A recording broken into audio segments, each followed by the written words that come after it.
Believe it's over 3 years since we were last here in Switzerland for ECS cricket. A lot's happened since then. We've had over 3,000 matches since we were last here in St Gallen, but I can't wait. There's 11 teams keen to do battle. We know there's a lot of good players too, so get ready for some action. I'm Mr. Maximo. This is the European Cricket Series Switzerland, and it starts right now.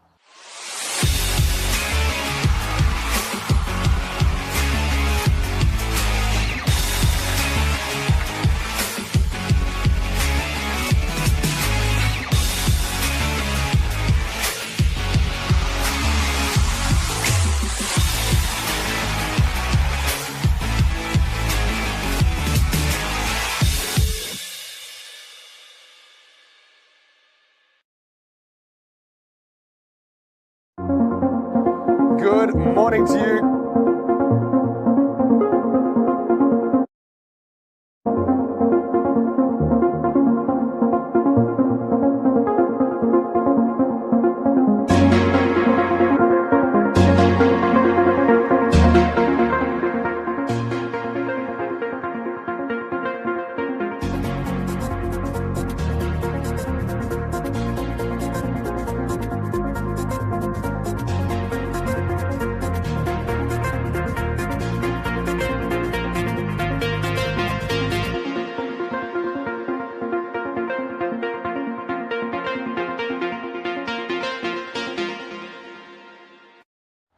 Good morning to you, good morning wherever you're watching from around the world. Welcome to another huge day in European cricket. It is a milestone day as well for us because it marks our return to Switzerland after over 3 years. In fact, this wonderful stadium here in St Gallen actually is one of the first places we ever showed ECS cricket back in 2020. One of the first places as well after the pandemic lockdown. So it's going to be wonderful. It's going to be different. We'll see some clubs we haven't really seen for quite a while and a couple of new ones too in the European Cricket Series. Yes, so it's a bit crazy to think that since we were last here, we've broadcast over 3,000 matches. So I think that it's going to be a wonderful feast of cricketing entertainment. So we are going to start this tournament with the rematch of the final from 2020. So I'm really excited about that as well. It's Alton taking on the Zurich Nomads in match one. Rob Kemming, great to see him back. He's with the two captains a little bit over there, and he's got the coin. Let's see who wins the coin toss. Heads. Heads is called. It is tails. Yeah. You're going to go first. So it is Shahid Waridu of Alton that has won the toss, and he's elected to bowl first, so he wants to chase. I've got to say that Alton and the Nomads, they had a cracking final back in 2020, one of the early ECN classics, and it was a crazy tournament. Alton actually won every single game, including beating the Nomads in the initial stages of the tournament, but they lost their only match in the final. So the Nomads here, they are the reigning champions. And I've got to say, the Nomads, they look packed and they look stacked. They've got Fahim Nazir and Hassan Ahmed listed to open the batting, and they were the MVP and the best batter respectively in the recent Valletta Cup pentagonal T20 international tournament, and I just think that they are going to be a bit of a fortress, but yeah, lots of hitting all the way down, and I think they're going to really love these conditions as well. Outfield slightly slow, the pitch is a bit different, we'll come to that in a moment, but Alton, they're a team we have seen at 2 ECLs, and they were desperately unlucky not to make it out of the group stage in ECL 23, but they're going to pack a punch as well. Watch out for Malia Stanikzai. I think he's likely to go up the order, and he can really hit the ball a long way. They've also got some very good strikers up there, really good technical batters as well. Yasatharan Thirunavukarasu and Murali Nanasekharam, two other players to watch out for Alton. All right, well, conditions here, it is a bit different. The pitch, you'll see it in a moment. It's a wonderful stadium here, but it doesn't have a pitch. So it's a bit of a temporary pitch. It's got a wooden base. It has like a carpet overlay. So I think we'll have to see how that plays. And I think that could be a reason Alton want to bowl first as well. But these guys, they do play on it pretty often. I think they're used to it, even if we aren't really. As far as the outfield, it is a football ground. So the grass, although it has been cut, it's pretty spongy to me. I don't think it'll roll that quickly to the boundary. So I think there might be a bit more value in the air, although, of course, that has a few risks. Now, I'm going to have a couple of commentators with me, but right now I'll be in the central commentary position as we get ready for the first ball. Match one on the way. It's a rematch of the 2020 final, and it's Alton against the Nomads. Alton winning the toss and sending in the Zurich Nomads. Yes, good morning, everyone. Really exciting moment coming up as we're back in Switzerland, and I really cannot wait to see how this goes. It's something very, very different as well compared to other other stadiums, I say stadiums, other grounds that we would play ECN cricket at, normally probably except for the Carnamore Oval. So, yeah, it's going to be a wonderful morning, a wonderful celebration of cricket. And I tell you what, you could not hope for a better two teams to get us going. Vinny Sander here, Mr. Maximo for the European Cricket Network, welcoming all of our viewers wherever you're watching from around the world. Whether you're watching on our YouTube channel, ECN European Cricket Network, or fan code, of course, in the Indian subcontinent. And big special welcome to all of our viewers in Switzerland on Swiss Sport TV. Welcome to the European Cricket Series. Now, these two going out there for the Nomads, they're the two in yellow with the bats. They are certified guns with the bat. You've got Fahim Nazir out there, who is the recent MVP at the T20 International Tournament, the Valletta Cup in Malta. You've got Hassan Ahmed as well, former Italian international, who's now qualified to play for Switzerland, the country he resides in. And so, yeah, we're going to get going. And as you can see, the pitch is a bit different. It looks very similar to the pitch we had here in 2020 because of the kind of rules about using this ground. And it is a wonderful ground. We'll tell you more about that in a second. Adjacent to the football ground here in St. Gallen. They cannot have the pitch down permanently, so every morning they build the pitch. And essentially what it is some very large, flat pieces of wood. There's carpet over the top. It's held in place. That heavy rubber on the side is quite narrow and kind of makes the players look a bit like giants. But these players, they're fairly used to it. They would have played here many times. And we're going to see a fair few of the Swiss national players playing for their respective clubs. Of course, you've got two of them out there batting at the moment. You've got a fair few of the guys from Alton who were fielding that we saw in the ECL, not only last year, but also the year before. And they're very, very exciting to watch. With the ball for Alton. Alton won every game in the previous ECS, but lost the final to the Nomads. So 3 years later, these two teams are ready to do battle. Oh, let's roll. First ball. Will be an anticlimax, or is it? Because there was a chance for a run out, and Hassan was in big trouble there. Well, Hassan just pushed and ran, and yeah, some miscommunication. Now, Hassan Ahmed and Fahim Nazir, they know each other really well, so there's no real excuses for miscommunication between these two. But they do get away with it. Fahim Nazir blocking up that first ball and almost running himself out. Sonic Zai, though, ready to go again. Down leg side as we called wide. So I want to say a quick hello to all of our wonderful chatters as well on our YouTube channel, ECN European Cricket Network. Good morning to Rob Thompson, watching from New Zealand. Good morning to Dave B. Always great to have you with us, Dave. And I see the robots taking a special interest, and rightly so. Hello to Chris Smith as well. Hello to Sada as well, as we get another ball down the leg side. This will be called a wide. Hello to Sada. He has a question. Is Rico joining me today? Well, look, Rico will be joining me here in Switzerland, but he won't be joining me straight away. And the reason is Rico is going to be covering the T20 International Women's Series this weekend in Romania, the Continental Cup. So he won't be here until the second half of this tournament, Sada, but Rico will be here in Switzerland. Never you mind. Another good outswing. Umpire has a good look. He's going to run away, but this shows you this outfield. It's super slow compared to what we've come from recently, where we're setting land speed records. Check it out in the replay. Yeah, you can see there clearly going down the leg side. But yeah, that one not even close to going for 4. But it is the smallish ground. It's your regulation 50 metres from the centre of the pitch, which means that I think we'll see more 6s than 4s here, to be honest. Snakes are getting some good movement there.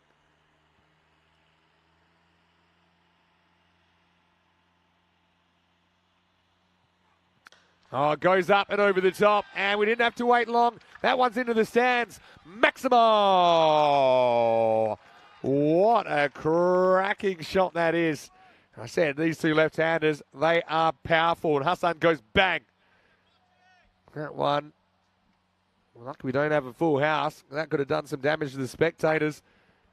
Hassan Ahmed. He absolutely banged that. And that's my big prediction. I think that we're going to see more 6s than 4s here. at the Grundenmoss Stadium here in St. Gallen. St. Gallen about an hour outside of Zurich. Like I said, second ECS here, but first time we've been here in a while. The world's changed a lot over the last 3 years, hasn't it? Static Side's getting some good movement, but he's just struggling to adjust to the two left-handers. If I go on the recent series in Czechia, we had 626 Maximos and 1,217 fours. So we pretty much had 2 fours for every 6. And that's because the outfield was super quick. We were seeing records. We even saw records as far as individuals hitting fours in an innings, teams hitting fours in an innings. Better ball. This one actually ducks away from Hassan Ahmed, almost nicks him off. So yeah, my feeling is that we'll see plenty of 6s, but 4s will be hard to come by. The 4s rate in Czechia was 11.1, which is 11.1 boundary, or 11.1 4s per 10 overs on average. I think here it's going to be more like 5 or 6. I think the Maximo rate could be something like 8 or 9, maybe even more. As this one's up, and case in point, that one's out of here. Maximo! Another one banged down to the ground. And yeah, right now this is Fahim Nazir showing what he can do as well. He is a class player. Now this pitch, I wouldn't expect it to bounce too much. Typically these wooden pitches, it's not too dissimilar to what we see in Barcelona at the Montjuic ground there, Montjuic Olympic Stadium. But the difference is in Barcelona, the actual base, the artificial base is a bit more rubbery. So the base under the pitch is a bit bouncier. This one, not so much. Now, false shot and over the top. This will test the outfield and it just gets there. So the first 4 of the series. Very good shot to begin with. That one wasn't quite as convincing. As that skews over the top, and what an over to get us going. 21 off the first over. Really powerful start. As we welcome again, once everyone's settled, why don't you drop us a message? ECN European Cricket Network. Yeah, Fahim hitting all the runs off the bat. I thought originally it might have been Hassan that hit the first 6 because I thought it was 1 leg by. They actually did get back for 2. So Fahim faces every single ball in the over. Yeah, Hassan. It's in pretty good nick. We'll get to have a look at him now. Get away from the ground because I'm right up in the top of the grandstand. I wouldn't normally confuse these two if you're down at ground level. They're both powerful in their own way. I want to say hello to Andrew Ryan, who's tuning in as well. Hello, Rhino. He's saying, yeah, it's good to have Maximo in Switzerland. Decent clash first up. Yeah, couldn't hope for more, really. That's a really good look at the pitch as well. You can see that temporary pitch in there. It's going to be Gary Navaratnarasa to get us going at over number 2. Now, a lot of these Alton players, I know them from the European Cricket League. Matthew Hodgson asking, is this a football pitch? Well, to the best of my knowledge, yes. The actual main football stadium is right next to this. At some point, we'll try and get you some pictures of that. So it's literally across the road from the main football stadium. In fact, I think this weekend it's the first big match of the season. And so it's going to be packed out. Gary comes around the wicket. And that's played away. Leg side. Just a single. So, yeah, it's definitely not a specialist cricket ground, Matt. I think Matt's tuning in as well. And the reason you know that is every day they want to play cricket here, they have to put in that temporary pitch.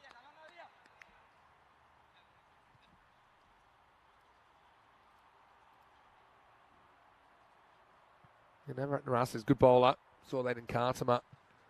Oh, that one goes along the ground almost. Yeah, so this is a little bit of the variable bounce, and they do pull that carpet as tight as possible. But I do remember this from last time around, that, you know, the more you play on it, it can get a little bit uneven. So we'll see if that creeps in And so bringing something back for the bowlers, I guess, because apart from that, it's pretty flat. It's hard to get not too much out of it.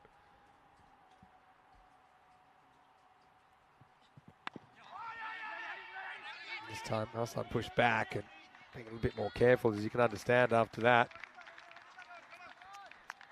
Yeah, but I'm super excited. So, yeah, Rico will be joining me in week 2, but I'm also going to have a commentator joining me, not for the very first time, but the first time for a decent chunk of a series, Andrew Leonard. Lenny will be joining me from tomorrow.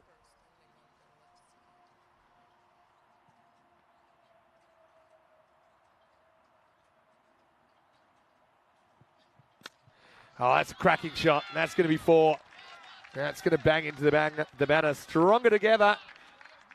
But you can see, you know, these two, they are very, very good cricketers. Fahim's played a very good level of cricket back in his original homeland. Navarrete gives him a bit of width, and he just leans on that, punch it through point for 4.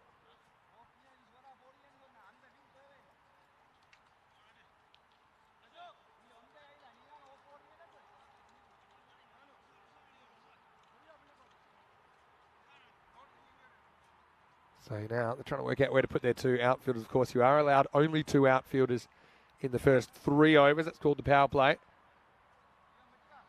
And after that, you're allowed up to 5. They've got a kind of floating slip at the moment, hoping maybe they can get a nick. Nazir will nick the odd one. He won't nick this, the full toss, and that's going to do some trouble as well, because that's got all the way. Maximo just carries into the Nomads dugout. And this wasn't the best delivery, really. I think just pitched on the rope. I think it hit the rope. Yeah, it did. So just getting there. So 6 more. And this very good start continues for the Nomads. And it takes us to the end of the over. 34 without loss after 2. It wasn't the worst over in first 4 balls. It went 1-1.1, 4-6. Sada saying the pitch looks variable, the outfield slow, but still I think it'll be a high-scoring series. What do I think? Well, what I think is everything you said is correct. When we say high-scoring, though, I think around about the 100 for me is probably going to be par here. Maybe even a touch less. The reason is just the quality of the batting here in Switzerland. We've seen how many good strikers there are, and it's the kind of pitch not too many are going to bounce up at you. So you get the odd one that keeps low, so you can kind of get on the front foot with a bit more immunity than you might normally. Anyway, it's Dion Johnson who's going to bowl over number 3. Hello to Osama Mahmood. Nice to have you with us. Hello to Liam, who's watching from New Zealand. Yeah, drop us a message. And Andrew Ryan, as I live and breathe, good to have you in the chat as well. Wow, that's high. That could be trouble. It's going to be running away for 4. But, yeah, this is touch and go, I think, for high.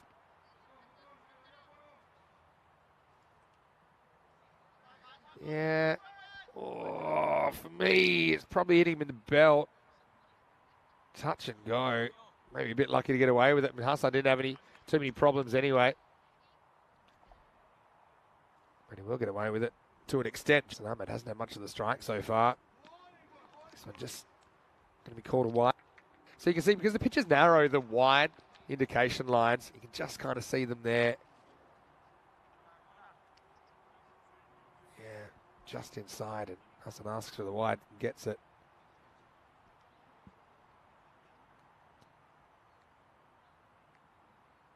Johnson, I think he'd be smart to attack the stumps here.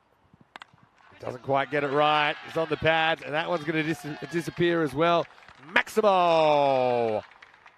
Nomads up and out of sight at the moment. And 2 very good cricket teams going head-to-head. And don't forget, Alton won the toss. They elected to field first. So they've sent them in.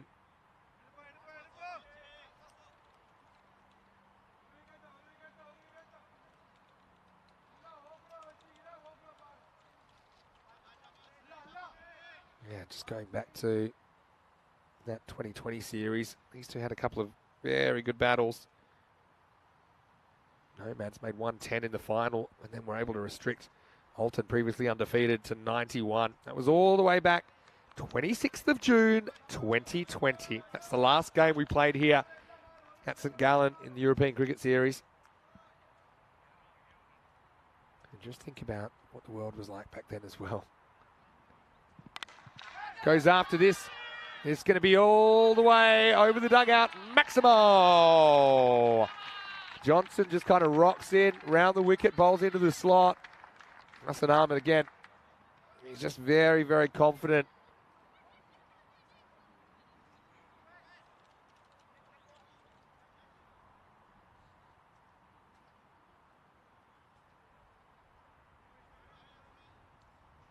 Yeah, they can check the ball there because that's actually gone over the dugout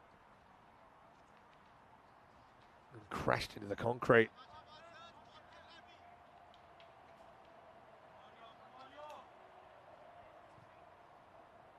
Comeback ball from Johnson. He's gone for 17 off 3. And now it's going to be more because that's up and over the offside. Maximo!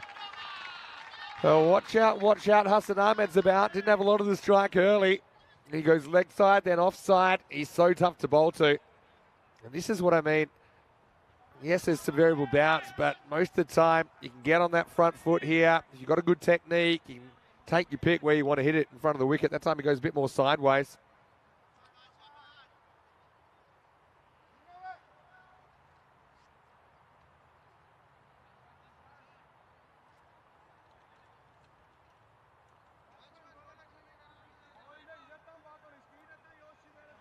So Hassan 24 off 7. He's got even Fahim Nazir in his sights.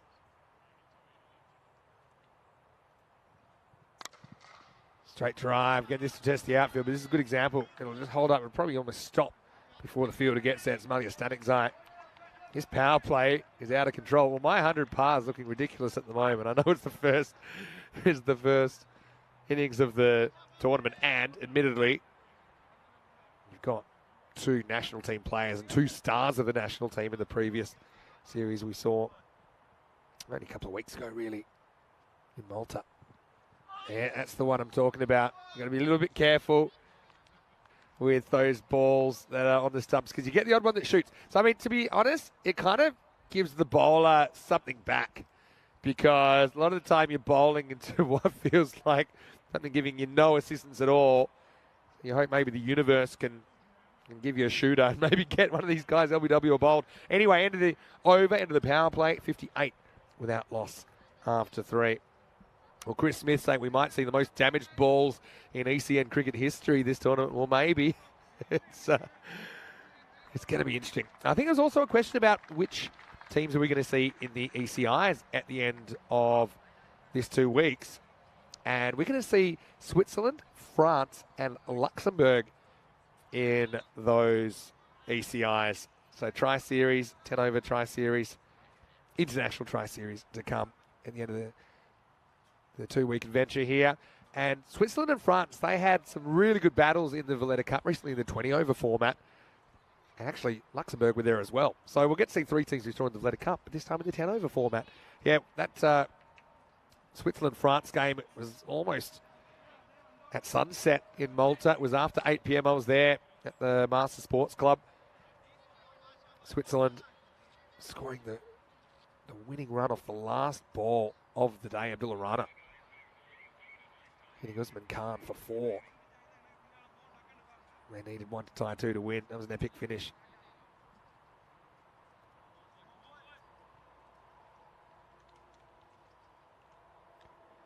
All right, time for some spin. And it's Shakti Swastivakaran. Comes on worked away. No real issues there. I think as far as the run out, yeah, it just makes it.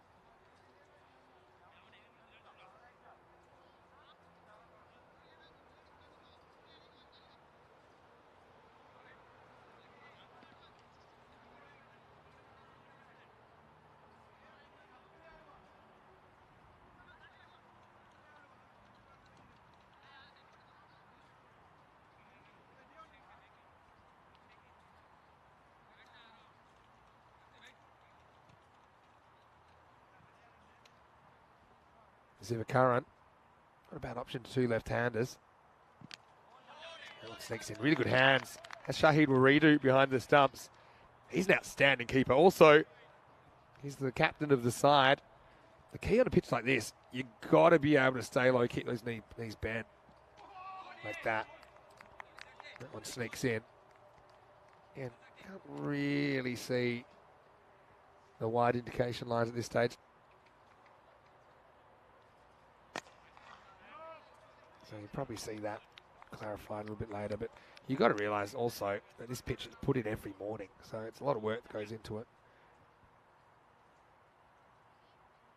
Good over so far. Just one of the first four. When you think about it, they don't get the wide calls. I think it's smart. In fact, they do get the wide call in the end. Probably a fair decision. I was going to say, if you're a bowler, you should probably just keep trying to bowl it out there if you're getting the calls. This one is hit through the offside, probably pulling up. Just a single.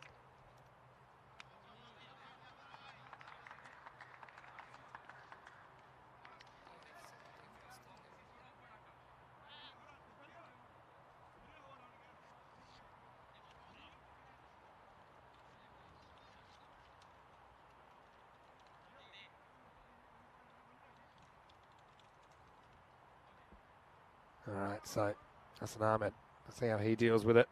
Gets the strike, 26 off just 9 balls.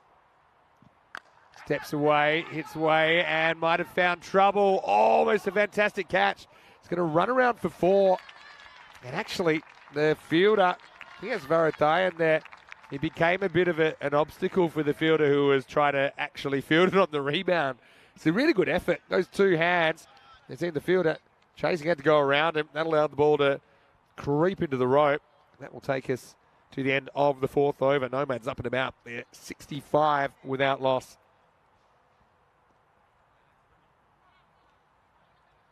Yeah, you can see the background here. You got the football stadium literally across the road. And looking at the run rate so far, magical start, 21 off the first over, and 13, 24 in the third. Just 7, so spin making a bit of a difference there.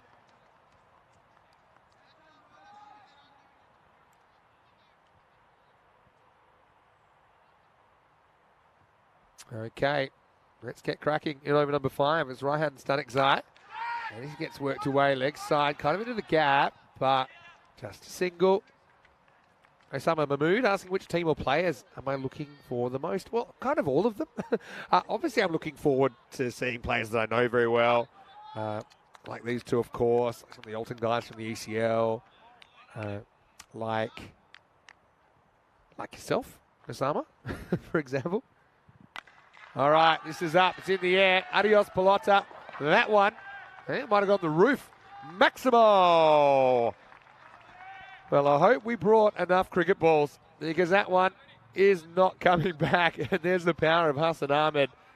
Plain to see. Oh, boy. That crashed onto the roof. And yeah, just into his hitting arc. So powerful.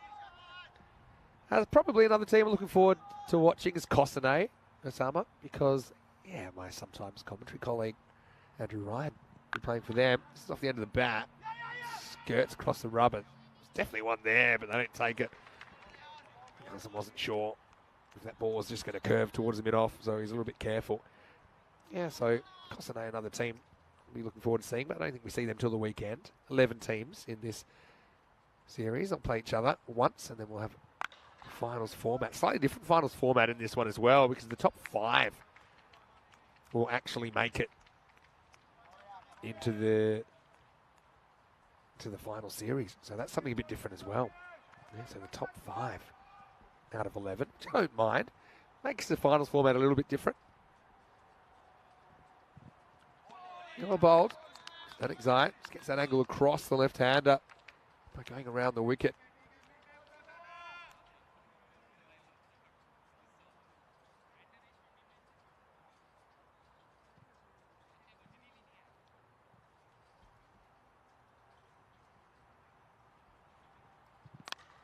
All right, up, it's in the air, and this is an absolute chance. It is. And well taken. So Nazir, the first man to go. And Static Zion gets some rewarded. Been a good tight couple of overs. He just skies that. Not in control of the shot. Any two fielders could have caught it. And so Fahim, pretty good hand from him, but he's the first man to go, and he's the first wicket of the series. It's right in the stroke of the 5 overs. It is 73 for 1. This will bring Katil Zabiola to the crease at number 3. If you are new to the European Cricket Network, great to have your company. We're always broadcasting on our YouTube channel, ECN European Cricket Network. We're also on Fancode in India. For this series, we're on Swiss Sport TV. Next 4 weeks or so. There's even more after that. In fact, we never stop at the moment. We've got the Continental Cup. That's the T20 IW this weekend. That's where Rico is. And then the next stop will be in Germany, in Dresden, for 2 weeks, starting in 2 weeks' time. So this 14 days here in St. Gallen in Switzerland, 12 days, 12 consecutive days are this European Cricket Series, the domestic tournament, and then the 13th and 14th days, next Saturday and Sunday, will be the ECIs featuring the Swiss team as well as France and Luxembourg. Let's get ready for the next over.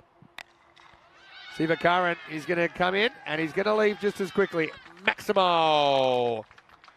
Well, Hassan's still there, and he's keen to make a difference. This one doesn't really turn. It kind of angles into him. Yeah, maybe a little bit of movement, but Hassan plays it on length. Makes it disappear. Good batting. Hassan, no end in sight for him. Up to 79 now.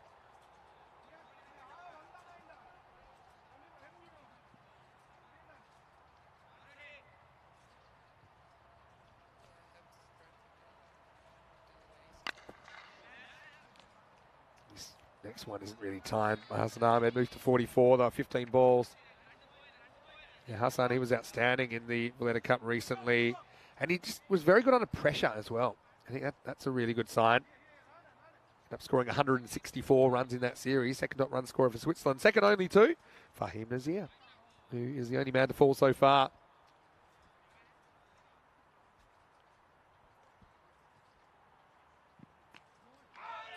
The first time we see a little bit of bounce there. Because we do see a right-handed Katil Zabiola out there now.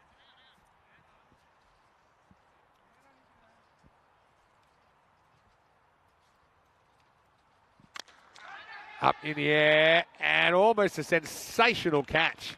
That would have been, well, definitely a catch of the series, because we've just gotten going, but one of the catches of the year if he'd gotten there. Dion Johnson, who's a good fielder for Alton. Seen a fair bit of him on the network.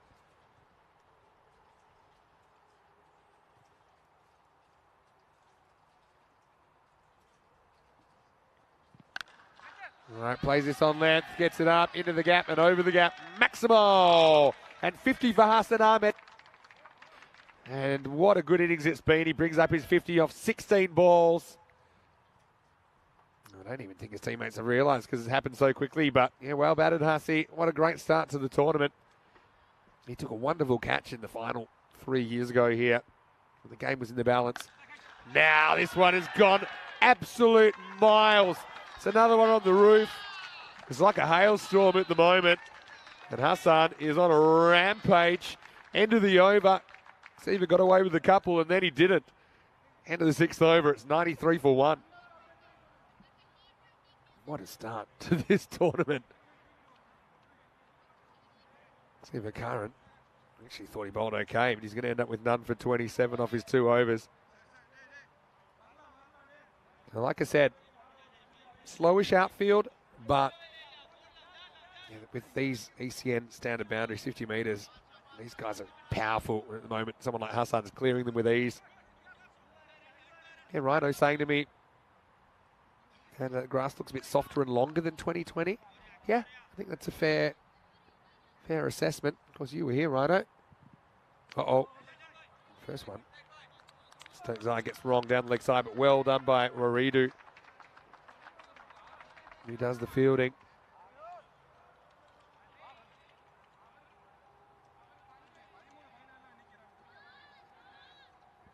Yeah, super exciting. Anytime I get to go to a new place, It doesn't happen very often anymore here on ECN. Second time ECN's been here, but it's the first time I've been at this venue, and I'm absolutely loving it so far. That's one that would have been a wide. Instead, it's off the pad. Again, signing the outfield is slow. It's going to stop before it reaches the rope. So leg by signalled. To be honest, it probably should have been a wide, maybe more than one wide.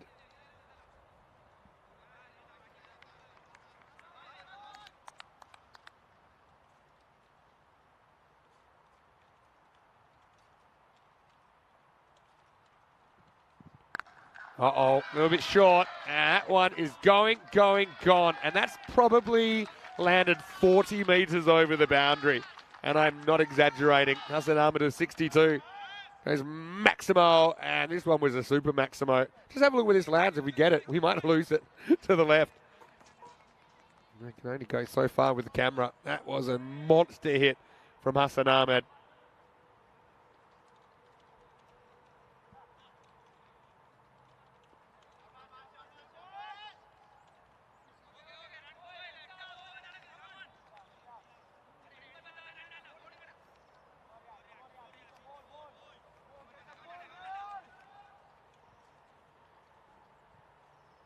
And Stunnick Zai. Now, full toss, and it's asking for trouble. Maximo. This one not hit quite as far, but certainly far enough. Hassan. High-ish. We saw one they let go earlier. That one's no worries. That's about knee-high by the time it reaches him, but disappears out of the ground. Right at the middle. It's a really good shot of where he hit that. Not hitting many. Far away from the middle at the moment, Hassan Ahmed. Now he's going to go offside. Has he got the journey? He does. Maximo! Well, the hundreds come up in this over, and now Hassan's in the 70s. And we are on here at the moment. I won't say it because I don't want to jinx him, but we could be on for something very, very special here.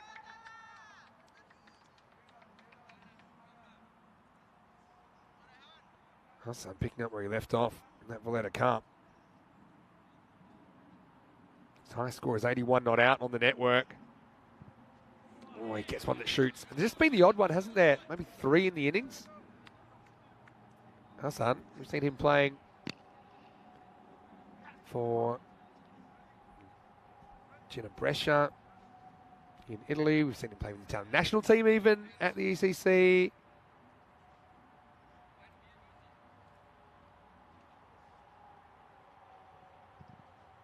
He misses out on this. Almost gets through the keeper and might have endangered the helmet, but it's a good finish from Stunnick Zai. Takes the pace off. I think that's going to be the key here. Have to mix it up a little bit with the ball. 113 for 1 after 7.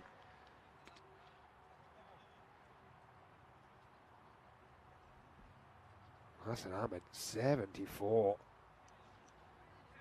in the first 7 overs. He's going to be a handful.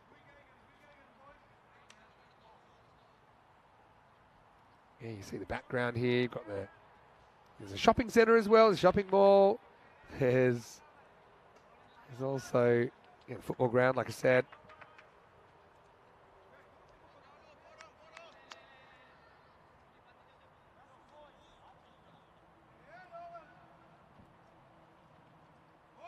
So now we're going to get Janushan Magajana being used as a death bowler.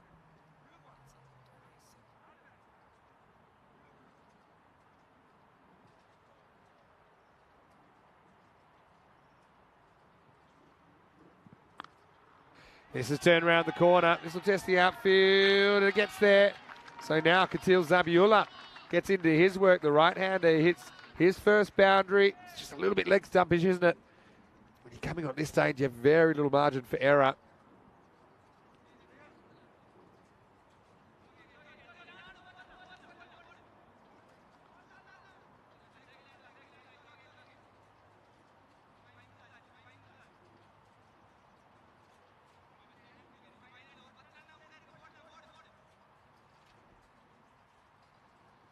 Makajana with the comeback ball. Oh, tell you what happens here. He actually lands off the pitch. It's a good incentive to get close to the stumps.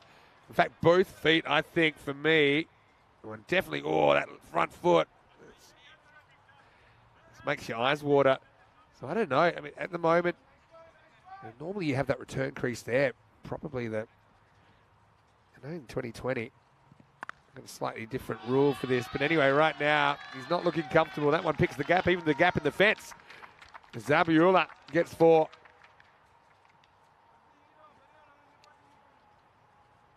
Yeah, so in 2020, they said as long as something lands on the artificial, then that's fine as far as width, because it's hard to kind of get your return crease in. It's very confusing with the width of this width of the pitch.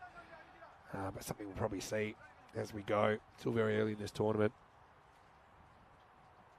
Tell you what, can't wait to see some of the French fast bowlers tackle this in a couple of weeks. Be a wide down leg side. Doesn't catch anything on the way through.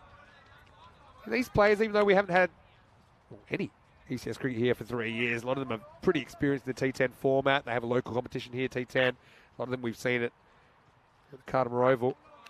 It's well bowled. Hassan just going cold at the non-striker's end at the moment. Sitting tight on 74.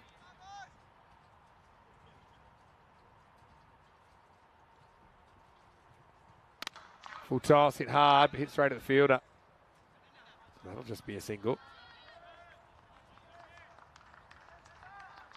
Matt Hodgson saying, what's the fastest century on ECN? Well, that was actually Sher Ali in the recent Swedish ECS. He scored his 100 off 25 balls. He smashed the record. I think 3 players had scored 27 ball tons. But 25 balls, that's going to take some beating. This one's miss-hit. Oh, what a catch! That's an incredible bit of fielding by Malia Stanikzai. And he gets the guy that was on fire, but he lights up St. Gallen with this effort. And that will be hard to beat for catch of the series. I know it's only match 1, innings 1 of 60 matches, but this was next level stuff from Malia Stanikzai. Slight miss-hit from Hassan Ahmed. Dive just hurls himself at the ball. Malia Stanikzai, take a bow. Well, he can't because he's flat out after that effort. And so that will go down as one of the great catches of the year. Can that swing things towards Alton? End of the over. It's 123 for 2. We'll shut the gate. I know we've only been playing for 36 minutes, but we might have found our play of the day. That was amazing from Malia.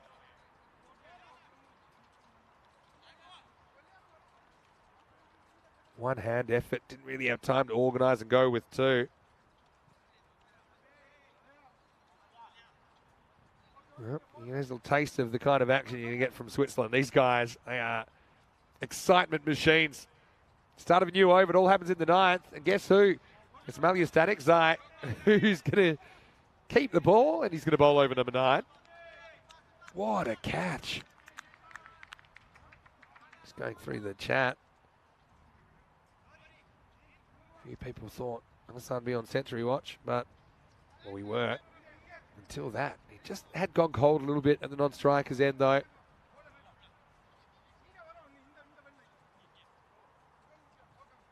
But that was something. Nazir, the new batter, Azim Nazir, captain, and he's just going to tap a 6. What a shot. Oh, these guys, they love the short format. Maximo. Yeah, Azim, very good player. That was just timed exquisitely. Up and out of the ground. It's ECN for you. About 2 minutes ago, Malia Stanikzai was top of the world. Now he's looking at a new mountain to climb at the other end. Azir, 6 of his first ball. Now, better ball. I think bowling a few more there is probably a good idea. Because it's going to be hard to squeeze 4s behind the wicket with this outfield. The bowlers that can execute the Yorker, I think, can have a pretty good time.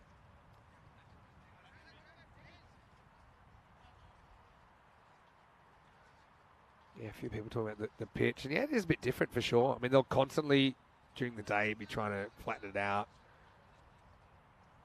But I gotta say, it's ECN. It's very ECN. Some things are just incredible. Other things are obviously very underdeveloped in a cricket sense. The fact that we don't have a permanent pitch yet, but the actual stadium, it is really cool.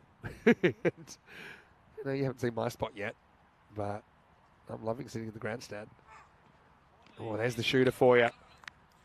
And I apologise to his keeper, maybe not the batter.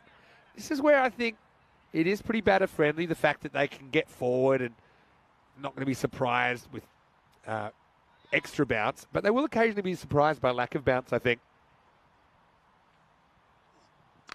Slower ball, skied. Keeper wants it. Waridu, he's looking for it. He's going to get there. Excellent keeping, solid stuff from the skipper. As Malia Stanik's eye, he's going to get Zabiula for 11 and a run a ball. And Alton just bringing things back. Remember, Alton, they're a very good cricket team. They're the ECL representative side, so they've been domestic champions in 2021 and 2022 in the format. And Waridu, that was an excellent catch. It was a lot more difficult than it looks on TV. But he did find it. And Katil is going to have to go. And the score is 131 for 3. So bring Javed Danesh to the crease, and he'll be doing the keeping for the Nomads in this game. You can see even there, a few running repairs on the pitch. I mean, this is what they're going to do. Shows you, these guys, they just love cricket. And they're obviously playing in a country where it's on the up and up for sure. I think in the last few years, the growth has been pretty rapid. There's over 33 sides. That's what I heard now in Switzerland at last count. St. Gallen local authorities have been taking a bit more of an interest. That's why we're able to hold the ECS here. Bowled him. Wow, that's pretty conclusive. Danesh is going to go for a golden duck. I don't know if Derek's made the journey yet, but well, he's not going to be able to get a hat trick. He's getting a bit of an escort off the ground. It was that time, wasn't it? And a few smiles both ways, I think. There's Danesh. He does the right thing. I think he had a free swing at that one. He's going to go 131 for 4 after 9.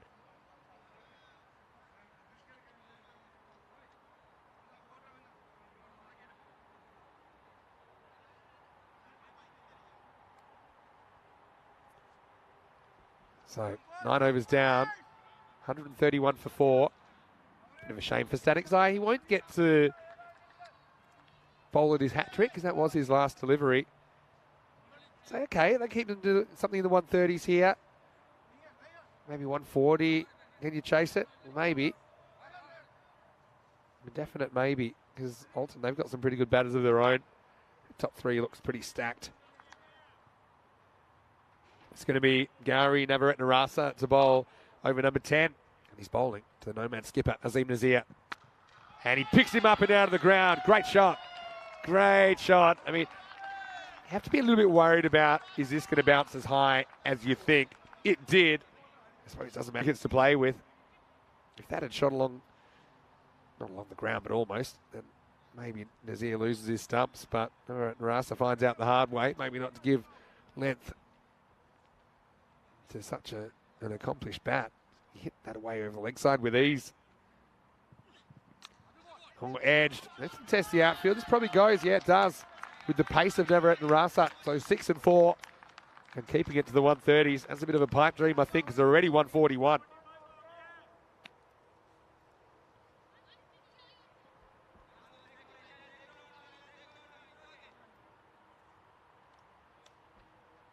How are you enjoying the action so far? Told you this would be good.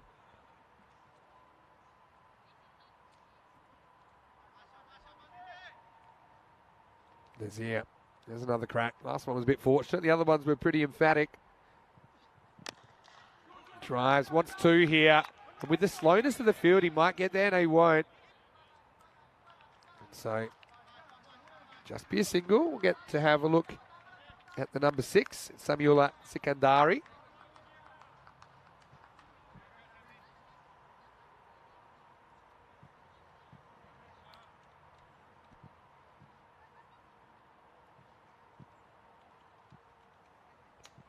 3 to come. Secondary, he'll be swinging. Oh, yeah, shot, but he might have found the field. He doesn't, just over the top. Maximo! And the Nomads, they're kicking late. Everett Naras again gets it slightly wrong. Gives him a little bit of length, just a little bit to play with him. What a good shot first ball. Clears the front leg. Very modern cricket shot, isn't it? 2 to come then. Don't give him width, don't give him length. I think that's the key on this pitch. 148 for the Nomads, 2 left. Oh, good slower ball. Really good slower ball.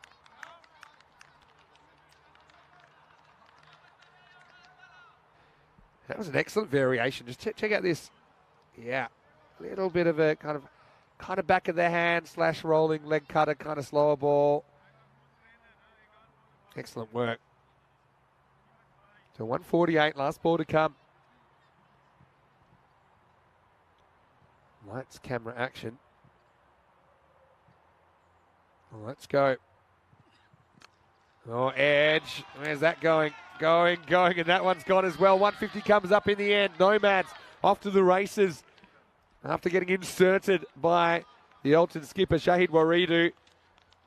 It's Alton that are chasing their tail now. Nomads have put up 152 in the 10 overs. The target will be 153.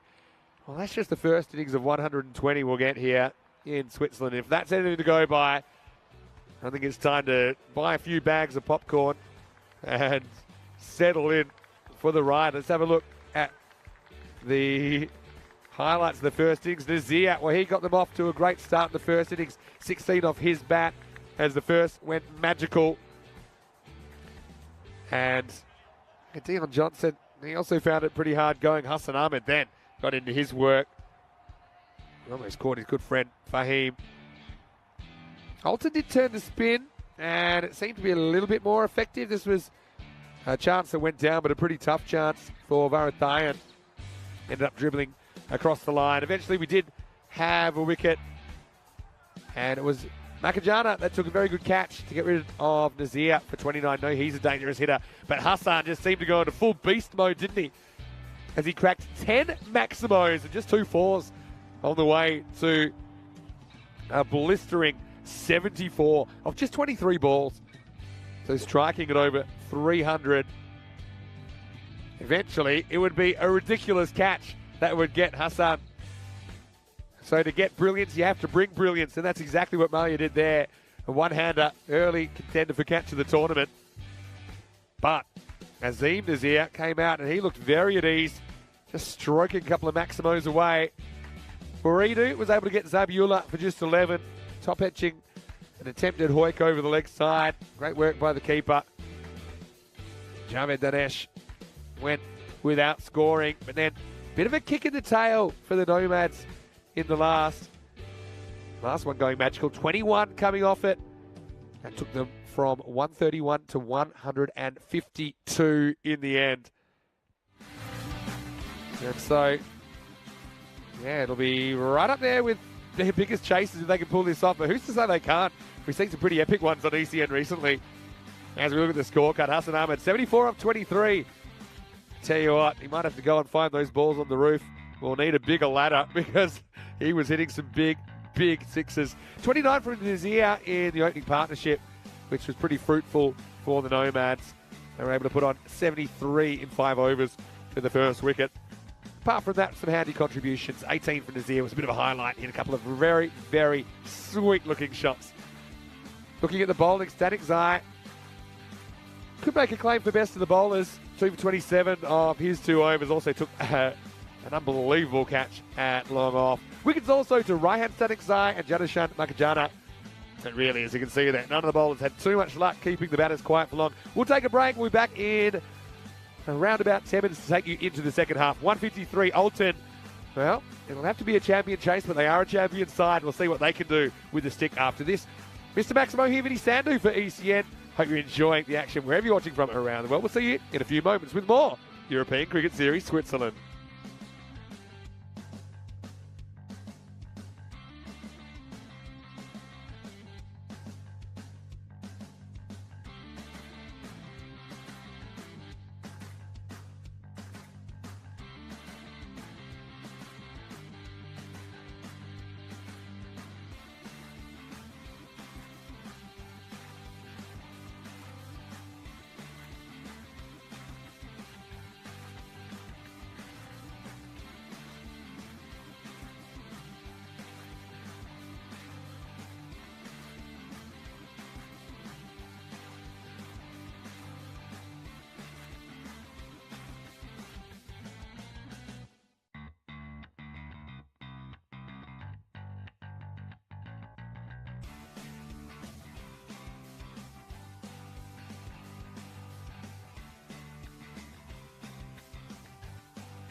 Hello and welcome back to St. Gallen. Sun's out. Who's ready for the second half of this game? It's the opener between the two finalists from last time around. It's Alton against Zurich Nomads in match one. The batter's out there already. Nomads taking the field. They do have some runs on the board, that's for sure. They were able to put 152 on the board in the first half of this game. 74 from Hassan Ahmed was the standout innings. 10 sixes he hit, plus 2 fours in that knot. Striking at over 3.2 runs a ball. Apart from that, Fahim Nazir with 29. Azim Nazir with a quick fire 18 off 5. And a couple of boundaries from Sami Sikandari at the end. Gets Nomads over the 150 mark. And so, yeah, almost ready to go in the second innings. Just making a few final adjustments. Yeah, it's essentially a temporary pitch here. Every day they have to install a pitch because of this ground, but the ground has some advantages as well.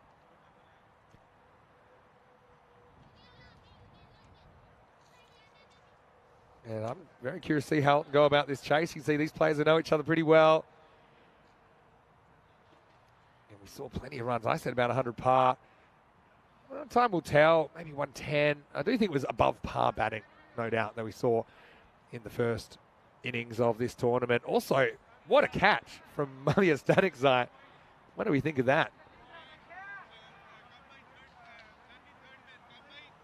So welcome to all of our viewers, of course, watching on our YouTube channel, ECN European Cricket Network. A very special welcome to everyone that is watching on Swiss Sport TV in Switzerland. It's a big week in Switzerland, including the big national holiday tomorrow, Swiss National Day.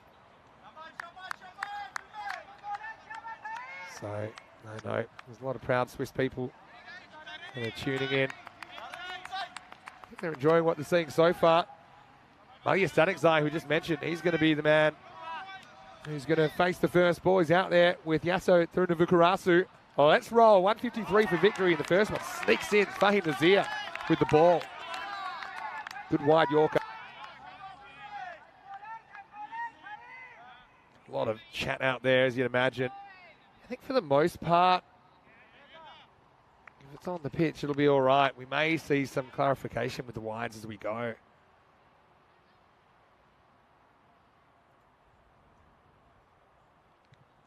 Oh, that'll be a no ball.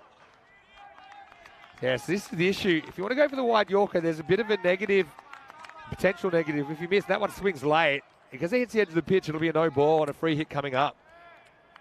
So it's kind of it's high risk, high return stuff from the bowler. He's saying, how did I get it to swing that much? It went late, went away. Free hit for Malia. And he will hit it. And I better watch out because that's coming our way. Maximo, in fact, it hits the crossbar of the grandstand. Well, I think that when the spectators do come in, we'll be handing out helmets at the gate, because that is just a straight blast from Stanikzai, and how quickly things can turn around. It goes dot, no ball, 7 to get us going.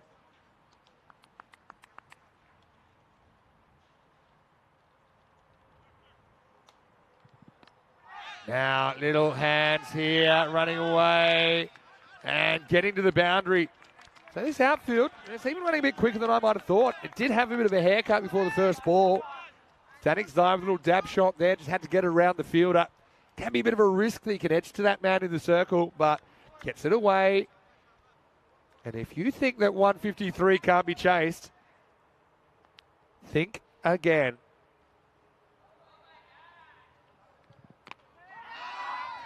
One's a bit straighter from Nazir. Fahim Nazir is just a very, very good cricketer with the bat and the ball. A very good level of cricket in Pakistan. Just in that international tournament, he looked a class above. That was a pentagonal tournament. 5 teams involving Switzerland, who ended up winning it undefeated, but they were tested quite a few times during that tournament. They beat Malta in the final. Also, France were there. Luxembourg, Romania as well. That was only 2.5 weeks ago. Well, another no ball. Yeah, it'll have to be. So anything that hits that edge of the pitch will be called a no ball. And the reason is, I mean, this could easily come back and hit the stumps, and that's not very fair. Well, the bowlers might think otherwise. This will be another free hit. So it's good incentive to keep it straight. Because you only get 12 balls, and so far 2 of the balls that Nazir's going to bowl, you can't take a wicket on. Short and turned around. Should just be 1. Oh, he's run straight past it. I'm going to go for 2. A good throw might test him. In fact, the ball hits the batter. Just a little bit of eagerness out there from the fielder.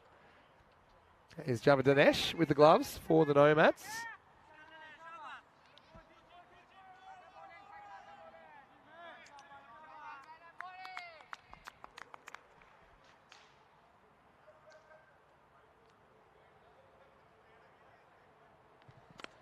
All right, a little bit of a helicopter here, but he's found trouble. Keeper wants it. Dinesh, is he going to get it? He will get it. So early wicket there, Static Zai. Hit a couple of nice shots. He tried to turn that away. It was a little helicopter shot, and it was shades of 2020 there, but it was a very different result. Didn't hit this one well at all. Up in the air. Let's have a look at this. This is his little flourish that we see from him sometimes. He knows he's in trouble. Bowler thought about it. Keeper Dinesh says, yeah, I'll have it. He takes it, and you can see he's pumped up. Why wouldn't he be? Static Zai goes 6-4 and out. A wicket in the first over. It's 11 for 1. That is the end of the over as well. 62 matches since the golden ball. Well, believe it or not, it was only last weekend that we had a golden ball. Last Saturday, so what's that, 9 days ago? That shows you how quick the matches have been coming thick and fast at the moment. And so we'd love to see a Swiss golden ball. And from memory, we didn't have one here back in 2020. So I think that's, given the competitive nature of these teams, every chance we might see one during this 2 weeks. Nazir, probably not the over he hoped for the most part, but he does finish with a huge wicket of Static Zai.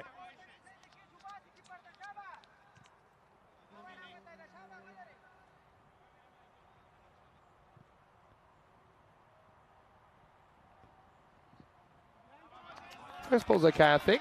This is Amjad Rahmani bowling over number 2.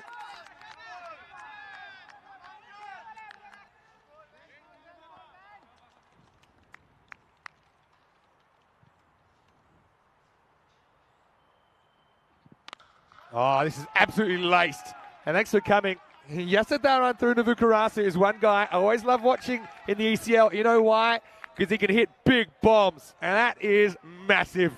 That made a special kind of sound. It echoed around the stadium. No one's catching that. Got every piece of it. This 153 is under attack, I'm telling you that much. Oh, good slower ball from Rahmani. I think that's going to be the key. Don't let the batters settle. Do not let them settle.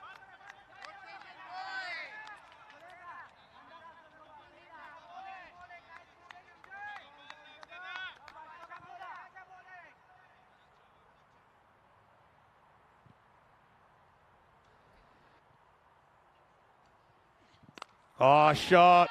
That's going as well. Adios, pelota. Maximo. I might want to say off Wiedersehen here, but I can tell you, this is just a little bit towards the pads, and have a look at how quick he gets his hands through the ball.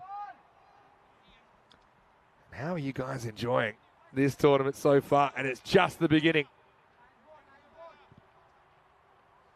Dave loved the celebration there from the keeper as well.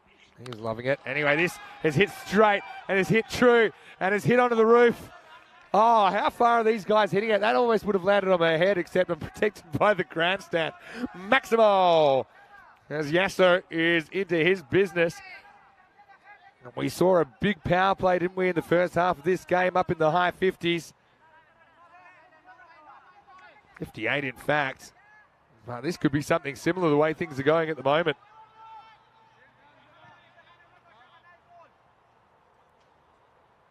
Slower ball coming up, I think, from Rahmani.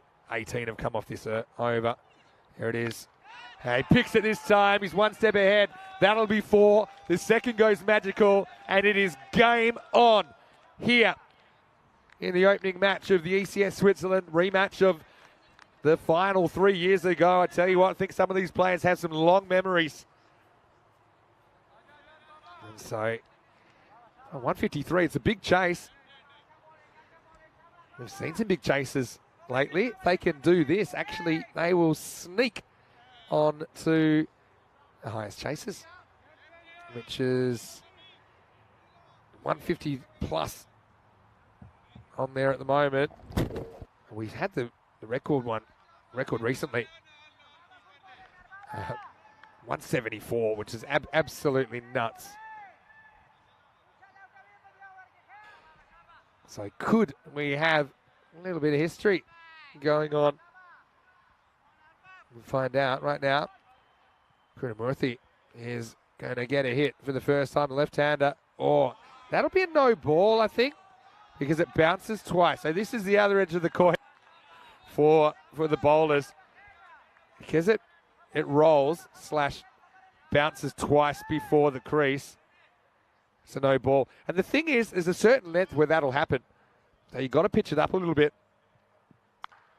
That was similar length, to be fair. But as the bowler, if you get it up in the batter's half, that shouldn't happen that dramatically.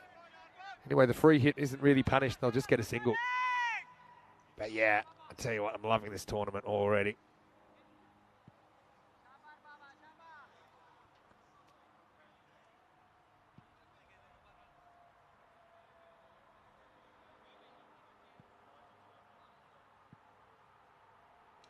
Ramani. It's called wide. Probably fair enough. At the moment, I'd be using kind of the edge of the pitch as the default for the tram line. And all these pitches on the pitch, I think by the time it reaches the crease, it's probably not completely inside the pitch. A little bit of it on the edge.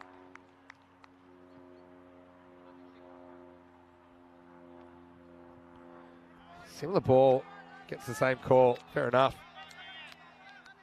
Yeah, so I want to say big hello to Roger the Swiss as well, who sent through a few messages.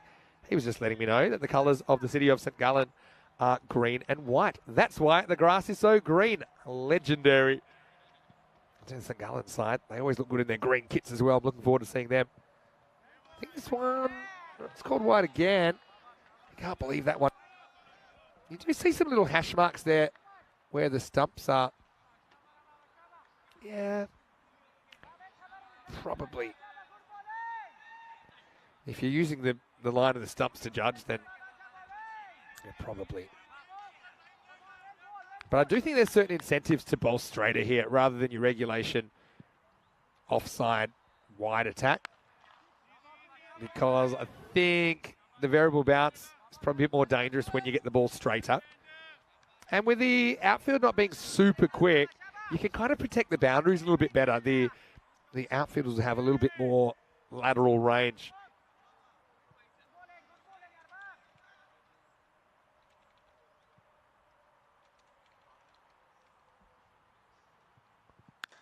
Oh, well, this was straight, and it wasn't that effective. And that's another one on the roof. Maximo! Heaven. Although it's pretty hot. Maybe it's the opposite, but they're certainly going upwards, and they're not coming back. What a shot.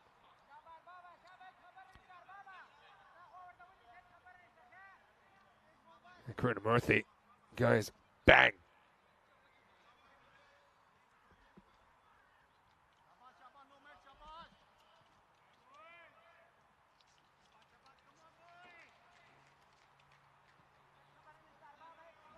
Yeah, so what hitting we're seeing here. Tell you what, my 100 to 110 par prediction, you can throw that in the bin. Certainly when these two teams are playing. Ties them up a little bit. So, dot ball. So the rate, essentially 15 and over you need to go. So 45 or so after the third. It'd be about right. Low 60s after the fourth. Wouldn't want to fall too far behind.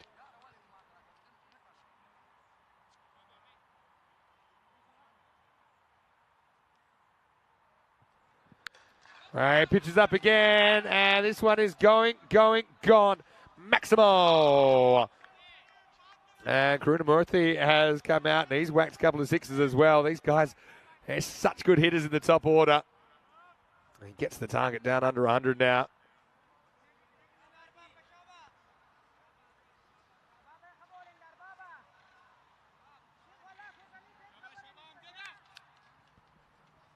This over in danger of going magical. Last ball of it coming up. No ball called, and that's going to be 6 as well. Maximo. Oh, boy. So, thought he was out of the over, even with a 6, but yeah, no ball called. Oh, he knocked the bails off. He knocked the stumps over with his... Well, actually, to be honest, I don't think he actually touches the stumps. Let's have a look. So what happened is, this is a strange one. The vibration of his feet knocked over the bails, but he never actually touched the stumps. So that's why the umpire calls no ball. And for me, unless he's calling no ball for back foot, but I think typically if you land anywhere on the pitch, that's okay. Now, that's a strange one. And, yeah, I think it's just going to be a 6 in the end. Actually, I think it's a good call. But, yeah, I think it's a good call in the end. It wasn't really a back foot no ball because, I mean, last time we were in 2020, anytime they landed on the surface with their back foot, they said that's okay. But, yeah, he disturbed the stumps, but indirectly. File that one under U for unusual. And you're going to get plenty more of those things happening over the next couple of weeks. So, it's not a no ball. It is just a 6, but still, it's a cracking power play, 60 for 1 after 3. And actually outdoing the power play of the Nomads. 5 magical overs in the first half. When I saw a couple rolling, I quickly adjusted my par down to about 100, but I'm starting to feel I'm about 50 short. Myra Patel asking, what would I do to stop this carnage? Hello, Myra. Nice to see you in the chat. Probably something slower, to be honest. Because if this pitch has a few little shooters in it, I'd be taking the pace off. And I think that's what they're going to do here. It's going to be Tadabala Singham to bowl some of his left armers. Got to be accurate, though. Yep, just like this. And now they think of one. They're going to go to the bowlers, then they're going to get there. Wasn't the best throw. So just a single. Yeah, keep the questions coming as well. I'm here by myself today, but it won't be long before I have Andrew Leonard with me. Yeah, Lenny is in transit today. He's coming straight from the World Cup qualifiers in Scotland. And also, I believe that Lenny's going to be doing the first ever Ireland-India matches after he leaves here. So I'm really happy to have him with me for a week and a bit. Now, Rico will be here after he's finished in Romania with the T20 International Women's matches. Well, he doesn't get this right. That's out of here. Maximo! Just getting a bit too straight. Left-handed to left-handed. Turns into the hitting zone. Karunamurthy, he takes on the fielder and wins. Just getting the length of the line essentially slightly wrong. The length was probably okay.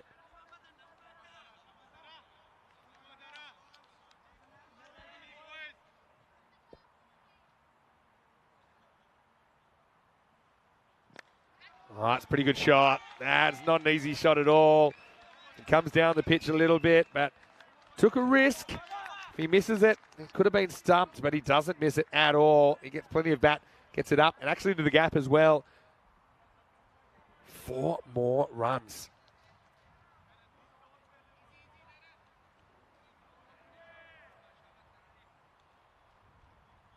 Pound for pound, spin if you can get through the overs quickly. Try and be accurate. I think it might be just a little bit more effective than the medium pace. It's basically what we're seeing at the moment.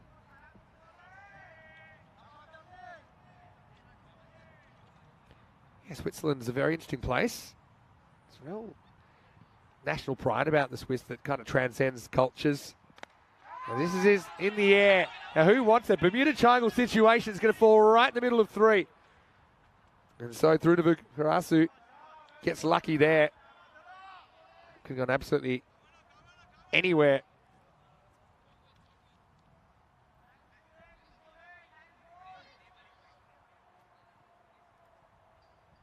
Left-hand, right-hand, pretty effective at the moment. Hard to counter. Kanabala Singham is a little bit short. This one is going to sail out of the ground as well. Maximo! One bounce into the grandstand, and Murthy's really stolen the show here with some powerful blows. That's the end of the over again. He's 36 off 10, and it is game on. 79 for 1 after 4. So, what are we thinking here? I gotta say, I'm loving it. And yeah, you're getting a few random things, but I don't think pound for pound you're going to get this kind of cricket entertainment anywhere else in the universe.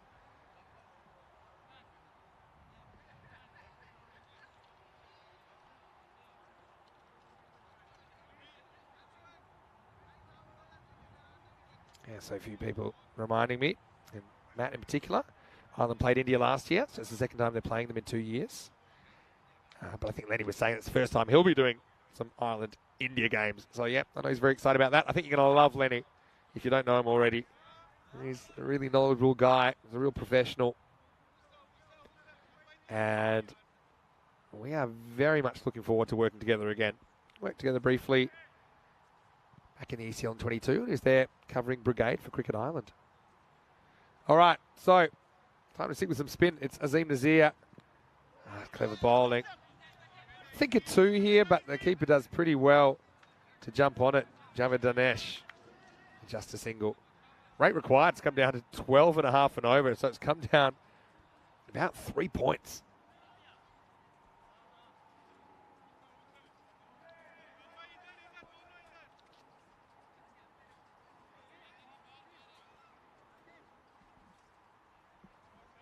Matthew asking, do the winners get some cheese, a clock, and some chocolate?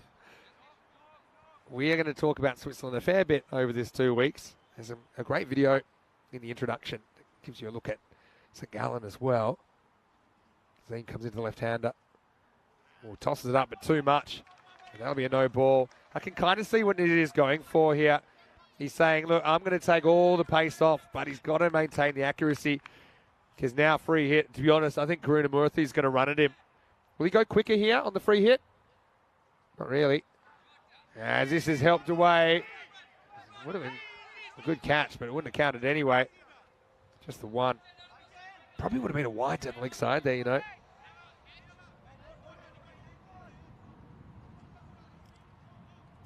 So Alton, they're a team we've seen at the ECL a couple of times now.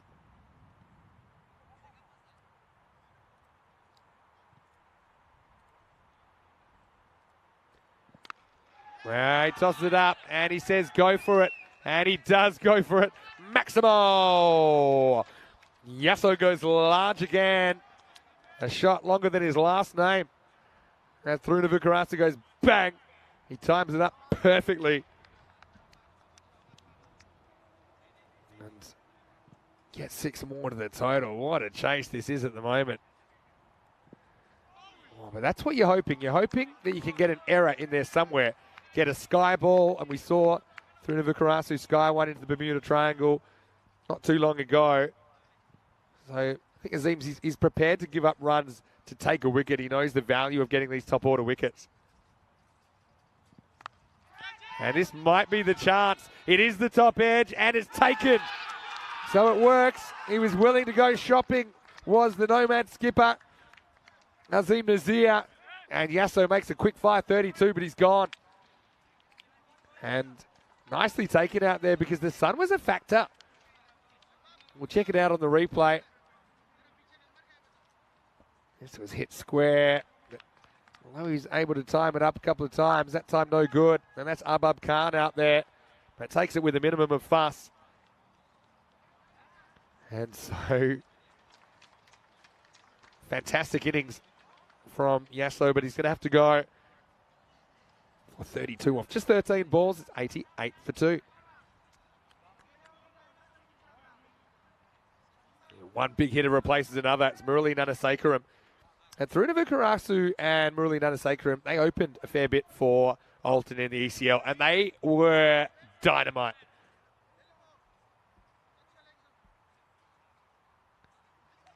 So yeah, 88 for 2 now. Sacrum comes in at 4. Last ball the over coming up. Reaches for this. 3 fielders guard that leg side boundary. Amjad Rahmani does the fielding into 5. The score is 89 for 2. Nazir, I think for all his sins, he takes 1 for 10. That's a very, very good over for the Nomads. Anything I mentioned? Last time we were here in 2020, these two did make the final. Alton had gone undefeated, but the Nomads were able to put 110 on the board in the final in fairly heavy rain by the end as well. We saw Malia Stanik's eye attempt a helicopter shot. Almost a perfect Yorker from the bowler. Hassan Ahmed took a memorable catch out of deep mid wicket. It's ECN history. That was the last game we ever saw here before today. It was the 26th of June, 2020. So here we are, 2 years, 1 month, and 5 days later, back in St. Gallen. Hello to Ramesh Satheesan. Good to see you with us. He has a very fair comment. As we see, a full toss worked away, but this will just be a single. So let's see if Karunamurthy can keep up his pace at the moment, which is over 3 a ball. Yeah, Ramesh is the Romanian skipper. Yeah, it's such an interesting pitch, Ramesh. It's actually a pitch they have to install every day to protect the grass here. But we're at a stadium, so I honestly feel like I've made it. Nothing against the Cube, which Rob Kemmings borrowed for this 2 weeks, but the top tier of the grandstand, plenty of cover, great view of the game. Production room right next to me. There's a fridge with drinks in it. It's perfect conditions. All right, go straight. Does he get it enough? He does. Maximo. And really, this one was all in the placement, because I think if there was a fielder on that line, then he probably can take the catch. But yeah, this is all about the fact it's into the gap between the mid-on, mid-off. Karunamurthy heads into the 40s in quick time. Oh, now picks this one up nicely as well. Back-to-back, Maximo. Karunamurthy to 49. Rolls the dice, comes up with double sixes, and 102 on the board already. What a chase so far. Pain for the bowlers in Switzerland on a Monday morning.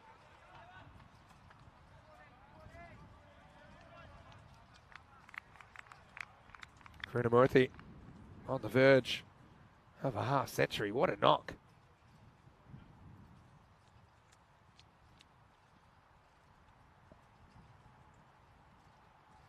Taking a bit of time to get that one back, which you can understand. And Roshanth, Karunamurthy, looks the goods. It's the first time we've ever seen him on the network. Didn't see him with Alton when they were in the ECL back in 2022, and then earlier this year. This is another shot over the top, 3 in a row. Maximo. And Karunamurthy will bring up his 50 in just 15 balls, and he's 55. What a knock. 8 sixes and a 4. So actually he has over 50 in boundaries alone. Idris Tariq's come on, and he hasn't had the best of times, to say the least. His over's gone 1, 6, 6, 6.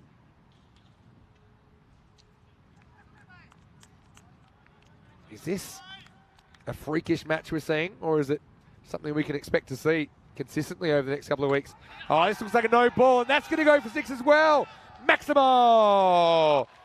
As this over has gone magical, and there's still 2 to come. There's a free hit to come. It's too high.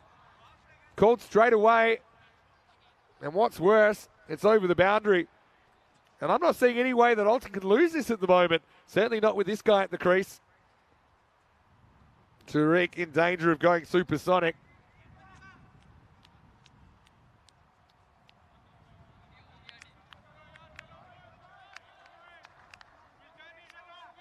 Tariq scratching his head. And that's going to go as well. Maximo. Well, we have had 5 sixes in a row. One was off a no ball. And Krunamurthy has hit every single ball he's seen from Tariq this over out of the ground. So could we have the 6 sixes? It'd be an unorthodox way to do it. This over has gone 1, 6, 6, 6. No ball that went for 6, 6. 32 off 5. Time to break the glass in case of emergency. Here's Tariq. He's going it over 6 a ball. And he messes it up. It's going to go towards the boundary. Both gloves ejected from the keeper. They'll come back for 2. So Tariq saves his figures somewhat. Just the 34 off the over in the end. And it's 123 for 2 after 6. And we have a supersonic over. Tell you what, we could be seeing that sheet change slightly.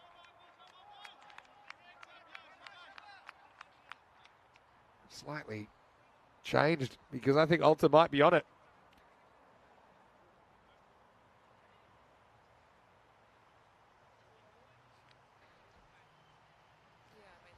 $174 in Hungary. That was absolutely insane. They chased 174 in 8 overs against Portugal. By the way, Portugal, they're third the match before. They chased 163. All right. Let's get back to the action out there because it's going to be Fahim Nazir to try and bring some normality back. They need 30 off the last 4 overs, which is just 7.5 and over. Okie dokie. Fahim, he's a match winner. There's a big task in front of him. Murley picks this one up. It's back to the wall. That one's out of here. Maximo. As Murali Nanasekaram gets in on the action. What is this insanity at the moment? There's been 16 sixes in this innings. And we've just ticked past the 6th over. That is absolutely crazy. The Maximo rate, 26 per 10 overs at the moment. Oh, shot. That's going to go over point. That's going to be 4. So rare to see a 4. But Fahim Nazir, who is a very good bowler, but again, a little bit pacier. Murali just snaps his wrist through that at the critical moment. I did not see myself having an early cup of tea when 152 were put on the board. And Alton, remember, they won every game in the European Cricket Series here 3 years ago, but they lost the final of the Nomads. They've waited a long time to get some revenge. Looks like they will here. And Sakaram pushes. They'll get through for a single. Rare single as well. Absolutely crazy stuff. There's this period there where in 7 balls, there was like 43 runs. It's absolutely nuts. Oh, I feel like I can breathe again for a second, but maybe not for long because Krunamurthy is 69 and counting. A slower ball, and it's going to be 1.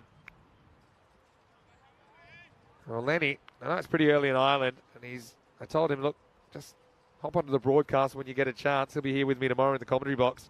But I'm going to have to tell him to watch this one back.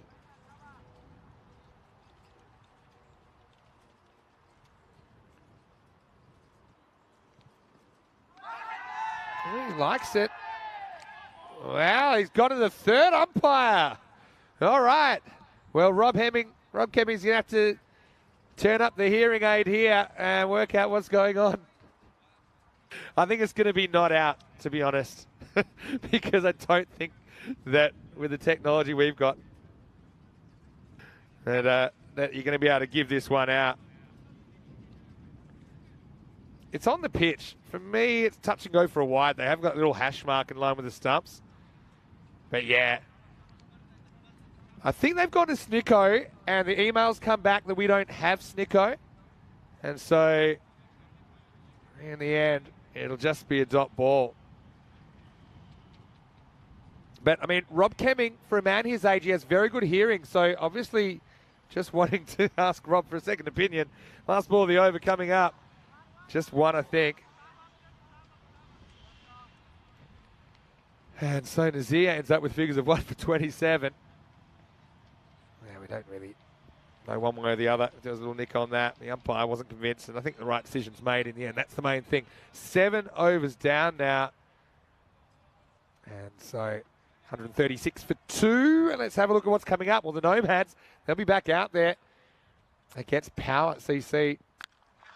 But it might be sooner than you think the way things are going, because this is lifted up and over the top. Maximo, Fernanda Sakaram, and Alton. What a chase. There's Power warming up. Now Power, they're going to be powerful. Osama Mahmood, watch out for him. They're led by Assad Mahmood, so they're brothers. You've got Abdullah Rana, who was the last ball hero recently in Malta for the national team. A couple of names missing there. No Ali Naya in the lineup for Power today. And also, Canado Fletcher is in the squad, but he's unavailable for this morning. We may see him a little bit later on, so stay tuned. Now, I do believe we'll have some sort of a delay to that game. It was scheduled to start in about 10 minutes. The way things are going, maybe 5, 10 or 15 minute delay, but stay tuned. And we'll let you know. Keep your eye on the screen. All right, let's get back to the action. I think they found the ball. What a chase. What am I looking at here? Switzerland, where have you been all my life? I've been here a fair bit, actually, just not for ECS cricket. All right. Back to the action. Uh-oh, that looks high to me as well, and that's going. And Maximo. Well, that one went up so long, you almost had time to order lunch and have it delivered. Let's just check out the height of it. He's out of his crease slightly. Probably okay for height, I think. Because it is coming down. He's a step out. But it's 6 nonetheless. Where are we at? 142. 11 required of 17. And this is going to be 4 as well. And there's really no sting in this game at all. Let's go to the Hall of Fame and write them in, because they're going to do this, and they're going to do it easily. What a chase this is. Nomads, the reigning champions.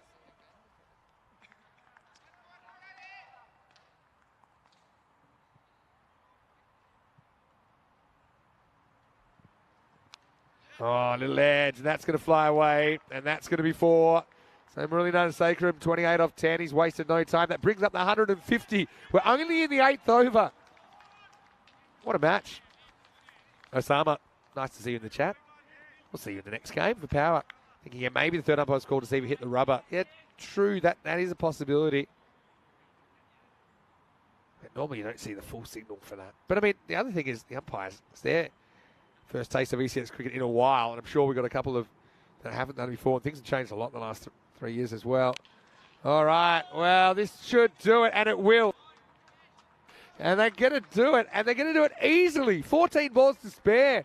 Alton, the ECL representatives, the reigning T10 champions of Switzerland, beat the reigning ECS champions in match 1. What a match. We saw over 300 runs in less than 18 overs.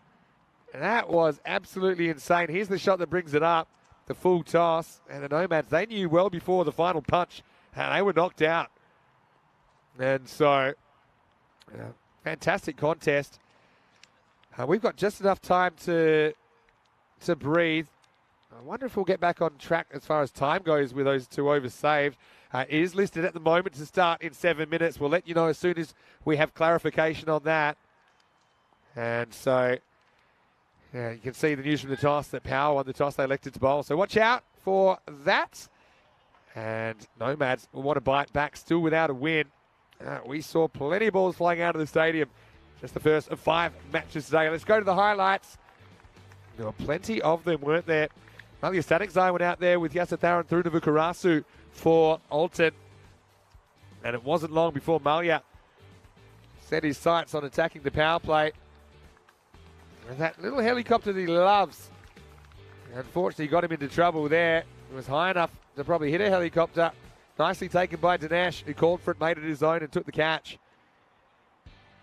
And meanwhile, It was Yasutharan through to Vukarasu, 4 Maximos and a 4 in his 32 off 13. A name we have seen before. But this guy, Karunamurthy, he was so good. He finished 70 not out of 19 balls. He hit 10 towering sixes, and he kind of countered what Hassan Ahmed did in the first innings. Hard to believe, but he actually outpaced him slightly. So, yeah, you need 15.4 and over, or 15.3 and over to start. They end up doing a lot better than that. And the bowlers really had no answer. I mean, they went to spin. I thought that was a good option. Got to say, I was a little bit surprised we didn't see Azim Nazir come back, because he only got hit for the 1 boundary in the 5th. And he did end up getting a wicket. So I just thought maybe it was worth persisting with a bit of the slow stuff. Having said that, medium paces and most of the slow bowlers, they were getting the treatment all the time. And really, the bowlers, I wouldn't have had a lot more answers. Maybe change your pace a bit more. No real margin for error. Maybe try and put it in an area where you think you might get one of those rollers. Maybe dig it in and just think it's time to gamble. I don't know. but there's going to be back to the drawing board, I think, as we see over 300 runs within 18 overs in match 1. What an innings from Roshan Karunamurthy. What an introduction to ECN cricket. We saw Mohammad Ratul in Czechia with an excellent innings in his first ever ECN match. That one was pretty much on par with it. 70 off 19. Batting at number 3 after the early loss of Stanek Zion that went for 12. Bruna Vukarasu was good. He was swinging at 32 for him, and he had a twin in Muralitharan and Nandasekaram, 32 off 11. He was there at the end, and hard to believe it. They're on 200 pace there. 201 pace. Over 20 and over as they chase it down. One of the best chase we've ever seen, really, on ECN. Now, if you like violence, you'll enjoy the bowling figures. Wickets to Fahim Nazir and Azim Nazir, the brothers, but really not figures you want to look at again if you're the bowling side. Azim Nazir, like I said, the only surprise for me, he didn't come back and bowl the second over. So we do have an updated start time for you now. We'll be starting at 10:55 local, which is 2:25 p.m. in India, 2:55 p.m. in Bangladesh. It's 10 minutes delayed from the original start time.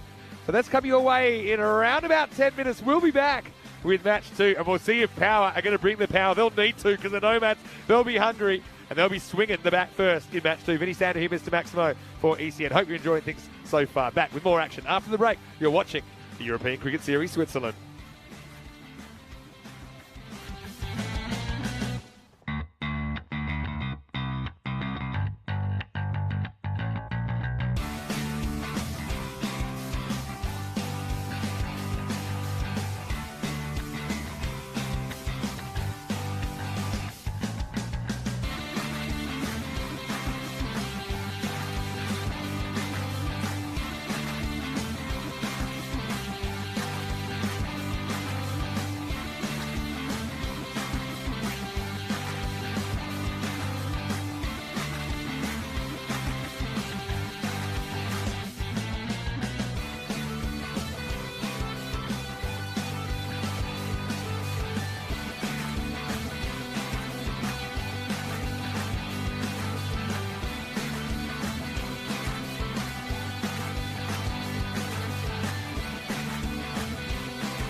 Here we are with St. Gallen Cricket Club at Mount Sentis, the highest mountain in East Switzerland with a height of 2,500 meters, looking over 4 different countries. What an unusual place to play cricket.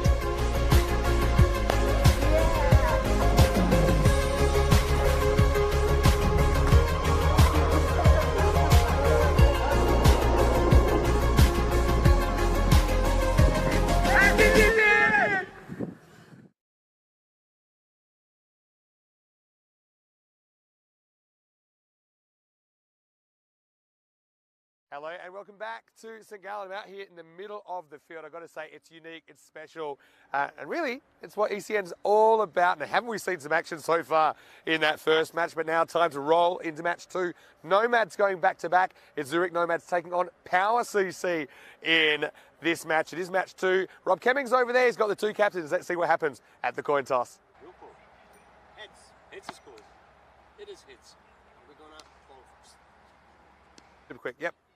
So it is Power that win the toss. They've got the power to decide. They elect to bowl first, so they will be chasing. A couple of outs for them. No Ali Naya and no Canado Fletcher in the lineup, but still some very good players, including Abdullah Rana, who was the last ball hero in Malta just a couple of short weeks ago. But Nomads, we know that they pack a punch. Watch out for the Nazir brothers. Watch out for Hassan Ahmed as well. So I think Power, they want to deal with their threats first up. They need early wickets, I think, to have a shot and keeping this score to something reasonable. Beautiful conditions right now. The sun's out. I'm going to go up in the grandstand and get ready for the first ball. News from the toss in match 2 that Power CC, they won the toss and they're going to bowl first.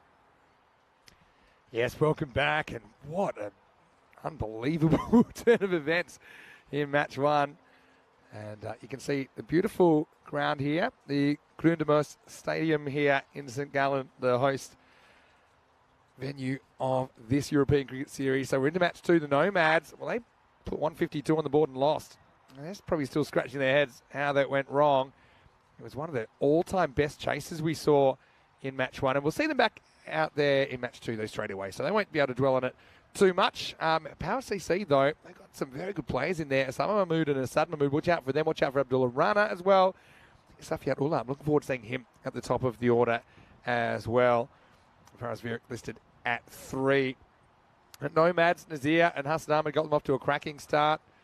They've got a very strong top order, and that's who we'll see straight away here in match 2. Yeah, so just a 10-minute delay now. Catching up a little bit after we had a slightly delayed start to the day for logistical reasons, but I want to welcome all of our viewers watching on Fan Code in the subcontinent, as well as everyone watching on our YouTube channel, ECN European Cricket Network. If you haven't already, please subscribe, no matter where you're watching from or what platform you're watching on. Go to our YouTube channel, ECN European Cricket Network, and subscribe. And don't forget to like the video as well. And even if you can't watch the live stream on YouTube in your part of the world, you can watch all the highlights videos, the player of the match videos. There's a lot of content on there, literally thousands of videos. As we've done well over 3,000 matches now on the European Cricket Network since we were last here in Switzerland. Also, a big hello to everyone watching on Swiss Sport TV. Great to have you with us. And so now we're getting ready for the start of match 2.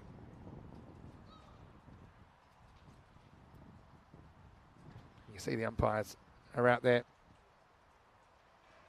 And you can see the pitch here. If you just joined us, it's quite an unusual situation. I mean, this cricket ground, or this ground, I should say, has to be one of the nicest spaces I've ever seen cricket played. To be honest, it's a kind of an amphitheatre feel because it's all elevated around the ground. We're actually at the top of quite a big grandstand that would seat, I don't know, like a couple of thousand people, I'd say.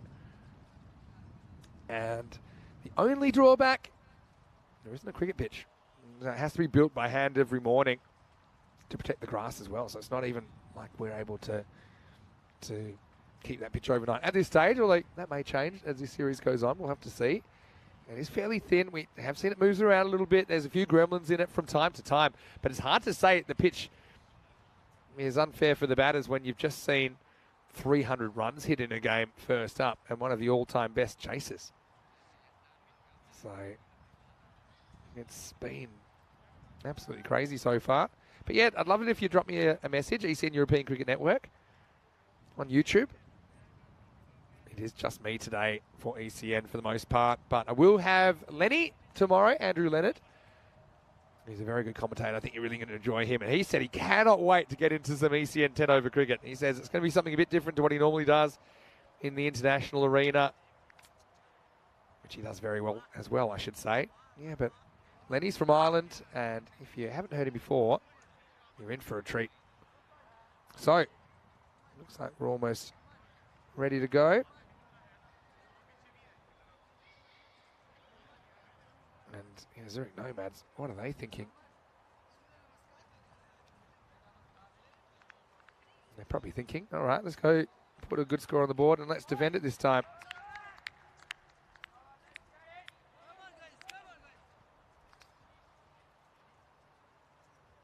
So this looks like Osama Mahmood that's going to get us going for power.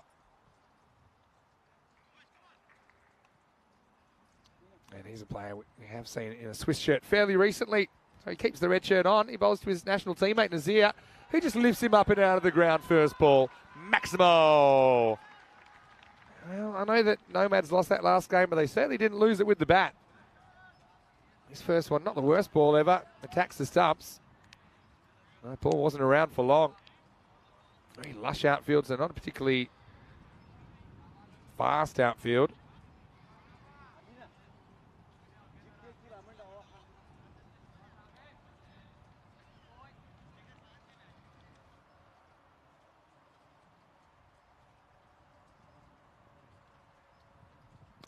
Pitched up. Oh, this has gone miles.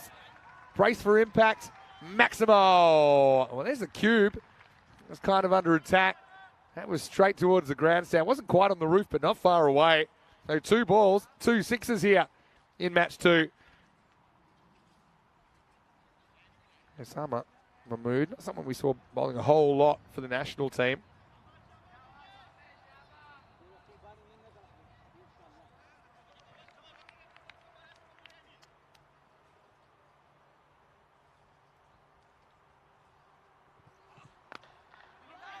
This is knocked away to point.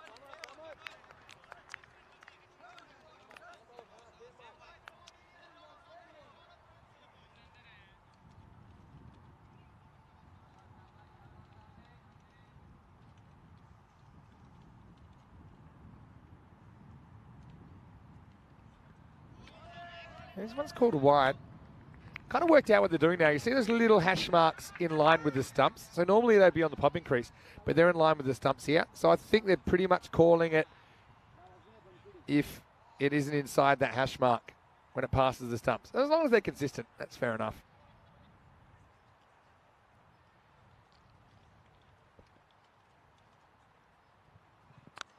All right, false shot in the air and gone. So that's a big wicket early in the piece. Nazir bangs a couple out of the stadium, and then he's going to have to go. Osama Mahmood does get the breakthrough, just angling across the left-hander. And a well-judged catch. Had a lot of time to think about it. He knew it was a big moment in the game first up. And the Nomads lose their first. And it's a big one. Nicely taken. I wouldn't say it was 100% technical the way it was taken, but that's Fazal Amin Razek, and it takes the catch. And power. They're powered up early on here in game 2.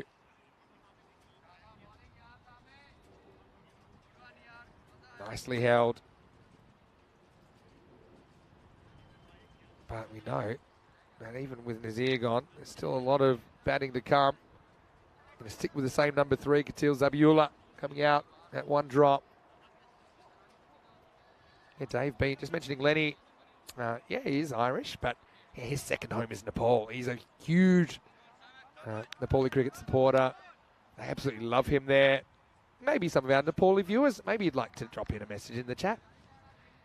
They call him Takludai, which basically means bald older brother, I believe. Anyway, Zabiullah to face up, right-hander. With the old hit and run. If he hits, this will be out. And he misses. Had 1 stump to aim at. That was the chance to get Zabiullah first ball.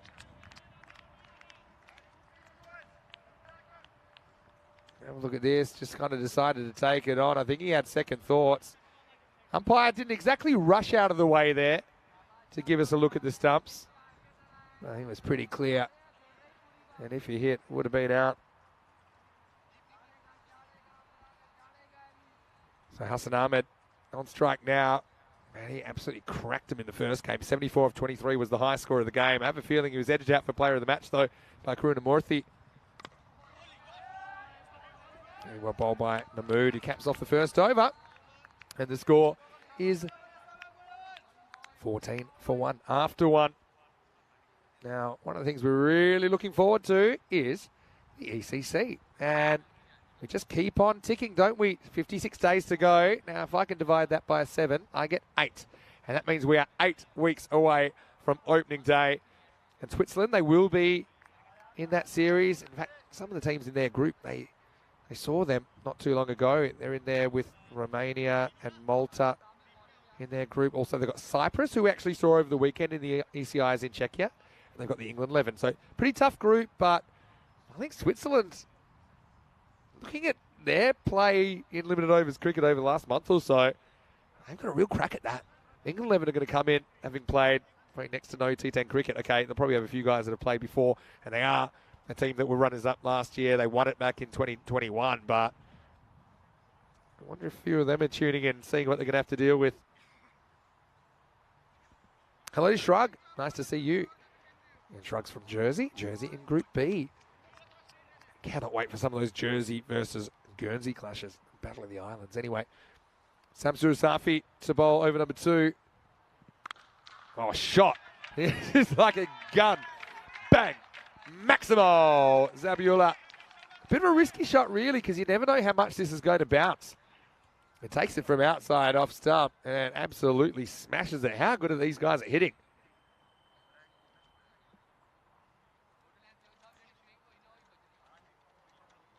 Question in the chat about what the elevation is, and yeah, a lot of Switzerland is pretty high above sea level. We're about 675 metres above sea level here, so let's say 700 because we're high-ish here. Certainly is flying. And this ball's hit straight mid-wicket, really. That was well held by Abdullah Rana. Now, Abdullah Rana, he had a brilliant series in the Valletta Cup.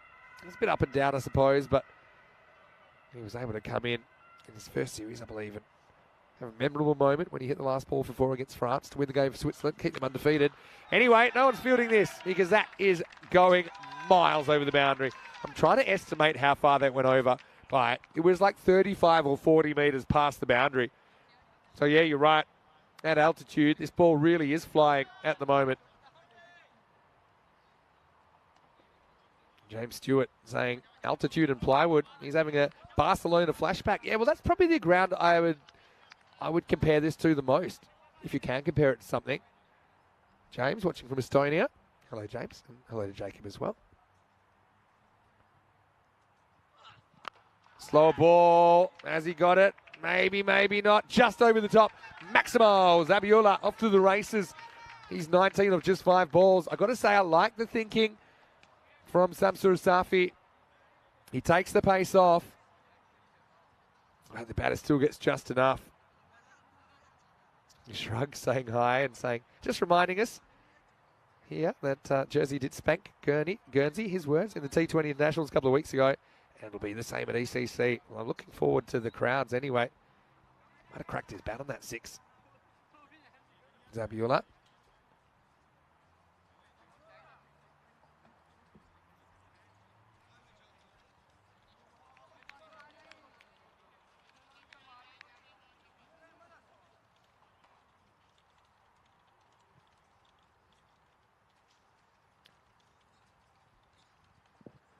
Okay, so he tries the genuine bouncer.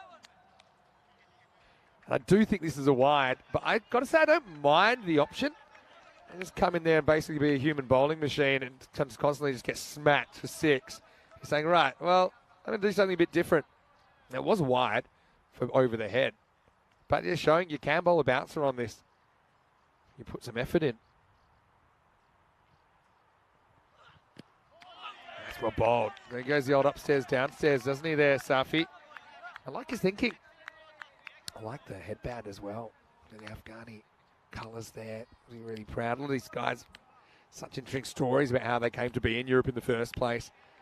Some really heartbreaking stories as well.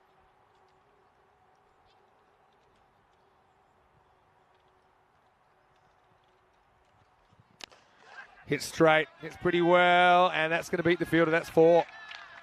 So Safi's over goes magical, and it's more of the same here in day 2 so far. Well, we had the Barcelona bash. I think right now we've got the Swiss smash as we get to the end of the second over, and it's 37 for 1 after 2. Yeah, these are the teams that we'll see over the next couple of weeks. Each team will play 10 games. It's early days, of course. Nomads, probably hard to believe they're on the bottom of the ladder with a net run rate of -5 or so after they put 152 on the board. But still plenty of time to go. A few teams we didn't see before. Paktun Zalmi, a new side in there that stick out. Vettingen as well. But I've got to say, it's been quite the entertaining beginning.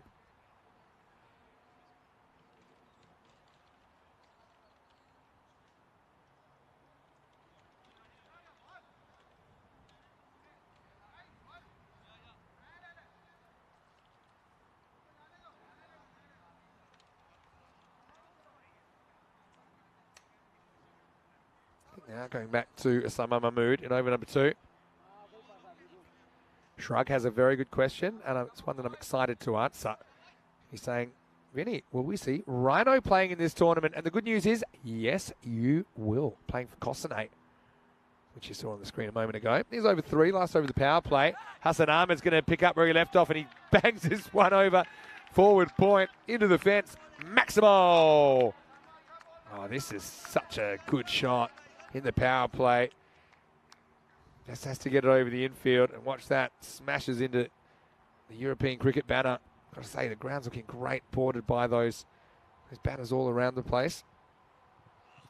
Slower ball, clever, should be gone, and he is gone. That's really smart bowling by Osama Mahmood, who has both openers now. And so Hassan Ahmed just didn't quite get it right there, did he? He spots the change of pace, but just throws him off a touch. So, sensational result for Power. I think when you see what's happened this morning so far, they'll certainly be very, very happy to see the back of both openers.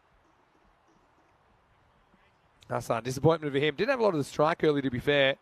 But he's going to go 6 and out here in match 2. And the Nomads, 43 for 2.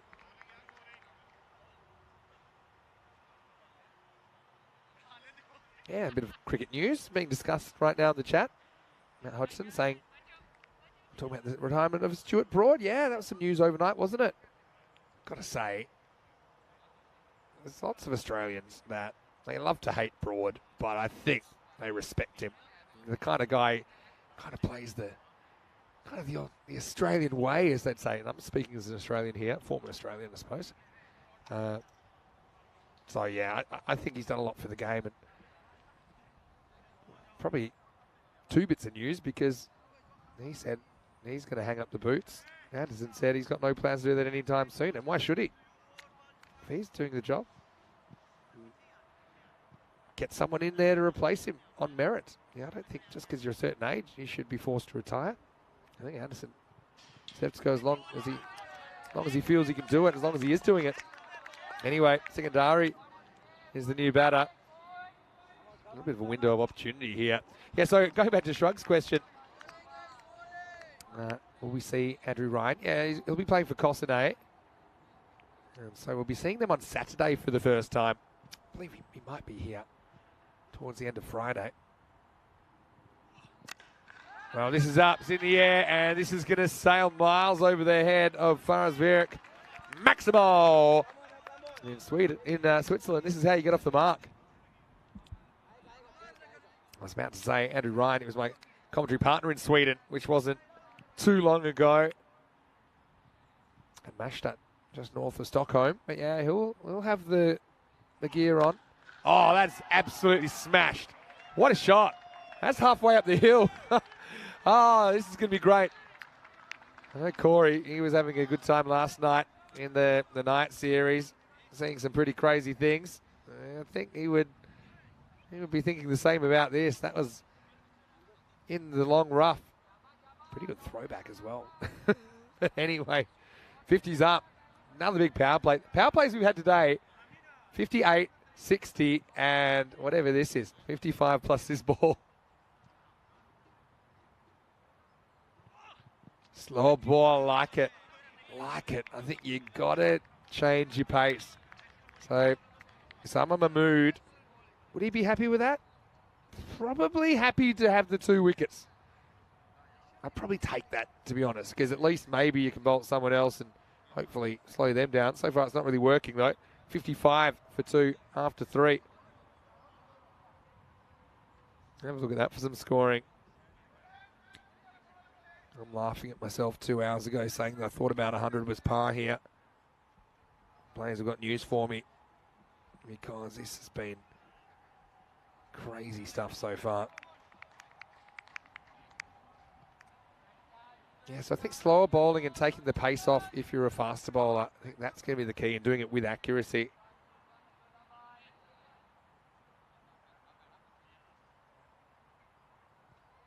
Hello to Chris again, as we're going to get change of bowling, and this is Abdullah Rana coming on. Talked about him a moment ago, but he doesn't have too much luck first up. As he gets a thick outside edge, he's going round the wicket, trying to get that angle across, right-hander, and he does. But no third man out of the circle, and runs away pretty quickly into that Cricket Switzerland sign. Hello to all my friends at Cricket Switzerland as well, and I've got a lot of friends here. In fact, I got involved in European cricket when I was playing in the Cricket on Ice tournament all the way back in 2019. It's hit straight, and watch out because it's coming in. In fact, it's going to go straight to Malia Stanikzai. Out of all the seats he was sitting in, I know you're watching this on the camera, it went straight to him. And he's got the headphones on, probably watching back some of his highlights, but tell you what, he was in the action.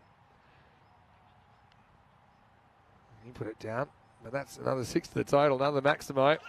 Good comeback from Rana. Hey, Rana. Enjoyed watching him in the Swiss shirt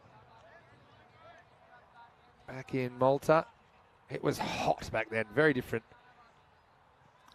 conditions now. Much more mild here, but still quite pleasant. Bowled. Samuel are not able to get under this one. Just a single.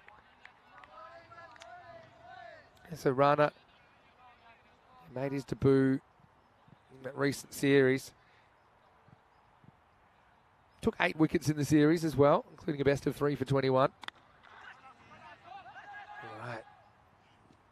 Sneak through for a single here. So yeah, just the one.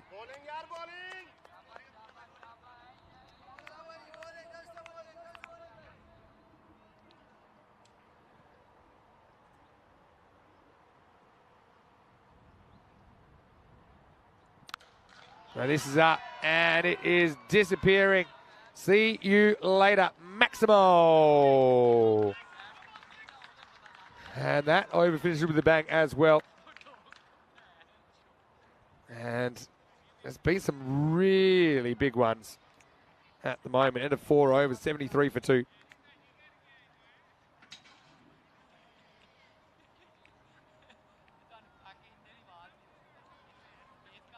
So that's stabilised around the 18 or so. Will it stay that way? Who's to say? I'm kind of searching for answers about how you slow this down. But I suppose my basic advice would be just try things.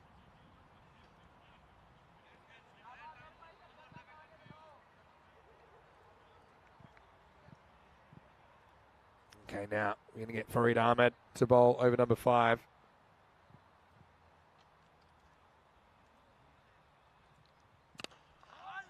We'll hit back, and he does deflect it down partially. It will just be a single. Hello, Tim Reedman as well, bringing us up to date with a bit of cricket happening in the USA. Yeah, poor, and he's a good player. He hit a ton overnight. He's very excited to watch. All right, this is cracked. It's high. It is going to go the distance as well. Maximo Zabiola to 46. You certainly see why they like him in the 3 spot. Look at the footwork. It's just clearing the front leg, getting pretty front on, and getting pretty close to the middle of the bat.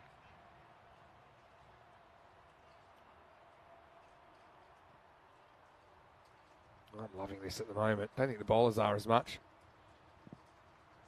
Yeah, clever bowling. Bit of one for the over. So if you can get that bouncer in, then probably not a bad option just to mix it up. And that one's genuine bouncer.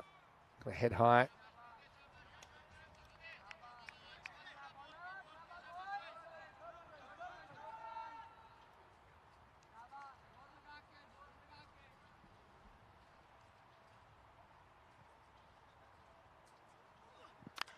All right, in the air. Has he got enough on this one as well? Oh, you bet he has. Maximo. Raining sixes here in St. Gallen on a Monday morning. The Maximo count is going to be through the roof.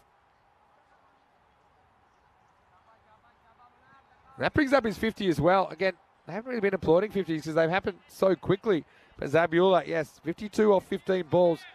There we go now. He gets the acknowledgement.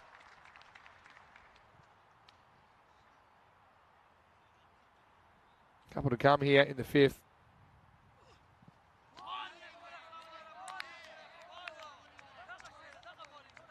You've got to say that Zabiola's really shown what he can do.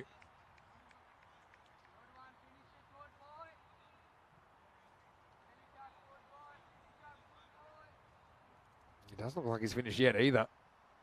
Considering we're not even at the halfway point yet. We'll be after this. Clever slow ball. I think bowlers need to sit up and pay attention. Get your slow ball right. Don't be afraid to bowl it. Be unpredictable. I think they're probably the little nuggets of advice I'd be handing out, but I'll also be saying good luck as we get to the end of the 5th over. It's 86 for 2. Yeah, so have a look at that. Alton now on the Hall of Fame for highest chases, with their chase of 153 in the last game, which was the first game, 154. And they chased it down with over 2 overs remaining. And let's see if there's any additions to that list. During this tournament, you wouldn't count them out.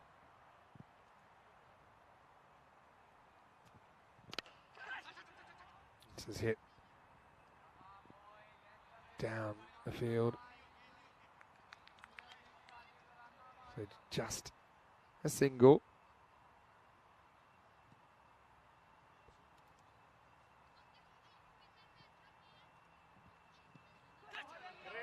For me, it's just okay.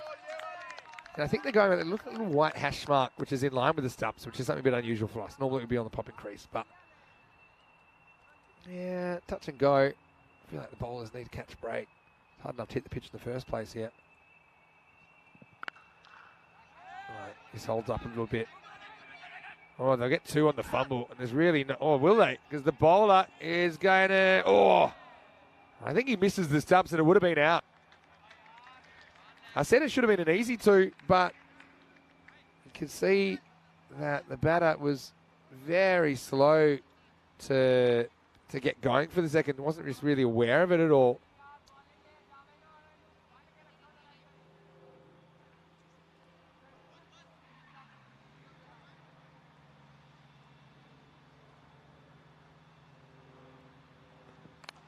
All right, in the air. It is going to be catchable, and it will be caught. I've got to say the catching has been really good today so far. So Zabiola does get the strike back with the 2, but he only lasts 1 more ball as Rana gets the breakthrough. The Nomads lose the 3rd wicket now. It's 89 for 3.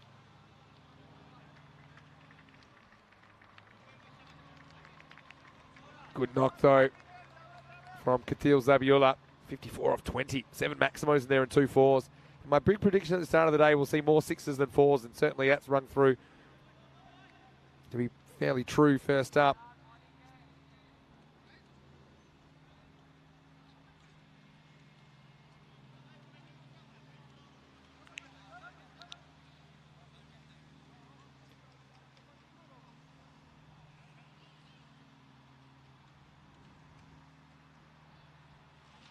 Okay, let's get ready for a new batter. And pretty good one as well. Azim Nazir comes out.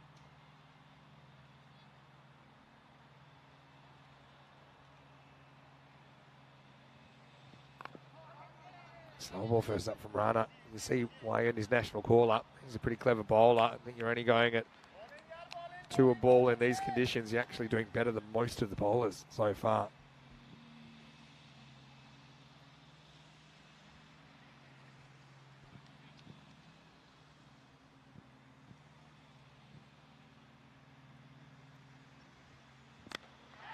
This is hit, and it's just over the fielder. That's Farid Ahmed, who reached up with the one hand, couldn't get there. That will be a single to secondary, and he'll retain the strike into the 6th over. It's 91 for 6.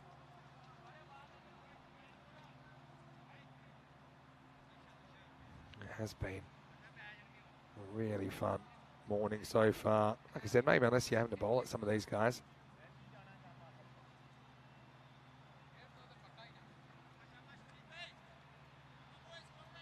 Let us know what you're thinking in the chat. ECN European Cricket Network. Once again, big special thank you to all of our viewers watching on Swiss Sport TV here in Switzerland. Good ball first up, secondary. A bit hit and miss so far. His captain, Azim Nazir, at the other end. Well, he's class act. It's Fahim's brother who opens the batting.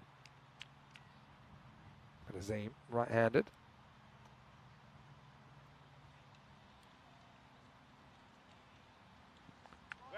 It's okay. Yeah.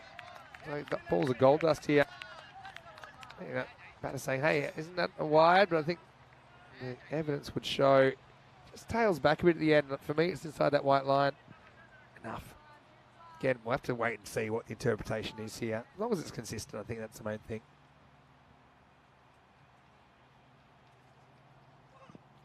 Oh, yeah. I like that from Farid Ahmed. It'll be the one bouncing for the over. But it just kind of gives the batters something to think about rather than just easing onto that front foot and driving away with immunity every time. Excellent ball.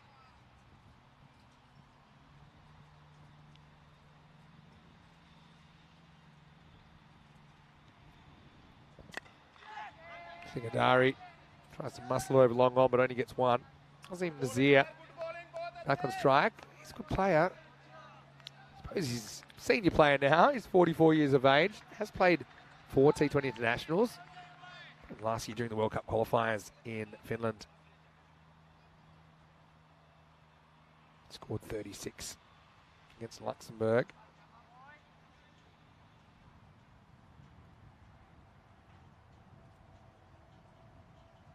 Oh, clever bowling. That was a slow ball.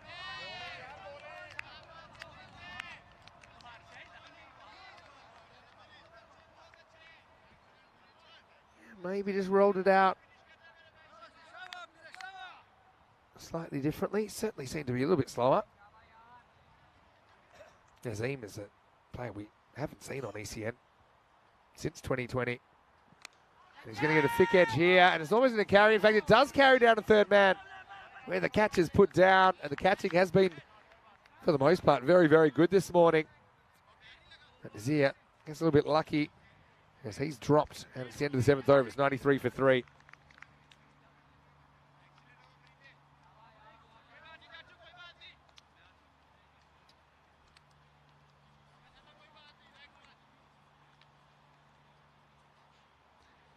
Three overs to go. Where could they end up here? 93 off 7, so 133 pace at the moment. They could end up about 130s here. It's my general feeling.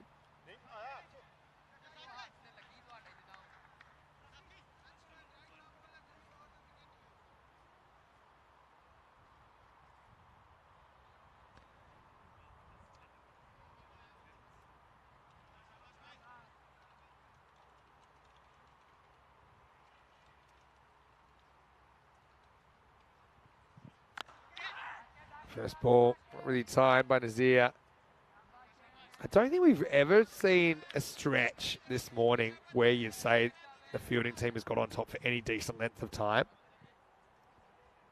No, I suppose in the first innings of the day, there was a period where in the first innings, 3 wickets were lost in 2 overs. That was towards the end of the innings, and then straight away the last over went for 21.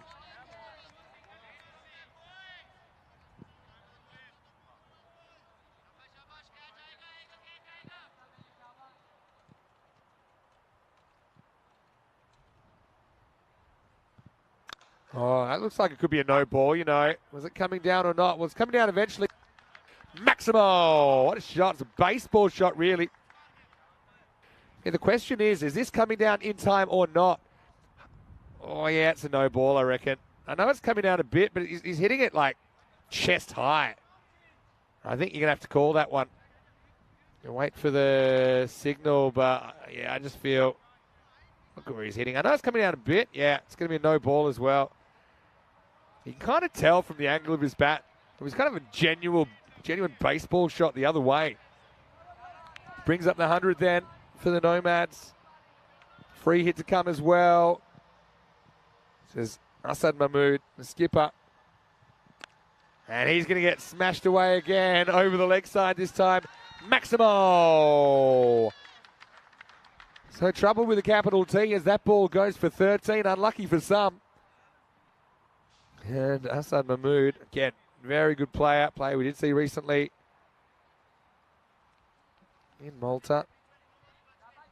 I mean, it may not be 40 degrees here, but it's pretty hot in the kitchen right now for the bowlers. Sikandari has moved to 29 of just 15.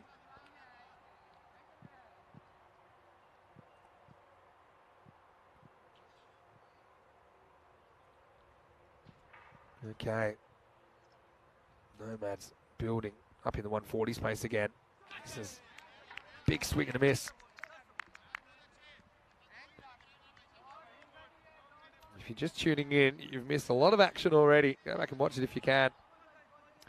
Again, as long as they're consistent with those, that one kind of gets half the hash line.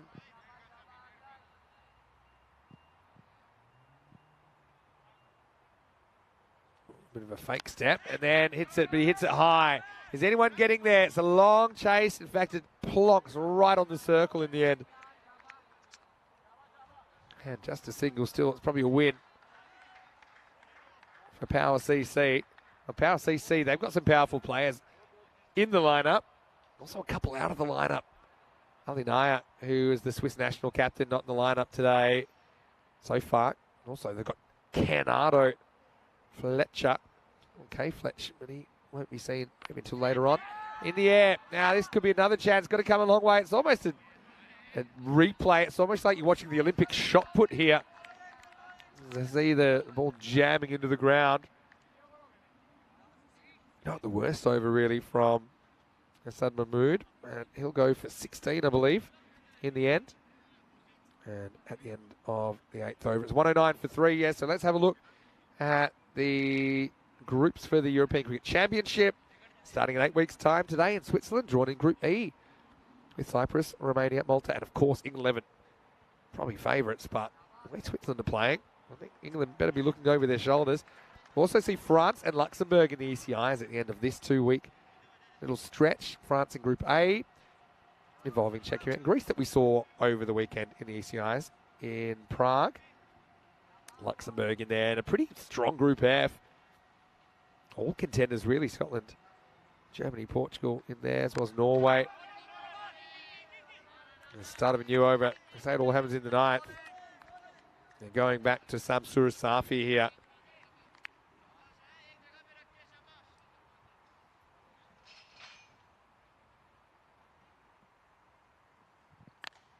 Oh, picked up straight to the field again. Good catch. Thought for a minute he hit it better than he did, but it didn't really get off the middle. It was kind of off the inside half of the bat. Got to say, it's a nice catch taken down there. It's Abdullah Rana. Takes it without a fuss. I like the way he protects the ball here, Rana. Let's have a look. Takes it. See how he takes one hand off the ball and he uses that hand to break his fall, and then he kind of rolls. That was well done. So Nomads lose a wicket. It's a pretty good wicket as well. for power as they remove Azim Nazir for just 4. Couldn't get going in that innings.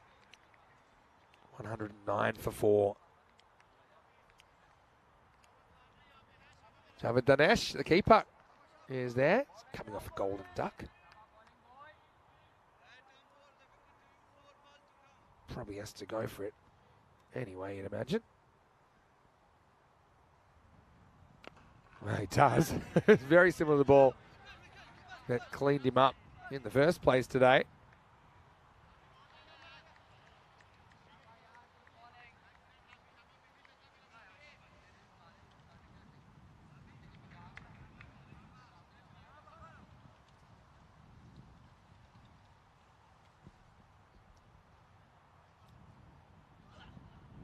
Just down leg side, must be called a wide.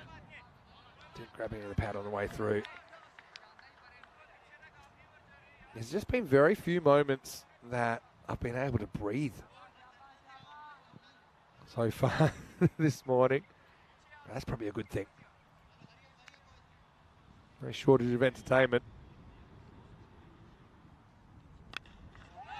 Up in the air, doesn't quite carry this time to the fielder. So some Mahmood out there. Power just pegging things back a touch. Dare I say it, a little bit of normality in there. Nick Devonshire, he's liking Ireland 11 to win the whole thing, Nick. Might give it a shake. I'd like to see Jason van der Merwe in there. It was great for CIYMS in the ECL.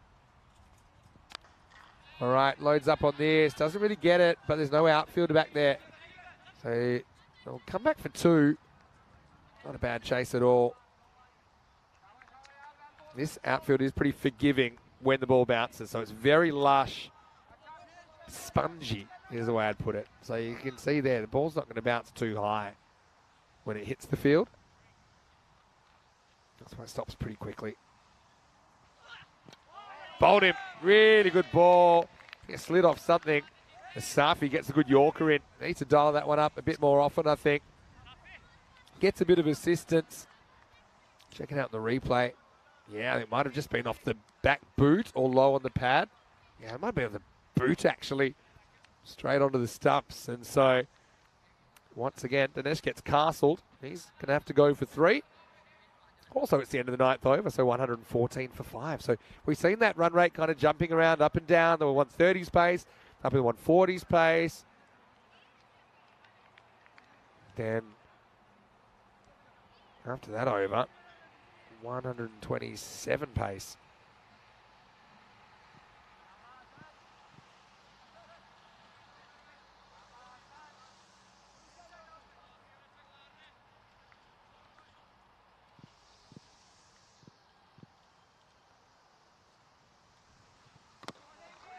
Right, this is hit into the stumps.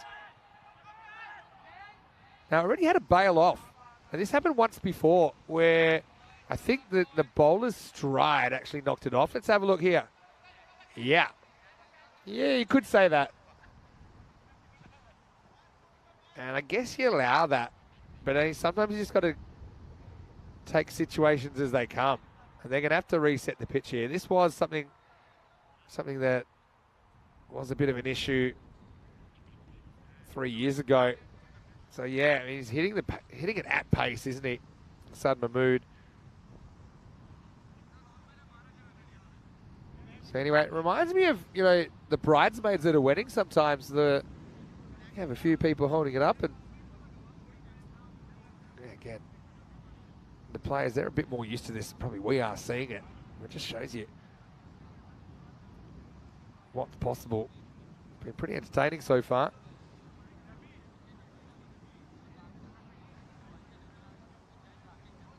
And while we're there, I know that Nick was saying he likes the look of Ireland 11.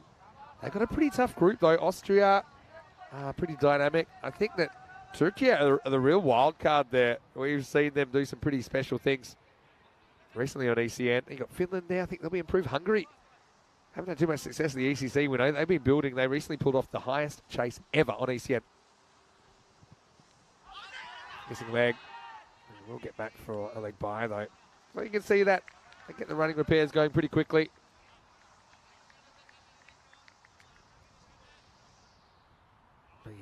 Don't change the channel today. You're in for a treat. Only about halfway through the second game of 5. Also, haven't mentioned it yet, but some chaos in Portugal last night. And finals night coming out tonight as well. Goes after this in the air. Again, no outfielder there. Infielder's going to make a really good play on that. Samsur Safi doesn't hold on, though. That might have got him on the end of the fingers. That looked like a sore one. We'll get back for 2. Have a look at it here. It's a good effort. Just towards the end of the fingers, and that can be nasty. Hopefully he's all right. What he's seen, he's a pretty important bowler. 118 then.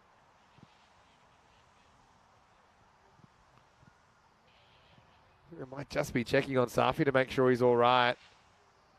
Asad Mahmood, none for 19 off 9 balls so far.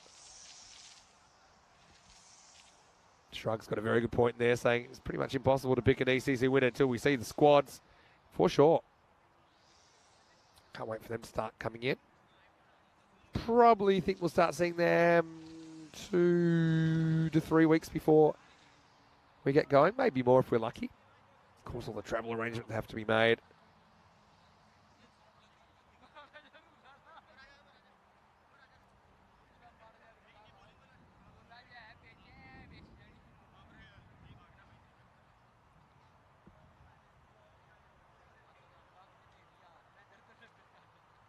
All right, yeah, this is just a constant issue. Certain bowlers will hit the pitch differently. So bowlers that have a lot of kind of forward momentum in their delivery stride rather than just coming from above, they'll probably cause a bit more of a problem for the pitch. And also, you know, after every innings, you're going to see it getting flattened out a little bit. So this is why, you know, get to the end. This is probably at its loosest.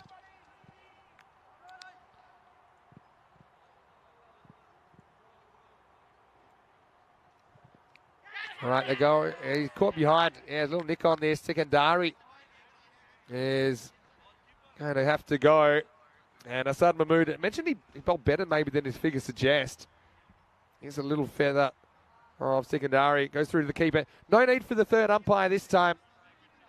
Very confident about the little edge. Sikandari, though, nice knock from him. Yes, he'll go for 34 of 21. 4 big maximos in there for Sammy. With 2 balls remaining. Gets 118 for 6. You see there, they were kind of running on contact, weren't they?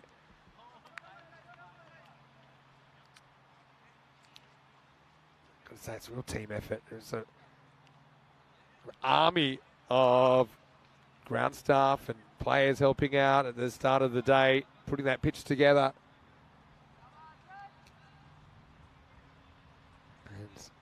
Yeah, there's Ali Abbas. He's just doing his bit to make sure everything's okay. See him playing for the St. Cullen Club a little bit later in the week. Right now, the 2 to come, and it's Romani, the new batter. Slower ball, clever. Well, they still might get a wicket. They won't. Keeper took a second to realise what was happening. Now, that's one that, yeah, I thought maybe did actually hit the stumps with his foot that time. Called a bye. But it's hard to tell conclusively. Anyway, I think it'll be fine. Last ball coming up, 119 plus this. Hit up, and I think this will be out of the ground. Maximo! Oh, Arbab Khan comes out, and he looked pretty good as well. He ends up sending this one high and handsomely over mid-wicket, and that takes us to the end of the 10. Zurich Nomads, 125 for 6. And so, yeah, perfect finish. I mean, I said it was 100 par, 110 par. Maybe I'm landing at 125. Maybe that's an average kind of innings. I mean, Nomads are an above average batting team. I will say that. But I think the power, they got a lot of good players as well. So let's rock into the highlights. And early on, it was the usual threats. The 2 left-handers at the top of the order, Fahim Nazir and Hassan Ahmed for Zurich Nomads. It was a nice catch taken there by Fazal Ahmed Razek to get Nazir, I should say. Hassan didn't have a lot of the strike, to be honest. Katil Zabiula came out at 3. And outfield playing a little bit faster than I might have thought, actually. It was actually Farid Ahmed that was able to catch Hassan. So 6 it out from the big left-handed opener. Zabiula and Sikandari then went about putting together a pretty innings-defining partnership. They put on 46 in really quick time. 46 in 20 balls. And it was dominated for a while there by Katil Zabiula. He went on a rampage. 54 off 20 for him, including 7 Maximos and 2 fours. Do you think the catching's been pretty good this morning for the most part? And Power, I think they just held some of the batters back towards the end. Continued to take wickets. That was a good one to get Dinesh. So you have a look at the top 4. With the exception of Ahmed, they all make double-digit contributions. But after that, it was for 13 runs from the next 4 off just 13 balls. So they just kind of hold it back at the end. Looked like they were going to get 130s, maybe even more. 125 Power, reasonably comfortable chasing that. But they're going to have to bat well. Will not be easy for them, no doubt. Obviously see some of the wonderful architecture here in Switzerland. Let's have a look at the scorecard. 54 for Katil Zabiula. Very good innings from him. 7 towering sixes in there. 34 for Sikandari. Also very useful in the middle overs. Nazir went 6 and out. Hassan went 6 and out. Apart from that, no one could really get going. Pretty disciplined bowling. We saw extra as a bit of an issue this morning, but only 6 in total, including 3 wides and no ball for Power, who just battled, don't they? Farid Ahmed, you could argue he was the best of the bowlers, despite not taking the wicket. He only went for 15. 2 fifths for Osama Mahmood and Sam Susafi. A wicket apiece for Abdullah Rana and Assad Mahmood. We'll have a break. We'll be back in around about 5 minutes or so to take you into the chase. We already saw 153 chase down. 126 looking a lot more reasonable, but Power, first time they'll be swinging the stick here in this series. Vinny sounding here, Mr. Maximo for ECN. We'll see you in just a few minutes for more European Cricket Series, Switzerland.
Hello, cricket lovers, and welcome back to Switzerland. Great to have your company. Day one, and so far, it's been edge of your seat stuff. We've already seen one of the top chasers ever on ECN in the first game of this series.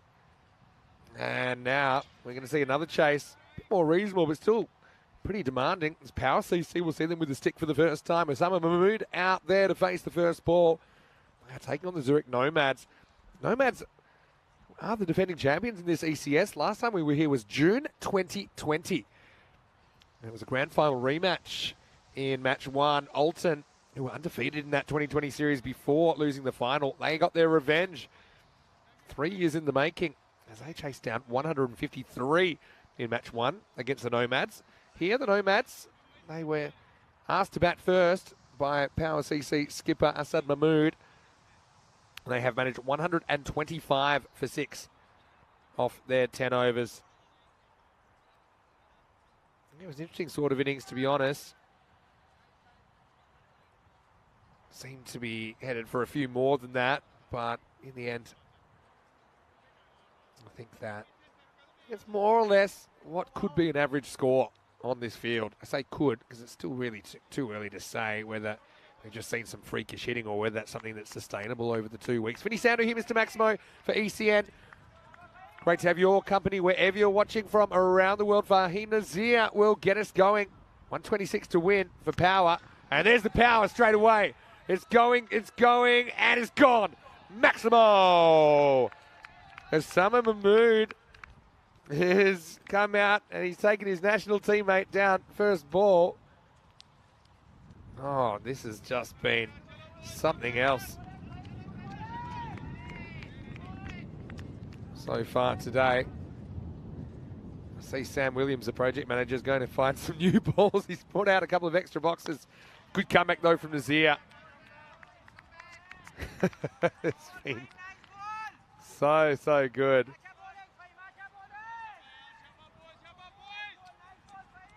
Yeah, so a fair few of the national team players we saw just a couple of weeks ago in the Valletta Cup on show this morning. It's been good, hasn't it?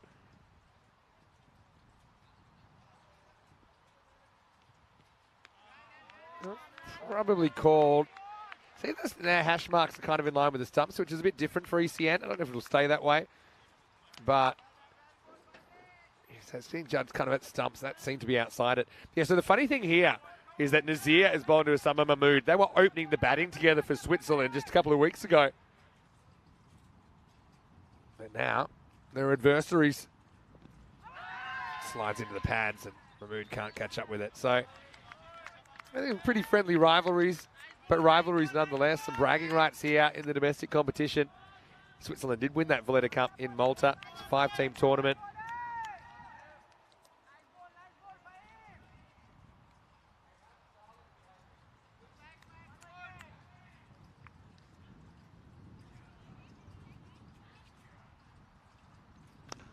Oh, smacked, and that's almost taken out the umpire. Lucky it didn't, but not too much luck for the bowler. Gets drilled down the ground for 4.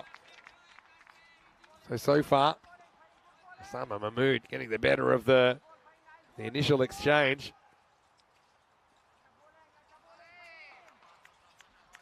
Powerful hit. Funny thing was, Osama Mahmood was bowling to Nazir in the first innings. The roles were reversed. Down leg side. Don't think this takes anything. This will be a wide. Hello to Wayne. Great for you to be in the chat. And yeah, to bring up to date. I'm doing day one here solo, but Rico will be here in the second week. He's got some work to do in Romania first. He's doing the T20 IWs in the Continental Cup.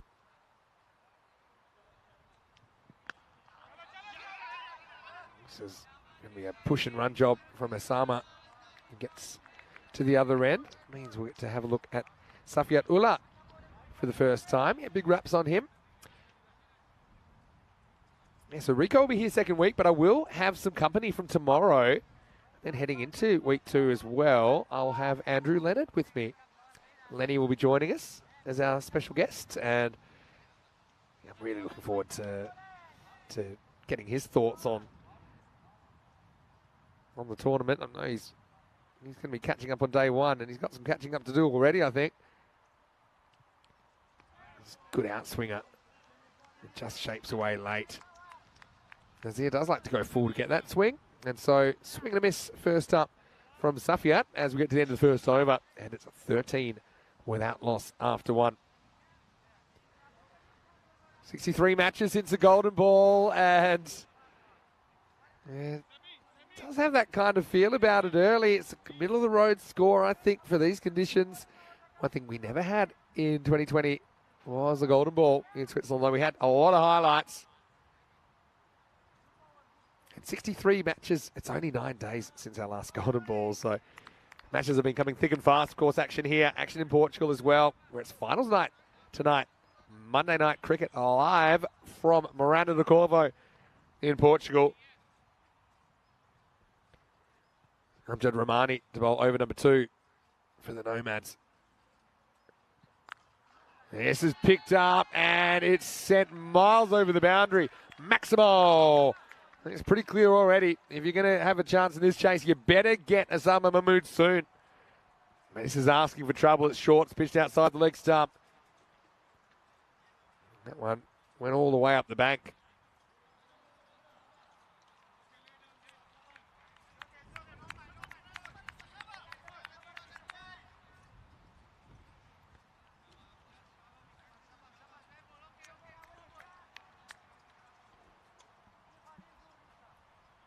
Rahmani, not the greatest start. It's a good ball to a right-hander.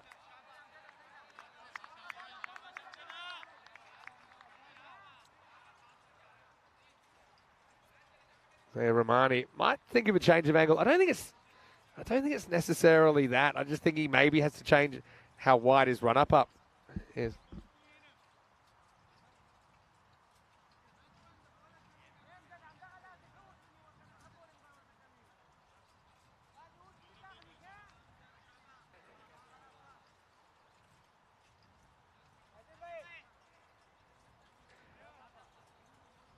So, yeah, he's going to go around the wicket here.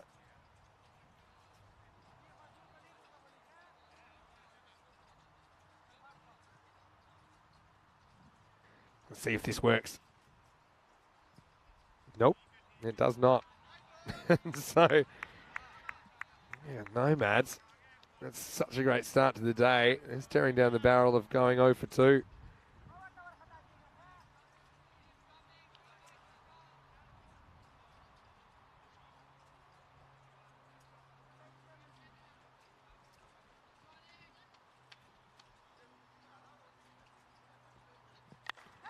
In the air, and just out of the grasp of the fielder. May have touched that, actually. It is Fahim Nazir. He's a brilliant fielder. I don't think he could have done anything more, to be honest. Maybe got a fingernail on it. Timed his jump pretty much perfectly. False shot from Osama Mahmood. Close call, but he survives.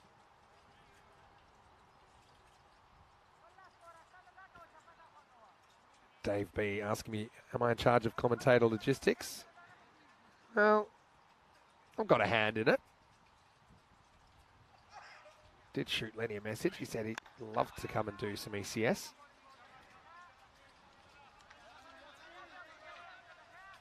Safarullah gets off the mark.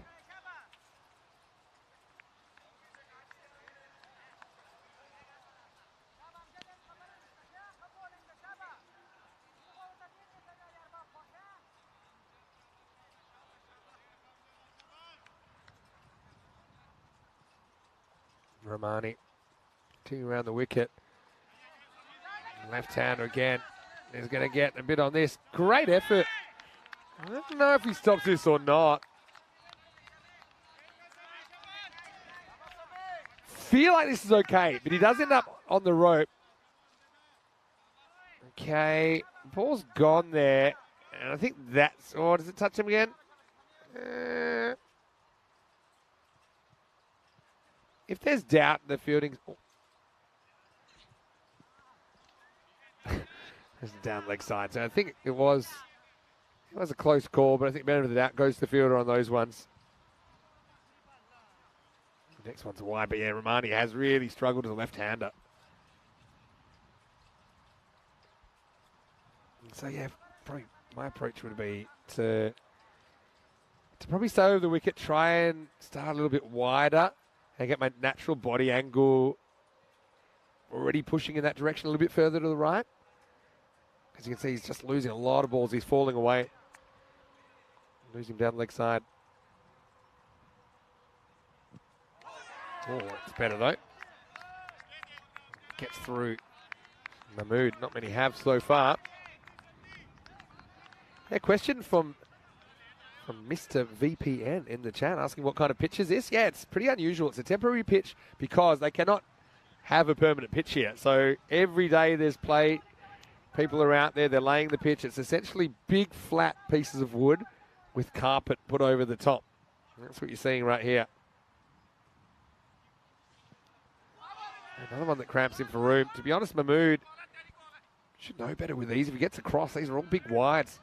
They can have a free swing down the leg side. So Ramani gets out of jail a little bit there. That will take us to the end of the over. Leg by signalled, and it's 27 without loss after 2. Early days. I had a question, who am I looking forward to seeing in the tournament? Well, lots. One team I haven't really talked about so far is the Zurich Crickets. Apart from having an awesome name, they were one of the really exciting young teams last time we were here in 2020. So I'm looking forward to seeing how some of their players have developed. St. Gallen, the hosts, I think that they'll be fun to watch as well. As we get ready for over number 3. This is going to be Arbab Khan to bowl. So yeah, obviously, yeah, the pitch is something a bit different. Probably the most similar we've had is in Barcelona at the baseball stadium there, the Montjuic Olympic Stadium. But it's doing the job at the moment. It's very entertaining stuff. Arbab hustles in. Very quick-footed approach to the wicket.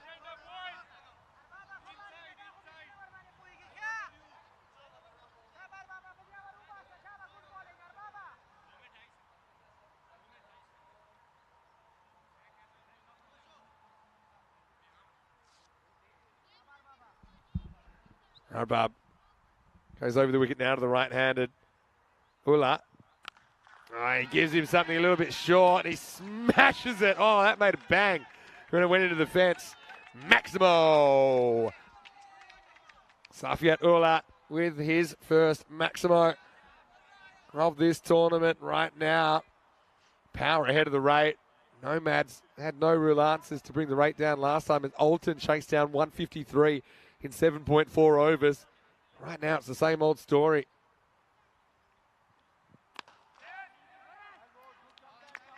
Push to the fielder. Dot ball.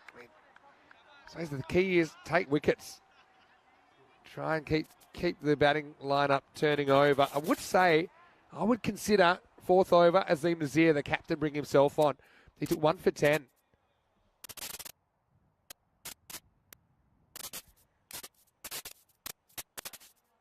Whipped away.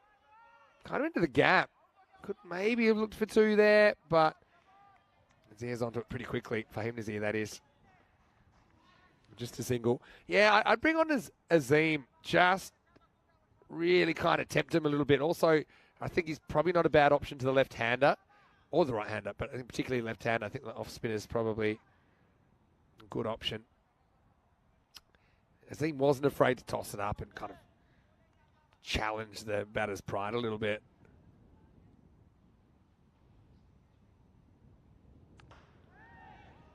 This is a slight miss hit. We're still motoring towards the boundary. Excellent fielding. It's just inside. And in the end, they're only going to get the 1, I think.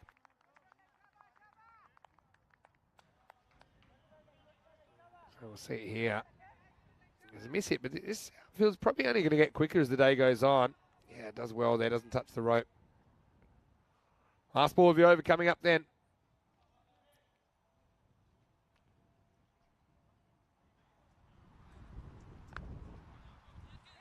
Turned away to the leg side. No fine leg, but again, doesn't run away that quick. And that's probably 4 in Prague over the last couple of weeks, but this time doesn't even leave the circle. That'll take us to the end of 3, and the end of the power play is game on. Power 37 without loss after 3. Pretty good over, just the 10 off that one from Arab Khan.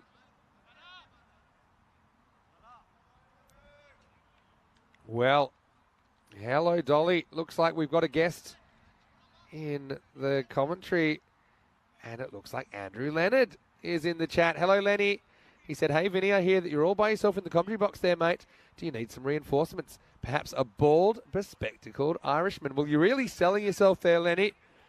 But, yeah, I can't wait for you to get here. I think you'll be here maybe just after the last ball's bowled tonight.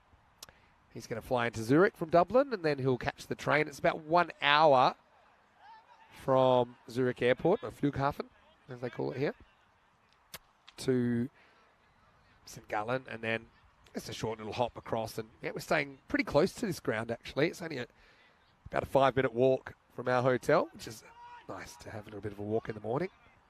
Yeah, Lenny, you're going to love it. Anyway, time for over number 4. They do go to spin, but they go to the left arm spinner. Doesn't work out. Azula just basically heaves the first one to the leg side and gets 4. This is Thanabala Singham, who is coming up. But I think he's known as TT.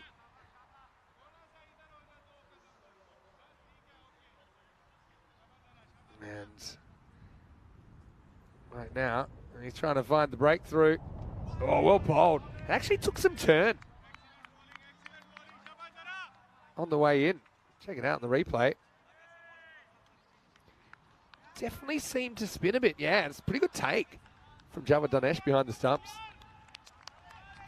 I haven't seen too much spin this morning yet.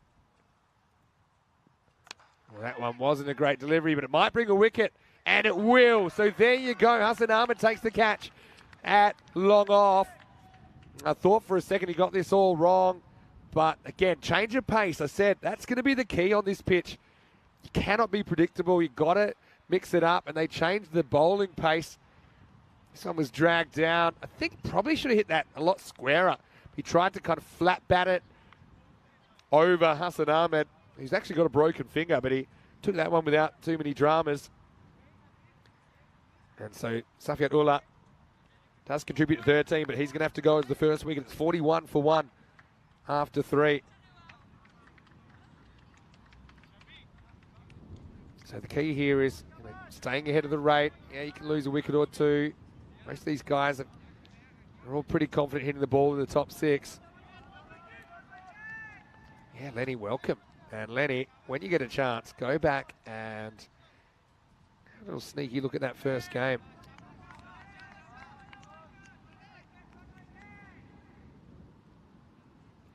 Okay, so it's Virk that's the new batter. It's well bowled. Yeah, good spinner here. Can just throw off the timing of the batters. We're seeing it some medium paces. Sometimes they're just kind of playing on instinct. I did say this morning we'll probably see more 6s and 4s. Well, that could be another one. No, it just climbs over the fielder in the circle. That's Zia-Ullah Amakel. He jumps on it. But you can see, again, in Prague or some other places, that's probably 4. It's here. It's very lush. Yeah, Lenny, welcome. And I'll be saying welcome again when you actually get here. And yeah, some of the Nepalese chatters coming out of the woodwork, and so you should, because Lenny's here. He's kind of honorary Nepal cricketer, in a way. As that's going to go all the way. Well, I didn't think he got that much of it, Mahmood, but he still gets enough to get it over the line. Maximal! Similar to the ball that got the wicket, but this time it slightly breaks into the left-hander. Just carries the line. Osama Mahmood is still keeping power on track at the end of the 4th over. It's 48 for 1. You can see there, just a shade under the line. Probably nothing to worry about at the moment. I said that had a bit of a golden ball feeling at the start of this innings, because it seems to me like an average score now. I've kind of raised my bar a little bit. Thought about 100 because the pitch looked like it was doing all sorts early on. but we've seen 150 plus chase down. 125. Yeah, maybe 120, 125 par. It's all speculation at this stage, really.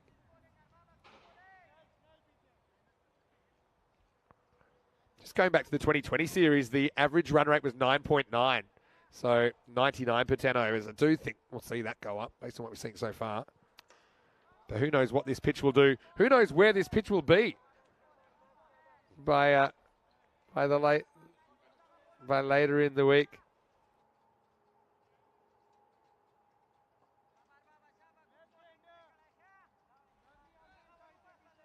But anyway, what we have seen is one of the most exciting days in the European Cricket Series so far. And we're only just getting started.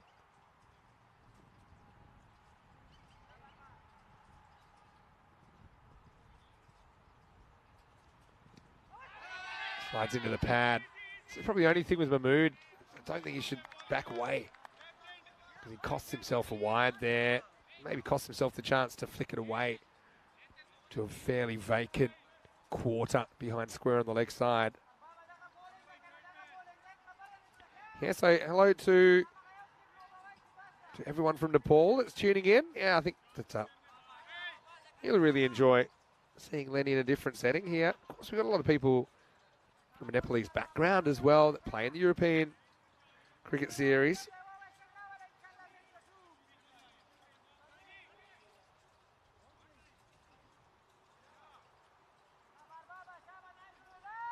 All right, 50's up for Power now. They've brought it up in 4.2 overs. Pretty much tracking the red line at the moment.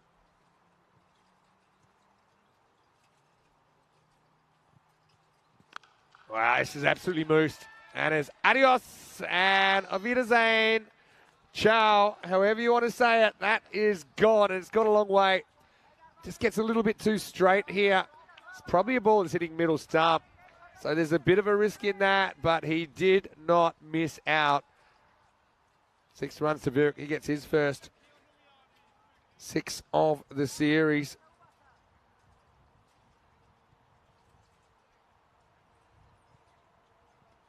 Oh, that might be a no ball, you know. I think it is. Anything that hits those surrounds, the kind of weights that keep the pitch down, would be called a no ball. And I think this does, just. And that's why it breaks in so much. So it'll be no ball and free hit coming up, similar to no ball for off the pitch. We'll probably see a few more of them than usual. Yeah, Lenny's saying he's looking forward to his first taste of ECS cricket with me, and I'm looking forward to working with you too for a bit longer this time. Free hit, and it is hit. And that one has just pitched inside. I think it's going to be 4. So Vuk getting moving. Nicely turned around the corner. And yeah, I think sometimes that's the way to do it.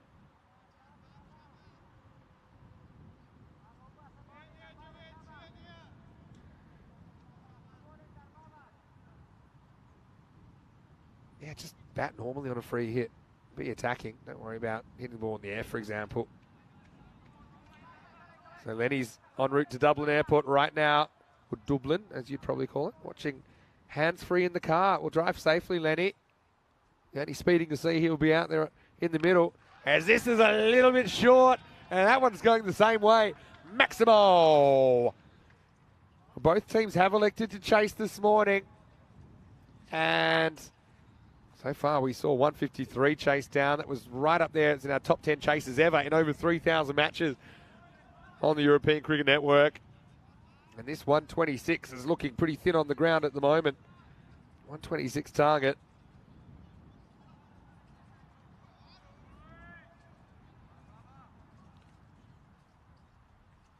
So yeah, you can see there's a few running repairs always going on.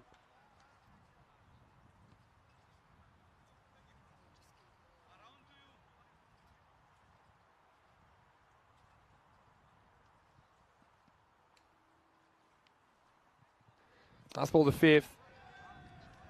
Played out to the sweeper on the offside. Vuk moves to 19. He hasn't wasted any time getting going. And Power CC headed where they need to be at the moment. They're 68 for 1 after 5. Well, I got off the plane last night, Lenny, and I turned on Portugal. and it seemed like Friendship CC was sunk, that they were going to lose third place to the Capitals. Friendship CC needed 72 against Coimbra Knights. They messed it up. That meant they had to beat the Capitals and beat them well in the last game of the night. They had to chase the runs down within 6.5 overs. They did it in 4.5. So Friendship ended up in third place. They'll play in the qualifier tonight against the second-seeded Gamblers SC. And then in the final, Marlowe's waiting for whoever wins that game. Corey Ruckers is standing by. That's 3:15 p.m. GMT. That's 5:15 p.m. in Central Europe. It's 8:45 p.m. tonight as we'll get going. Ali Abbas is just doing a few running repairs, and yeah, they will do this from time to time. And just getting that mat straightened out again. So, yeah, I mean, this just shows you, it is unique, but just shows you the length that the players and everyone will go to get some quality cricket on the continent. If you come from I suppose, more of an established cricket playing country where there is the infrastructure, you kind of take it for granted that even if you don't have turf pitches, that you have permanent artificial pitches, and there are a few around Switzerland for sure. Let's just have a look at the scorecard at the halfway point. 28 not out for Osama Mahmood. Safi Abdullah, 13 off 9. He's only batted to dismiss so far. Asad Mahmood, the captain, still to come. And he's a player we saw in a Swiss shirt not too long ago as well. So, yeah, batting still no. In the bench for Power CC.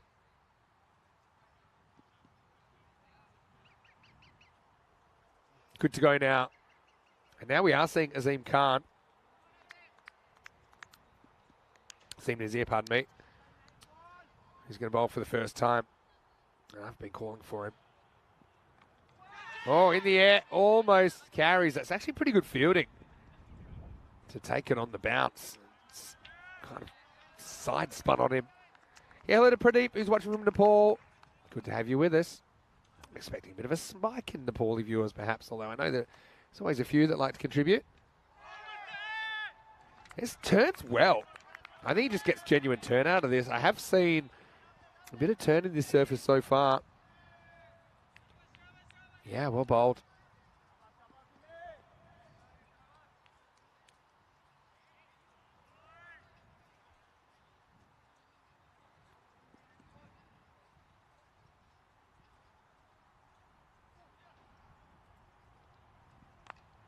Oh, it's a little bit short. But again, the lack of pace on the ball, I think it's a genuine tactic. Batter had to make the pace there, couldn't quite. And these are the kind of stops that are a lot easier on a lush outfield. Just sits up nicely. The field takes a lot of pace out of the ball. So it was an easy stop, just a single.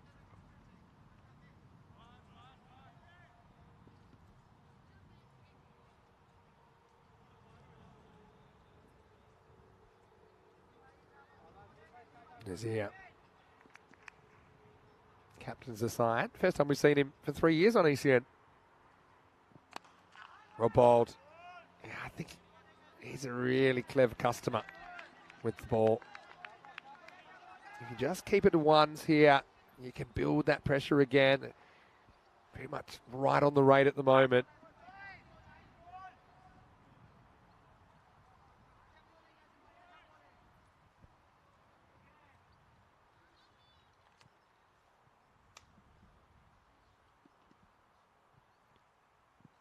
Pushes this through a little bit more. Has he found the fielder? Maybe. Yes, he has. Fantastic catch out there. And so Nazir, I've been calling for him. I think he provides immense variety. And it comes together perfectly for the Nomads. Nicely taken out there. Was not necessarily an easy catch, but I think that's Amjad Rahmani that takes it. Because he is looking into the sun there, and it is pretty bright at the moment. So the change of pace does the trick. Faraz Virik is going to go for 20. And Power lose a second wicket at 70 for 2. I'm telling you right now, this game is wide open. Having said that, Osama Mahmood is still there.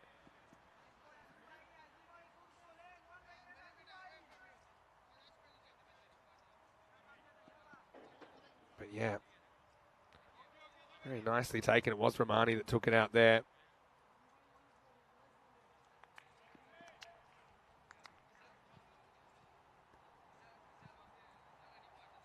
Oh, it's going to be a no ball.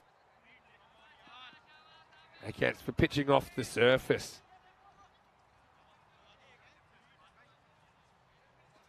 Yeah, so this one, you can see there, pitches between the crease and the stumps, and the keeper doesn't really have a chance. So we've got the Mahmoods batting together now. Assad's out there. So that'll be a no ball, and I think they took a bye there.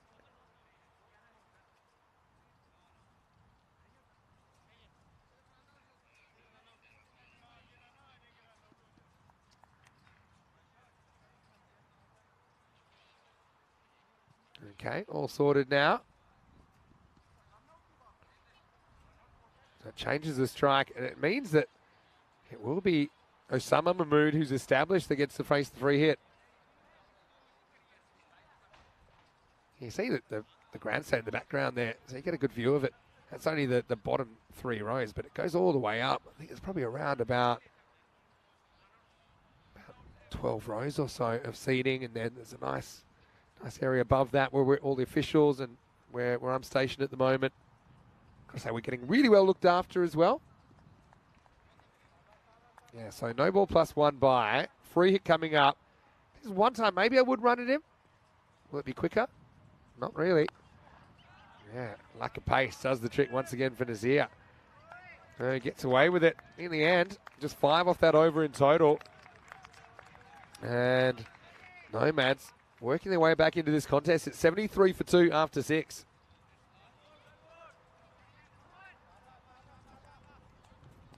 $30 for Osama Mahmood. He's been joined by Assad now.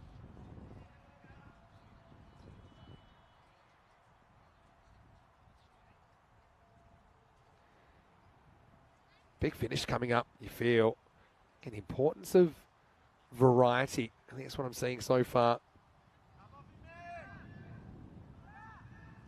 Nick had a question, how long do they need to put the pitch together in the first, or before we get going in the morning? Yeah, it kind of varies.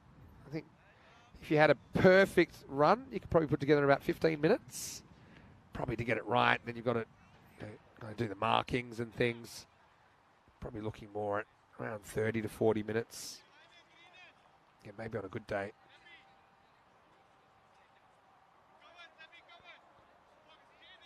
I wonder if there'll have to be some allowances as well for the constant adjusting of the pitch. I'm sure Rob Kemming is factoring that in. 9 minutes to bowl, 3 overs here. This is Fahim Nazir to bowl over number 7. And he's going to go bang! As he gets his national opening partner, Osama Mahmood, gives him a little pat in the back and says, bad luck. Osama had the better of the opening exchange, but Nazir right on target. First up, as he knocks over the castle, and a big moment in the game, because I think with that, for me, the Nomads just edge ahead in this contest, but only just. He was a bit of a nothing shot from Osama Mahmood. Didn't really play it with a straight bat. A little bit across the line, missed the pace of it, and Nazir, we said Fahim is a match winner. Maybe he sets his team on the right track to get their first points this series. 73 for 3 in the 7th over.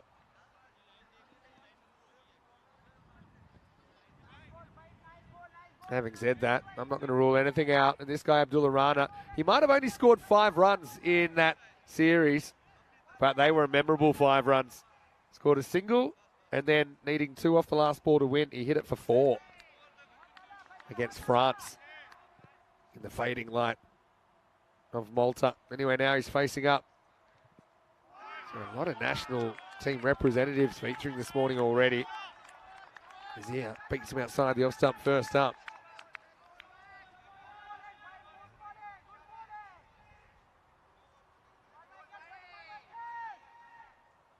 Got to say, I like the kits as well. The Nomads, defending champions. Got the kind of Power Ranger V going. The Power looking pretty snappy in red and black as well. With leading edge, probably going to get away with it. Or is he? Wow. He needed the rear view mirrors there, didn't he? Idris Tariq, who's had an interesting morning so far. But he ends up running under this one. And the only way they were going to catch this is if Tariq was used as a human backboard. Normally a good idea to try and run past it, because often you don't quite get to those. In the end, I think they got two.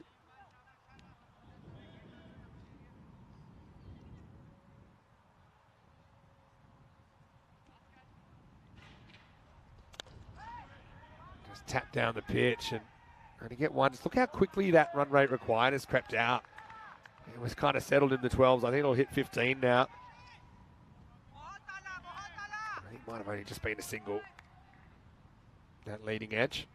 And then following up with another one.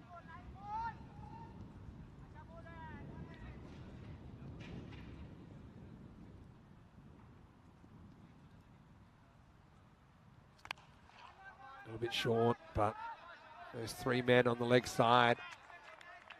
Interestingly, they've got the 6-3 field. Yeah, so 6 on the left of screen, 3 on the right, but all 3 are outfielders. So you can see kind of packed on the offside, but with 4 infielders. And then on the offside, if we went right across, you'll see that all 3 on the leg side are on the boundary. Last ball of the over is miss. And so now they're going to have to go at a cracking pace as we race to the finish. Power running a bit low on power now as we head to the conclusion. 76 for 3 off 7. They're going to need 50 off the last 3 overs. Looking forward to match 3, and we'll have to let you know exactly when this will start. It should start in 15 minutes, but I've got a feeling it might be delayed a little bit. Alton, they're back. What about that chase? 153 they chased down within 8 overs in game 1. And Winterthur are their opponents first time. We'll get to see them in the series. Here's the toss. Winterthur won the toss and elected to bat first. So first time we've seen a captain wanting to bat, and the captain, Harsha Deshan, is listed at the top of the order. So watch out for that match, 3rd of 5 today. And Alton, pretty much unstoppable with the bat, weren't they? Well, they did concede a bunch as well. We know they will be chasing there in match 3. So yeah. Start time to be advised there, I think.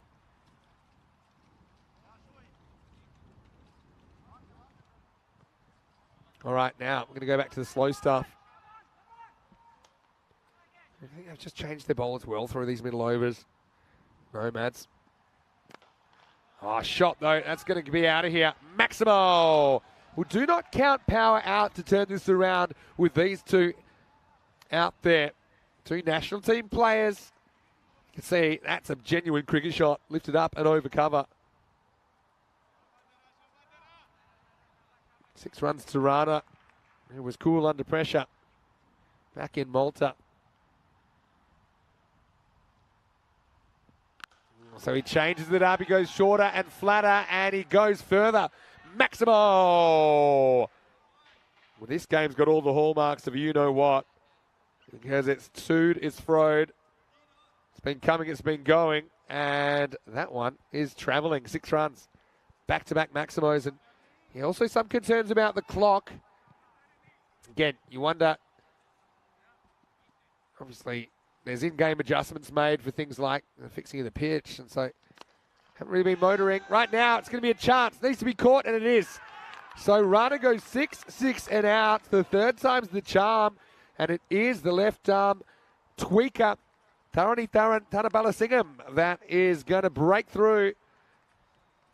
And a fantastic bit of outfielding once again, under pressure. Disappointment for Rana. He does crack a couple, but he's going to be the 4th wicket to fall, 88 for 4. Again, pace off, make the batter make the pace. If they hit it for 6, well, good on them. If they miss hit it, though, I mean, we've seen the outfielding has been a very good quality so far. They'll bring Baljinder Singh, the keeper, and up to the crease. Yeah, just mentioning that Winterthur will be in the series for their first game today, very shortly. Oh, good shot, but also well fielded. They will get 1. That could have been more. Yeah, Winterthur last time, they were 3rd in the group standings with a 3-3 record. End up losing the 2 versus 3 semi-final. They lost that one to the Nomads. Finished 4th out of 7 teams. But, yeah, 3 wins and 3 losses through their 6 preliminary games. Oh, that's a shot and a half from Mahmood. He says, this game is alive. Don't you worry about that. Maximo. And TT gets a bit short. And I don't like a flash. I say a bit short. It wasn't that short. I'm going to look at it a second time. Just a length delivery. The batter decided to go back and absolutely pounded it. Power, I should say, in that series in 2020 that you're watching right now, they were also 3-3, but just missed out on net run rate on the 4, so they didn't get the chance to play finals. Oh, asking for it again. This time almost carrying to the fielder, but he's got backup. So that was actually pretty smart to rush the ball, knowing he had a fielder behind him, but just couldn't get off his feet there, could he? Amjad Rahmani out there. So it takes us to the end of the 8th over, and it's 96 for 4. Hello to Naveen Padmaraju, who's watching from Prague. Naveen, how are you? Are you enjoying a little bit of a break? Of course, Naveen, he was playing for Prague CC, who won the ECN, or the ECS last week, the European Cricket Series. And what do you think of this ground, Naveen? Yeah, we had a great time in Prague. Always have a lovely time there. Very organised. We keep moving around, though, and Switzerland hasn't disappointed us so far. Here's Azeem Nazir, so continuing with spin in over number 9. Biggest over of the match so far, and it's going to start with a 6. Maximo! So Asad Mahmoudi kept the strike after hitting the 6 off the penultimate ball of the previous over, then hits the single. And he smacks the first ball, the 9th, out of here. Brings the 100 up for Power CC, 24 off 11.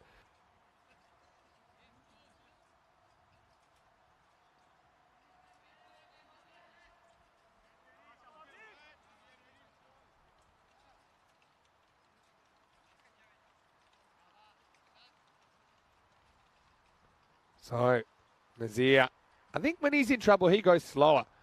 He's very experienced. You'd expect a spinner to kind of push it through flatter and quicker now.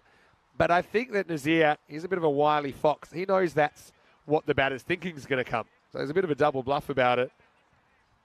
What he actually does, I don't know. Because if the batter expects that, he might do the opposite again. But let's see. He does. Go slow. This is hit, and it's hit out of the ground as well. Maximo! Asad Mahmood goes back to back, and he's been really good. He's been clutch in the last over and a bit.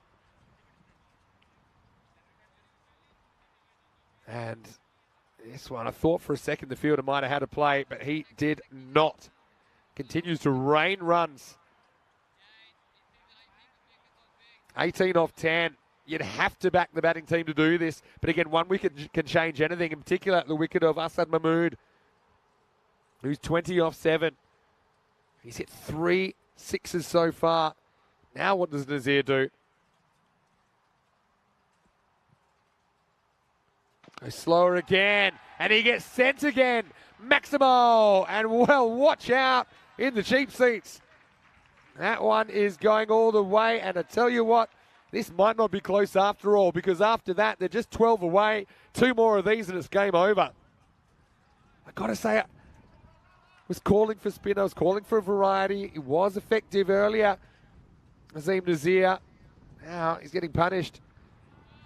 Mahmood says, okay, this is one I don't really need to go after.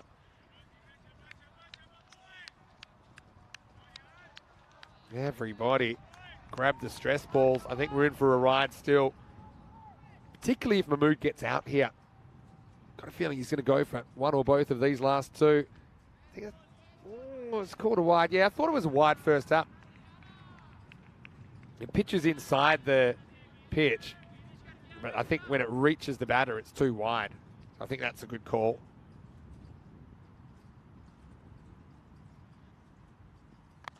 All right, leans back on this, and this one's going to disappear as well. Maximo! Mahmood at the death, coming up with the goods. I think they'll just sneak in for time here, but I think they might be out of time in another sense because just 5 runs required for victory now. We haven't seen too many overs going for less than that. Right now, they might not even get out of the 9th. So they'll be okay for time because he bowls this in time. And he leans back on it now. Can Hassan catch this? He can. Well, there you go. Maybe some late drama here. Nomads have put big scores on the board in both games. Looks like they're both going to be chased down. Hassan looked frustrated. There wasn't really a lot of zip in the celebration.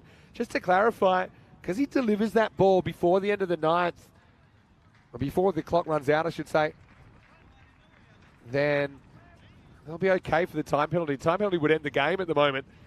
So the score at the end of 9 is 121 for 5. And, well, it's not impossible, is it? But it's highly improbable. If there's only 4 off this over, we'll have a tie at 125. And we'll have a golden ball. We did have one in Prague. Brno defeated United. A crazy one where Abhimanyu Singh, the United skipper, failed to touch his bat correctly turning for the second run. And he had to go back and touch it again. And that essentially cost him his wicket. He was run out going for the second, and Brno won the game. So, I think here you're gambling a little bit on trying to save a single now and then. I like that there's a mid-wicket in. I think the cover can probably come in as well. And I'm just trying to jam in Yorkers. It's going to be Rahmani who's going to bowl it.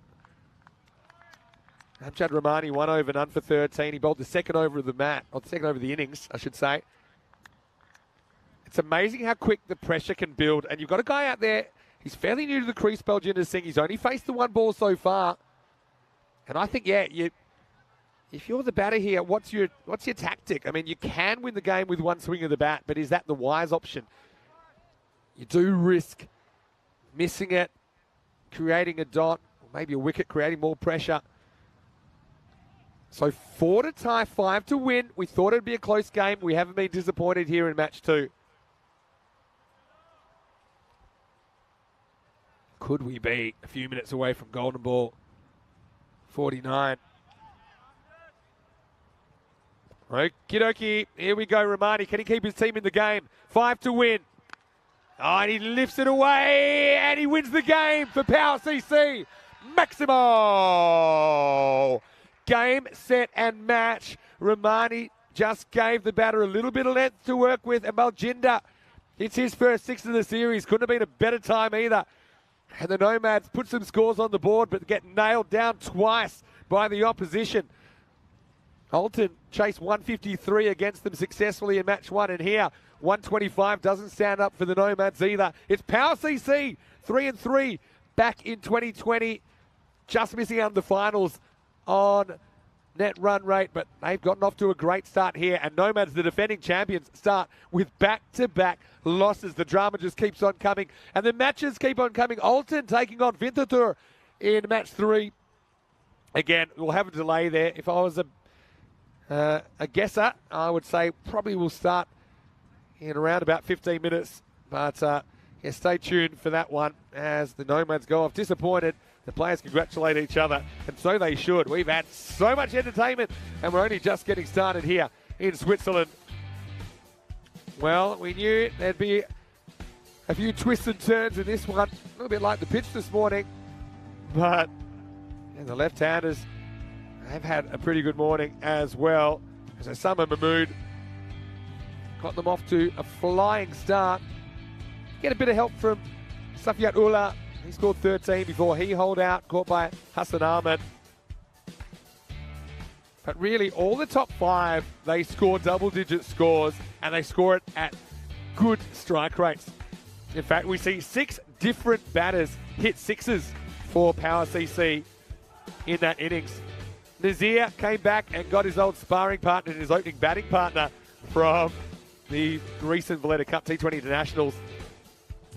And you just thought there was this moment where a couple of overs from the end, Power CC had just fallen behind, but not for long, as Hassan Mahmood went absolutely crazy down the stretch. Hit three in a row, hit 5 6s in total. Now, eventually he'd be out, and we thought maybe there could be some late drama. 5 required off the last, but only 1 ball was required to finish the game. Baljinder sent the Nomads home empty-handed. And like I said, this is just beginning, but 5 teams out of the 10 will get the chance to play in the finals. The Nomads, they're going to be looking over their shoulders because 0-2, sure, they played some good teams, but I think there are a lot of good teams here. Like you see, like I said before, you see all the top order contributing, no one really standing out above the rest, although you could say Asad Mahmood with his timely Maximos at the end get power ahead, and then Baljinder puts them over the line. With the ball, Fahim Nazir tried his hardest to keep the Nomads in touch, 1 for 16 off his 2 overs. In the end, it was the spinners that got the wickets, but they were also a bit expensive at some key moments there. Tharani Balasingham, who took 2 for 31, and the captain Nazim Nazir with figures of 2 for 29. Still waiting on an update to the start time, but I feel we'll be back in about 15 minutes or so with the start of match 3. Go and have a cold shower, dust yourself off, come back. More action coming your way. Vinny Sandhu, Mr. Maximo for ECN. We'll see you after the break for more European Cricket Series.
And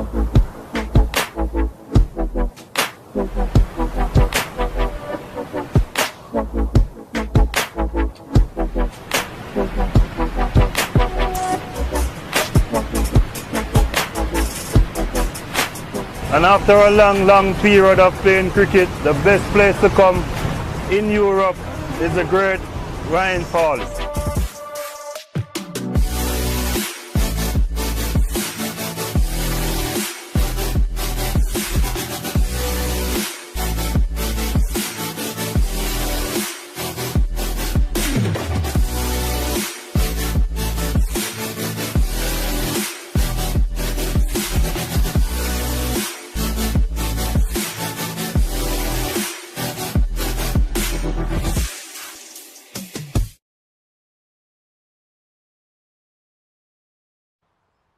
Hello, welcome back to St. Gallen. What a great video that is. And some of the St. Gallen team showing a bit of what they can do. And we'll see them a little bit later in this tournament. We've had some entertainment this morning and more is coming your way. Match 3 is on the way. And this is going to be a clash between Winterthur and Alton. Let's see what happened to the coin toss a little bit earlier on. Rob Kemming had the two captains. Your call. Tails is called. It is tails. So there you go. News from the toss. There is that Winterthur, they won the toss, elected to bat. First team to do so.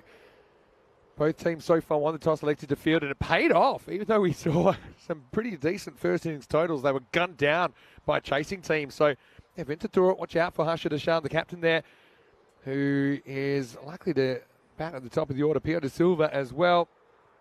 You can see that a bit of a Sri Lankan flavour to the Winterthur lineup, and Winterthur, they did finish 4th last time, had a 3-3 record, went down to the Nomads in the semis. I think went down to Kosnay from memory in the bronze final. Alton, though, they made the leaderboard in our all-time Hall of Fame for biggest chasers first game of the day. They chased down 153. Stanek Zai at the top, he's electric. He's basically pushed Murali Nanasekharam out of that opening position from when we last saw Alton, which was at the ECL in February and March, which is the Champions League of European Cricket. Alton have qualified the last 2 years from Switzerland. They do have a T10 competition that has been running here. So even though we haven't played any ECS cricket here since 2020, they have been gaining experience in the 10-over game. And so I think it's no surprise we're seeing such fireworks.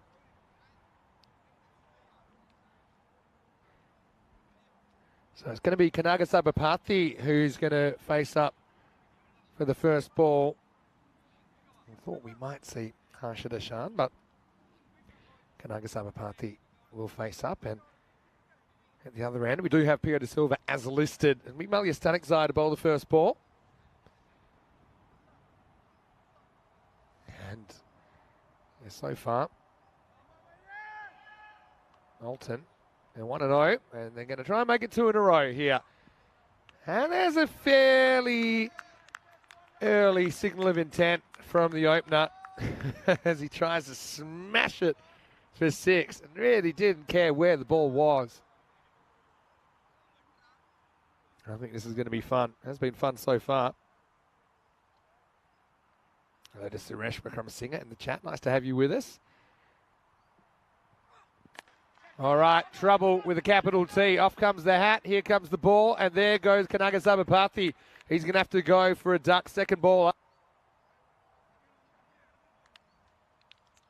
So Stanek Zai delivers 2 outside the off stump. First one was a big swing and miss. This time he gets closer, but it's to his own detriment.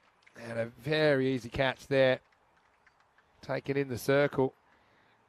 So he was set up as a bit of a firecracker. Ends up blowing himself up. And after 2 balls, it is going to be none for 1.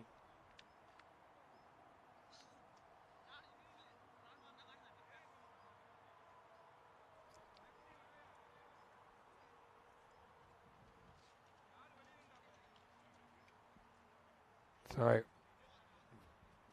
first time we've seen a really early wicket. This time, wicket going down without a run on the board.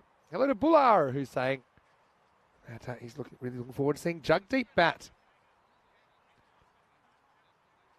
Yeah, I'm sure there's plenty of people maybe tuning in for the first time.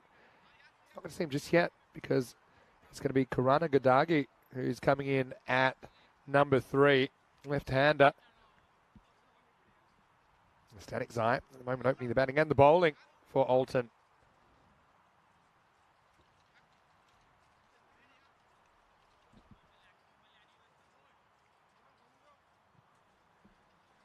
So Static Zai comes in and he gets worked away, well more than worked away, he gets heaved away over deep backward square. Maximo, and finally Vintatur are off the mark.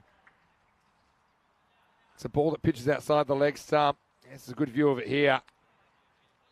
Always nice to get one over the ropes early. And so Alton certainly copped a bit of this earlier in the first innings of the game.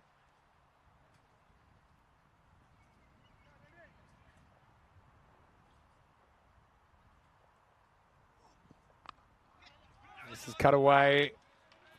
It'll be 1, probably 2 if they turn quickly. They do. Good running there.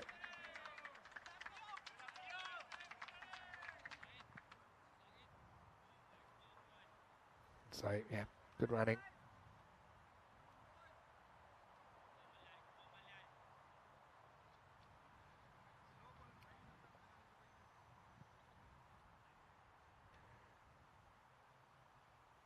Static Zai. Not a bad ball. Pitches up.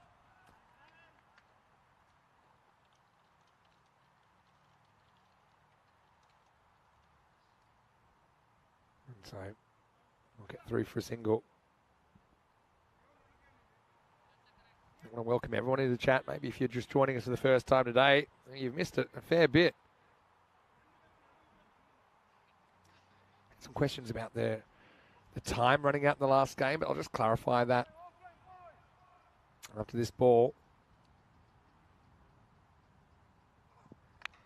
All right, top edge is going to get away with this. There's no fine leg. Question is, will it run for 4? And it will. Well, no, there's no, actually it's not.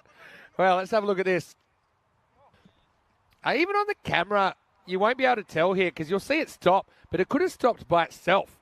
And if there's doubt, you see here, oh. Question is, if he's kicked it, is his foot back? Is his foot touching the rope before he kicks the ball, and therefore when he's kicking the ball? I don't know. To me, there's doubt.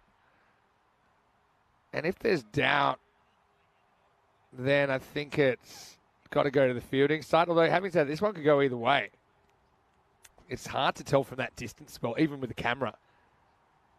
But anyway, we'll come back to you on that one right now. I can tell you, it is 56 days until we will be at the Cartamore Oval for the Euros of Cricket. 31 nations, the biggest ever, 109 matches over 4 weeks. And make sure you join us for the Euros of Cricket. That will be a sensational carnival of cricket. Yeah, in the end, they do give it 1. I think that's the right decision. I think that there's an outside chance he may be touching the rope and the ball at the same time, but the ICC directives, that's what we follow here in ECN. If there's doubt on a boundary stop, the fielder gets the benefit of the doubt. So it's funny how he just assumed that it was 4, but then came and said, actually, I'm overruling my initial judgment, and I don't think it is, and I think that's the right decision, 1 in the end. Gary never at Narasa to bowl now. And yeah, well, this is kind of one of the issues, because sometimes there's this movement, and he certainly doesn't touch the stumps there, but he dislodges the bails, or a bail. This will be it. It's probably something that they'll be working on during the tournament. Remember, it is only day 1. No harm done.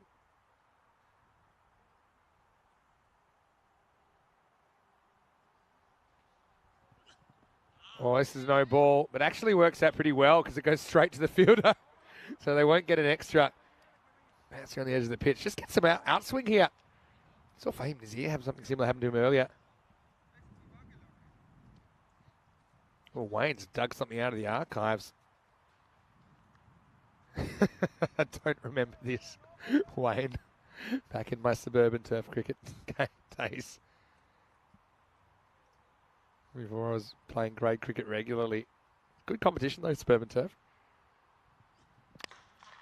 Well, it's a pretty good shot, but there's a fielder there. Stanic's eye. Make sure it's only one. I'd like a date on your reference there, Wayne.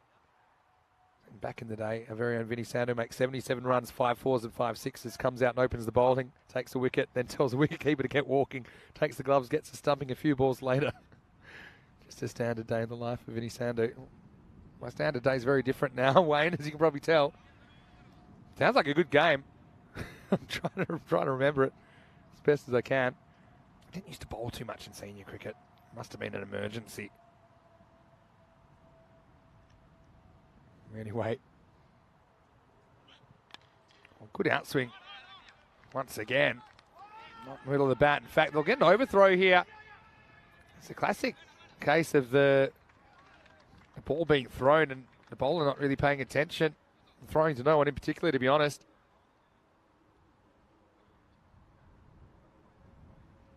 Yeah, Wayne, nice to see you as always. Kamarjit Schneider is saying, yeah, waiting for Boom Boom Tiwana as well. Jagdeep Tiwana listed at 5, actually, Jagdeep. See where he actually bats. Yeah, digs out a Yorker. You can actually hear the wood on wood noise there as he dug that out.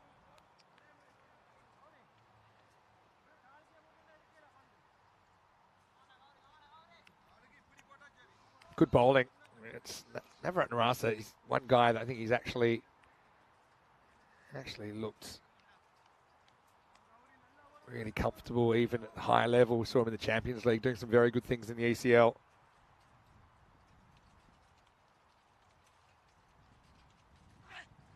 Oh, he's bowled him. He's gone straight through to Silva. And I think Gowrie gets that one to straighten down the line to Silva, playing across the line. And unfortunately, Pio is going to have to go. You can see he's there to try and keep things moving, but it's just a good ball. He definitely straightened down the line. Well, Pio, 165 on his bat. He could certainly fit an extra digit or two on the back if he wanted it. But right now, it'll be the second wicket to fall. It's 13 for 2. I look forward to seeing Pio again, though, because I think he looks like he can muscle a ball or two if he gets it in the middle. And this is Jagdeep Tiwana coming out. So he's coming out spot higher than listed. He's listed at 5.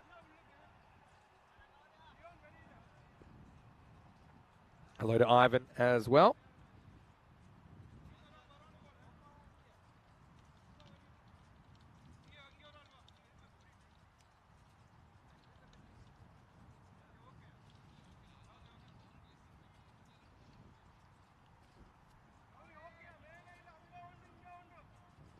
So Tiwana.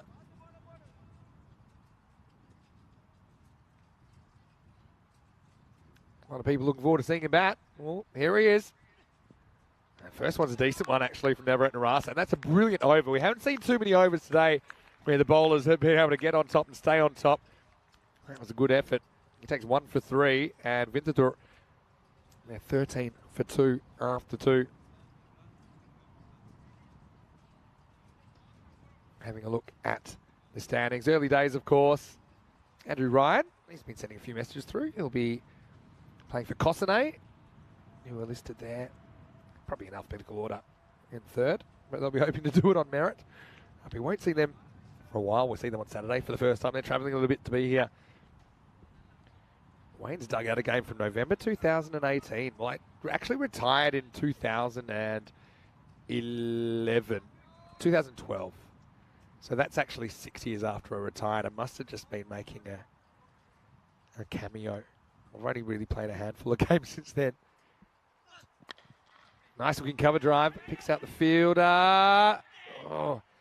Now, does this hit the stumps? I don't think so. And that's why there's no appeal.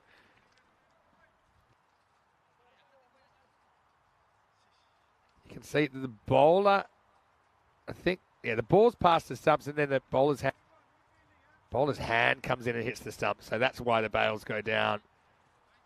Yeah, ball not breaking the wickets there. This is Dion Johnson bowling over number 3. Gee, they didn't go back to the opener. Miscue. Should be gone. Oh, actually got a bit big on him, to be honest. Yes, Janishan Makajana, who she took a good catch earlier. Did get 2 hands to it, though. It might have been one of those rare ones where it might have been easier to go with 1, just to get that extra stretch. Tawana gets a bit lucky, but does get his first run.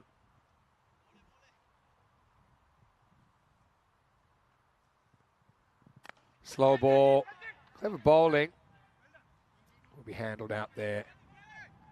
Deep square leg. Just a single. Yeah, well, thank you for that trip down memory lane, Wayne. So that's not that long ago. It's only about 5 years ago.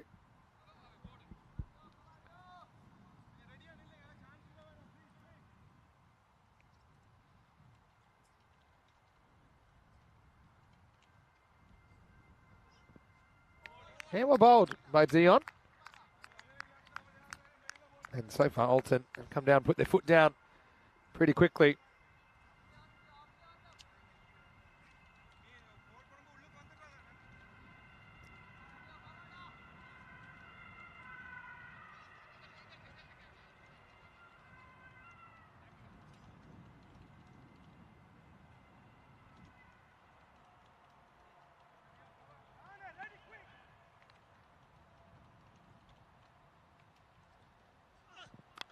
Yeah, well bowled again. Johnson has been right on target. It's good running, though. If you can't get a 4, that's probably the next best thing.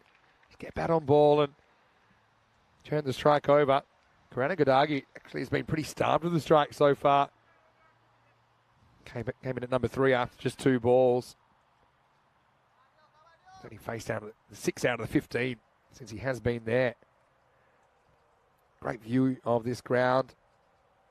20 degrees currently, heading for an expected maximum of 22 today in St. Gallen.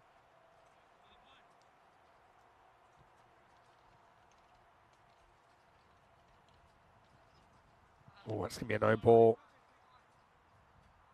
Yeah, I think just asking. Maybe has that bounced past the stump? No, not even close. It's going to be a no ball for off the pitch.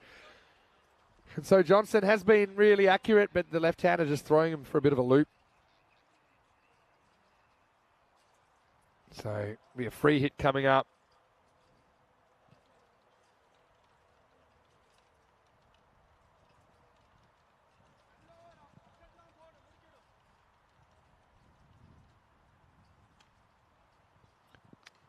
Oh, that is free hit.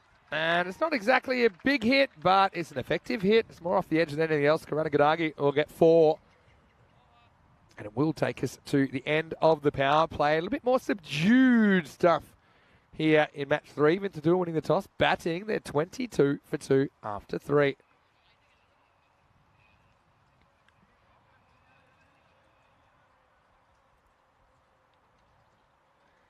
Looking at the overs so far, 10, 3 and 9. Not less than what we've seen so far, but still time to turn this around. Alton a good side, though. Don't become back-to-back champions of the Switzerland T10 without being a very good cricket team.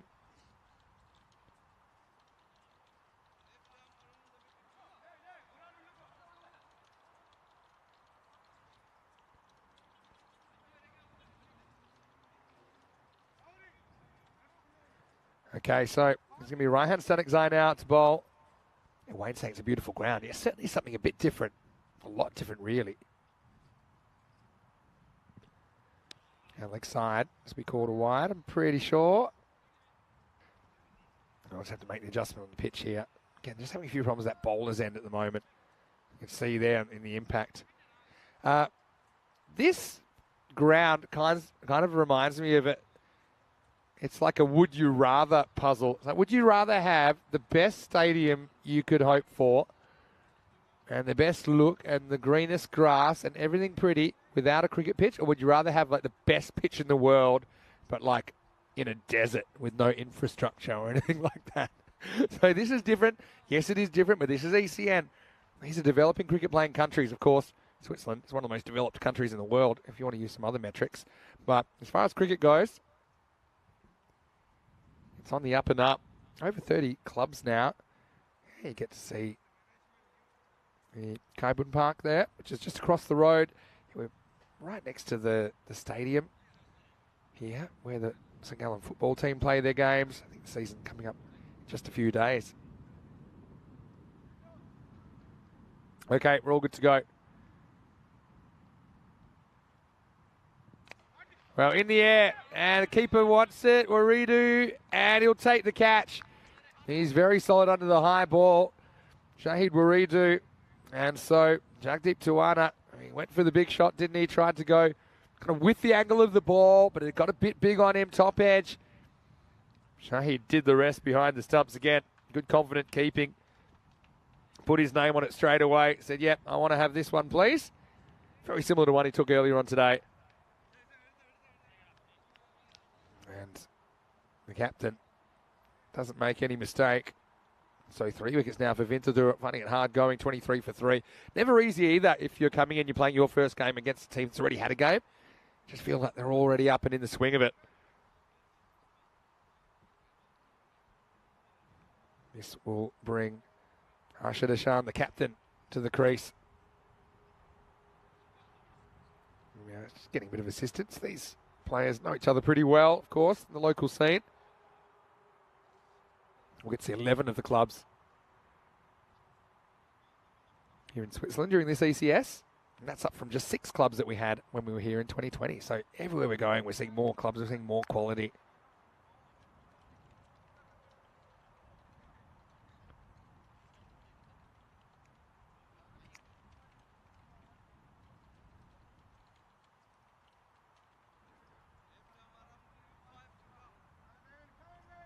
Hello to Jordan as well. Nice to have you in the chat, Jordan. Where are you watching from?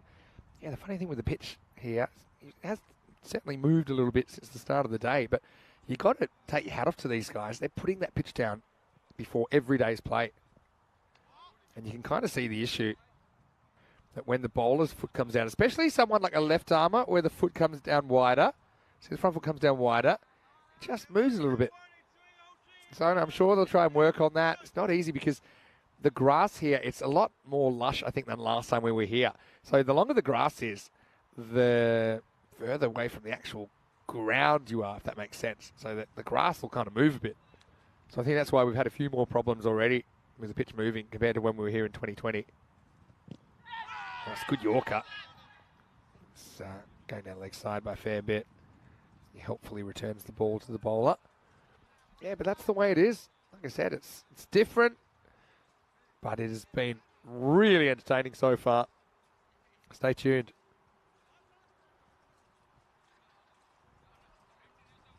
I wonder, at the beginning of the day, do you just put the pitch down with the bowler's end a bit to the right and then kind of wait for it, kind of like the sun moving throughout the day? In the middle of the day, it's right, and then by the afternoon, it's gone to the left. But hey, this is ECN. You won't see this kind of thing anywhere else in the world. We love bringing you the action every single day at the moment.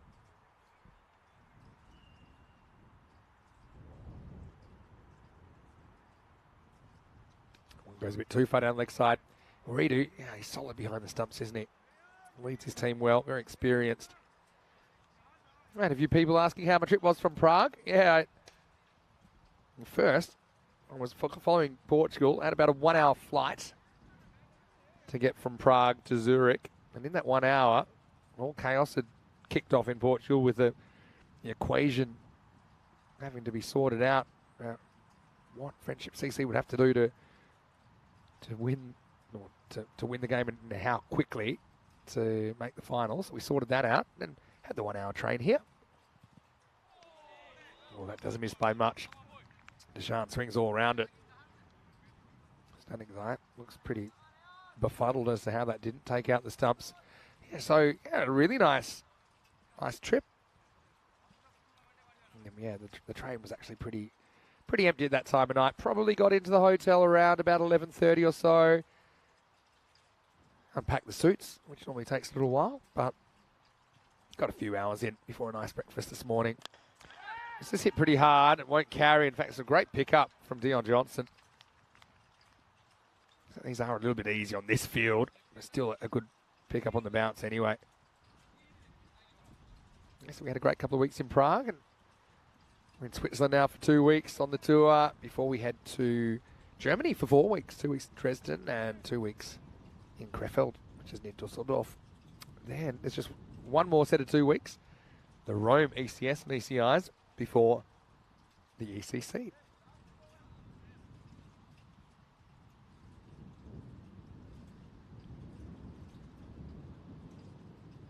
Couple to come here in the fourth. And he goes after this, and he's going to get it.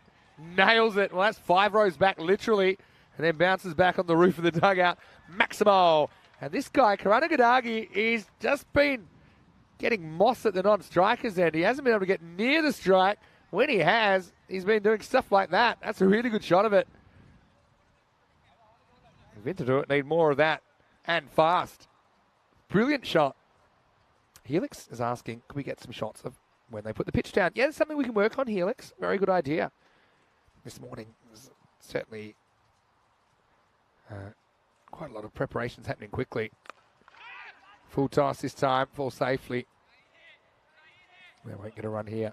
Yeah, so we can try and do that tomorrow for you if you like. But yeah, it's a real team effort, community effort here, as it is typically in all of continental Europe with cricket anyway. It's the end of 4, and score is 33 for 3 after 4. I want to say a big thank you to Ali Abbas as well. Not only was he my lift from the train station last night in St. Gallen, but also he's put on a fantastic lunch for us here at the stadium. I was able to grab a little bit in the break between the last game and this game. 8.25. The way things are going, 82 may not hold up. But yeah, I think they're just having a bit of a look in the middle of the pitch about what they can do.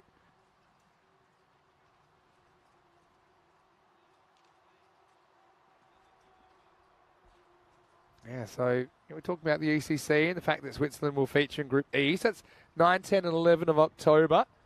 The thing I like about Group E is I think you've got 4 teams there in the 10 over format that if they can put their best teams on the park, they're pretty even in the 10 over format at least. You've got England 11 there. They deserve to be favourites. They will be favourites in that group. But we know that England 11, they don't play a lot of this format of the game. So we'll see if they can get through there, because remember, you only play 4 games over the first 2 days, and then you're straight into finals.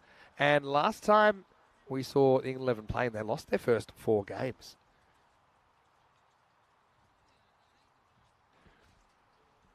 And we've got Luxembourg and France who will be playing in this ECI at the end of this 2-week stretch.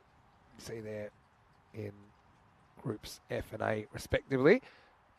This is what's coming up tonight. This is what was happening last night when I got off the plane. I couldn't believe Friendship didn't chase down 72 in the second last game. That would have guaranteed them a spot in the finals, but they didn't. And then that meant that the Capitals had 2 points on them. And then they were playing the Capitals in the last game of the day, and they had to beat the Capitals within a certain time. So things being as they are, everyone turned to me to come up with the equation, because they didn't trust themselves. So we did work that out, and yeah, credit to Friendship. They were able to do it. It was a dramatic turnaround. Corey Rutgers is standing by. We'll have finals night tonight. So Lisbon Capitals as well as the Coimbra Knights and Porto Wanderers eliminated from the competition now. Just the top 3 will remain. And Gamblers will take on Friendship for the right to play Marlow in the final. Marlow, they are automatically through because they did finish top of the table. Good to go down as we get ready for over number 5.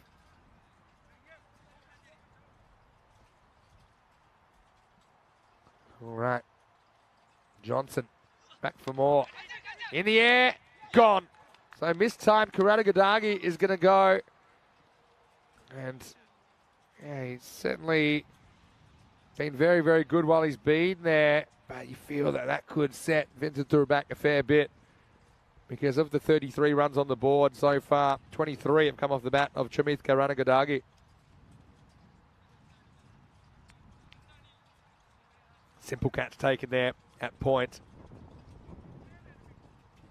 So Winterthur, they've lost a 4th wicket now in the 5th over. They're 33 for 4. Just kind of cramped for room a little bit there. Tried to go inside out. Ended up pushing a fairly simple catch to Roshant Karunamurthy. Karunamurthy, he was incredible in the chase this morning. Alton needing 153 for victory. He smashed, and I mean smashed, 70 of 19. Unbeaten in the chase. Anyway, this is Karunakaran to bat now. Gets one pitched up. First up from Johnson. Dion the Rock Johnson.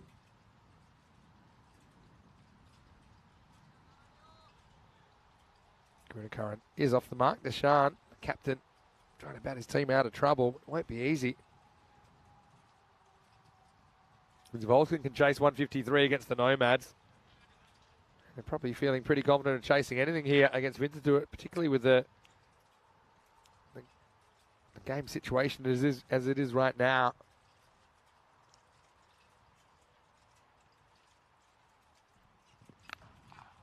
A nice looking shot, but finds the fielder.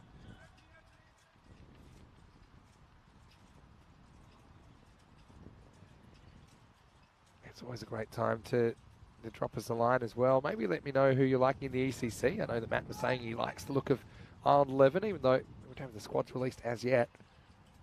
Got some very good players to choose from. One thing that interests me will it be a winner that's won it before or a new winner? We saw with Truro winning the ECL this year. I don't think anybody picked that.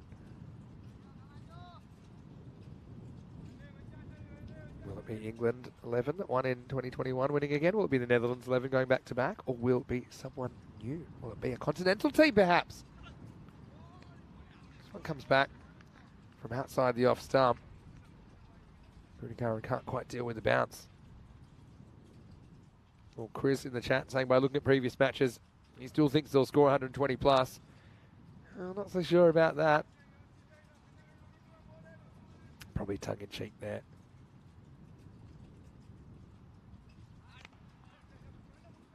Well, this is another ball. It's pretty close to the edge of the pitch. In fact, that one I think does just hit the edge of the pitch.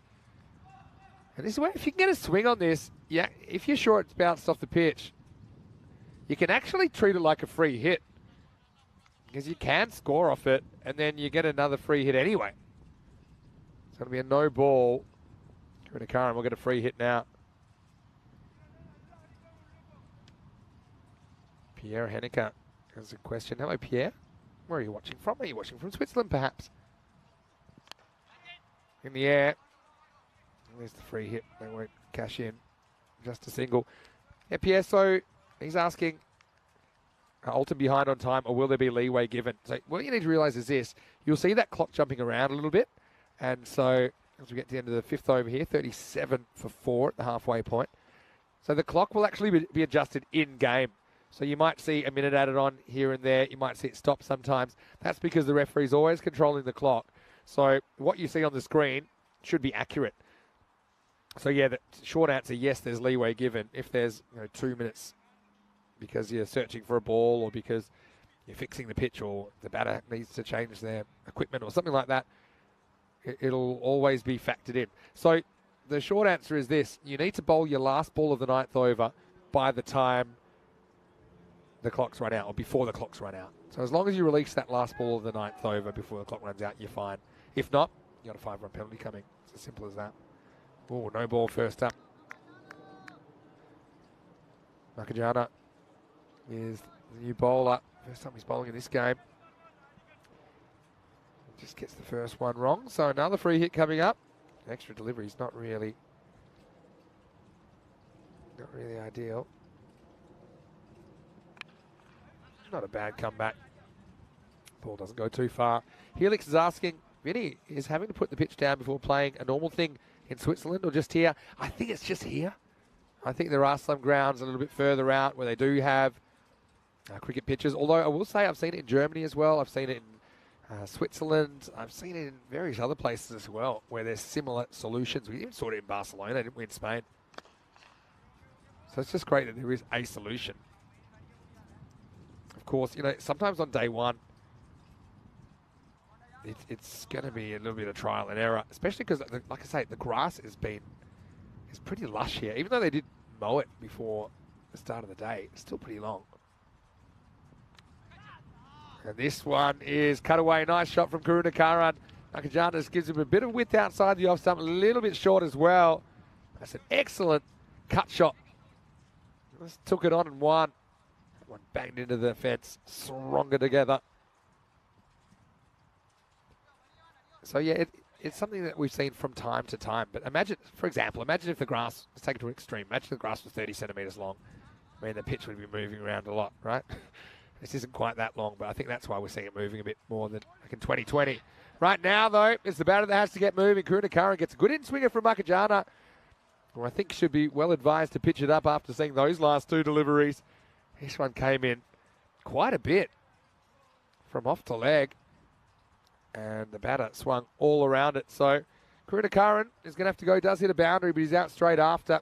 Bang into the middle stump. And we'll see Tuvarahan Karunakaran with the gloves a little bit later on. Score now 44 for 5.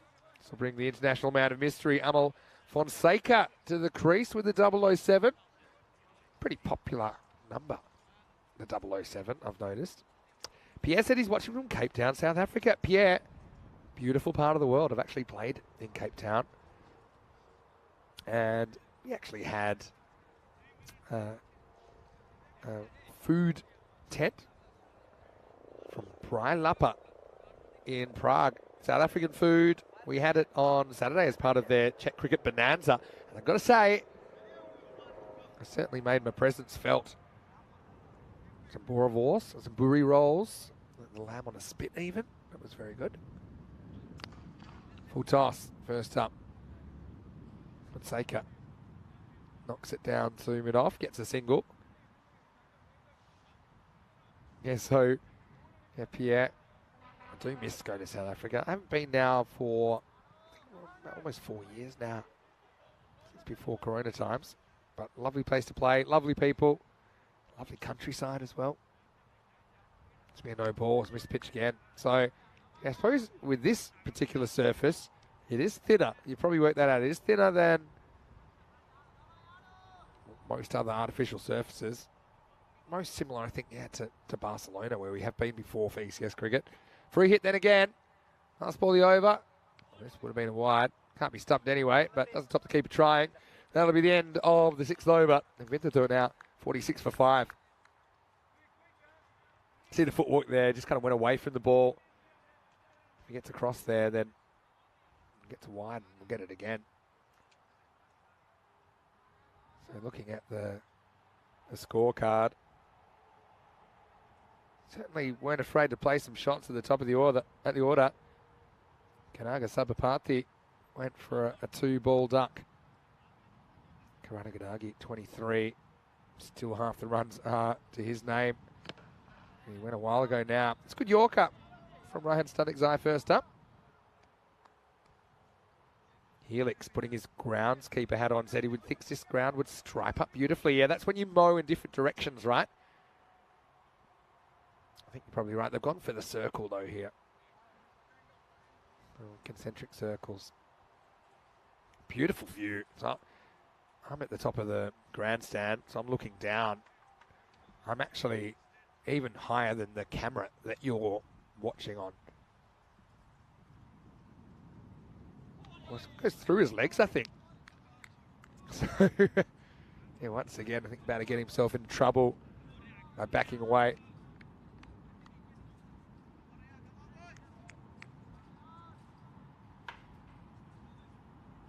Scraping towards the 50 here. Oh, he's bowled him. The only thing that went between his middle and leg. Stanikzai gives him a little pat on the bat for his trouble. And so it's the end of Harshad Ashan. Again, trying to move things along. I think a bit behind the 8 ball at the moment, Winterthur. Again, good, accurate bowling. 6 wickets down now, 47 for 6.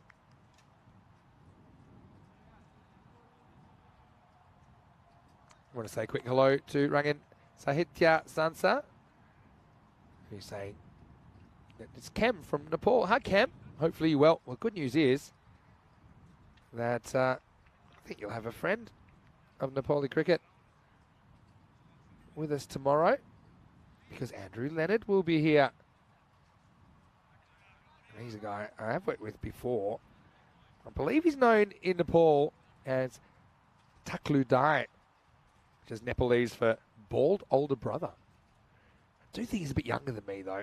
I think I can still call him Takludai. Oh, pretty good, but I think it's just missing leg stump with that angle, and also a little bit of movement in. And they throw to the bowler's shins. I don't think he's too impressed about it, but it will be a leg bite. New batter out there. Here's Srikanth Sasidaran. Jordan saying outfield lush, but very slow. Yeah, you're right there, Jordan. Probably not as slow as I might have thought, actually, being down and walking on it this morning. Like the areas that Stanick Zai's been bowling here. Full straight, asking the right questions, especially when you get down to the middle and lower order. At this stage, you know they want to play shots. Yeah, so hello to all of our Nepali viewers. I think you'll enjoy having Lenny here. Been following Nepali cricket as well quietly. As this will be just the one, and Sasidaran gets off the mark, end of the over. And after 7, it is 50 for 6. So Vintatur, they do bring up the 50 off the last ball, the 7th.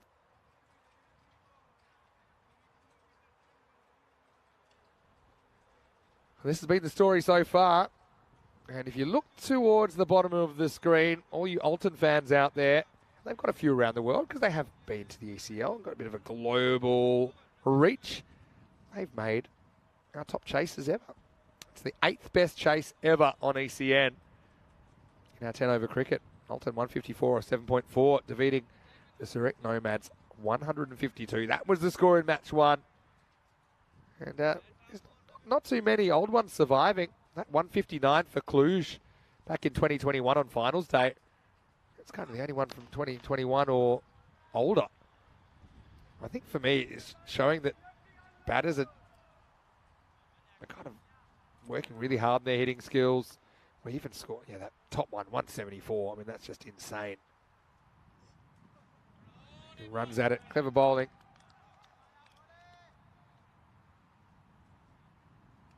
174 hungry, chased down in 8 overs. Good little off cutter, says Malia Stanick Zai. And it looks like Malia is just operating off a short run here.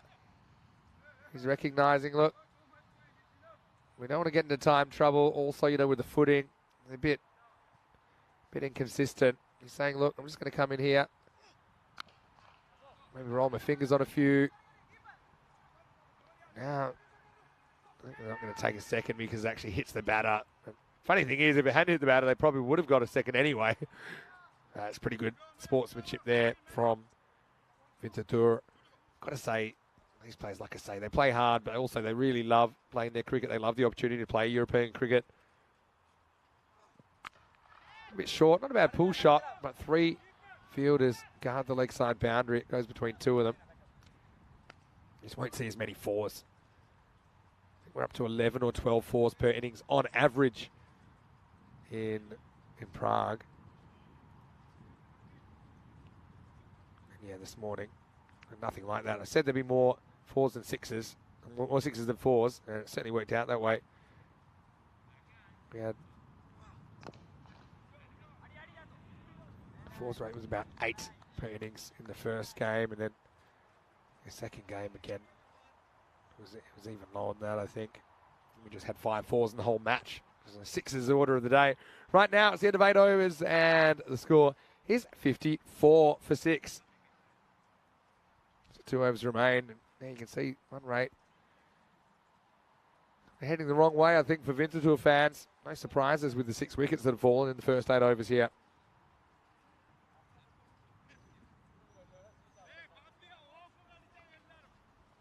Just a reminder to everyone in our chat, I know there's a lot of people that are excited. They're going hard on the emojis, but there is a 5 emoji limit. If you could stick to that, that would be great. This doesn't flood the chat. Anyway, Tamarette Narasa to bowl the 9th. A little bit late on this, Fonseca. We'll get a single.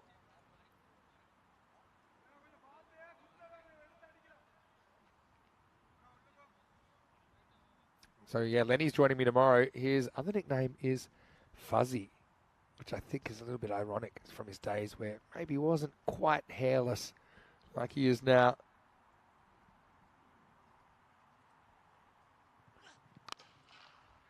This is hit pretty hard, but straight to the fielder.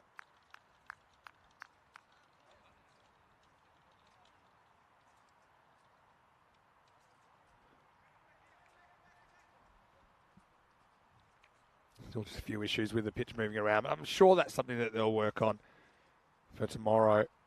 They're pretty tireless. Yeah. Angled away, finds the fielder, and then I think this would have been out. Sasidaran, yeah, would have been out. Gee, the funny thing with the pitch moving around a little bit, it does create a little bit of an anomaly as far as where the crease is. I'll say, yeah, I'd say I don't really know what you go on. Probably the one on the pitch, the extension, but probably would prefer making decisions on a solid line rather than an imaginary line.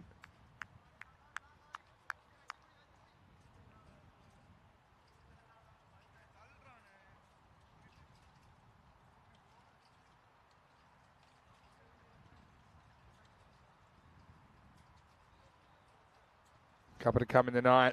Into do it, trying to get something going. That's a pretty good shot. Has he got it? Not really, and you wouldn't believe it. Malia Stanikzai, who took a one-hand blinder earlier in the day, this time he goes with 2 and can't hold on. He gets a kick in the behind from Raihan for his trouble. Well, have you got this on the tape? Maybe not.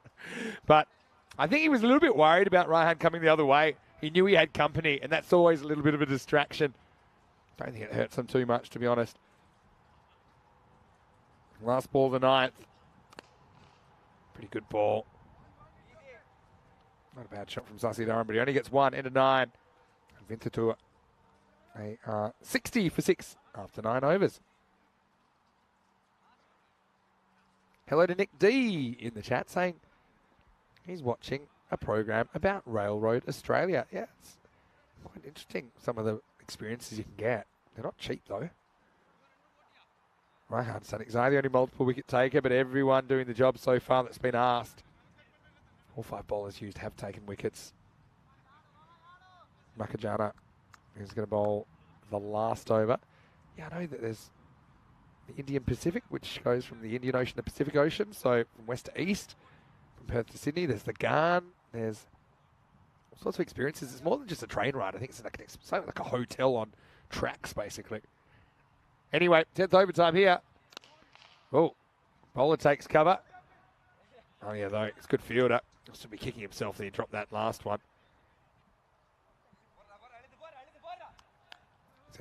Sets high standards for himself. One thing the umpires have been very good at so far is working out when the bowler's shoelaces in untied. That's the second time we've seen that. They're not missing anything, these umps. Yeah, clever bowling. I wonder if that was a deliberate slower ball.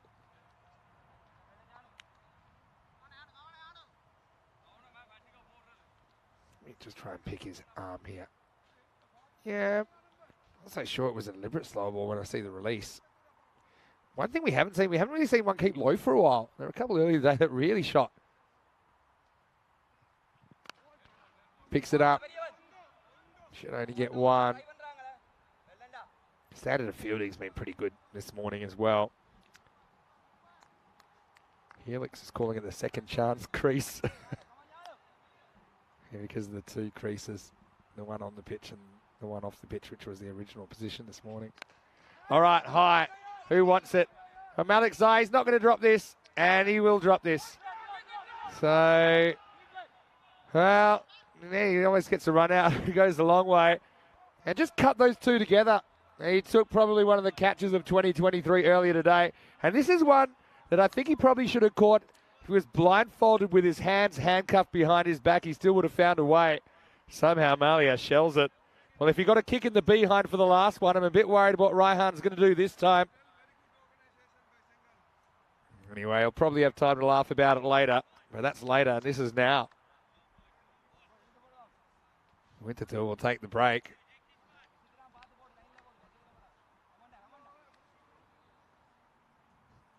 Two to come in the 10th. There's another slash. This will run away. Does it go all the way? Probably. Yeah, it does. So Fonseca gets cracking above a runner ball finally here in the last. Winterthur trying hard. You got to remember they're back-to-back reigning T10 champions of Switzerland. So Alton not giving any quarter. Alton also with the advantage of having already played this morning. Winterthur playing their first match of the series. Last ball coming up, seatbelts on. Oh, no. Some wide, very good keeping. Moridu's, it's a bit of a quiet achiever there behind the stumps.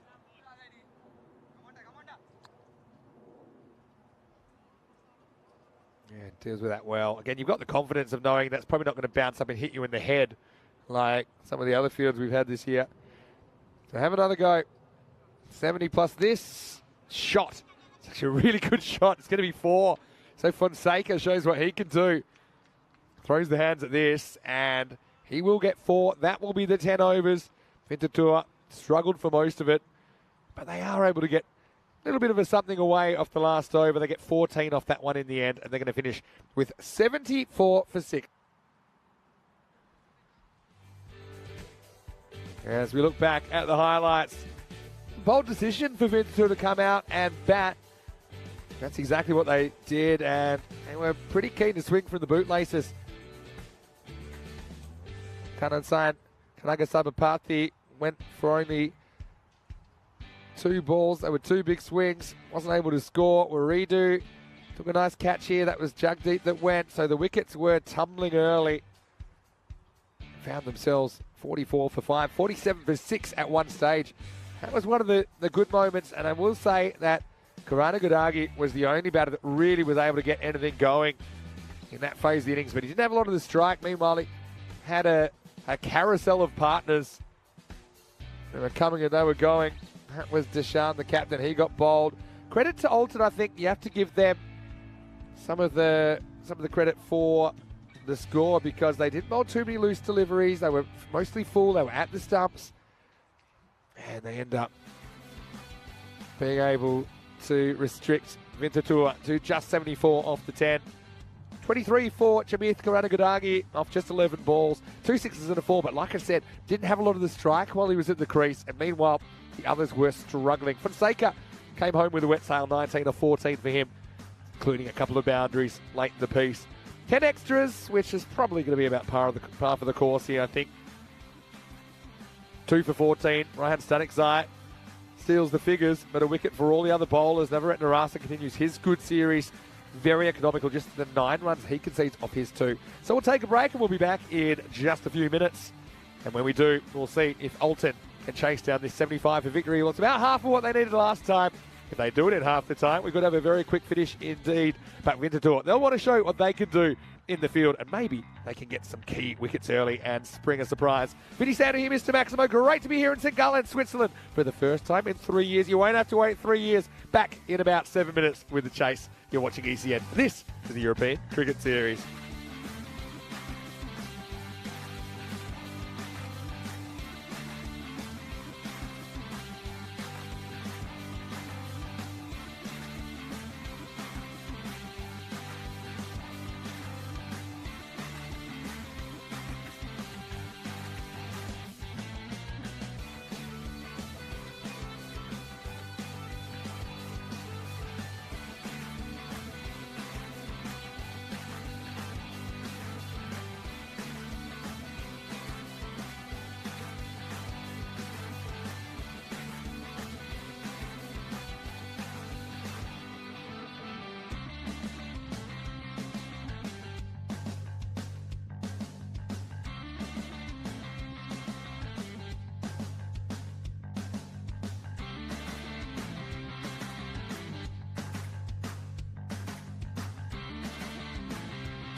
Hello, cricket lovers, and welcome back to Switzerland. Time for the second innings of this game.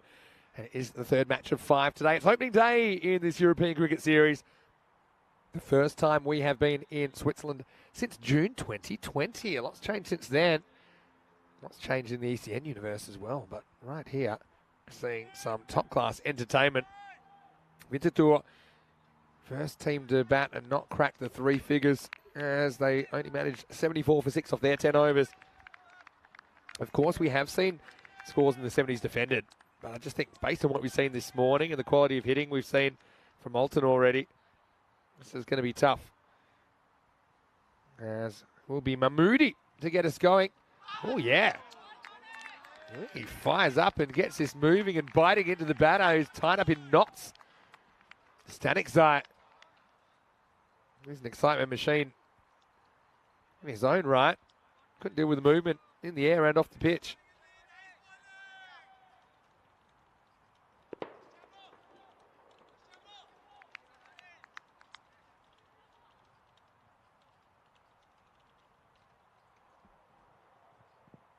This time it's a little bit too short, so this won't swing as much. It's hooked away. This outfield isn't particularly quick, but it still does run away for 4. So Malia Stanikzai off the mark. And it's a bit of a letdown after the first delivery from Mahmoodi. Result is a boundary. Shrug, just noticing we had a bit of an extended break since the last innings finished. Well, that was so that we could just do a few running repairs on the pitch, Shrug. So hopefully it holds up. Off the pad. Again, will this go for 4? I don't think so. Not quite. Now we'll trot back for an easy 2-leg bias though. Yeah, so Shrug.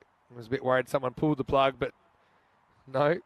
We're still going, Shrug. I think it was a good opportunity, I think, to try and secure the bowler's end. There's a whole bunch of people working hard to make that happen. Chris was thinking something similar, but I was always coming back. Don't worry about that. Stanikzai loves the helicopter shot. That's his favourite. But now gets a bit careful and works it away for 1. Actually got out playing it earlier on. Malia Stanikzai. Also, we saw it in the ECL. Stanikzai pulled it out a couple of times and it was outstanding.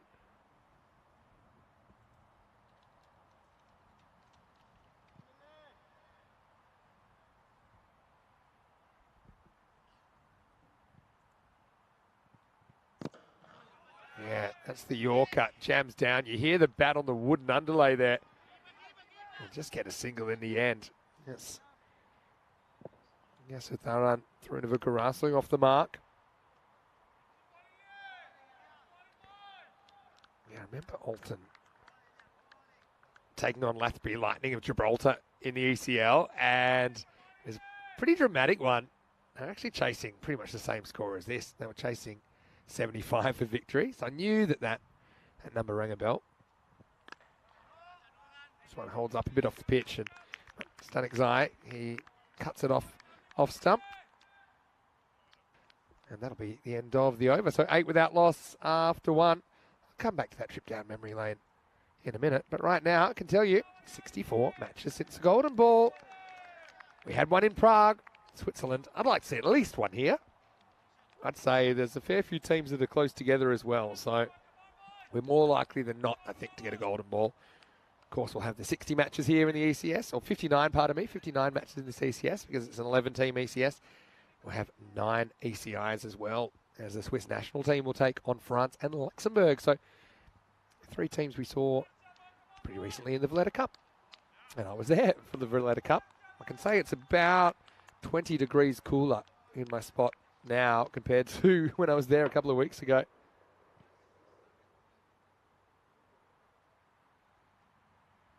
So now it's going to be the captain, Harsha Deschamps. Starts with a wide down leg side. Nick Devonshire is saying, hey, Vinny, can we not get some pictures from a drone to show us poor people what it's like in Switzerland? Well, Nick, I will say, Switzerland's a beautiful country. It's a very prosperous country as well. We're working on it, okay? Give us a bit of time.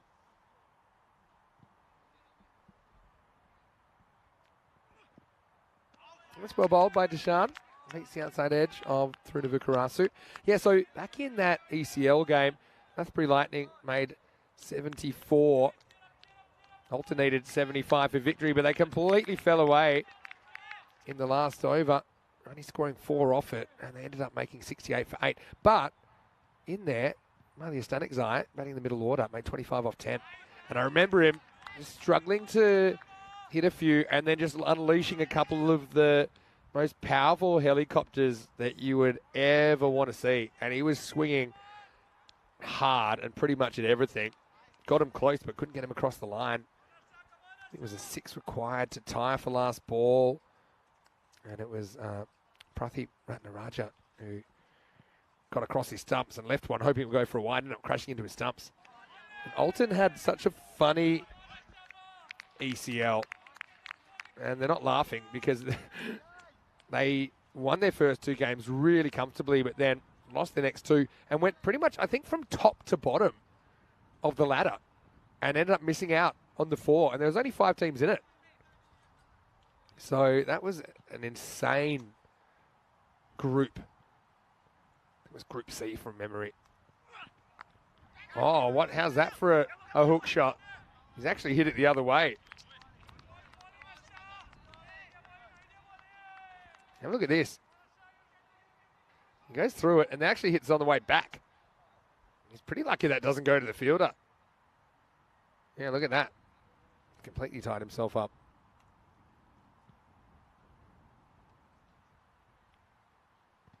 Slower ball. Clever bowling.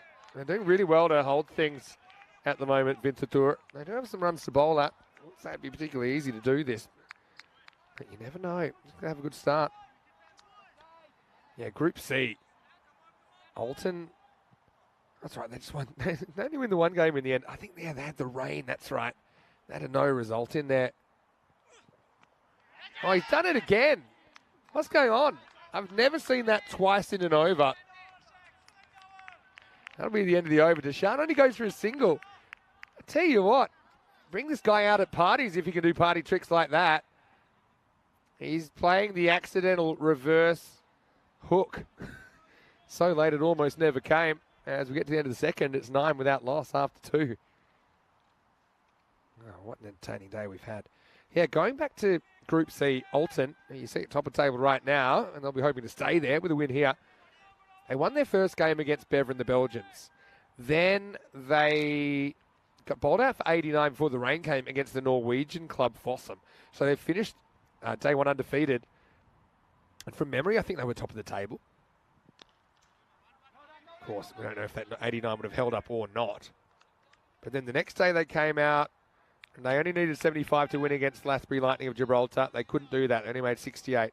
I think against Royal Tigers, they made 109. And Royal Tigers from Budapest made 113, so chased it down in the 9th over. And then they were out. It was insane, really. Well bowled. Gets good swing, doesn't he, Mahmoodi? Wow, this could be an interesting appeal. Let's have a look at it. Of course, we've got the... Yeah, he's just back past both lines, so he's doubly safe. But that one, nutmegged. Yeah, so he's found it really tough to get going for a very good player. He's 1 off 8 at the moment. Yeah, so Alton finished 1 and 2 with a no result. 5th. All right, that one he isn't going to miss. And he's going to swing it away miles over fine leg. Maximo. And that's more like it for Taruna Vukarasu. Just goes with the movement here. That one would have gone between his legs as well, but this time the bat got in the way. Helix is off for a little while, so goodbye to you, Helix. Hopefully we see you again soon. I do believe Lenny is on the plane. Maybe not just yet. Maybe he's at the airport. Maybe he'll be out here before we know it. Coming from Dublin. I think he doesn't get to spend too much time there anymore.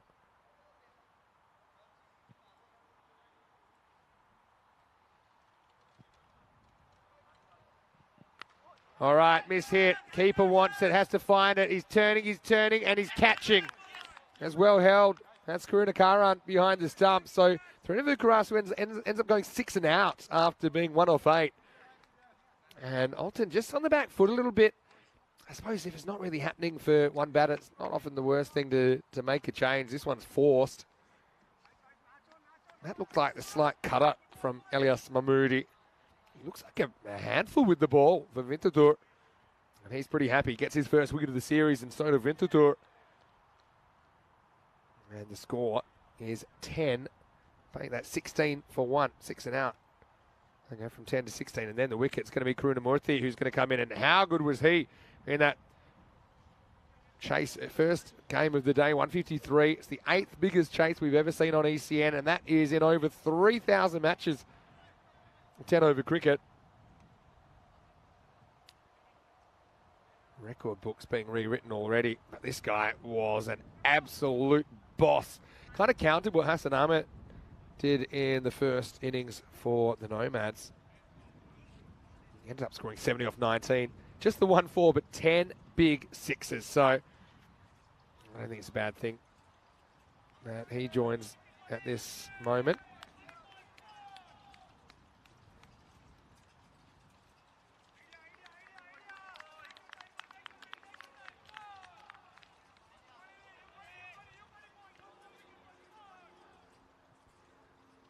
Okay, Mahmoodi, he's got 2 balls to spend. He'd love to get another wicket.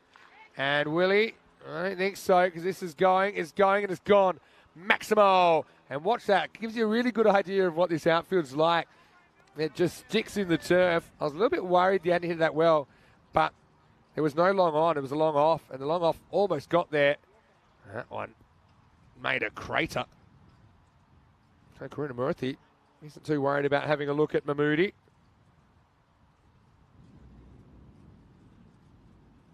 They could have used this guy in the ECL. Alton, and he's going to go this way as well. It's going to be 4. It's on 1 bounce. I think the batting side think about stopping this in the dugout, and they think they want to preserve themselves instead. So 6 and 4. Not exactly the finish that Mahmoodi was looking for. And at the end of the power play, it's 26 for 1. That over ends up going for 17 in the end, despite having the wicket of Srinavu Karasu.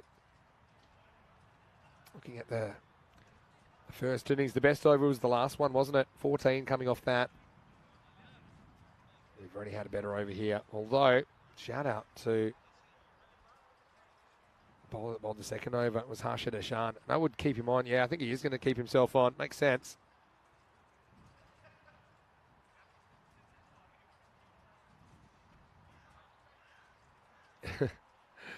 Shrug in the chat saying the batter should try and run when the keeper throws at the stumps. Just wait for it to hit and then get a run. We actually see that pretty often in ECN cricket. Batters almost goad the keeper to throw.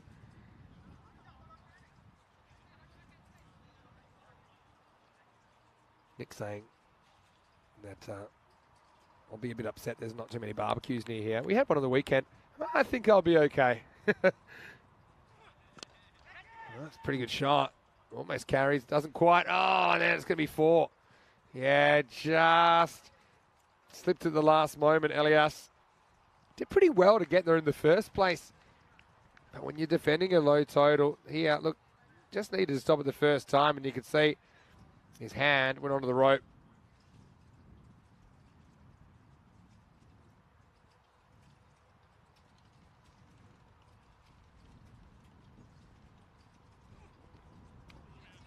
This is a cutter that comes back a long way. I tell you, one of the issues for umpires, having to decide what hits the edge of the pitch and what doesn't. Right? Because that, I think, is okay. But I think you're going to get a bit of a natural off-cut from just inside the edges. This is up, it's in the air, straight to the fielder, and gone. So Stanikzai just cannot fire here in match 3. It's a very different Alton considering they're able to chase 153 down in the first game. They're making hard work of this so far.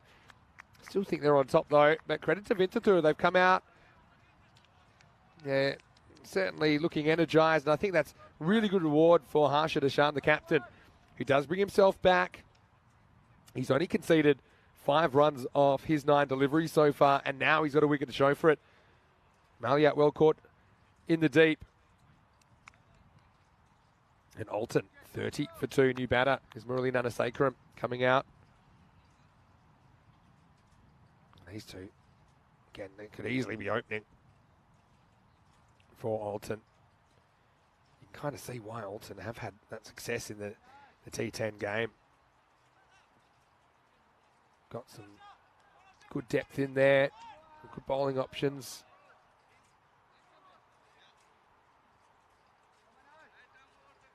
Nicely taken by Gul Safi down there as well.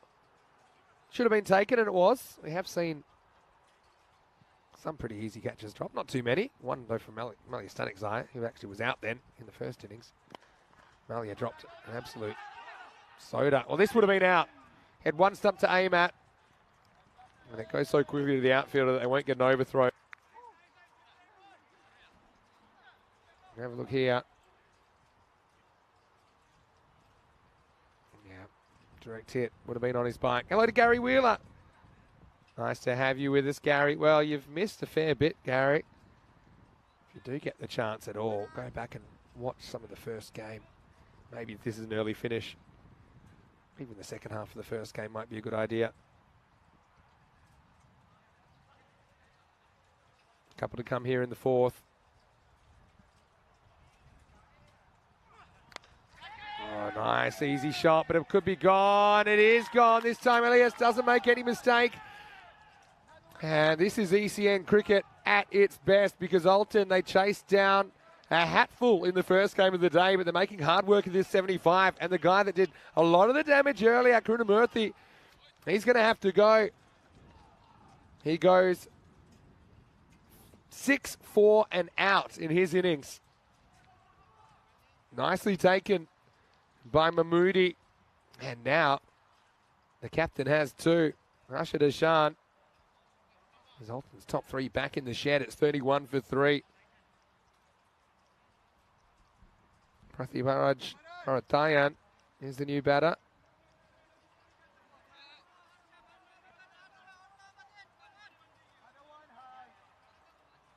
And again, just holding on, aren't they? Most of that is because of Deshan. Look at him, 2 for 6. Excellent effort.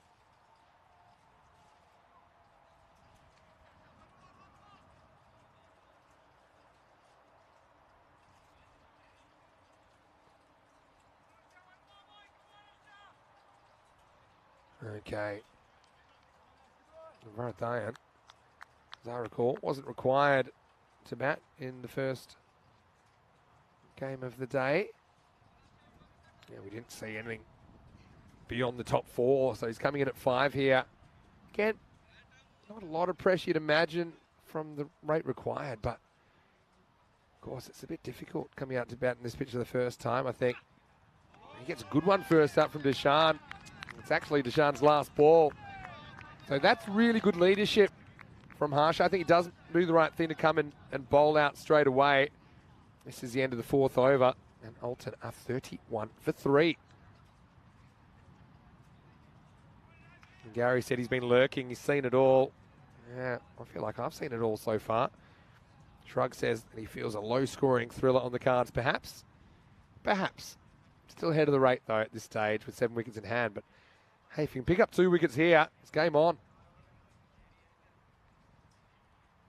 Put some pressure on the guys to come. Having said that, you've got Shahid Waridu listed to come in next. As I recall, he was their leading run scorer back in the ECL in 2022.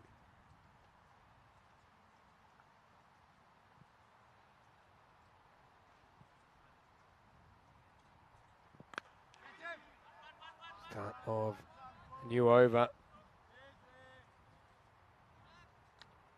This one's turned to leg, just a single. So it's so strange how the same conditions can look very different depending on the match situation.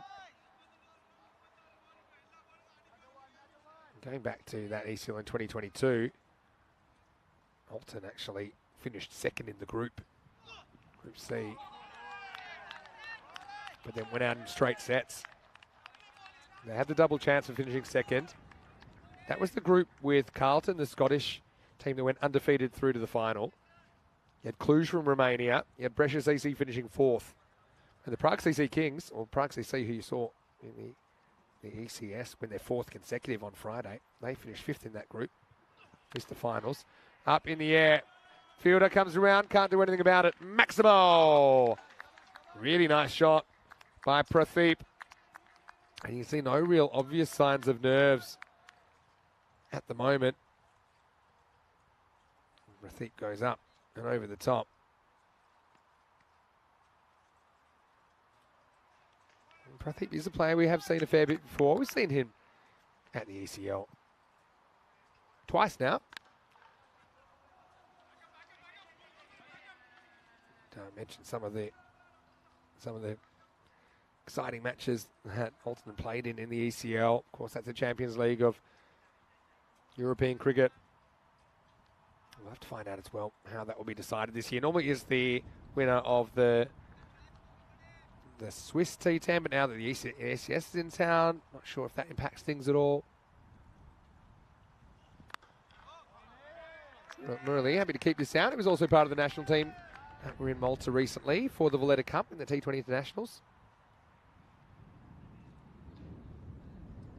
Yeah, it was a crazy ride for Alton in both of the ECLs, really. Disappointed not to be able to make a final, I'm sure, or even the finals this year. Quite a lot of entertainment. Anyway, this one's up in the air. He's going to have to turn and go. It's Fonseca.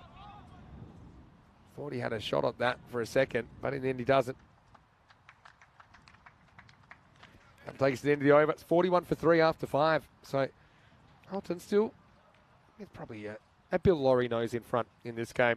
Coming up tonight, we have more cricket coming your way. In particular, it's Portugal finals night. So crack out the popcorn. Join Corey Rutgers there in Portugal at the Miranda de Corvo Stadium. Gamblers taking on Friendship for the right to meet Marlow in the final. So there will be a little bit of a gap between the qualifier and the final tonight. But the first game kicks off 3:15 GMT, which is 5:15 in Central Europe. And it's 8:45 p.m. in India. And there'll be a little bit of a crossover between that qualifier and our last game of the day here, which I believe starts half an hour earlier. So you can maybe multi-screen if you want to watch both of those. There was daylight between second and third as well. Very different paths to the qualifier for Gamblers and Friendship CC. But nonetheless, they're there more or less on an even footing. Hello to Vinay in Bangalore. Hello to Liam Day as well. He says, you know, honestly, sometimes low totals seem tougher to chase. They're making it look tough at the moment. We know this about ECN cricket. It is highly unpredictable. We're going to see a change of bowling now. It's going to be Chamith Karanagadagi, who batted very well for Vintatur. He's going to bowl over number 6.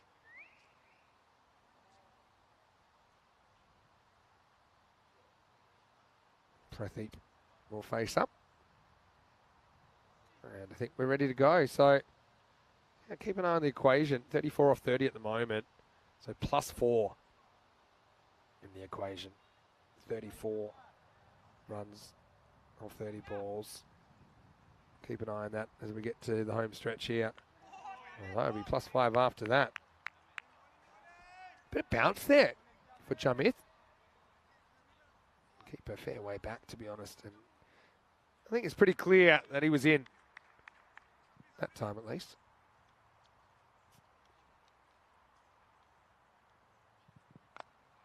Wow, shot. And it's going to be 4. Oh, it's a bit of a headache there for Vintatur. Felt like he might have been able to cut this one off. To be fair, it wasn't a very good ball from Karanagadagi. Just kind of blasted past Sasidaran out there on the boundary. So, yeah, 1 boundary and over, and you're probably going to get the runs you need out of the over.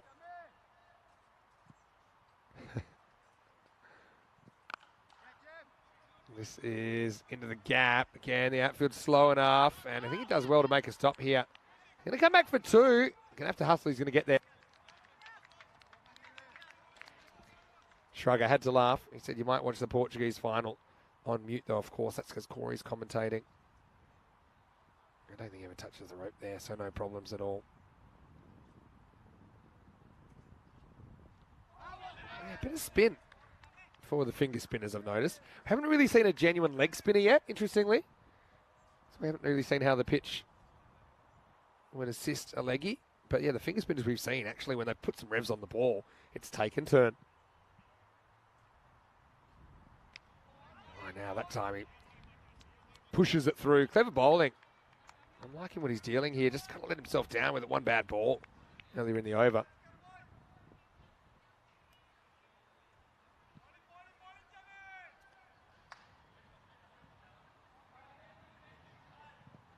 Oh, bounces over the top. Great over from Karana Gadagi. I bet he'd love the one back that got hit for 4 as well. But as it is, kind of maintain a little bit of distance between runs required and balls remaining. 6 overs down. It's 47 for 3. Yeah, well, Shrug, I got to say, as someone who's had to dip deep into my bag of patience with Corey on occasion, I will say, sometimes he runs his mouth, but I'll try and keep him in line. So, come on. Let's bygones be bygones. Actually, Corey has told me privately that you're one of the chatters that he likes to interact with the most. So I think there's a bit of love there if you scratch the surface on Corey. But, yeah, I think he'd been enjoying what we've seen here so far.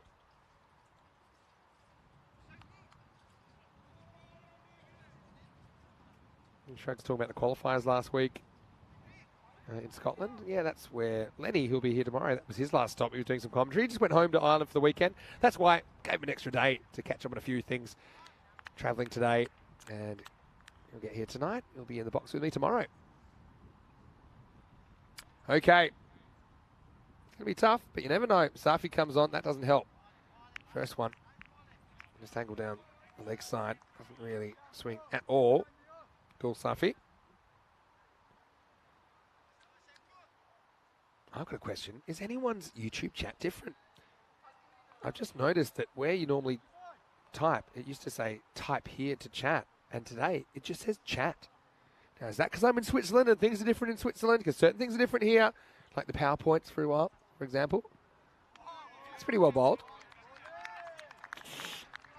Alton aren't going to mess this up, are they? Tell you what. If you're an Alton fan, you probably still have a few nightmares about that botched 75 chase against Lathbury Lightning.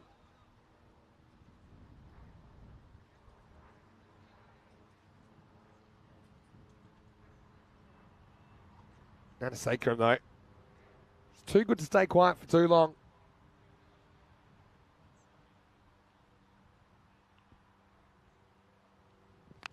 And right on cue, he drop kicks it out of the ground. Maximo Murali Nanasekram with a big hit, relieving the pressure over the leg side. You can just see he's kind of rocking in. It's in the slot. Not really full, it's not really short, but Nanasekram times it up perfectly. Takes some of the pressure off, in fact, gets it down below run a ball required.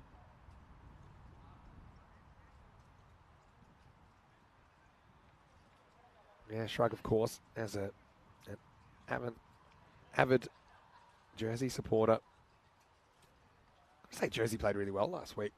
Let's keep an eye on those games. Of course, know a fair few of those guys really well.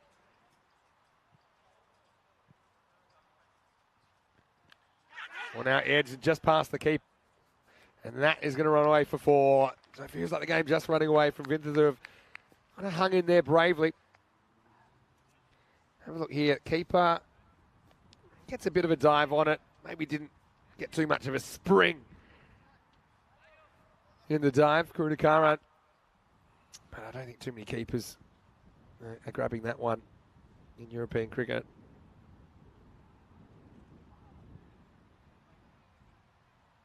Sasi Dharan it is bowling here. And then that's pretty well bowled. So, yeah, Srikant's done pretty good job. Oh, no. What's happened here? Wow. Something hilarious has happened, and I got to admit that I missed. It's been called wide. I wasn't sure it was a wide, but then the ball's gone, and then they've gone to run. But he thought he was yelling, "Watch out!" when he was yelling to run. So everyone took cover. Yeah, look at this. Yeah, so he wants to run, and everyone else thought the ball's coming at their heads.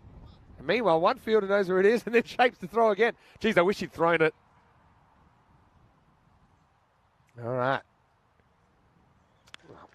This is high, really high. I think it's a chance, and it's taken. Excellent catching. And it's the captain once again stepping up. Glimmer of hope for Winterthur. Nana Sakaram sends one into the skies, and when it came down, Harsha Deshard, the captain, took it easily enough, but that was not an easy catch. So Murali doesn't quite find too much fluency in this innings. Bit of a one-hit wonder. That was in the air for a long time. Yeah, but Harsha, you can see that he still believes they can turn this around. Nana Sakaram departs for 10, and it's 54 for 4. 59 for 4, pardon me. New batter coming in, Dion Johnson.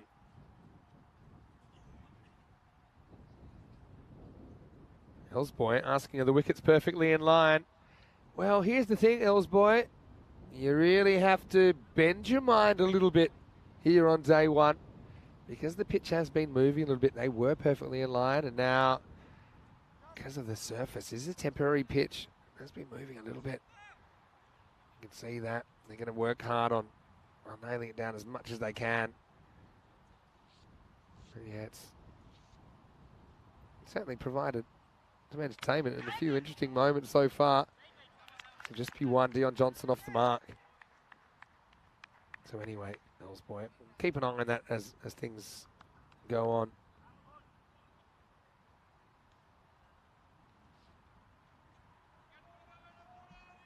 All right. Maybe someone can tell me why the power plugs are different here in Switzerland. It's the only one in the world, only country that has this particular one. And it's fine. This time I remembered, but I have forgotten before and found myself without a charger. That's be a no ball. Yeah. Yeah. You see that any ball that hits the edge of the pitch and hits those kind of weights that are holding the pitch down will be called. So there's a bowler. Yeah, you can see him just kind of chastising himself there, Srikant Sasidaran.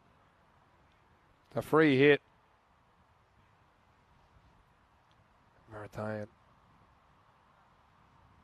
Can really swing away at this. I wonder if he'll try something funky. Probably doesn't need to. Just stand there and hit it. Don't worry about hitting it in the air because you can't be caught. What he does, and he goes over the offside. There's nobody back there, and even if there was, it wouldn't have mattered because he's got plenty of it. Maximo! As Alton close in on the chase. Winterthur, though, there's a lot here to be positive about.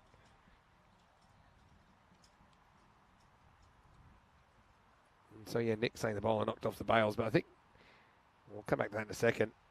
Most of the time, it's actually just moving the pitch. Say occasionally is knocking the bails off with the impact of the bowler's feet. Anyway, yeah, 7 overs down, 67 for 4.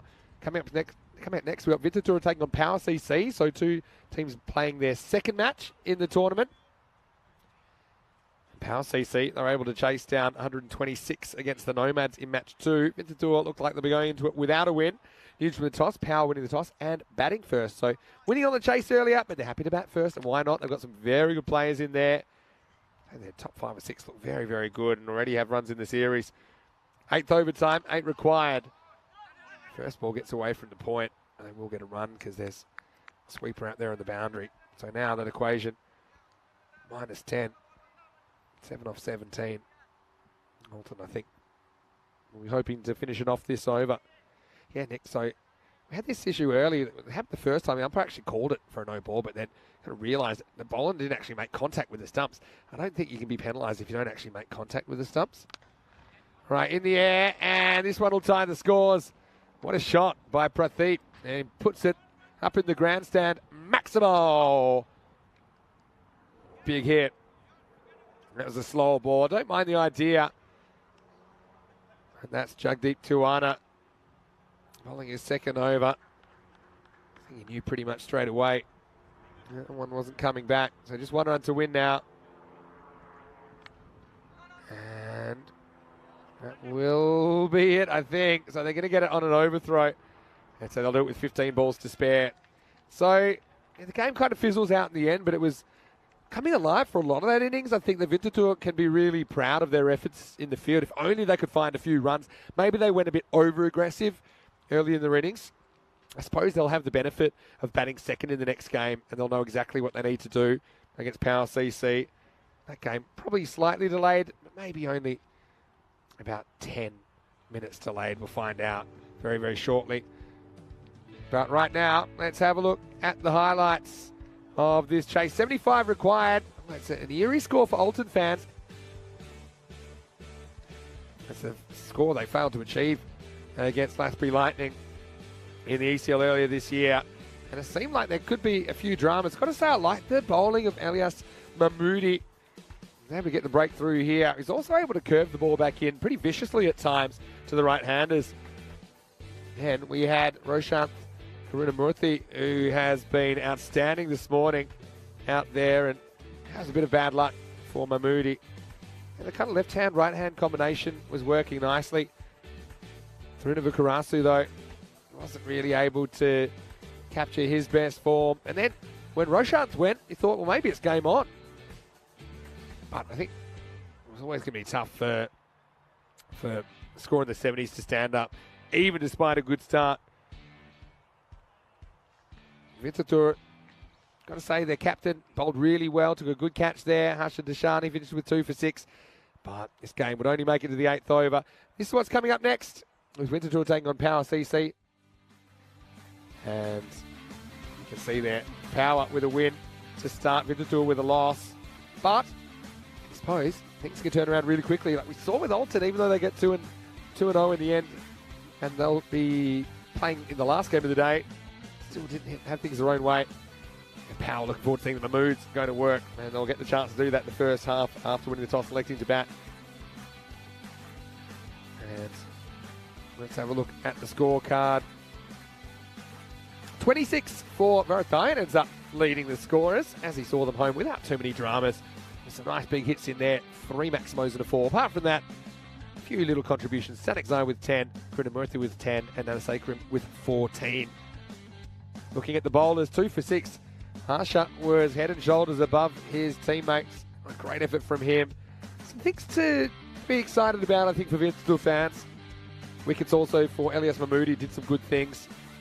And also saw 1 wicket there for Sasi Dharan. But also, I think, pretty good performance from Karana Gadagi. His 1 over, only going for 6, and he looked like he could be a handy change of pace as well for the men in red. But all red clash actually coming up because it will be Winterthur continuing their campaign, taking on Power CC in the next match. Don't have a start time for you yet, but if you give me 1 second, I'll tell you that we will be starting in approximately, drum roll please, I'm going to go out and say it'll be 10 minutes, all right? Let's go 10 minutes, give or take. But we'll give you that information as soon as we can. Once again, thanks for everyone's contributions in the live chat, ECN European Cricket Network. Big thank you to everyone, of course, tuning in today on Swiss Sport TV. And, of course, all our regular viewers on Fan Code as well. So I think we will be back in about 10 with the 4th match of the day. Until then, it's Vinny Sandu, Mr. Maximo for the European Cricket Network. I hope you're enjoying your day so far. We are, and we'll be back after the break with more European Cricket Series.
and welcome back to St Gallen in Switzerland on opening day of this European Cricket Series. Still 2 more matches to go here in the opening day of this ECS. It is the last day of the ECSN, the night series in Portugal.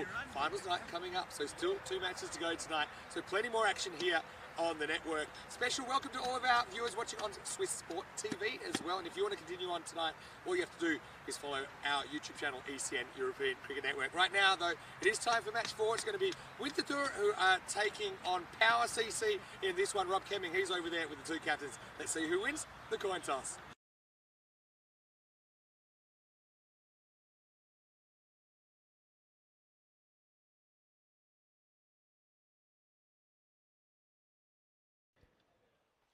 Hello and welcome back. And yeah, you can see that we're just about to go to the coin toss there, but I can give you the information here in match number 4 that it is Winterthur versus Power CC. Power CC, they've won the toss and they have elected to bat first.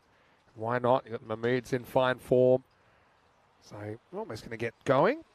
Just got around about 3 minutes until the first ball. But tell you what, right now, it's been very, very entertaining so far.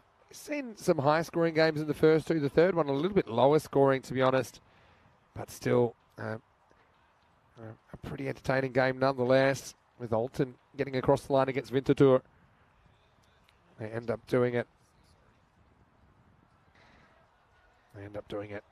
With around about 15 balls to spare. So Winterthur go in without a win, actually on 1.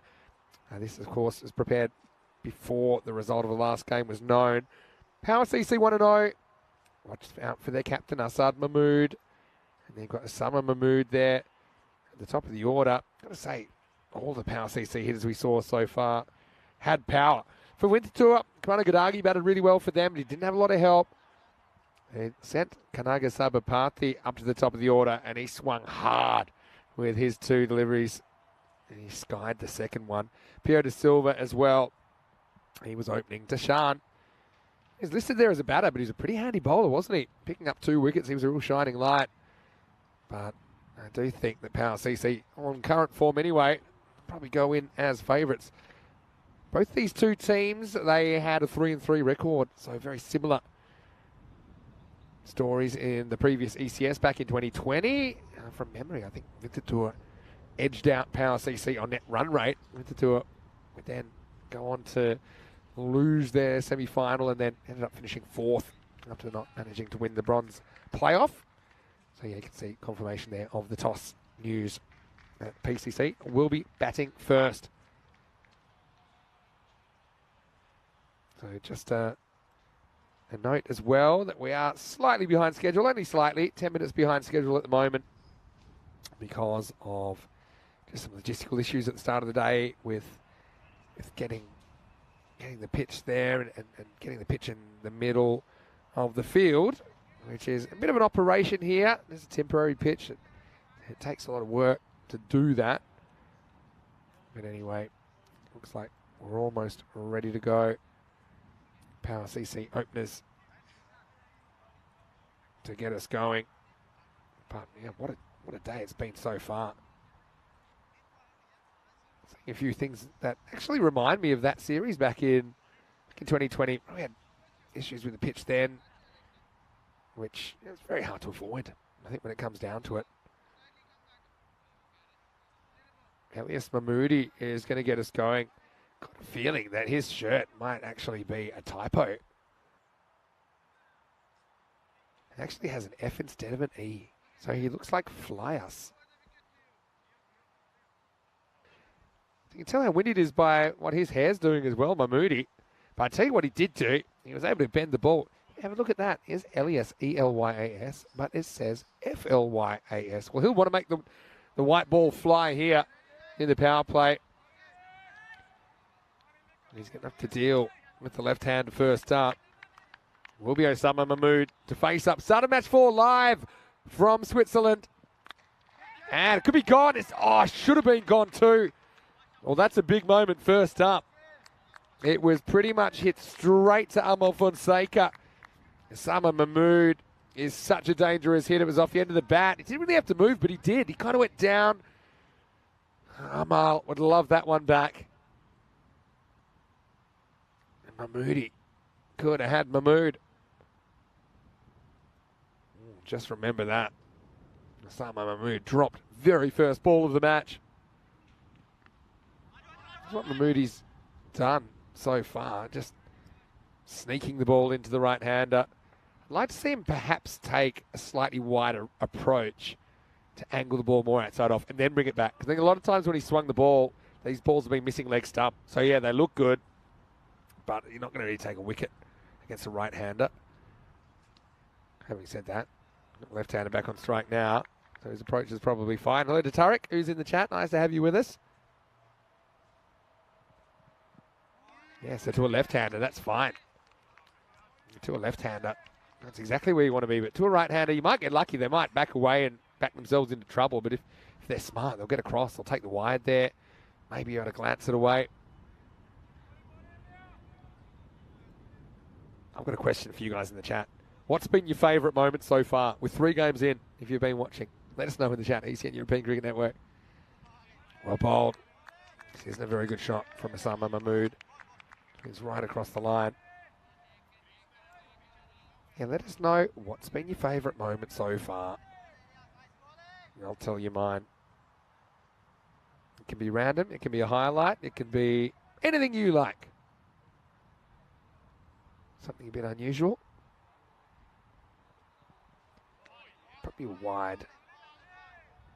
I like it that they're absolutely sure the ball's dead. This is modern cricket for you. Umpire took 3 or 4 looks to make sure the keeper wasn't going to throw back at the stumps, and that's what's happened over the last few weeks in cricket. I want to say a very special welcome to everyone watching on Swiss Sport TV as well today. Oh, full toss, baseballed, and that's out of here. Maximo up in the grandstand. And has been called a no ball. Yeah, waist high. And so, yeah, you can argue one way or the other, but I think if there's doubt, they normally get called. And Mahmoodi doesn't get it right. He gets pounded. Mahmood gets a free hit as well. Slower ball. I think that's the cutter. Which he bowls as a bit of a variation. He still can get out of jail here with a good ball here. You'd be happy if this just goes for 1. It still is a free hit, of course, because that previous free hit was a wide, so it continues to the next delivery.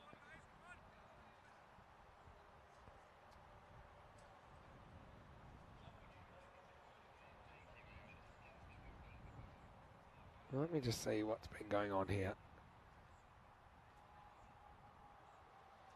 So the 6 was a no ball. So where are we at? So it's gone single, dot, wide, no ball plus 6 wide. So I think they're just clarifying if it was a no ball. It was. And so I think it actually might still be 2 to come, not 1 to come. So that's just what that slight delay is about. It makes sense to try and sort these things out at the time rather than to try and go back while the game's still moving, even though it's a slight inconvenience, but it's a temporary inconvenience. Well, Sada, you've stolen mine straight away. He said that his favourite would have to be the Malia Static Eye catch. I got to say, I agree with you. That was something else. But probably then counterpoint, he dropped maybe the easiest catch of the day. Although I think Amal Fonseca might have given him a run for his money for the first ball of this innings.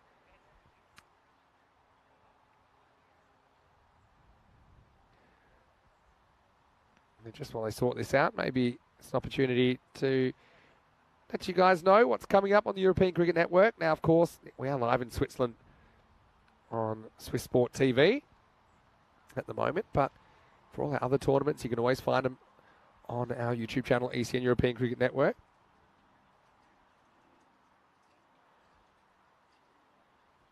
And so we'll be 2 weeks here in Switzerland. Then we'll have 2 weeks in Dresden. We'll have 2 weeks in Krefeld. They're both in Germany. 2 weeks in Rome. So literally 8 weeks today to the start of the ECC.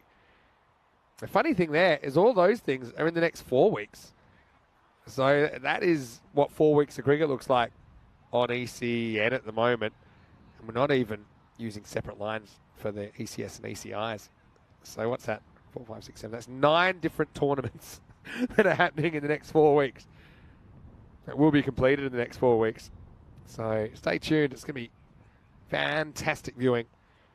Stay with us. And for all that information, go to europeancricket.com. Particularly excited about the T20 International Women's Cricket that we'll have. That's been something we've been showing a lot more of this year.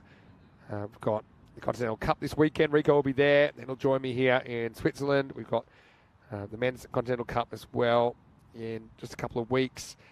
And then we've got T10 and T20 International Cricket from the Netherlands coming up. Netherlands taking on Ireland and then Jersey over the next few weeks.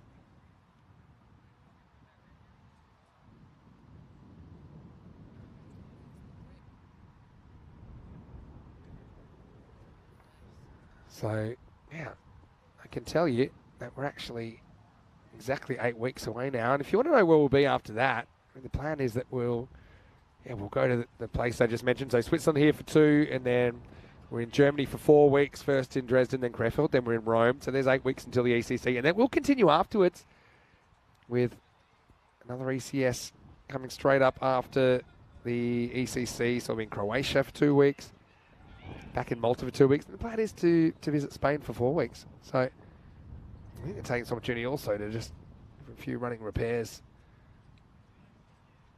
I got to say, nice to see a few families around as well at the moment. And as far as Virik, just introducing his youngster, I think, to some of his teammates. Always happy to see lots of kids around European cricket. And he's got the colours on as well, doesn't he? Despite being a Lakers top, he's gone for the red and black. We saw Chris Pearce doing some very good work in the Czech series with his academy. All right, still a free hit, by the way, and he does hit it. Flying away. I'm not sure this goes. Might be close. I think he just stops it. And they will get through for 2. It's worth a second look. We'll check it out. He does touch the rope. Oh, actually 1 foot's over the line there. So this is going to be 4. Yeah, you can see it's just landed before, for me anyway. Yeah. It looked like 4 to me, as it is. We're still going in this over. What did you see? Maybe his foot hadn't quite landed before he slapped it back.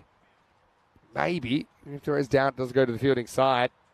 But I didn't realise that last foot was over the rope.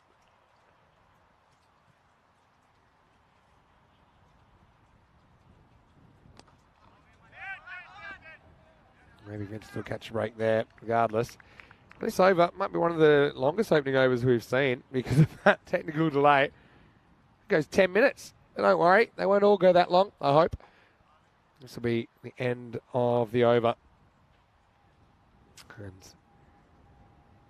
I'm going to say that it is... I'm going to go with 15 without loss after 1. As we get ready for the second over. Now this guy, he was incredible in the last game. There's the captain, Harsha Dashan, who's coming out to bowl over number 2. They're still trying to work out exactly what went down in that first over. Sardar said he also liked the pull shot by Hassan Ahmed, which went about 40 metres after crossing the boundary. That was big. Everyone else, yeah, let us know what you like so far. I don't mind if you say the fact that we're seeing an unusual pitch. It's just great we're playing cricket here. Like I said, sometimes you can't have everything. And it's a beautiful place to play cricket. You've got the grandstand here. I just hope that one day maybe there is a permanent pitch in here and we can fill the stands. That's what I'd be hoping for.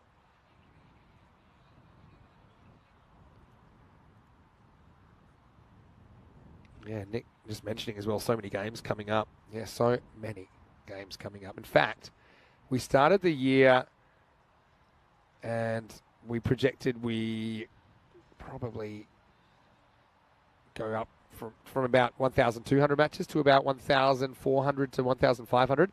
It's looking now that we may have over 1,700 matches broadcast this year, which is just next level. So yeah, I think it's just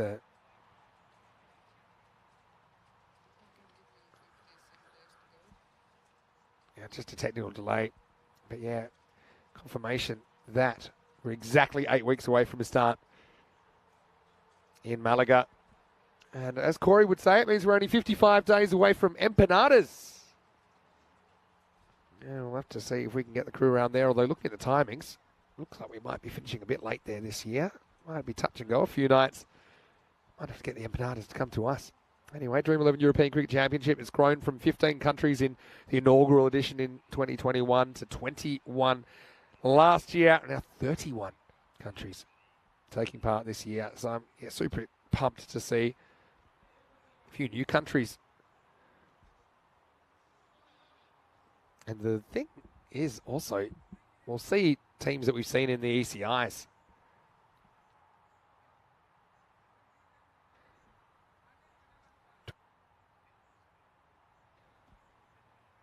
So yeah, Estonia, a new team to the competition. Switzerland, pretty experienced now. What I would say is 8 weeks out, if you perform well in this series, then you give yourself a good chance of being picked for the national team if you're eligible. Remember, they are ICC tournaments, essentially. The same criteria applies. And yeah, apologies once again for this technical delay. So, yeah, the fact that the forms is here could directly impact that Swiss squad. Yeah, we probably might see a few roughies coming out of the woodwork. I say biking's pretty popular in this part of the world as well. Yeah, we saw that in the Czech series, didn't we? With Rudaj Magare having a very good series for United, player of the series. A few people having a little sticky beak, and why wouldn't you? It's always great to have more and more people taking an interest. Sada was asking me, am I keeping an eye on the Ashes? Yeah, well, I typically do, but today's been a bit busy being the first day of a new tournament.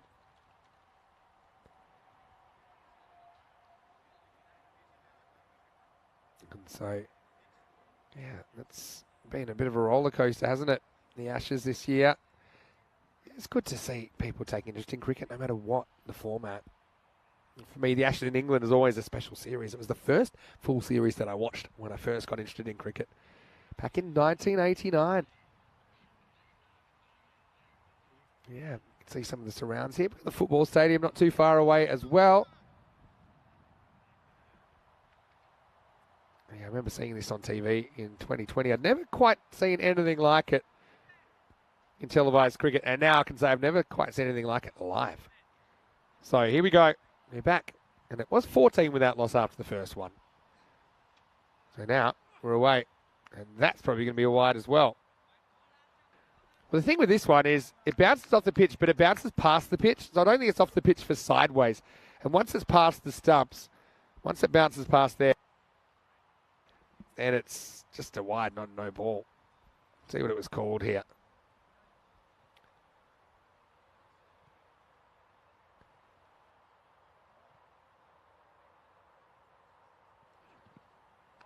Finally, we get to have a look at Harshad Ashan.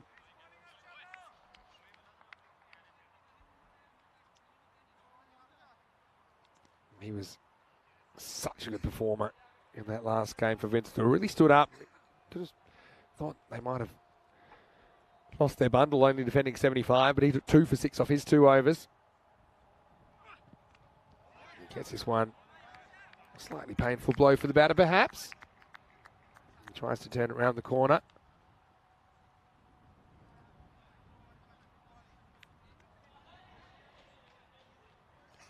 Yeah, Wayne thought that might have been Rico parachuting in. Well, yeah, he's He's a character, Rico. I think he's enjoying a few days off. He's busy tying up a few loose ends in Spain, no doubt. Up and in the air. Don't think this is carrying the rope. In fact, it'll kind of plug. They'll come back for 2. Good fielding, but no chance to stop the 2. Yeah, Rico is deserving his time off. He did a great job in Portugal, which wraps up tonight with Monday night finals in Portugal. He's just having a bit of extra time off before he's in Romania this weekend for the T20I Women's. And then he'll be here with me in Switzerland. That's a good Yorker. Deshaun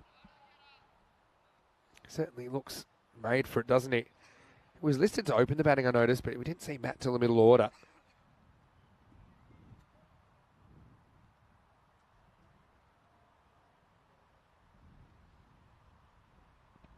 Slower ball. It's really clever. Let's say Ulla has just got to get his feet sorted out here. Backing away, there's no real reason to do that. Occasionally he's fine, but why is it really difficult to access that one? Wayne in the chat saying the rain might save the English team again. Hopefully it's not raining there at the moment. Keep an eye on it. This is turned around the corner. This will probably run away for 4. It does. So Ulla does get his hand through this one. Deshaun, probably a rare bad ball from him, really. Kind of angles in to the hip. Nicely worked away. This will take us to the end of the over. And the score's 21 without loss after 2. Early days, of course. But we are seeing 4 teams here on day 1. It means we still have 7 to see. Looking forward to seeing them as the week develops. But right now, Power potentially could leapfrog Alton and go 2-0. Alton we'll see again in the last game of the day, where they'll be taking on Power. So Power can win this. It'll be a top of the table clash, last game of the day. But like I said, very early. Slightly different finals format this time. So normally we do Final 4. We're experimenting in this tournament with Final 5.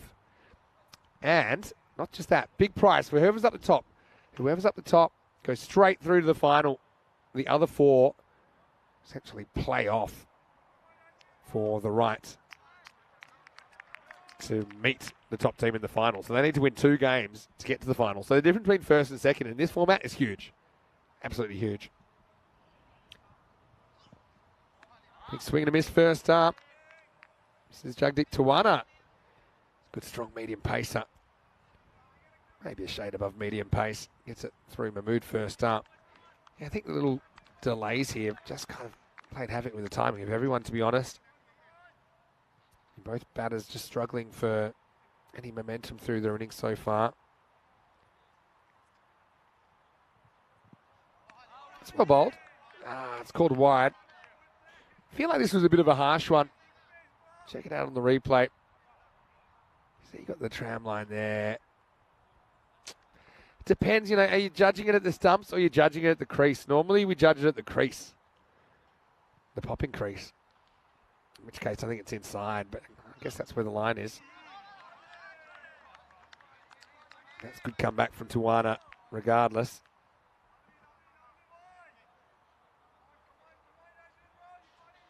With Darren. Sammy in the chat. Hello, Darren. Hopefully you well. Bit of cloud cover now, so we had a fair bit of sunshine so far. But at the moment, fairly cloudy. It's well bowled. Thick inside edge. I don't think they'll get 2 out of it, just a single. And Power being kept pretty quiet. I think if you can keep a team to around about 100, you're pretty happy. Vincetura, though, we didn't really get to see enough of their top order to know how they're hitting them at the moment. Went uber aggressive first up. They won the toss, elected to bat that previous game. Maybe not a bad thing for them to know exactly how many they're chasing. I mentioned also both these teams have finished on a 3-3 record back in 2020. that Winterthur had a superior net run rate, made it through to the final. So did Cossonay on the same points total on net run rate over Power. This one's handled by Deshan at mid-off, so no run.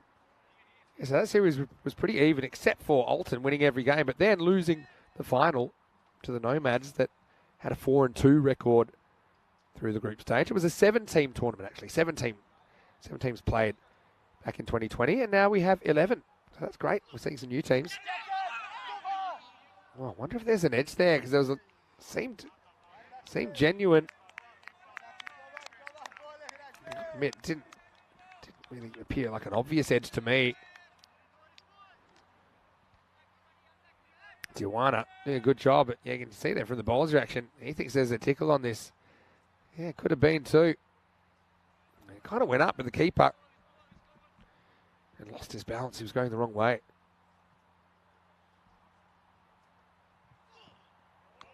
Yeah, again, footwork from Muller not quite right. He's 7 off 10. Has had a hard time in the power play so far. Power 23 without loss after 3. Matt Hodgson saying there's rain at the Oval.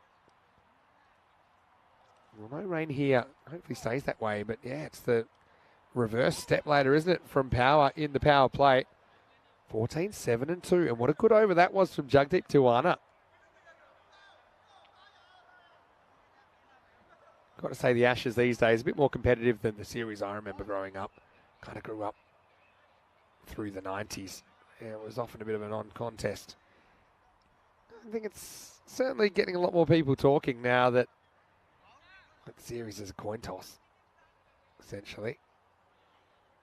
Very fascinating time in the history of those two countries. I've been doing a bit of reading recently about the early days of the Ashes and the early days of Test cricket. It's been particularly interesting. Deshan is back for over number 4. He gets hit down the ground, but won't carry. Jagdeep thinks about throwing and then does, but they get through for a single. Yeah, with the whole spirit of cricket debate, I started reading this book called Never a Gentleman's Game by Malcolm Knox. It's a book that's about a decade old now, but it actually digs a bit deeper into the origins of Test cricket and the early days, kind of between the late 1870s and World War I. I've been watching that. I've been reading that, I should say. Pretty interesting. Maybe not what you'd expect. Hits this one into the pitch. It'll just be a single. Yeah, we seem to think in the spirit in the old days, everyone arm in arm. And the spirit of cricket very much alive. But let me tell you, man, all the things you see these days, it wasn't too much different back in the day. And you could argue, actually, it was a lot worse at times. So, yeah, really interesting to scratch the surface on a period that I didn't know too much about.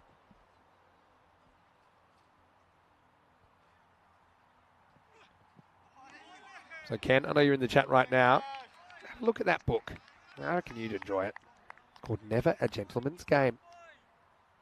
I've talked about it a few times over the last couple of weeks. It's a good read, especially about how the first international test tours came about. Now they're known as tests. Even touching a little bit on the Aboriginal Australians tour in the late 1860s, which kind of was the precursor to what would eventually become Test cricket. Hit straight, hit pretty hard, but this outfield will slow it down pretty quickly. Elias Mahmoodi does the fielding.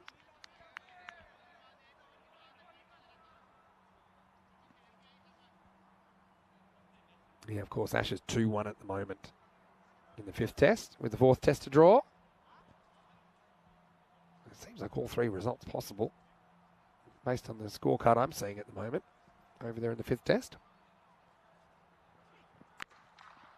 Up in the air, not quite carry to the fielder.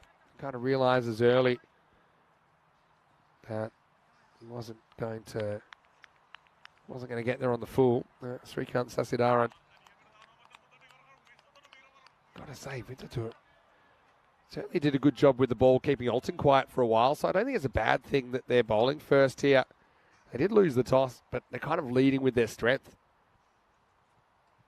based on what we've seen so far anyway.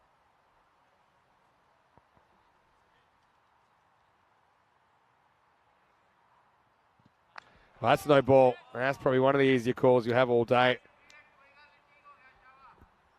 It's about shoulder high. I'm sure there's nothing in this. Deshaun's bowled really well, but this one gets away from him. Maybe just slipped out. Attempted Yorker gone wrong. Yeah, well, there's a little bit of what's around. There's the football stadium. There's the shopping centre. I think the shopping centre is actually underneath the stadium, which is pretty cool as well. So certainly making the most of the space. And we're in kind of a little dip. We're like down the hill a bit from the main stadium and the main road, as you can probably tell from those pictures. So hopefully that fills you in a little bit, Sada. Yeah, clever bowling. Slow ball does him like a dinner. Won't be out anyway because he can't be stumped off a no ball. And so that'll take us to the end of... Well, can't be stumped a free hit, I should say. Takes us to the end of the fourth over. And the score is 28 without loss. Deshaun, another solid couple from him, even though that bean ball got away from him. None for 12 off his 2 overs. Have a look at the run rate. The power, not really bringing the power so far. Well, we've got the FBI in the chat. The Federal Bureau of Investigation asking, is it an American broadcast? Well, I don't believe so. We are the European Cricket Network. And so, proudly broadcasting from Switzerland today. And tomorrow, if you missed it, it's actually the National Day of Switzerland, which is a tradition that goes right back to the 13th century. The origins of the nation. And I'm looking forward to that. Someone even said I might be able to get hold of a special shirt for the day. Well, I'm looking forward to that. Andrew Leonard, he's going to come in. And we might even have a few extra spectators here, I'd imagine, because it's a big national holiday here in Switzerland to commemorate that occasion. All right, it's going to be a change of bowling. It's going to be a change of luck because it is Karanagandagi that comes on with his off spinners. And this one was elevated, but not enough from Safiat Ullah. He's going to go for 9. He could never get going in this innings. Yeah, you can see Shamith comes on. A little bit of turn. Again, change of pace, change of rhythm here. And one thing on this field, you should be able to stick the landing and stop yourself quickly from running back over the rope. So a bit of a frustrating knock there for Safiat, as he's only able to contribute 9 off 13. He's the first wicket to fall. It's 28 for 1. And once again, spin, changing the game. I do think changing your pace, changing your bowlers, and the pace of the bowlers, really important. Nice catch. Held out there. But one door closes, another opens. And this is Virku's coming out in the number 3 spot. Sasinaran, he's been busy out there so far. Takes a good catch. He might have some more work to do. In fact, no one's fielding this on the field at least. Virat goes bang, Maximal. And you can kind of see why you don't want to let the game drift too much. You've got other batters there. I think sometimes you have to bite the bullet. We do see players retired out, and they didn't do that on this occasion with Safiat being dismissed. But yeah, I do think sometimes you've got to say, is it worth making a tactical switch? Because you see a new player come out and go bang. Virat straight away, 6 off 1.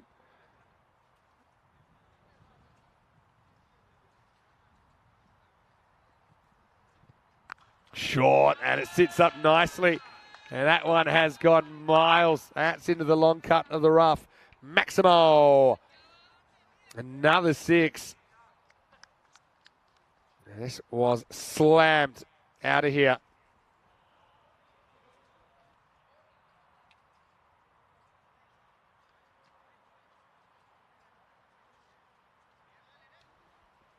That one was just too short.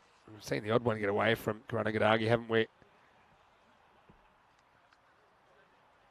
So Switzerland, we'll go into it a lot more tomorrow on their national day, of course, but it's a very unique country in that it blends people of several backgrounds, several languages, ethnicities. Cut shot, nicely done, but fielded in the circle. And there's a real sense of national pride that kind of transcends those differences. I think that's what makes it special. I've spent quite a bit of time here. It's my first time here covering cricket for ECN, but I've played here a little bit. Got lots of friends that live here. And tomorrow, 1st of August, is National Day. It's inspired by the date of the Federal Charter of 1291, which they historical records say was in early August. They don't really have a specific date. Wow, that's going to be 6. That's really well hit. Oh, boy. You better watch out in that area. That's crashed into something. Made a bit of a noise. That will be 6 more to the total. Maximo. Sama Mahmood gets swinging. Really good shot.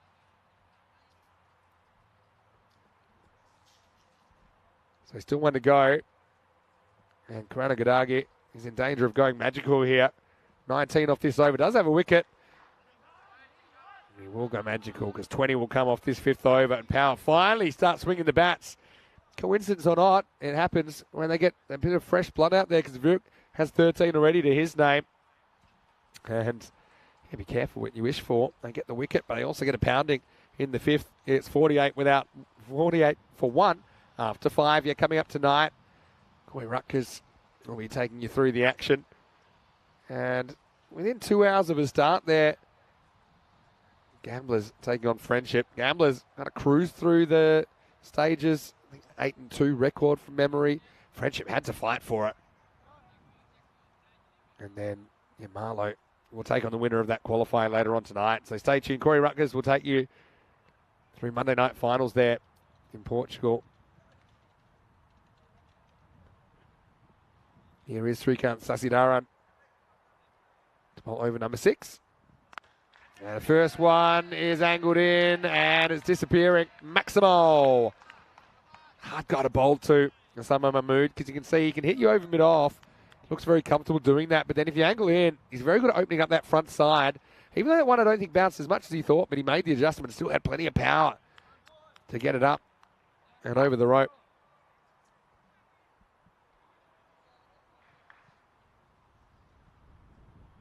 Gamblers, correct myself, 7-3 record. Marlow 8-2 there. Swing and a miss this time. Sasidaran sneaks in the dot. Sada's got a very good question in the chat.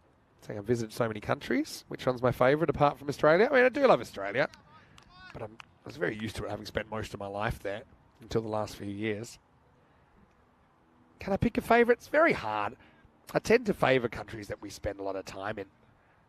So like Spain, for example. I've got to say, I've got a lot of time for Switzerland. There's some beautiful places here. I've played cricket on ice here, which is such a unique experience. Lovely warm people here as well.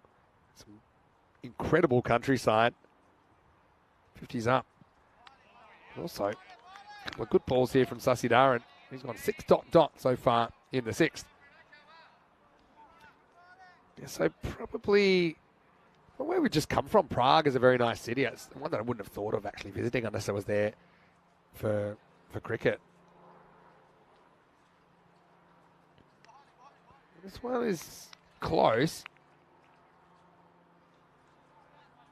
Still need called a wide. I think the one I'm wondering if it's off the pitch, but it's bounced after the stumps. But is it even a wide? Probably, yeah. Probably a wide. There's a little hash mark. It's hard to see. But it's probably gone over the line.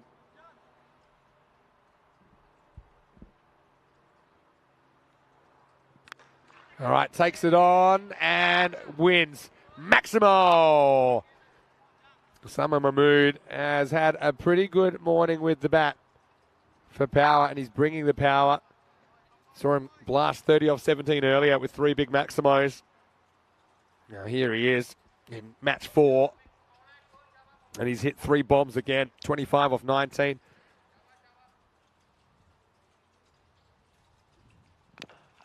Goes after this. Oh, well, it might be a run-out chance. It would have been. Yeah, they might have gotten 2, but I think they're just happy to survive the 1.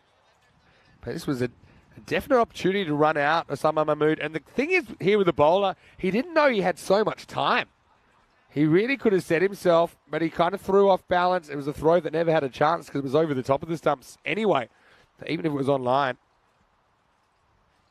it wasn't going to be a chance for a wicket. Last ball of the over coming up. That's pretty well bowled in the end. So Sasidaran has a bit of everything in that over. Run out chance. Whack for a couple of 6s, a couple of good dots as well. It all happens in ECN. 62 for 1 after 6.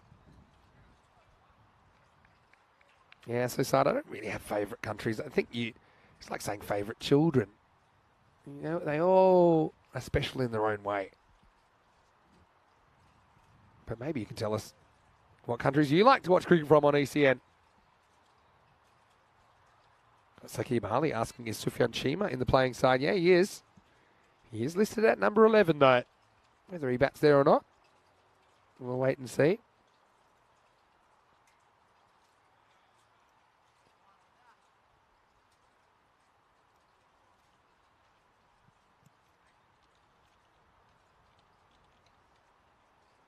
All right, Mahmoodi coming back. Oh, slightly slow, full toss. He's skied it. He should catch this, and he drops it. Yeah, they could have probably gotten two. He seemed to be dropping because I don't think it was an on-pace delivery. Yeah, I mean, he's a step out there. I think he's coming in. It's probably for me at the crease, it's okay, which means it is a drop catch. So Mahmood gets lucky. Remember, he's dropped very first ball. He's struck the ball really well. He hasn't wasted any time. He's going to get 4 here. So Mahmoodi having a bit of trouble bouncing them at the moment. Another full toss. Going for the Yorker there, the swinging Yorker. Comes up. Getting clipped away for 4. There he is. Can't quite find the target. That's the cutter, and it gets picked, and it gets smashed. Goal! If that was a goal, and that would have been right into the back of it. Let's see if we can track this on the camera. Look, they parted literally like the Red Sea here. Red Sea of shirts. Bang! Whatever that's made of, it's pretty solid, because that was a solid hit. Mahmoodi rocked out the cutter. It was too short. Picked and smashed. Virik 23 off 6. Goes again. And he likes it too. Why not? Maximo. Back to back. Power. Took a while for the power to come on, really. But it's been coming thick and fast. Through the middle overs now. It's almost like the wicket has sparked something in this guy, Faraz Virik.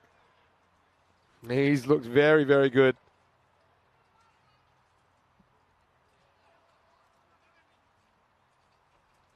What are they on for here? About 120 pace roughly at the moment. I think they got their sights set on more if this partnership continues to develop. It's better bowling. He's trying to roll his fingers on this one to straighten it down the line. So rather than bowl that cutter from over the wicket. To be honest, that's not a bad tactic either. It's just the one that got hit for 6. It was a little bit too short. Gave the batter a good look at it, and it kind of held up in the surface. If you can do that with a full delivery, it's probably pretty effective regardless of whether you're going over the wicket or around.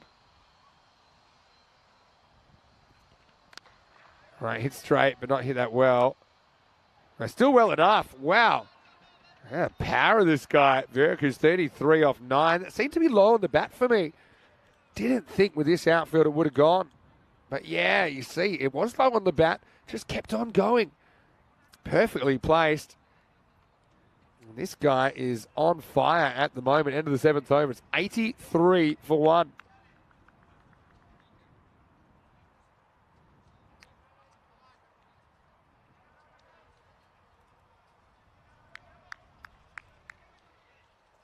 Let's have a look at what's coming up tomorrow. Just an early look. We'll get to see Vettingen, who are making their debut. And we'll also get to see the Zurich Lions. So really looking forward to seeing them as well. Paktun Zalmi, again, another team that we haven't seen before. We have seen the Crickets before, though. So yeah, looking forward to seeing them for the first time. So as far as I can tell there, 3 of those 4 teams are making their debut on the network tomorrow.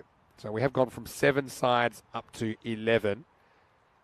And just looking here at the 2020 table, pretty sure all 7 are playing in this series. So we've got 7 established teams in ECS cricket.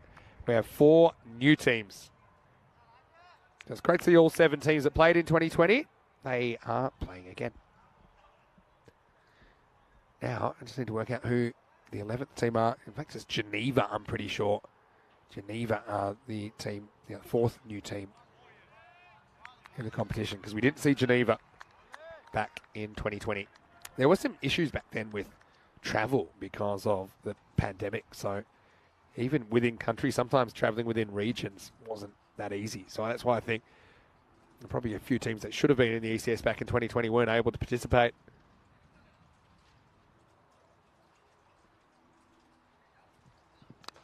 Well, it's hit well enough to be out of the ground. Maximo! As Osama keeps on keeping on his highest score of the day now. It's not the worst ball, but the thing about it is it just allows the batter to drive up and under. It's not really a genuine Yorker. So Jagdeep Tawana back bowling the 8th. Scary thing is, you know who's next? Asad Mahmood, the finisher from the earlier game in game 2.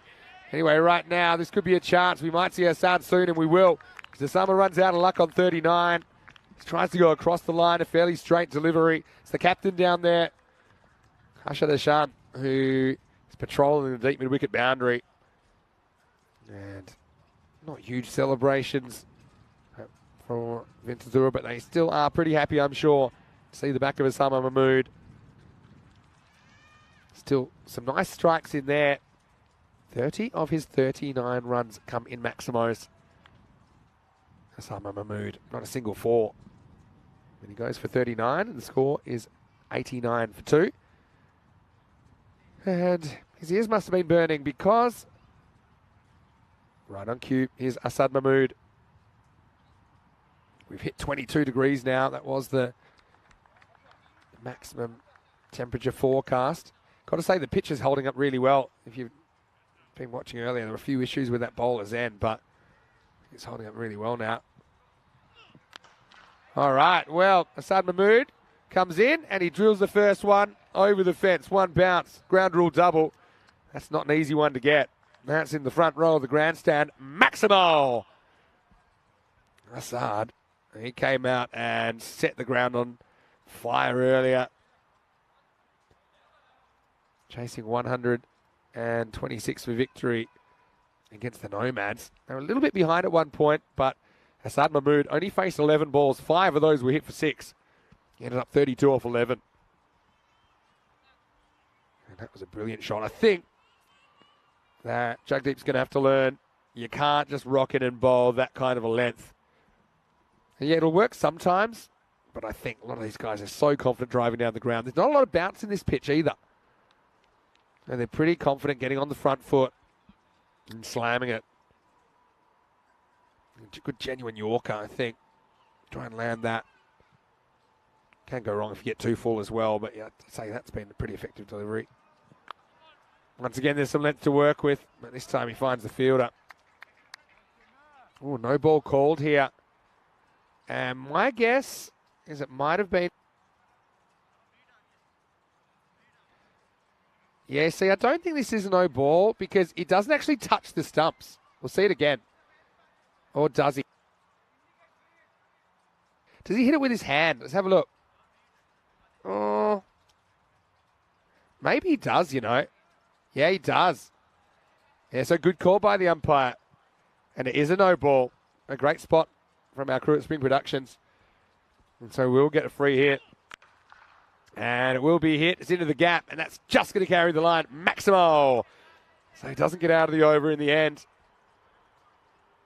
And so, a little bit of everything. Got to say, a bit of the boy who cried wolf about this, but in reverse, because we're so used to the bails maybe being dislodged by the feet. And the first look at that, I thought it wasn't the hand, but it was the hand actually that dislodged the bail. So it's the end of the over, and the score's 103 for 2 off 8. So up at 129 pace now. Got to say, it's a great spot by the umpire, of course. He would have been a bit closer. He would have actually probably heard the bowler's hand flick the stumps. And it doesn't matter how you break the stumps now. There's a bowler, it will be a no ball, which I think is a good rule. It's the Stephen Finn rule, they call it, because he used to do it all the time. Adam Dale, an Australian swing bowler, always used to do that as well, getting really close to the stumps. Used to just be a nothing. So, but it could be quite potentially distracting to the batter, so it's not exactly fair. Most of the time, I don't think it has too much impact on the play. All right, so they're going back to Chamith Karanagadagi. over number 9. About 4 minutes to bowl. It should be okay. Hit straight. Fielder comes around. Can't quite get there. Maximo. Mahmood does it again. 2 out of 3 ain't bad. He's gone 6-1-6 to start his innings. Not the worst ball, really. Maybe slightly overpitched. Wasn't quite a block hole.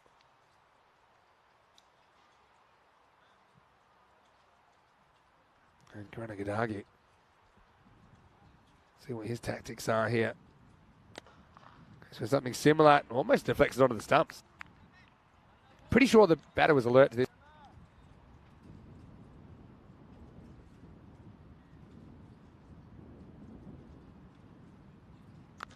Oh, this one is out of the screws. Well, mind your cars, because that one's in the car park.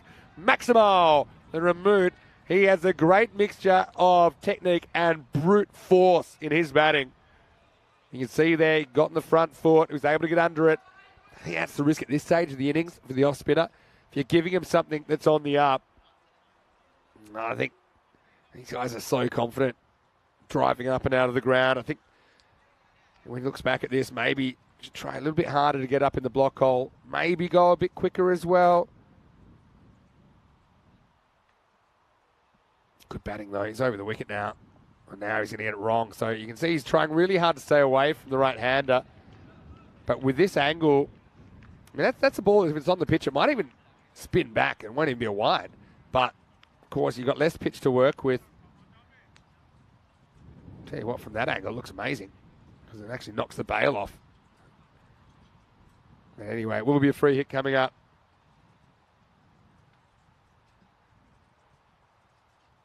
Oh, no, and he fires it down the leg side. This will be extras. Don't know if, well, they want to come back for 2. Why not? Because he's still on a free hit. He just gets home. The only concern here is getting a bat slide in. I think if you run off the pitch here, you're going to get a bat plug. I reckon. Oh, he doesn't even take the bails. But watch this. I think maybe the foot was in time. But yeah, trying to slide your bat on this, and he might have jackknifed himself. Yeah, this will be wides, but I don't think that's exactly what happened. Yeah, here. There. See, so when the bat plugs, it jams into his leg, his trailing leg, and that can happen. And that's why normally we say you want to be running on the artificial surface. I'm not so sure here, but I don't know what you're meant to do then, because if you can't trust the bat slide, and what do? You try and get a good plonk in. But yeah, you got to be careful you don't run into the handle of your bat. Right, I think we're still on a free hit here. Thick under edge. I think they'll get 2 if they hustle. Oh, well, it's going to be a tight 2, but they're going to get there. So the other thing is, with the outfield being so lush, when you bounce the ball into the keeper or the bowler, it takes a lot of pace off it.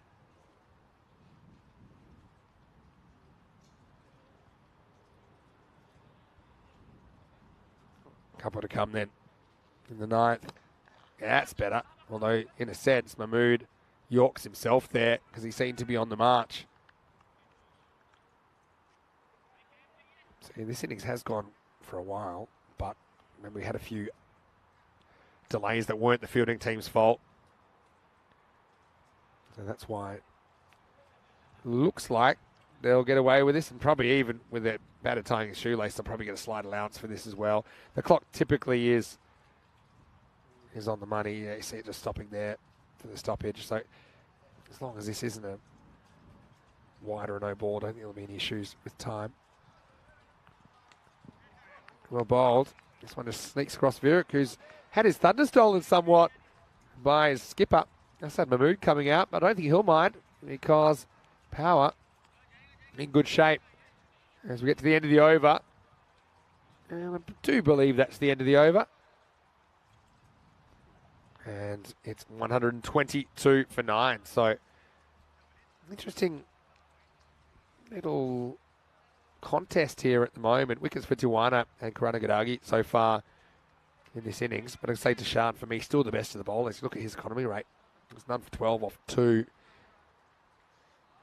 Moody's done some good things, but hasn't quite strung a spell together yet today. The real question is, can Winterthur chase? We know that they had some issues in the earlier game, losing early wickets. Maybe a bit over-aggressive, you could argue, although I suppose you look at it in hindsight, if it had worked out, they would have said it was the right amount of aggressive. Maybe we'll see a change in the order. Maybe Karanagandagi might want to open. He was the one guy that looks comfortable out there. He scored 23 off 11 earlier, but they're only able to manage 74 off their 10 overs. That was against Dalton. Different opposition, though, as well, to be fair. It's going to be Sussy Durran to bowl over number 10. And they do just get in for time, as expected. Okay. Lights, camera, action. I think this is okay, you know. It's easy to see at this time of day. But there's little hash marks there on the pitch. I think for me that one pretty comfortably inside.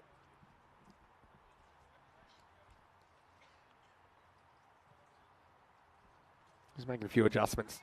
Once you get to 10th over, you can kind of take as much time as you like. That's just because 10th overs, especially in the second innings, you know, tension goes up. I want to give the players as much time as they like then to get the field right, get the tactics right.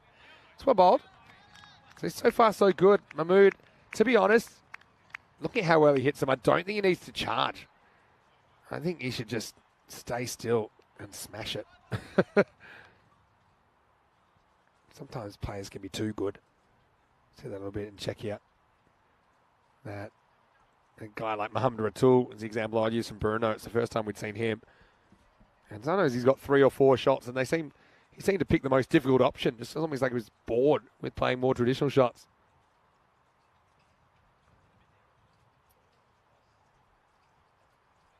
All right. Sussy Durran. So far, so good in the 10th for him. Oh, this will be a no ball, I think. I don't think there's any bat on it. Yeah, well, just watching it. Yeah, this will be a no ball. Yeah, definitely.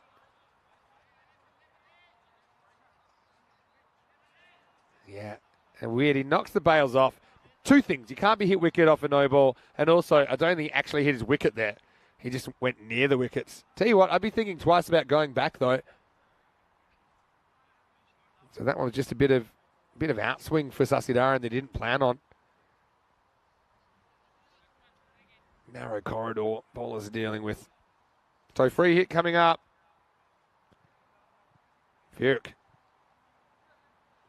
Maybe an outside chance of a half century. That's what I think is going to be called. Probably straight over that tram line. Sussy Durran saying, hey, what am I meant to do here? That was on the pitch.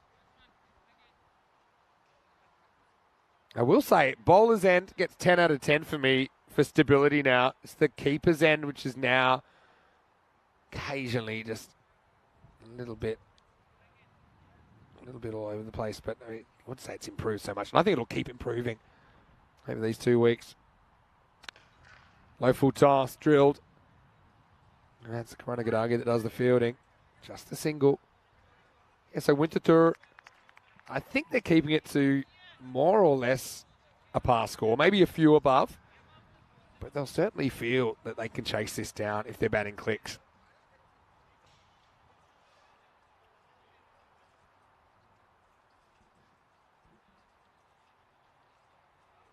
There's Karan behind the stumps. Oh, another no ball. That always hit the helmet. Oh, jeez. And the bails are down. Oh, this has got everything. Have a look at this. This goes really close. It would have been a no ball and 5 penalty runs. Did it just miss? Didn't hit, did it? Just missed. I mean, lucky that's probably a medium helmet, not a large. Otherwise, that's probably a non-standard 6. It will be a free hit anyway. It's all in the placement.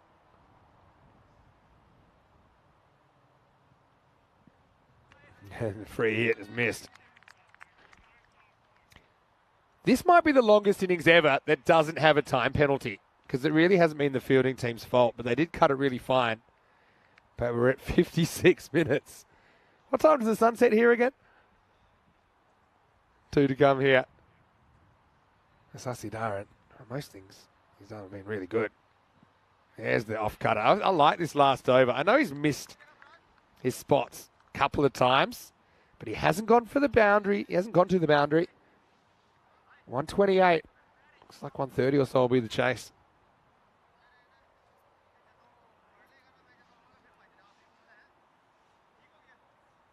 Last ball coming up. Tell you what, might have to get the chewing gum on the bails at that end. But I'm going to say bowler's end, much better. Whatever they did at the bowler's end, I think they're going to do it at the keeper's end, and then we'll be sweet. Here's the last ball of the 10. Power, 128 plus this. Oh, Miles, they'll get 2 or it's caught. Take your pick. Keeper wants it, keeper leaves it. They'll get 2. They might get more because there's no one at the keeper's end, but there's a backup fielder. So, well, double or nothing. That was the score on the last ball. They will get 2. They will get 130 off their 10 overs. I think Power through the second half of that innings. You look at the splits. It was 48 off the first 5. They get 82 off the second 5. As we roll into the halftime break, we'll have a look at what went down. Osama Mahmood, don't forget, he got dropped off the very first ball of the innings. And then went on to do a pretty good job. He ended up making 39, but had a few lucky moments. Safiat all at the other end just could not get going, though. Eventually, he was caught for 9. But it kind of sparked something, didn't it? Faraz Virat came out like a man possessed. And to be honest, he didn't have too much of the strike down the stretch, considering how long he batted. Kind of robbed of a chance of a half century. He finished 40 not out off 13 balls. This was absolutely cracked and sent everyone scrambling for cover. Elias Mahmoodi, I do like his bowling. I do think he just needs to settle on a plan, maybe execute a little bit better. This was the other wicket to fall. Only the 2 fell in the 10 overs as Mahmood went for 39, but he was quickly replaced by Assad. And then they went about smashing the ball all over the place. It was a bit of a chaos finish, to be honest, as Assad did himself an injury there, jackknifing himself on the bat. And then the last ball, keeper calls it, but then I think keeper has second thoughts. Couldn't get there in the end. He said, hey, but he called it. I believe you. And they end up getting 130 even. Faraz Virat leads the scorers with 42 on 15 balls. Came out and hit the ball really well from ball 1. 5 6s and 2 4s in there. Apart from that, 3 6s for Assad Mahmood. And so, 39 for Osama Mahmood. And Assad Mahmood with 22. Nice little cameo. 130. Pretty good score. 18 extras in there. I think we are going to have some of these innings where the extras count runs up a little bit. But wickets for Jagdeep Tawana in there. And Karana Gadagi with his off spinners, though he did get the treatment late in his spell. Desham, once again, for me, he was the best. Doesn't take a wicket, but only goes for 12. Near enough if they're good enough into it. We'll see if they can swing it a little bit better in this game. 131 will be their victory target. We'll be back in just a few minutes with the second half of this match. Power, 130.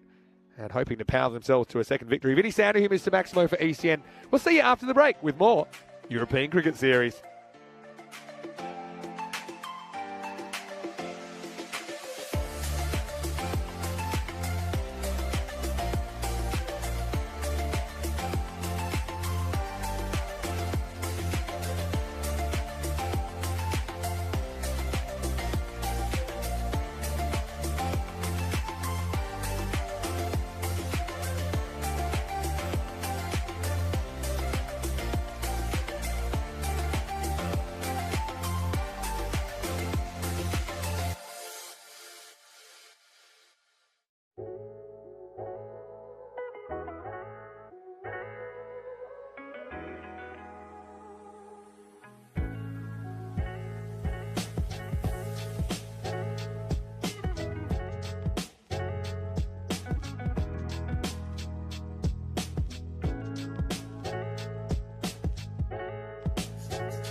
Hello and welcome back to Switzerland. Great to have your company halfway through the fourth match of the day at the moment. And it's time for the chase. And interesting first half. The power seemed like they took a while to get going, but yeah, second half, they swung it. 48 off the first half, 82 off the second, as they end up making 130 exactly after winning the toss and electing to bat first against Winterthur, who struggled a little bit earlier on. They lost to Alton in their first match. That was in match number 3. And really, it was more their batting than their bowling that cost them. I think they actually bowled pretty well.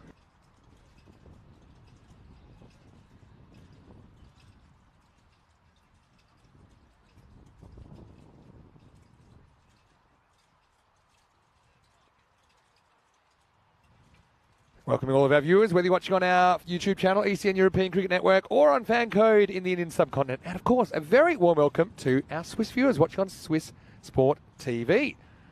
Great to have you with us.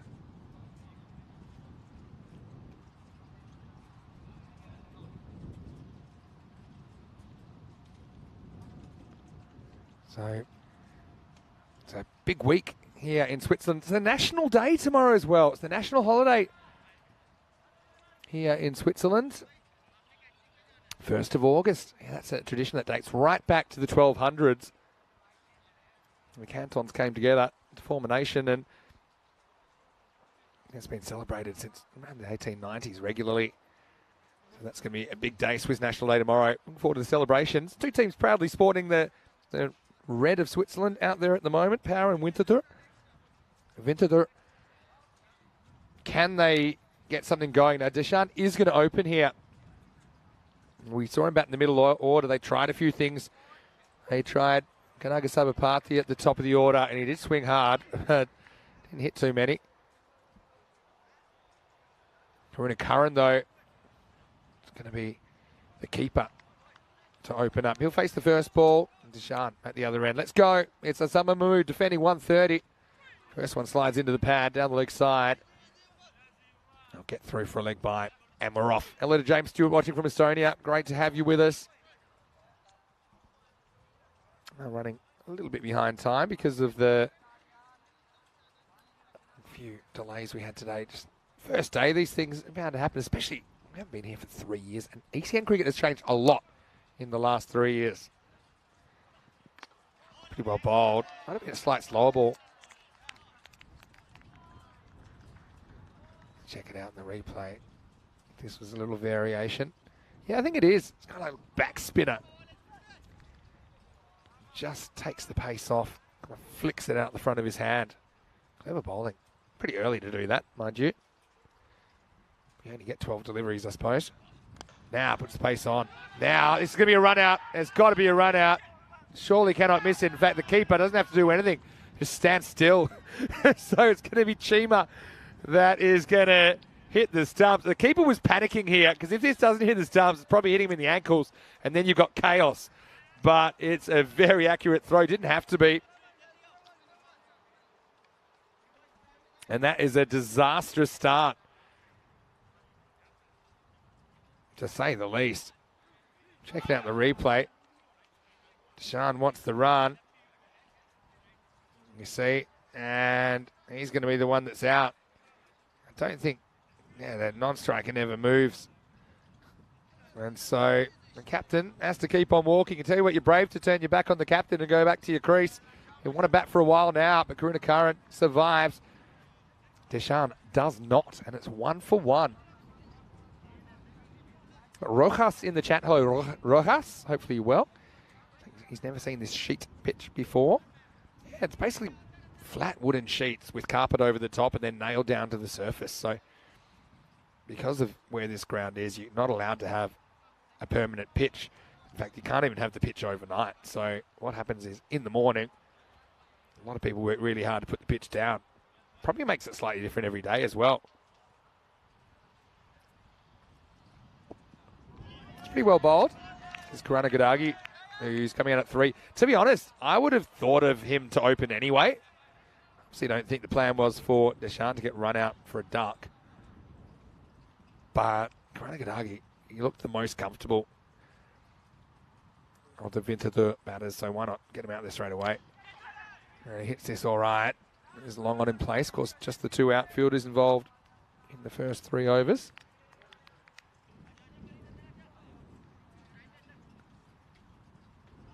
One of the things I'm really happy about here, I have probably one of the comfiest chairs I've ever commentated in. I must have hit the jackpot. Lenny, first in best dressed. He'll be with me tomorrow. Last ball, could be more trouble, and it is. Karunakaran goes without scoring now. And Asama Mahmood comes on and gets the desired result. And it's an awful start, really. They don't get much worse, so they basically change their tactics, change their order at the top. Derek is in the building. He's made the trip now to St. Gallen. Of course, if you're new to cricket, a duck is when you get out for 0 and it resembles a duck's egg. Doesn't make a lot of sense, but that's just cricket tradition. Winterthur. They changed both openers, and they're both gone already, and they've both made 0. So, not ideal. But anyway, let's have a look at the golden ball counter. 65 matches since we've seen a golden ball. 2 for 2 after the first, so not looking on at the moment, but you do have Karangadagi there. And you've got some other guys, they certainly look like they can hit the ball a long way. I like what Julian's saying in the chat. Hello, Julian. Saying if the bowler liked the pitch, you could literally roll it up and take it with him. Well, yeah, the carpet, yeah. The wood, a bit more difficult. You'd have to have a big truck. Karangadagi, though, for me, he's been the best looking batter so far for Winterthur. He hits this pretty well, goes on the hit. A big throw. But again, these throws are a bit easy to back up as well. So he gets a single. Fonseca's been sent out a little bit higher as well. So earlier on, opened up with Tanansayan Kanagasabapathy as well as Pio de Silva. Both of them were setting bat speed records early, but they couldn't really make too much contact, unfortunately. So they've been put down to the middle order, and Fonseca's gone up a notch or 2. Good Yorker. One striker sent back at the last moment.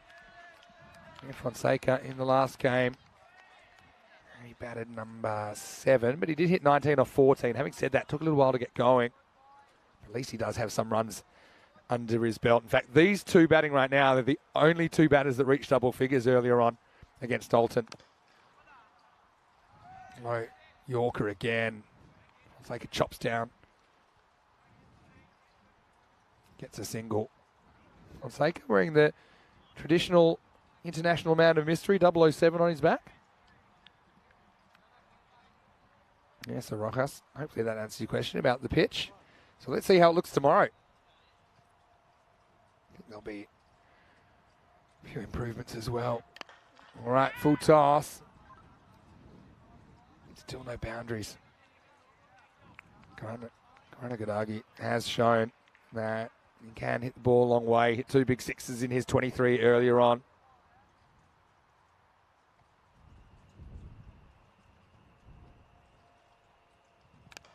Oh, miss hit. Is he going to get lucky? He will not. And it's taken. And Chima's been on fire in the field so far. Fonseca goes for just 1. And it's Safi with the breakthrough. And it's more pain for Winterthur at the moment. The score is 5 for 3. Samsur Safi, I've liked his bowling so far. He was just hoping, is that going to carry to mid-off? Is that going to carry? And it does. And he is pumped up about it. Just lost one hand on the bat. Just a miscue. Probably trying to go over mid-off. We are in the power play, so a bit more value in the air, but you've got to clear the infield. If you don't, there's trouble. 5 for 3. Winterthur once again. They've shuffled the deck, but they have still lost those early wickets.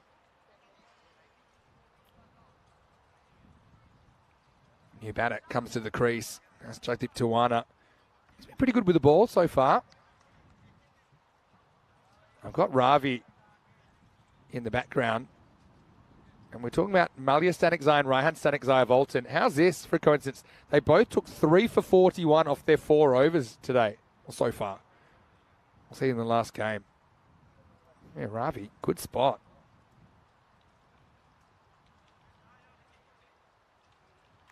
Imagine if they get the same figures in the last game. All right, so Safi successful with a ball to go in his first over. It's the last ball of the second. Hit down to long off by Tuana. It does look like an attacking character. He'll retain the strike, and it's the end of the second now. 6 for 3. That rate started at about 13 and over already. We're kind of talking 15 and a half. Early days on the table, but Winterthur, they go 0-2. That'll be where the Nomads are. Nomads still probably scratching their heads about how they don't walk away with any points from day one.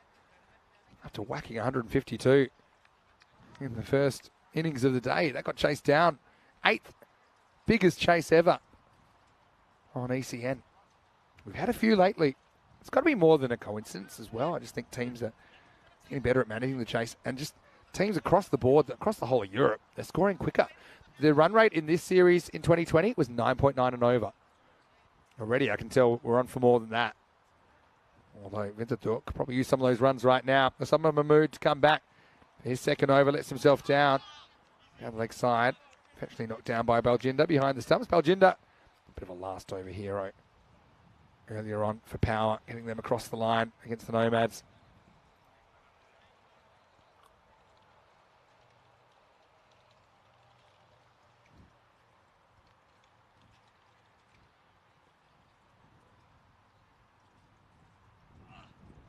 Slow ball, really clever bowling.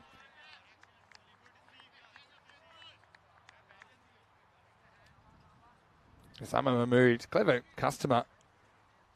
Just have a look at this variation. See, it's that one I think where he kind of grunts as well, but comes out the front of the hand. It's just probably 20% slower.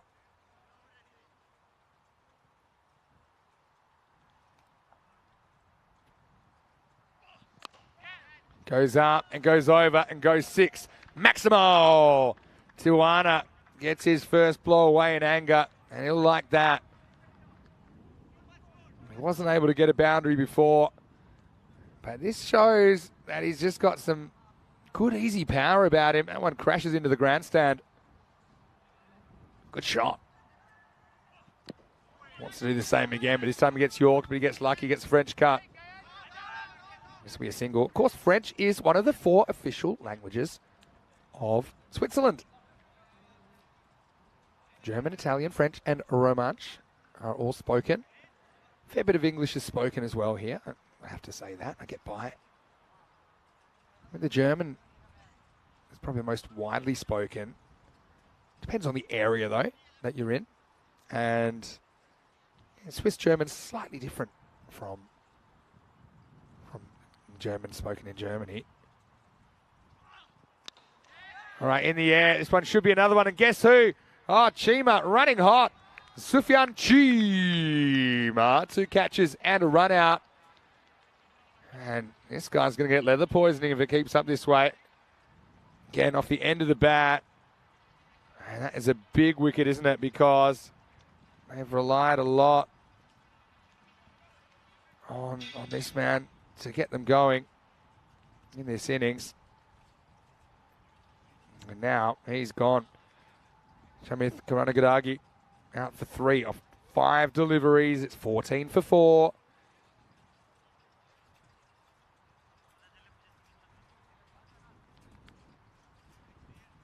Oh, tell you what, if there's one man to rescue me in any situation, this is who I'm picking. Pio de Silva.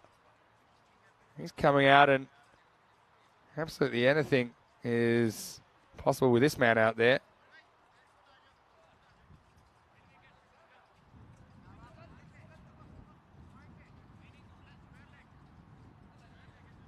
Pio is built for power. The P may stand for power. I know he's playing against the power, and he's bringing his own power, I think. I really want to see this guy middle one. He's commanding at the crease.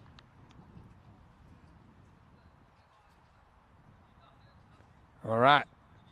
When he gets a slow ball first up, I think with the Summer Mahmood, he's a crafty character. He says, I'm going to give you something you might not expect first up, and that's that slow ball again.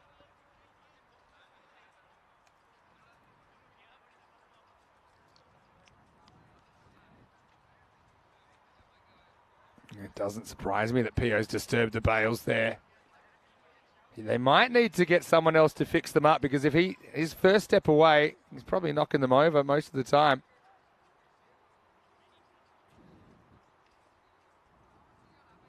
Not really in the picture at the moment, are they? Vintadur carefully plays this one away into the power play. Certainly a win for the power, as Vintadur are 14 for 4 after 3. Beautiful day here. A few fluffy clouds. Sun's out again. 22 right now.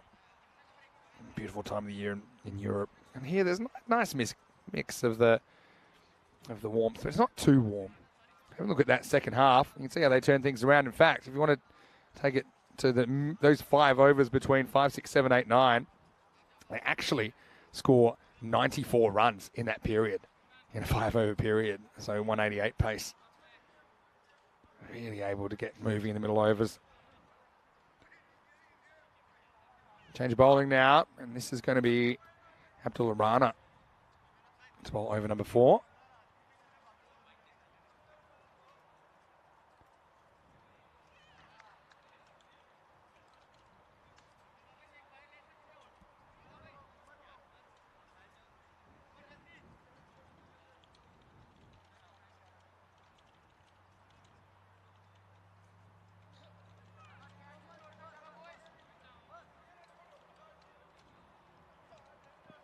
All right, so it's in the air. Is this hanging for long enough? It does.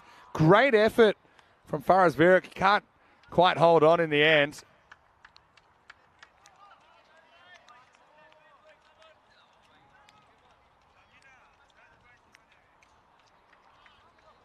Yeah, up, and a chance goes down.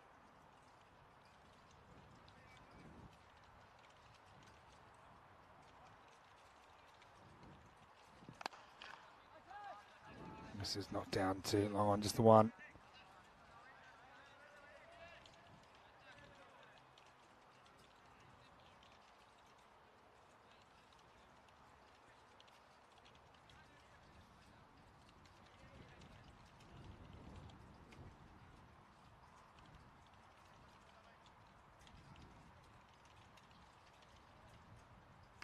This one just on the pitch, but it's not on the field for very long, because Tijuana goes Maximo. What a shot.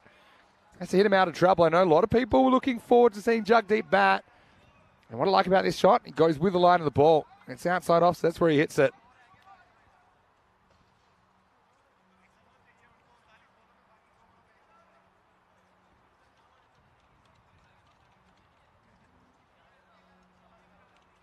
So Rana just giving a bit too much width that time.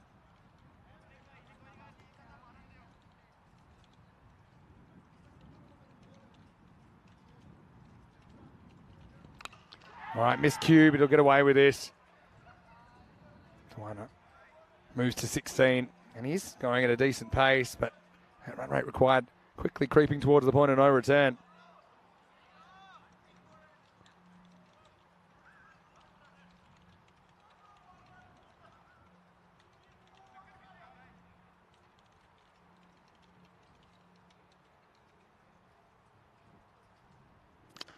Shot. Blast through one fielder, though. I do think he gets a piece of it. De Silva, yeah, that's a good shot. I reckon he can bat. That's why they had him up the top. Now, got him in the middle order. It's a tough task.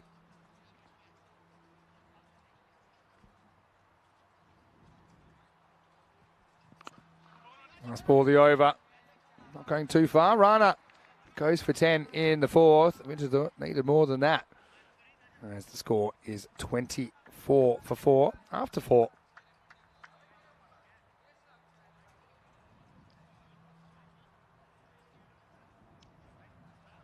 Looking at this ground once again. It's a really unique and special place to play cricket.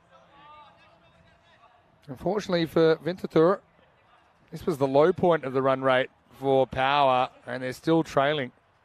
Although I suppose you could say they are tracking in the right direction. One of the issues is the further you go into the innings, the harder it is to bend that worm, because it's the average run rate to that point. Farid Ahmed is going to bowl over number 5.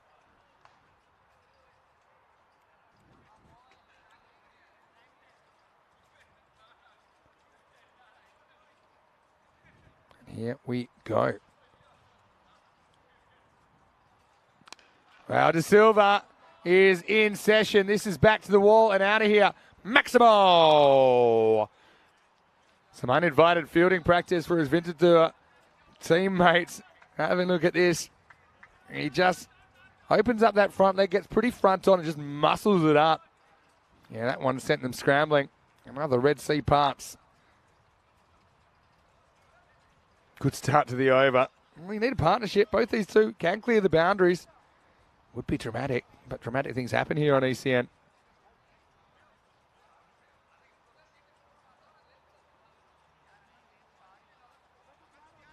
James had a question in the chat. Hello, James, watching from Estonia. How's the ground been playing? I mentioned a concern over its softness. It wasn't really a concern. The only concern was the ball wouldn't be racing to the boundary that quickly. It's actually beautiful to field on. You can actually, we've never probably seen a ground this beautiful to field on, because it's just like a pool table, really. You can see a mixture of the young and the old around. Good old-fashioned stick fight. I love to see that. Place for people to come together, have some fun. This one gets on him pretty quickly. If he hits, he might be in trouble. He would have been in big trouble. And fee, fi, fo, fum. Pio was coming, but not in time. I think he knew this one hits, he's gone by a step.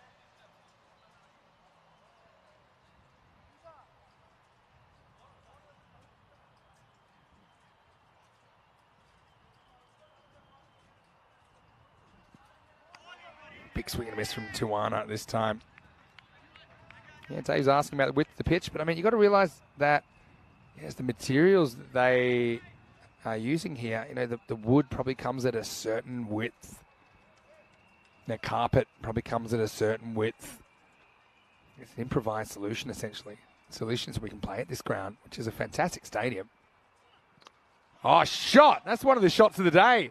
And Jagdeep goes large. Maximo! Well, if you don't mind, lights, camera, action for Jagdeep. Check it out again. Gets outside the off stump. Oh, just helps it and gives it a little bit of a tap on the way. What a shot. That one will make the highlight reels. It's a shot of the match so far.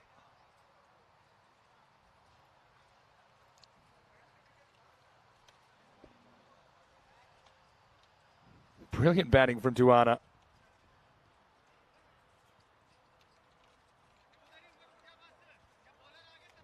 And Jagdeep taking matters into his own hands.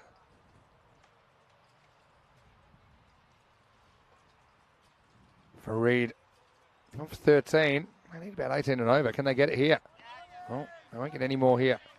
So I suppose, you know, when you've got a big problem, which I suppose this is a big problem, they need over 3 a ball now, so we've just breached the point of no return. I suppose all you can do is try and get 18 off the over in front of you, then try and repeat it as many times as you can. Magical over might bring that down a bit. I think this is okay. It's a surprise bouncer to finish the over. So just 13 come off it. I say just. Yeah. Nose high. And it is the end of the over. It's 37 for 4. Corey Ruckers, he's been messaging me a little bit. He says that he's really enjoying the cricket right now, and he's standing by.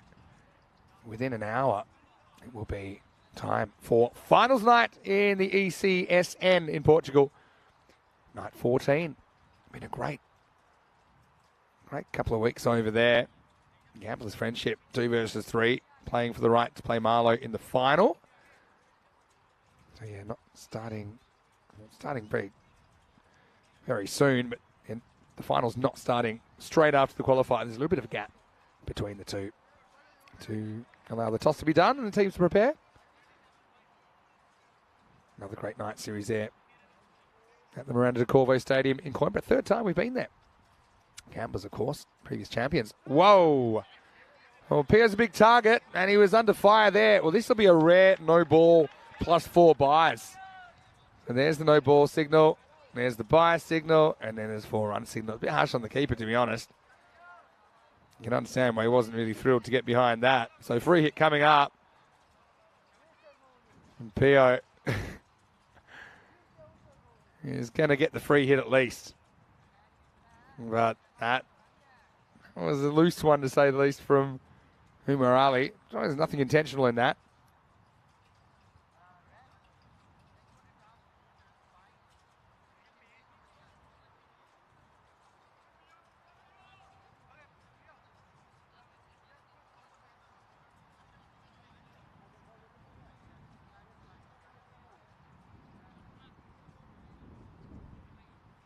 All right, so it'll be a first warning for a high full delivery.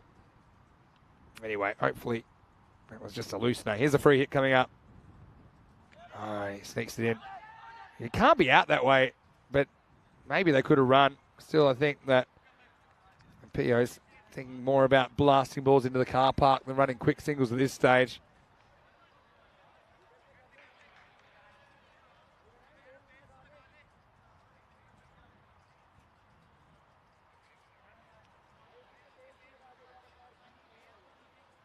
So it does seem that this is about a bit out of reach, this chase, but still, if they can even get to something reasonable, even say 100, at least they save that run rate a little bit.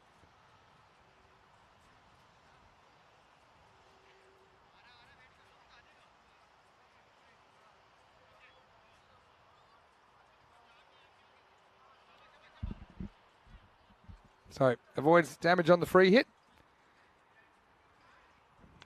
And now he knocks him over. And Osama Ali, well, he might want to take a wide berth around Pio. He'll be annoyed with himself because the free hit the ball before. This would have been fine. But this one was straight. He tried to hit it out of the ground. And Umar hits the target. First one was really wild, but this, I think, is more where he wants to live. Crashes into the leg stump. And Pio disappointed. Well, we do see a taste of his power. His 6 was a really well-struck shot. But he will be the 5th wicket to fall here in the 6th over. It's 42 for 5. This is another guy that came out and he did hit the ball. He didn't hit the ball great, but he did look like he wanted to hit the ball very hard. This is Tanan Sayan Kanaga Sabapathi. Comes out at 7.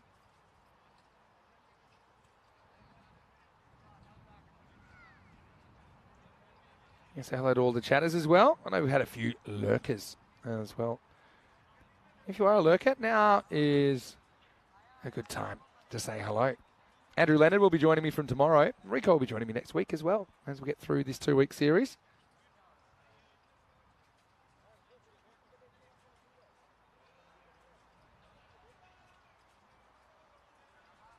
Hello to Siraj. He's watching from Austria, saying buongiorno, fellas. Oh, are you in Italy, are you, Siraj? Well bowled by Umar Ali. Yeah, Siraj, how's things? I saw Siraj playing earlier in the ECS calendar for Vienna CC. Back in that series in Austria.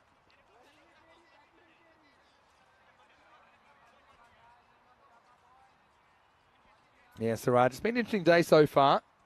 I do think we'll probably see a few improvements for day 2. But, I mean, you never know till you get out there. You've got to realise this is the first day crew we've had here since the 26th of June 2020. I just think it's really great that we get to use this facility. I wonder how it'll be when the French fast bowling battery are running in on this. Not this weekend, but next weekend. In the air. Fielder back there will make the stop, but Kanaga Sabapathi is off the mark. His first run of the series. Nice moment for him.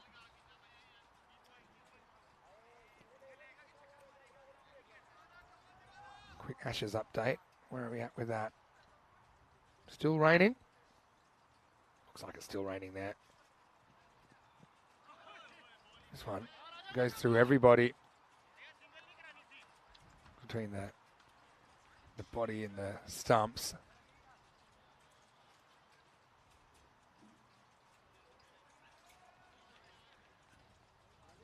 Probably the pre-movement there, bails coming off.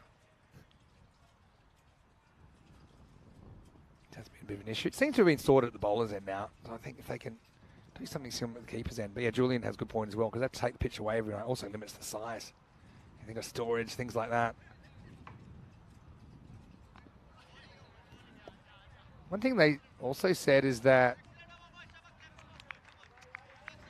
as we get to the end of the over, I think that will be the end of the over. It's 44 for 5. Is that the pitch often gets better as the day goes on because it's rolled up. The carpet's rolled up. It can flatten out as the day goes on. And you probably would say that because as far as the ball bouncing, it's actually played pretty well. Whereas earlier in the day, in game 1, we had a couple that really bounced low. The rest of the day, it's been pretty good.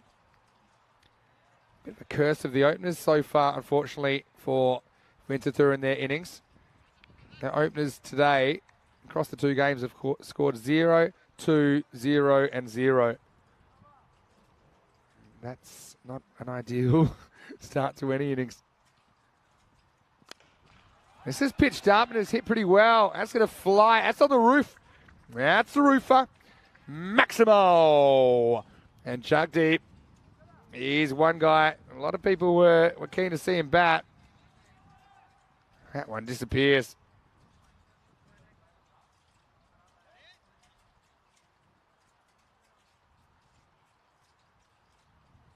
And what a shot. Looks like they've abandoned the bails at the keeper's end right now. 50's up.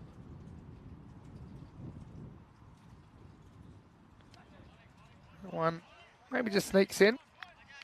Again, it's a little bit more fluid, I think. You can kind of see the wide line there. It's kind of more in than out, that one. I think most of the day that hasn't been called a wide.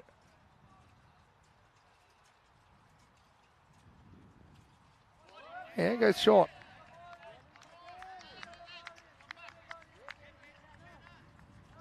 Yeah, we have seen the bounce he used. It's not a bad tactic, actually. Certainly a bit of a surprise ball.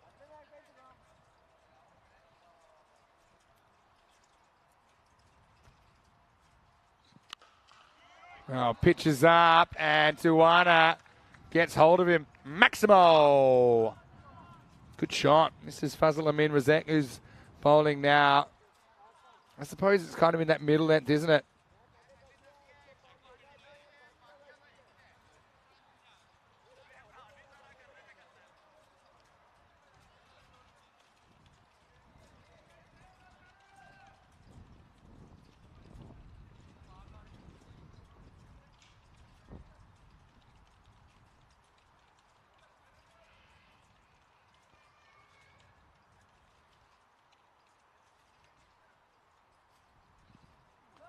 Big swing and miss this time. Tuana. It's been good though. Hello to Trip, Mr. Kitty Denny. Trip and Denny. Very good to see you in the chat watching from America. Hopefully you're well.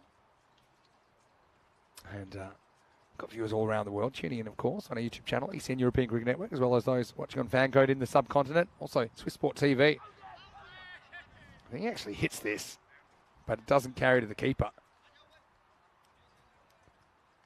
That'll be the end of the 7th over. And the score is 56 for 5, so it doesn't look like Winterthur will have too much luck here. Power will get to play again in the last game of the day against Alton. That's shaping up to be a really good game, isn't it? And it was meant to start in 8 minutes. I don't think that's going to happen. But stay tuned.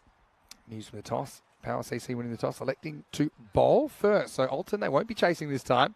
They'll be batting first. I wonder if you go with Stanek Zai at the top, maybe Stanek Zai, or do you bat him in the middle, maybe push Nanaseka him up. Looking at Power, you've got Canado Fletcher into the lineup for the first time today. They probably work commitments keeping him out of the morning session, but Canado is a guy We saw playing for Switzerland, doing a really good job earlier in the series. So that game will be a delayed start. We'll let you know when it will be. So the most likely starting time will be in about 20 minutes. Okay. Time for over number 8. This is up. It's in the air. Fielder comes in, takes the catch. I've got to say the catching today has been very, very good. So Sama Mahmood out there. Umar Ali comes back. And for a guy who bowled a big beanball first ball, the rest has been pretty on the money. Disappointment for Kanagasapapati. I think picks the slower ball, but doesn't really time it. He's not trying to hit the ball in that direction, but that's where it ends up.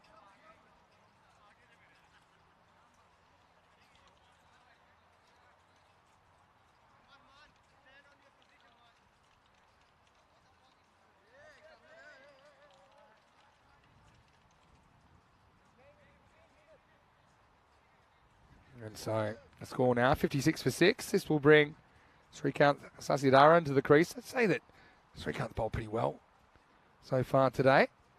See a shot there of the grandstand.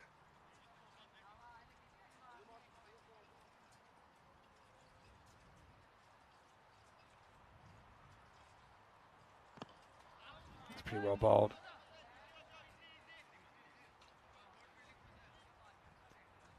Up in the block hole. So Trip saying he's got today and tomorrow off, so he'll be stuck in the chair watching ECN. Well, that's good to hear. Or is that you, Kitty? Who's behind the account there? Nice to see the chatters coming out in force.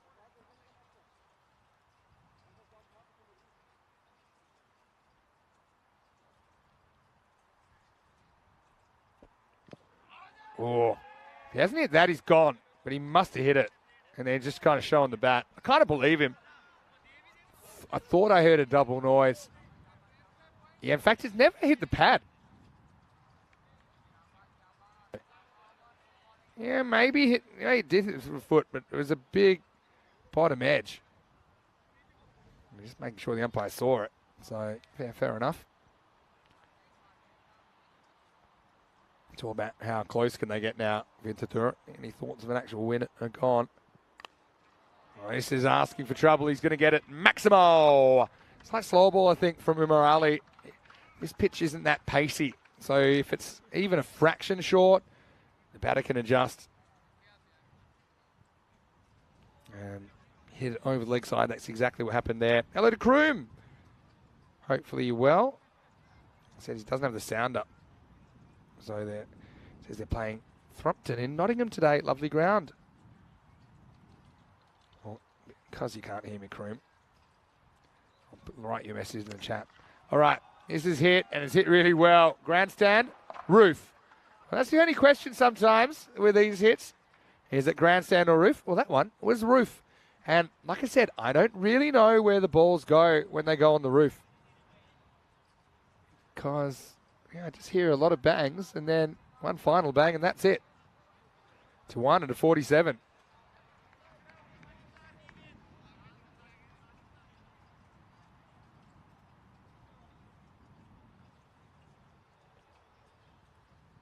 Nice ball, the 8th coming up. Well, still coming up. I will say they've done a really good job with that bowler's end of getting it down. We haven't seen too much movement at all at that end. Keeper's end obviously still a bit of an issue, but they're things I'm sure, if not after this match, definitely before tomorrow's play, we should see ironed out a little bit. No pun intended. All right, that's a big hit as well. And what a shot by Tiwana. And he brings up his 50. What a nice moment for him as well. Jagdeep Tiwana, 53 off 23 balls. And he's come out and he's bossed it. Big raps on him. And yeah, that's a nice moment for Jagdeep. He's batted really well. It's his first time playing cricket on the European Cricket Network today. And he looks maybe a bit like the missing link. Have a look at that. A lot of good hits straight, and then a couple where he's just kind of turned on them leg side. Hitting 8 big sixes in his 53. So just think of that. 48 of the 53 runs he scored are in sixes.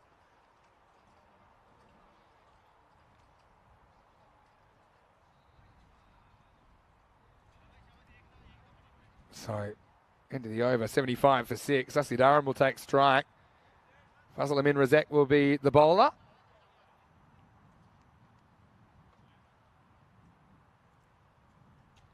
What happens in the ninth? That's a pretty good pull shot. Genuine pull shot. Nails it into the gap. That's 4. Good batting by Sussy. A genuine pull shot. See that? The tiptoes. Did well to kind of keep it down. But really, it was all about the placement. Razek tries out the short stuff and loses. 11 to come in this game. This one should be fielded. Haven't really seen a Tortuga, and I don't think we will see a Tortuga, to be honest. This field is about as flat as you can get. A little bit spongy, but that just slows the ball down. So comfortable to field on. Even diving and things like that. Very comfortable service to land. It's almost like diving on a pillow, I think. Oh, yeah, watch this one. Is this one come back and bowled him off the edge of the pitch? I think it has. Just check it out. Well bowled. That's crazy. That's exactly why it's a no ball, no wide. Because you can't call a ball a wide if it hits the stumps. Oh, ball of the century, you saw right here. Now, free hit is missed. You see it all here on the European Cricket Network.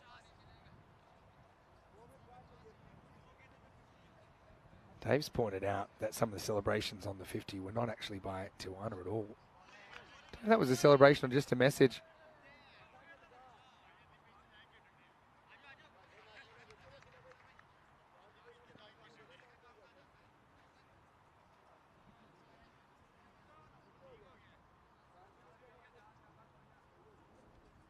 Couple to come here in the ninth. I think they'll be okay for time. Oh, that's hit pretty well as well. Tijuana opens his shoulders and gets 6 more. Maximo.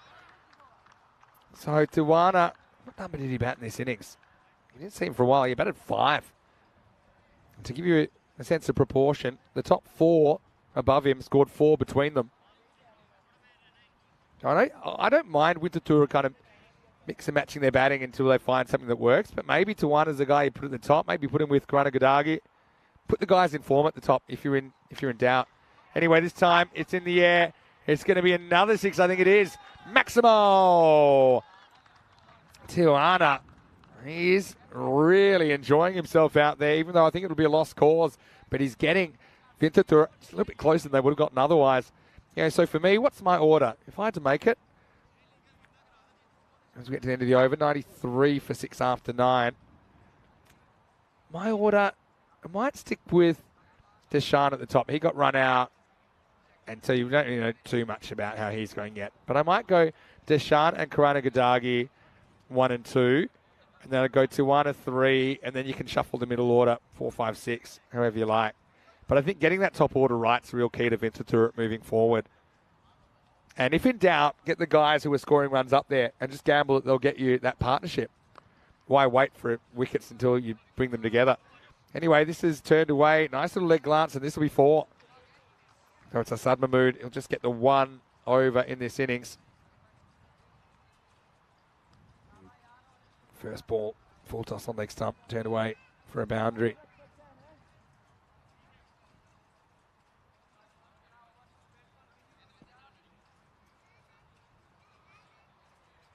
Sussy Durham has moved to double figures. That was probably a wide. Yeah. Comes in a bit, but I think, again, it comes down to where you're judging the wides. Normally we judge them at the popping crease, but the hash mark's actually on the line of the stumps. So again, we'll get some clarification on these things tomorrow. It is a Monday after all. Wow. Strike. There's a no ball. Just a little high there from Mahmood. If you thought Umar Ali's one was high, this is even higher. Nothing intentional, I'm sure. I just think it's maybe a variation gone wrong. Free hit coming up.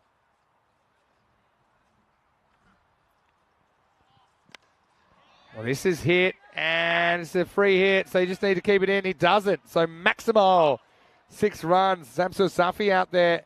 Again, the catch didn't really matter. It's just a matter of trying to keep it to 1. You can see there close as a face. So, yeah, the 100s come up now for Winterthur. Sassi Darren gets 6.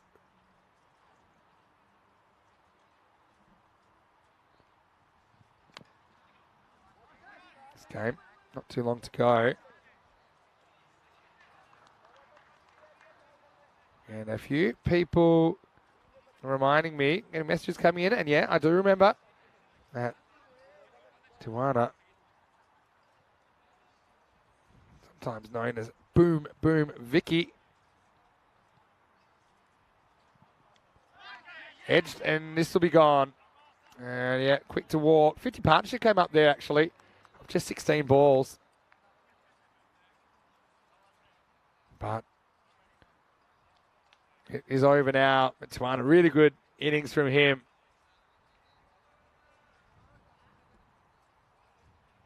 And yeah, he enjoyed himself out there. Why wouldn't he? Did a really good job. But he's going to have to go now. It's the 7th wicket to fall, but the score will be looking a lot worse without him. Nice moment for him as well in the European Cricket Series.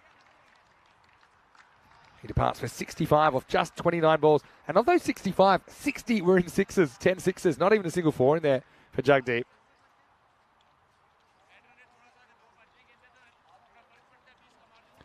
So Randy Duplessis, his new batter. Well, he's looking pretty cool. Just kept the cap and sunglasses on. Might have just come from the beach. Hard to find a beach in Switzerland, being a landlocked country. But there are some places to swim. A few nice lakes around.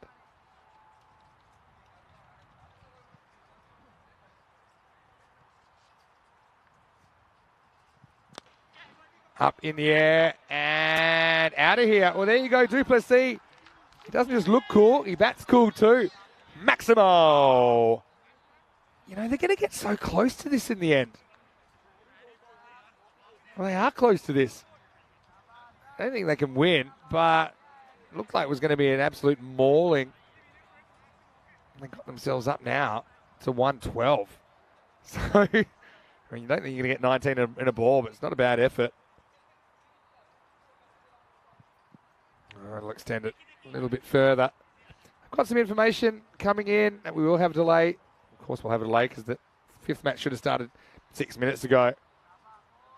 But we should start at 5:05 local, which is 8:35 in India. It's 9:05 p.m. in Bangladesh. So we'll be starting in approximately 14 minutes from now. That last game of the day.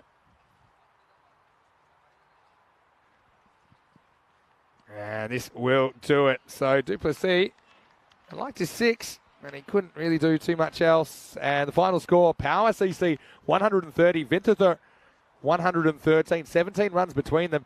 Pretty good fight back from Winterthur. I think, you know, each team gets 10 matches. At least they're working towards their order, I think, based on who's scoring runs, who's looking good. This is what's coming up next, and you can see that Alton going to try and make it 3 in a row. That will take on Power, who are also undefeated. So one team will top the table at the end of the day. We'll find out which one that will be when we return in about 10 minutes. Let's roll into the highlights then, as we look at the chase. And once again, did not go well, did it? The way things were looking early. And you know, when you send yourself to the top of the order, this is your worst nightmare. As the captain was run out. It was an unnecessary direct hit in the end. But it was the end of Harsha Deshan. And then the wickets just kept on tumbling. Chima, he was in the action, wasn't he, early? As he was able to take 2 catches and a run out. But also some big hits. The problem was, they lost Karana Gadagi. He was probably their best hitter, well, definitely the best hitter in the last game.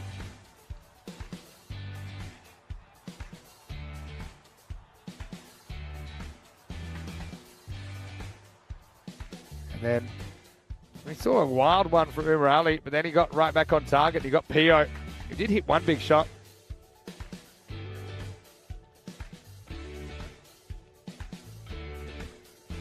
And I suppose they were so far behind, they needed someone to step up for them. And then, boom, boom, Vicky turns up and goes bang.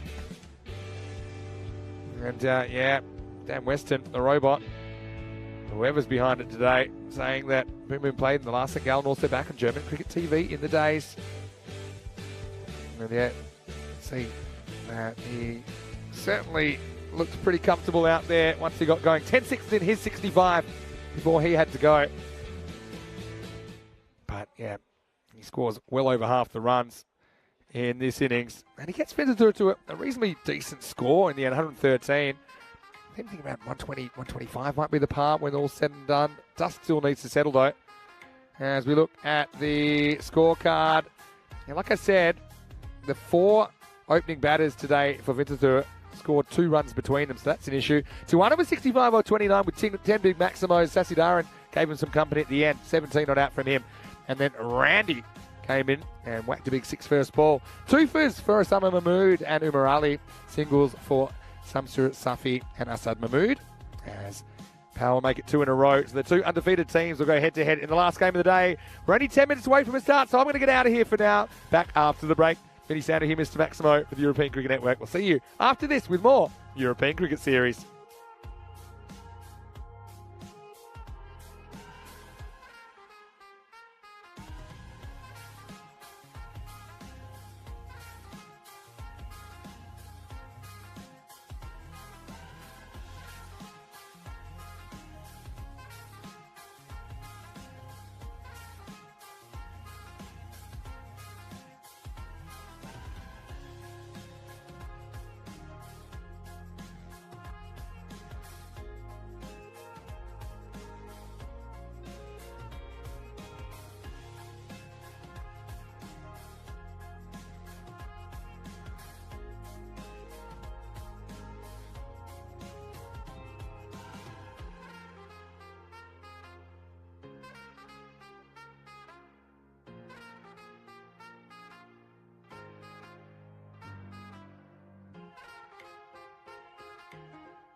Hello folks, welcome back to the wonderful Grundemus Stadium here in St. Gallen, Switzerland, about an hour outside of Zurich, and we've really enjoyed opening day here. It's thrown up a few surprises to say the least, and now we're heading into the last game of the day, and this is shaping up to be a good one between two teams that have not experienced defeat yet. That won't be the case after this one. It will be Alton, who are taking on Power CC in the last game of the day. A little bit earlier, Rob Kemming was with two captains. Let's see what happened at the coin toss.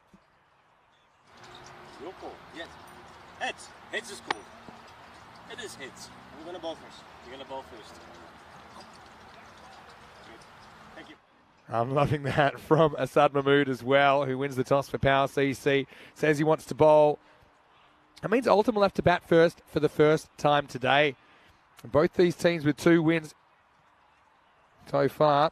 Power, they haven't registered that on the dashboard yet because they just put up their second win just moments ago, but a 2-0 record for both. Whoever is able to win this, they will be the top of the table after day one.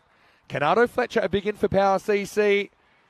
They aren't going to bowl first, though. They will be on the chase. Alton, like I said, they have chased twice, and they've chased successfully, although the first was a lot more convincing. They actually chased down 153 in the first game of the tournament. 8th best chase ever on ECN lifetime.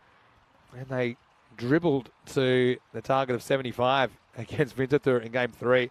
But lots of quality on both sides. I think this is going to be the game of the day.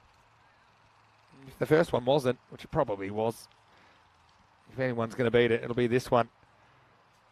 Because the first game of the day was actually the final rematch from 2020. So, yeah, final pitch inspection there. And, yeah, if you just joined us, it is slightly different here. It's a temporary pitch every day because there's football coming up. There's actually a Swiss Cup match, football match on about a week after we finished here. So that's why we have to keep picking up the pitch every night. So I think it's actually played pretty well. The issues are just the stability at the ends. You see the guys running in. A lot of force goes down the delivery stride, even the batters when they're playing their strokes. It's sometimes causing some vibrations. Not surprised, if I'm honest. So Alton batting first. I wonder what their order's going to be in the ECL when we see Alton. And Alton, the only club from Switzerland we've ever seen in the ECL. Switzerland joined the competition in 2022. And, of course, this year in 2023. Alton came both times as the T10 champions of Switzerland.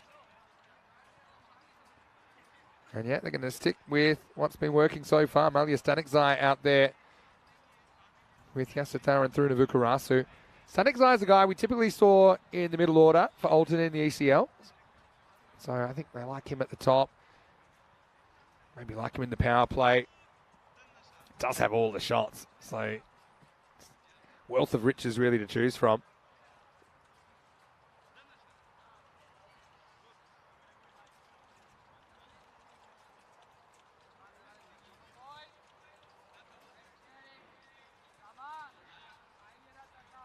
And this looks like it'll be Osama Mahmood to get us going. And he was pretty good in that last game, taking 2 for 9 of his 2 overs, including wicket in his first over. There's also a disastrous run out in his first over as well. Anyway, here we go. Game 5 live from Switzerland. It's going to start with a not out decision. There may have been a little noise there. Got to say, just didn't feel right for me. Batter didn't seem too concerned. Keeper needs some aiming practice. Aljinder Singh somehow missed the stumps. That's in vogue at the moment.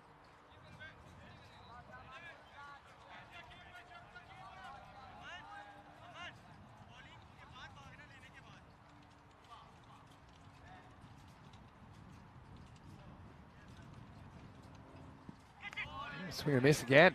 So I can start this from Mahmood. It's aces versus aces. A few people enjoyed watching Boom Boom Vicky go to town in the last game.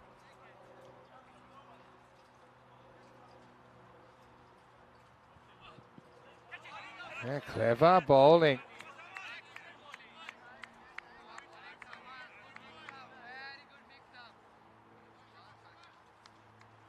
Yeah, you see that slower ball? Just rolls it to the right.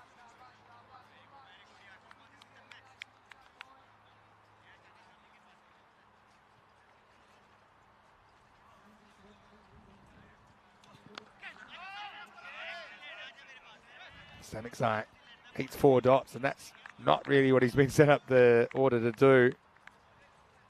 Of course, we're heavily into the domestic season now. Probably past the halfway point, I'd imagine, domestically. So obviously, I think that's something they've been doing here. Having Malia open up in the short form. Certainly is an exciting play to watch. Took one of the catches of the season earlier today as well. Also dropped one of the easiest catches of the season, but that's another story. Now we've got a mix-up. Got to hit him. Misses.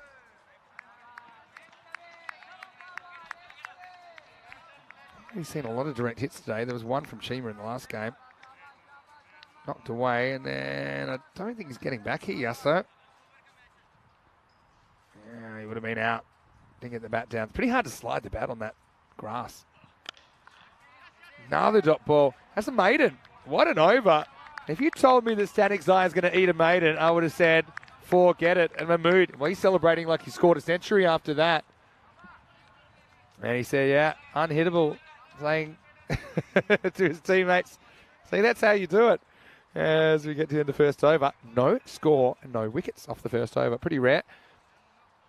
Cricket coming thick and fast. This is just the next 4 weeks as well. We've got the ECS and the ECI here. So we'll have France, Luxembourg and the hosts, Switzerland, going head-to-head in that 10-over try series. International try series on the 12th and 13th of August. But before that, we'll have the Continental Cup for women in Romania. And that'll be 3 teams over there. Then we're moving to Dresden 2 weeks today. Start there. I'll be sitting that one out, but Rico Fool will be there with Charlie Hunt, and then plenty of T20 and 10-over cricket to come. International cricket throughout the month of August, which is tomorrow, believe it or not. Okay, well, here's Hurricane Canado, who's going to bowl over number 2. Time to rock and roll. And Canado's a guy we saw playing for Switzerland in the recent T20 International Series, the Valletta Cup. Big left armer. Hits the ball a long way as well. Didn't really get to see him bat. I don't think he batted at all in that series.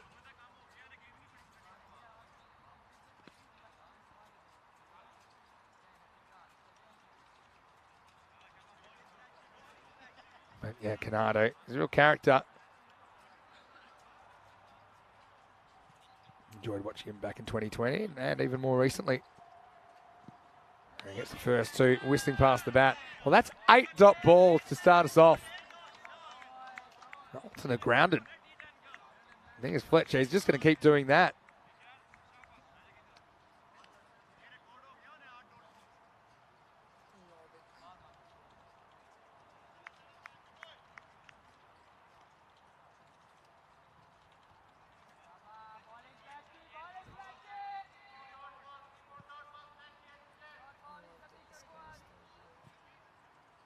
If you're a fan of donuts, you like the score right now. None for none. Make that none for none off 9. I got a feeling, back in my mind, I think 10 is the most balls I've ever seen before a run is scored.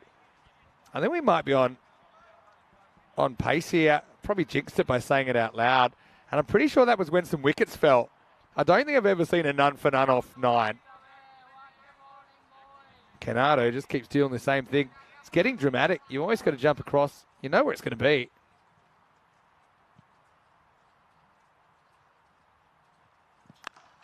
Ruined it. And probably close. Maybe he's got a finger on that because he slows it down. And I'll get 1. So there you go. 9 dot balls. And they're genuine dots. No wickets in there. Before we get going, Canado, you can see there, he's built for speed and power. We got K Ness in Gibraltar. Can we Ness that? We got the K Fletch right here.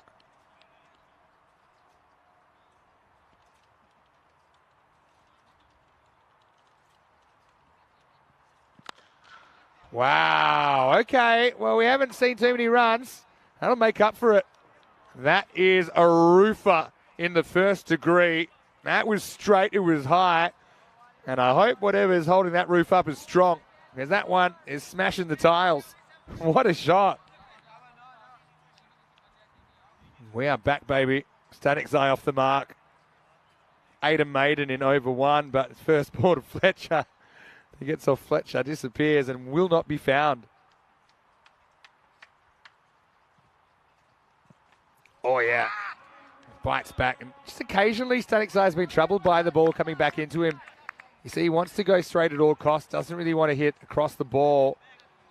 He's just frustrated, and he can't catch up with that. So 7 dots out of 8, but he does hit a ball on the roof, which is always a good feeling as we get to the end of the over here. And look at the table, 2-0. Two sides, Alton and Power CC. You've got Vintatur and Nomads without any wins on day one. That's the big story, really. Nomads make 152 and lose the first match, and then they go down to Power in match 2. So the defending champions stuck at the bottom of the table.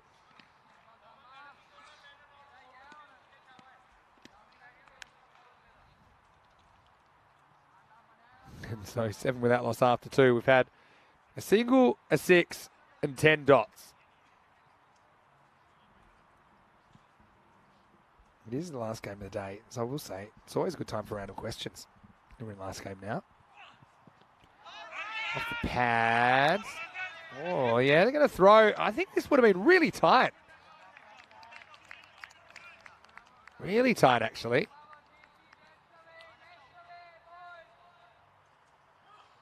Just was ball watching. Yeah, he was gone. I still haven't quite worked out what the strategy is for grounding your bat, because this is the worst surface to try and ground your bat. It will just jam unless you can kind of get it a good, like, flat slide. Get your bat flat. In the air, I think this is running for 6, and it will. Maximo! Static Eye, now the owner of 7 dot balls and 2 Maximos. That adds up to 12 off 9. See how Static Eye tends to like to go inside out or straight, but he will occasionally like whip a helicopter shot across. But to do that, he's got to get his hands out in front.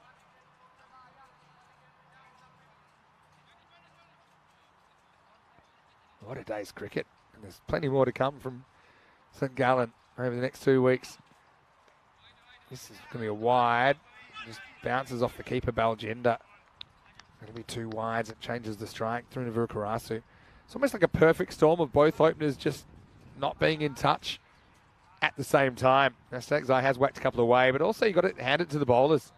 Mahmood bowled a maiden in the first over, so no surprise that he comes back straight away. He's had the better of these openers that can take the game away from you pretty quickly as well. Well, I think I heard a wait. And I think it's going to be called a dead ball. And I think that is because the bail came off. But and Canado is just erupted up at the ground saying, hey, doesn't that kill the play? But if you've been watching today, I mean, normally that would be the case. But because it's happened so frequently today, we've just kind of been saying play on. But on that occasion, because Fletcher said, wait, they will kill the play, so that ball won't count. Ah, there we go. That's exactly what I'm talking about. Get the hands out in front. It's actually through to Vukarasu, though. That does the damage. Now he's away. Maximo!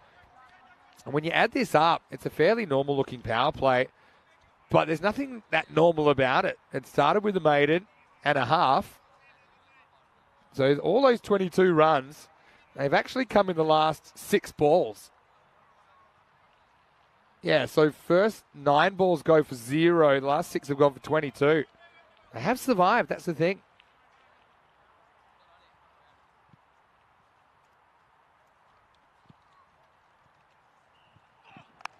Now a little bit short. The fielder should cover this. Tell you what, on other grounds that can bounce over your head or almost take your head off, here it is a very comfortable one bounce take. These players don't know how lucky they are in some respects. It's like, would you like unorthodox pitch, perfect outfield, or would you like perfect pitch, impossible outfield? It's almost like you have to choose one or the other sometimes. 2 to come here in the third. Oh, gets this wrong, and this should be out. Keeper takes it. Easy take from Alginda. So Stanek Zai hits a couple in anger, but he's frustrated for most of that innings. He ends up with 8 balls he doesn't score of, 2 that he does, but those 2 are big sixes, including one on the roof. And you can see that's cricket for you. Sometimes you got it, sometimes you don't. I mean, he's very capable, I think, at the top. I'd still probably go with an Anasekaram or something like that, or even a Karunamurthy up there. Because I just think that Stanek Zai, probably I like him at 5 or 6. Maybe because I saw him doing those kinds of things in the ECL. So maybe I'm a little bit behind the times. But I like him at 5. Something like that, coming out with 3-4 overs to go. Ball slightly older, not doing as much. And just murdering the bowling. Yeah, so as far as the ECL qualification, I think it's actually these 2 which are in the mix. I think the final still needs to be played because of some weather issues. So, yeah, Alton and Power, that's the information I'm getting, that locally they will play a game after this tournament to find out who will be the ECL qualifier, because the Swiss T10 runs kind of parallel to this competition. Anyway, that's a pretty good finish from Osama Mahmood. I wonder what he preferred, the first over that was none for none or the second one that was 1 for 15. Anyway, does get a wicket. And scores 23 for 1 at the end of the power play. And you can see nothing happened in the first over. It did happen. 6 dot balls. The thing is, even if you bowled 12 dot balls, and we have seen that before, Jamie Batten took none for none for Indo-Bulgarians in the ECL in 22. But I don't think you go to sleep, close your eyes and dream of dot balls. Even though that's super valuable for your team, it doesn't really get bowlers' hearts racing. The thought of, say, 12 wide Yorkers that just beat the tram line. But anyway, who's got some random questions for me in the chat? I am here solo today, but Andrew Leonard will be joining me. Lenny will be in probably in about an hour or 2 at the end of this game, I'd imagine. Might be at the hotel when we go back tonight.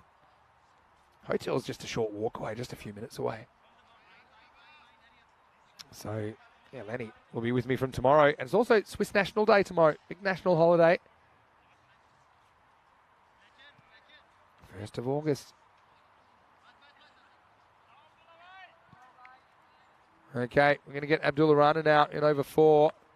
First ball's not a good one. Angles in and disappears pretty quickly. In fact, that's gone all the way. Maximo!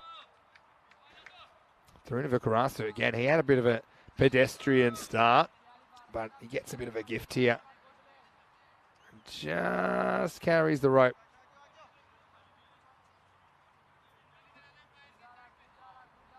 Rana had a pretty good series. I think 8 wickets he took in the Valletta Cup. First run in the Swiss team.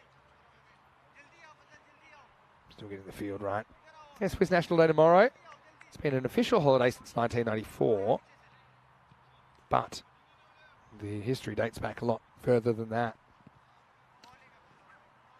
Down the leg side, I think this will be called a wide.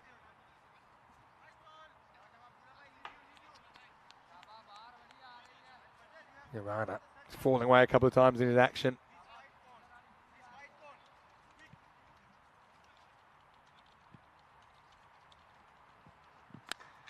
A miss here. Is the fielder going to get there? Almost. A frustrating one. Fletch on the way in as well. That would have concerned me if I was running back with the flight of the ball. But they'll just get a single.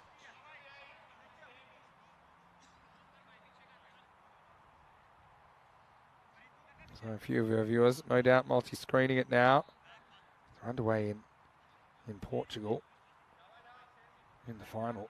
Well, not the final, it's actually the qualifier for the right to make the final. Oh. I thought it was off the pad, but maybe it wasn't. Murthy. Let's have a look at this. It went a long way for off the pad. They do make some thigh pads that really fly now. It didn't seem like he hit that. Maybe a little edge onto the pad. Maybe I'm seeing things here as we get into game 5. All right, lift it up and out of here. Murthy gets off the mark in style. Maximo! And that's my cube over there. I've been subletting it to Rob Kemming. Another source of income for us here as ECN commentators. But yeah, Rob watched that one fly harmlessly to the left. Good to have Rob back as well. See him during the ECC in 8 weeks' time as well.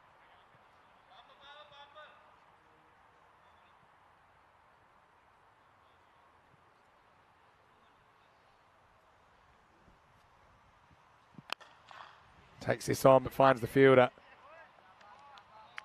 Murthy just looks so powerful and organised when he's there. Hits straight, hits pretty correctly, just backs himself in his power to cover those straight boundaries.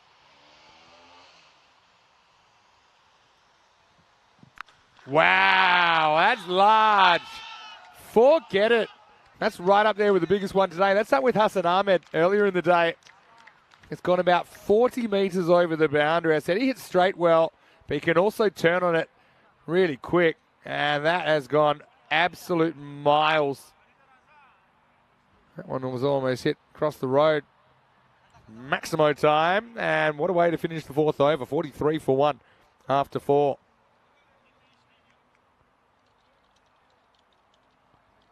So, yeah, run rate. It was no surprise it was going to head up, considering it was 0 after the first over. Steadily building. Up over 10 now, closer to 11.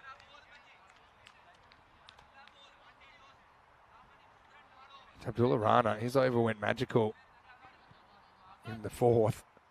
A couple of real big bombs there.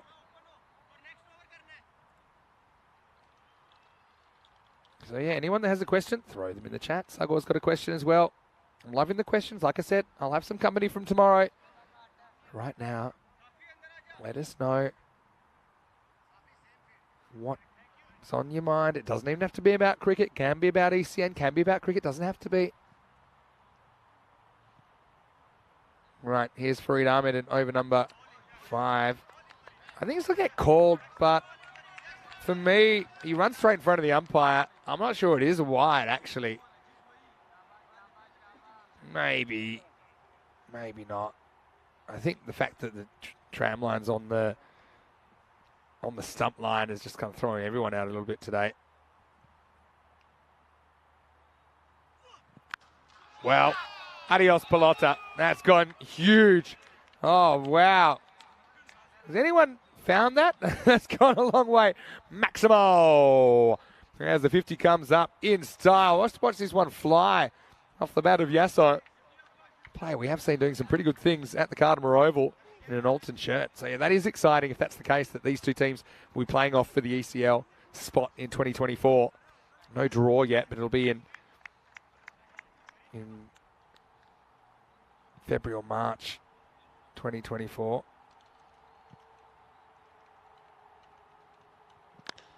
Wow, this is hit well as well. That's in the grandstand. Boom. Shaka. Yeah. And that one did bring the boom, didn't it? Up and over, mid-off.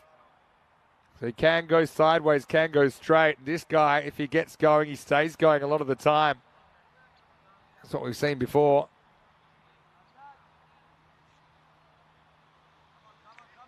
So I had a question from Trip. He's asking, is it St. Gallen who Valentine's Day is named after? Not to my knowledge, Trip. I thought there was a St. Valentine. Or it might be a translation thing.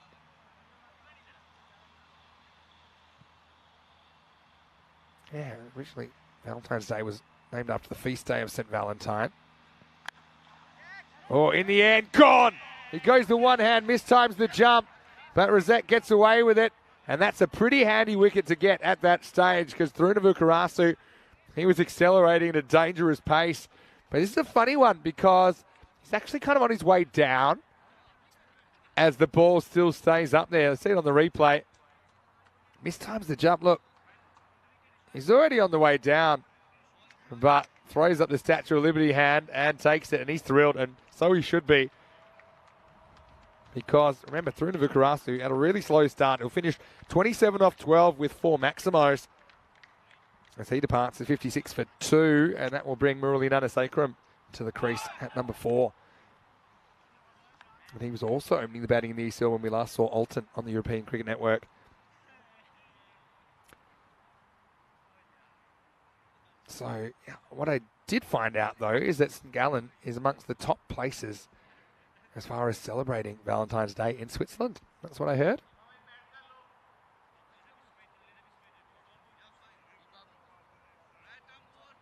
And Jura was another canton that celebrates Valentine's Day pretty hard. A lot of love in the air. But thanks for your question. Keep the random questions coming. There's Fareed. Comes in again. Big wicket for him. Mr. Sufyan Chima, who's been promoted to long off after his great outfielding.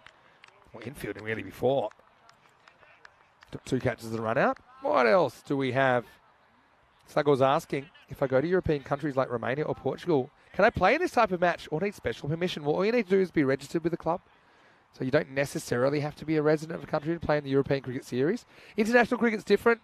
If you're playing international cricket, you do have to fulfill the ICC criteria, which is to have been living in the country for 3 years continuously or to hold a passport for that country. Little edge.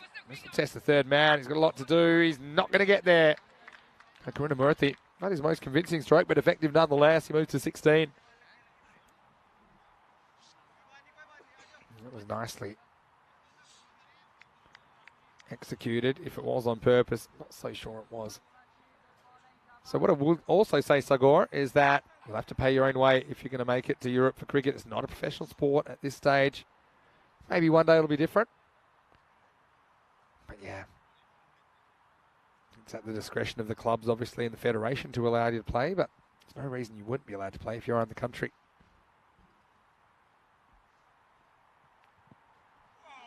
Wow, it could be 4 byes. I don't think he gets anything on it. Oh, that hurts. That's Baljinder behind the stumps. This one actually swings on a little bit. Just have a look. And when it passes the stumps, to be honest, it's probably not the greatest setup. Because he looks a little bit surprised that the ball's coming in his direction. Just have a look here at the setup from Baljinder, who's like a scarecrow there behind the stumps. And then he had to move, and that wasn't in his plans. Maybe he's just seen a few balls disappearing. I know it's late in the day. He's playing his 3rd game. I'll probably have to get back to the drawing board with some technical things there anyway. Here's the end of the over, and we're halfway through. It's 65 for 2 after 5.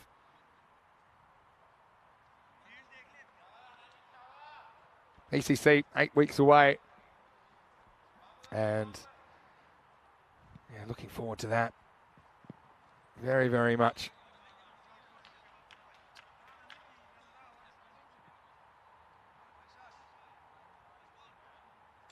Yeah, so they're underway over there in Portugal. Keep an eye on the score. Friendship 31 without loss after 3. It'd be a miracle if Friendship come back to make the final after where they were about 24 hours ago. Well bowled, Abdul Rana. Doesn't get trusted with the second over despite going magical in his first. I think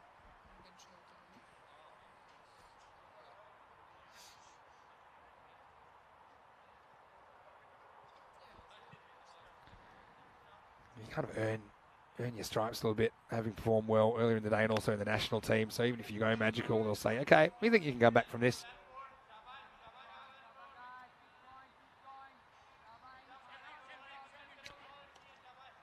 But just a single there. I know that tomorrow being Swiss National Day, we talked about it a few times today. It was first, I suppose, the origins date back to 1291, when sometime in early August, Switzerland was founded, so to speak. It's the origin of the country as we know it today. What led to the country as we know it today. It wasn't really celebrated regularly until the 1890s, when they settled on 1st of August, because they didn't really have an exact date. Oh, that's high-ish. And that's into the gap. It's going to be 4 as well. So Nanasekaram gets 4. And it's going to be an interesting one with the height. It just seemed very high to me. Oh, maybe just okay. Step out of his crease, but it's debatable. I think maybe just okay. Now, big swing and a miss. And now, for the first time in the day, the bails don't fall off.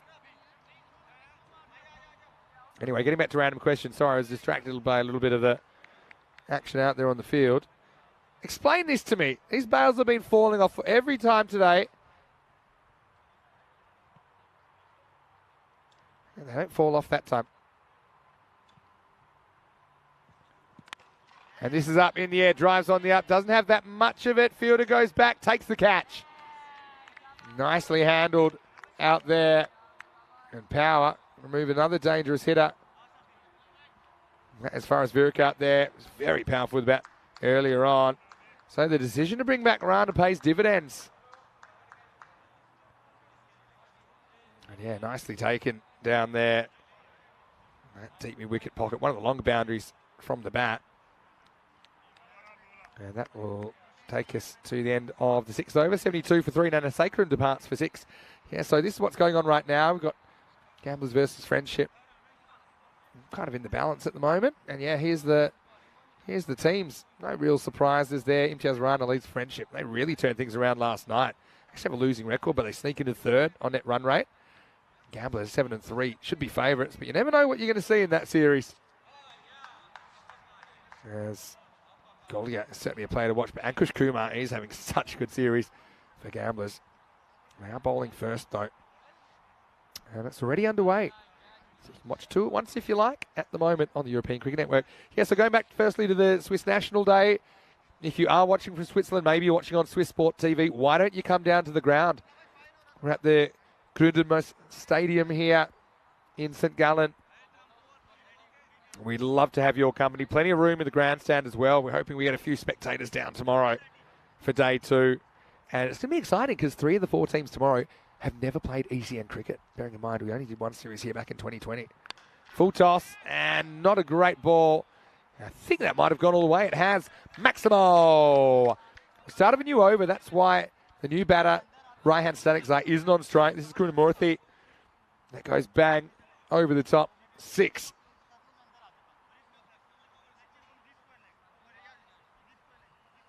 And yeah, he's still keeping Alton ticking along. Bearing in mind, they scored 0 runs in their first over and a half. Yeah, so I'd love to meet a few locals here in the cricket community, even the wider community. Maybe if you're just turning on to Swiss Sport TV, you're wondering what you're watching, we're right here in St. Gallen. If you're in the area, come down. I'd love to meet you. I'd love to also get a sense of what the Swiss National Day is all about. I can't say I've ever been here on August 1st. I've been here at other times of the year. And I've just been looking up a few of the delicacies, a few of the traditions as well that we might see tomorrow. You know I'm always up for that. All straight through everyone. And Safi sneaks a dot in. Having said that, the batter gets across. It's probably a wide. Yeah, so going back to the random questions. Muhammad Ador asked a question. The answer is no, I am not. Pajendra asked a question. And yes, of course I will. Some of these are simple yes-no answers. Krunamurthy on 23. Yeah, good length. Good length. I know he's annoyed with himself there. I tell you what, if you want to be super technical, he's hit his own wickets here. But having said that, I don't think it was in immediately after the execution of the shot. So I don't think there's any of the issues there. Plus, I'm still not sure he actually touched them. He just blew them over with the wind. Tell you one thing that's interesting as well. I'm trying to think of the series where we had this issue. It was in Barcelona, actually, where the pitch actually deteriorated during the day's play. So it's very traditional cricket with the turf wicket, which does change over the day's play. Having said that, I think it's actually played pretty well. It was in Barcelona. The Ripoll Warriors, that's right, had an innings where they got the rough end of the stick batting in the second innings with the pitch breaking up. Last ball the 7th.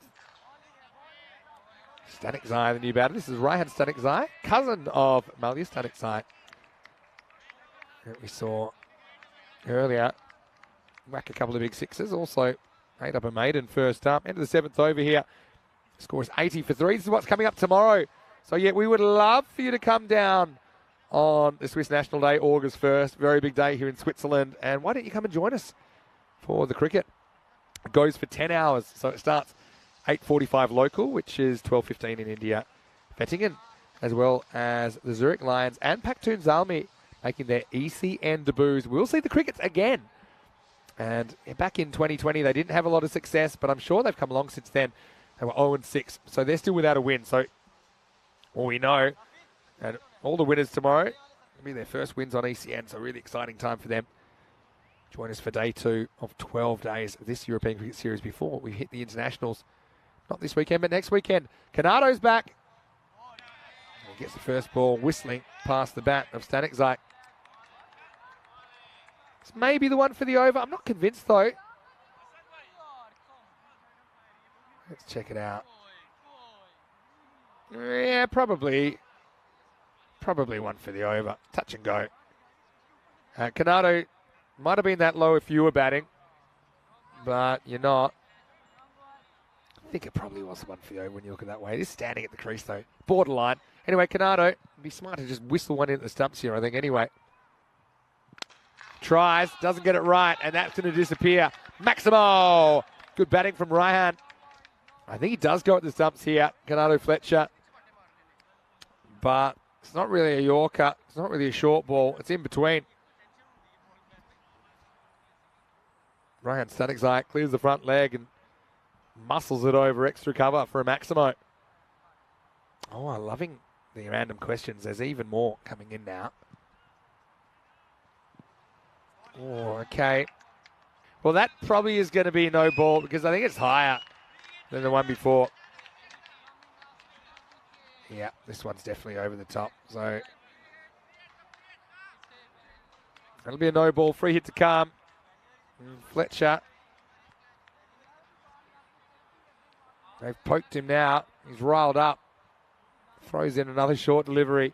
Certainly getting more out of this pitch than most of the bowlers have today. And the word is he's been bowling quick over the last couple of weeks here in Switzerland. Free hit though. Slower ball. That's so clever. It's the last thing I was expecting, to be honest, as well.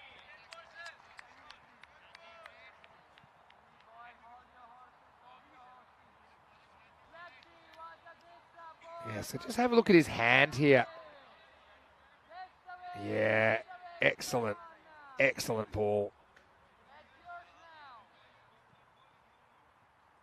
Rolled the fingers slightly. Might have been a little bit further in the fingers as well. Kind of floated out.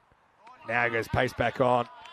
Stanikzai really, I think, to go across the line is not going to be particularly easy. We saw him get that one over the offside earlier in the over. So, where was I with these random questions? Ankus Shah. Hello, Ankus. Where are you watching from? Great to have you in the chat. You want to know my favourite cricketer growing up? My favourite cricketer growing up was Viv Richards. First games I ever saw were Australia versus West Indies in Australia in 1988-89. So, yeah, Viv Richards, even though he wasn't an Australian player, absolutely loved watching him. Still love to watch highlights. I wonder what he might have done with modern bats and modern boundaries and modern formats. Also, such a cool guy. So, thanks for the question, Ankus. Matthew Hodgson says, what are the rules for bad light? Well, same as any other cricket, really, but we got plenty of light left at the moment. Don't worry, just a few clouds around. Well, it's a no ball. Bounces off the pitch. So he tries the slow ball again, but missed. Fletcher, he's going to have a wry smile there. He's a kind of BFG, big friendly giant, Canado Fletcher. I do think on the field, most of the time, he's got his game face on. I will say that because the main camera is shooting from the grandstand, maybe there's not as much light coming into the camera as usual. So I can assure you there's plenty of light out there. And players can see pretty well. Right, last ball of the over coming up. It's a free hit. Yeah, he misses. Might have got a bit of the pad, but it's irrelevant in the end. Fletcher goes without a wicket in his first match in the series, but still good signs from him. He goes for 15 at the end of 8 overs. Alton, they are 88 for 3. Hello to Nish, who's watching probably from Wales, although Nish, I do believe we've got you on the roster to do a bit of commentary for us in the Men's Continental Cup, which is just in a couple of weeks. And he's got a new account. All right, we'll see if I'll pass that on to the robot, Nish. But yeah, burnt and over, but they've made up for it since. This game probably 50-50 for me at the moment. Still think that 120 is par. Got 3.5 overs to bowl this second last over, as it will start with the ball getting hit over the offside. Should keep it to 2, and they will do that in the end.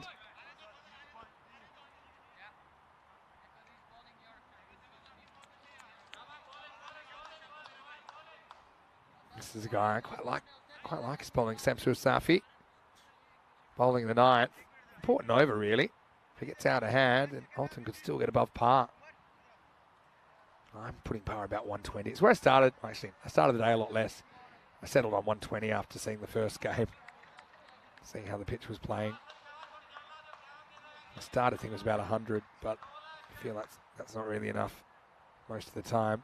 We'll see tomorrow, maybe more experienced teams. Well, he's bowled him. Nice one from Safi Krishnamurthy. Just misses this one. And yeah, once again, the players come together, but not in any sinister way or anything like that. Safi disturbs the stumps. And that's a big piece of the puzzle if you're going to keep Alton quiet, because Krishnamurthy's had a very good day. This time, 3 Maximos and a 4 on the way to his 26. And the score is 90 for 4.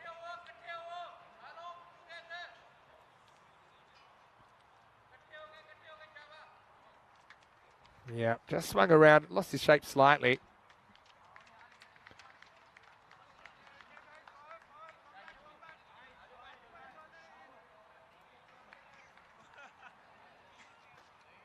And so new batter comes up, and it's Pratibharaj Varadhayan.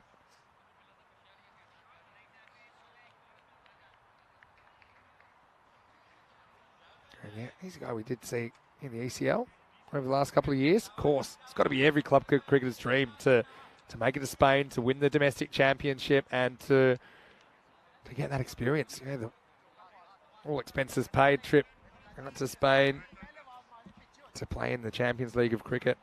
31 clubs will get that honour in February and March 2024.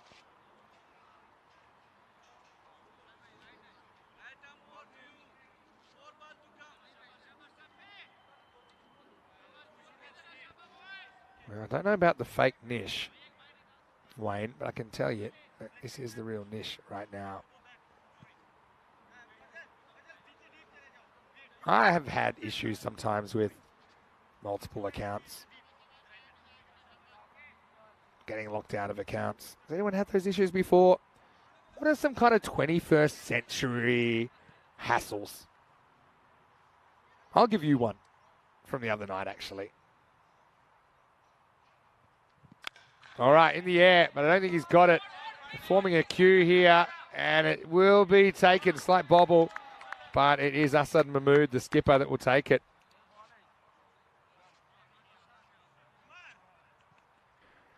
And so, yeah, you can't really blame the batter there.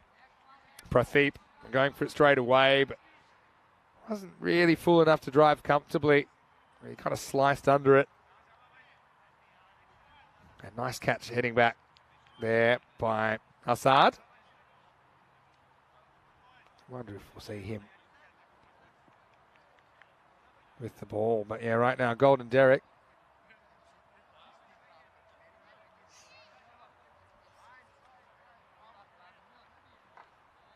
And so, I wouldn't mind hat-trick opening day. Yeah. Getting through them. Hungary was pretty fruitful for hat-tricks. We only had one in Czechia, Piyush Kumar, taking hat-trick number 22 of the year. Is this hat-trick number 23 coming up? It's Samsur Safi. Oh, well, if it was going to be a hat-trick, he was going to have to earn it. It came blasting past him. And it goes past everybody, including the 12th man, on the way to the fence. What a shot, first up. On a hat-trick, no problem at all. That had some hurt on it as well.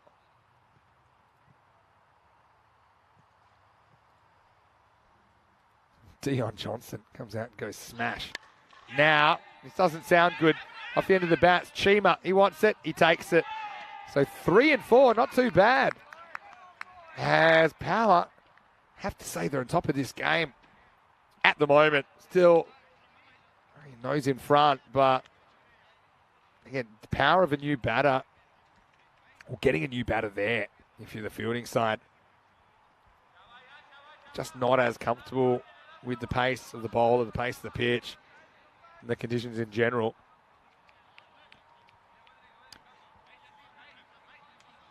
Yeah, I haven't seen the clock in a while, but I do know that they'll get an extra minute for that wicket because it's the 6th wicket. So the first 5 wickets you don't get an allowance for it, but the 6th wicket you do. So it'll add a minute to the clock, and so I think they'll be okay. But one of the things is the 4th and 5th wickets, theoretically, at least, the clock keeps running. Well, we'll have to see about that. Yeah, so 21st century problems. The one I was going to say was the other day, I logged out of the YouTube on my TV, and because I was in another country, it just wouldn't work for me. That's my 21st century problem. And I tried to get around it. Eventually, about an hour later, I found a fix. But it's an hour of my life I won't get back. But I suppose now I can watch the night series a bit more comfortably, so it's worth it. Navarat Narasa, the new batter. Last ball of the 9th. They're going to go on the hit. Could be a run out here. No, he didn't need to throw that hard. Could have gone to the keeper, as it was. It's almost put a hole through Fletcher. Yeah, it was going to save a run. But it might have got a wicket. Probably doesn't hurt Power that much. Still a very good over. 3 wickets come in it. And just 6 runs off it. All happening in the 9th. It's 94 for 6 after 9.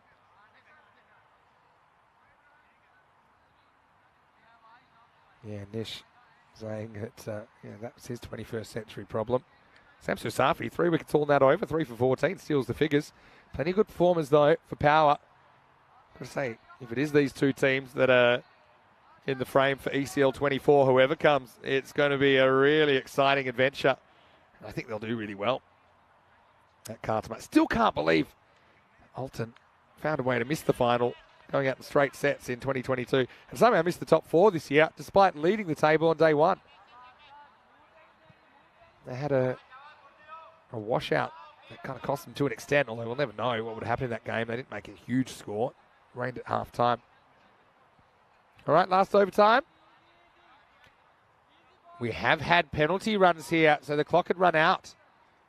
And I think it might have been those, just the fact that 9th over took so long, ended up costing him 5. So, this is a big swing and a miss. Yeah, so the issue here, it does go deep in his crease, but I don't think he actually touches the stumps.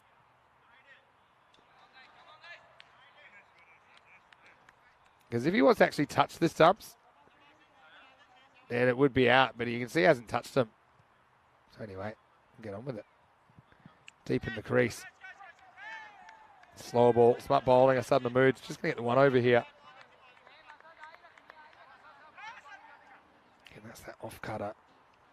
Seems to be inside the tram line.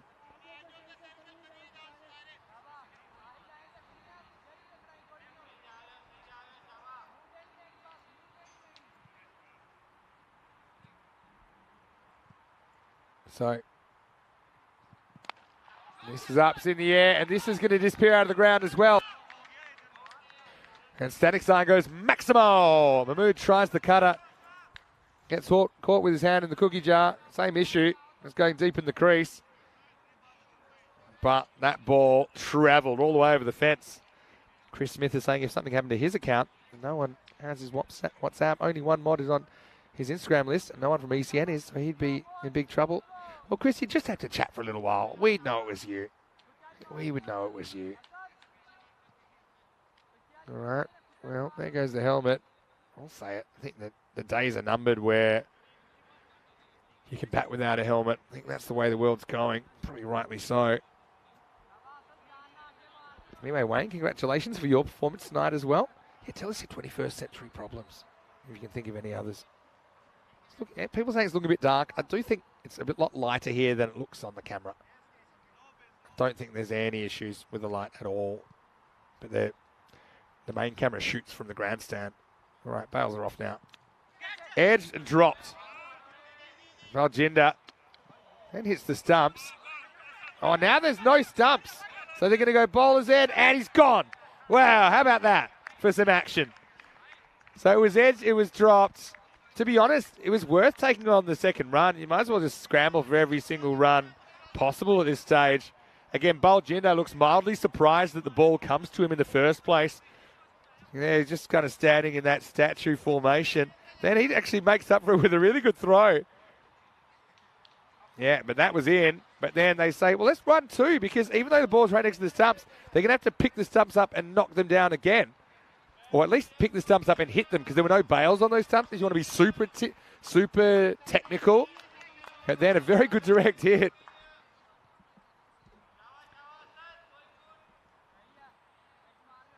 So, yeah, I'm pretty sure the keeper gets half the credit for that dismissal. Anyway, 2 to come, 106. Ain't that 107? I'd be going here. They say, no, let's be a little bit more careful. 107 with a ball to go.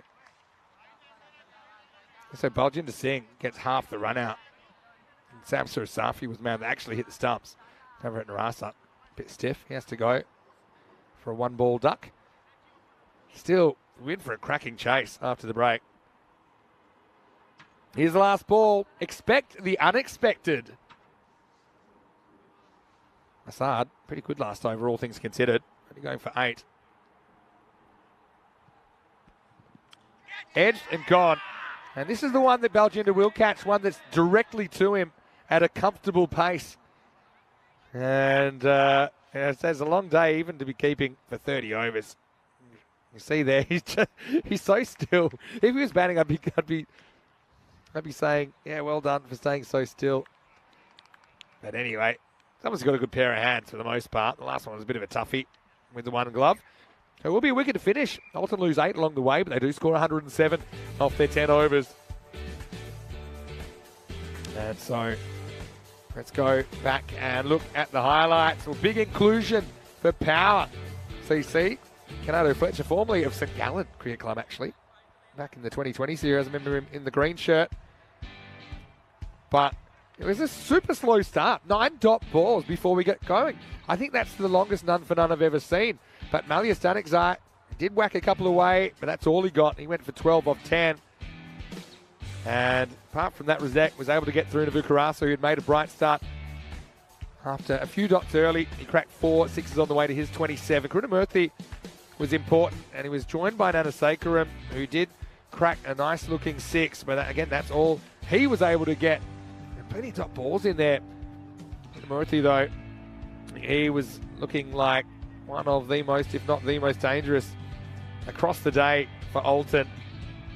Meanwhile, they were trying desperately to get him. Eventually they did. So he played just outside a ball that cracked into his leg stump. And then a reasonably good comeback. It was weird. It was the beginning and the ending were fine for the fielding team. There's just 3 overs where it went crazy. So overs 3, 4, 5 was 16, 20 and 22. But the highest over apart from that was just 8. So it was kind of insane when you think about it. This was a proper ECN run out, wasn't it? Edge, keeper, hits the stumps, knocks the stumps over, pick it up, and then ends up perfectly running out. Poor Navarat Naraso did everything he could to get there. Did the right thing. It was 1+ run out, and then at the end, simple catch for Baljinder. He was the hero earlier today with the bat, as he brought up the winning runs in their first win over the Nomads.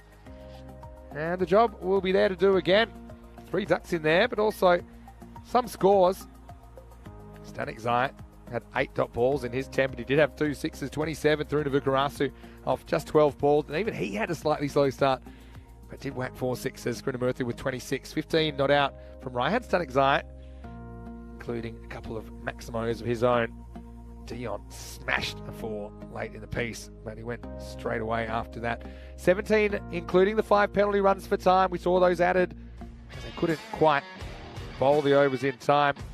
Osama Mahmood started with a maiden, finished 1 for 15. Wickets also for Abdullah Rana, who came back well after a magical over. Farid Ahmed with 1 for 18. Asad Mahmood 1 for 8. But Safi with a triple wicket night, 3 for 14. Great effort from him. He's kept Alton down, along with a little bit of help from his teammates, to just 107. So 108 will be the chase. We won't be too far away from a resumption back in a few minutes. We'll see if Power can make it a perfect day on their return. They just had 3 wins in the whole group stage back in 2020. Can they get 3 on the first day, or can Alton go through undefeated? Join me for the conclusion of day 1 after the break. Vinny Stander here, Mr. Maximo for ECN. We'll see you after this for more European Cricket Series Switzerland.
Hello, cricket lovers. Welcome back to St. Gallen. Great to have your company. Opening day coming to a conclusion now after the end of this innings. And it's two undefeated teams today going to battle in match number 5. Alton 2-0. They had wins over Zook Nomads and then over Ventator earlier in the day. They went over Nomads. A bit of revenge for losing the final to the same side 3 years ago here. And the only other ECS here in Switzerland. Meanwhile, Power have been powering. They had a win over the Nomads, chasing down 126 in the second match of the day.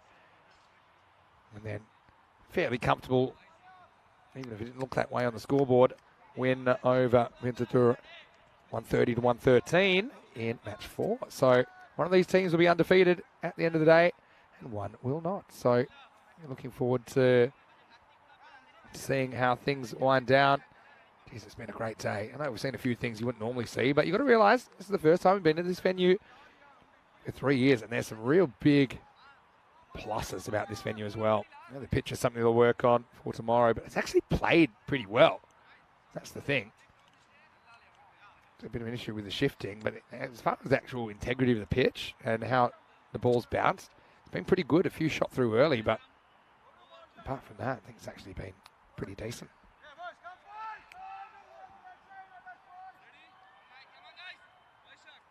So, ready, steady, let's go. And it's a pretty good start. Osama Mahmood is off to the races. Malia Static Zai, the bowler, gets into his pads, and there's 4. For me, man, it's a tough one. I would have said probably 115 was a 50-50 score between these two teams. So for me, I think Power, they're in the box seat with some of the batting they've got, but not by much.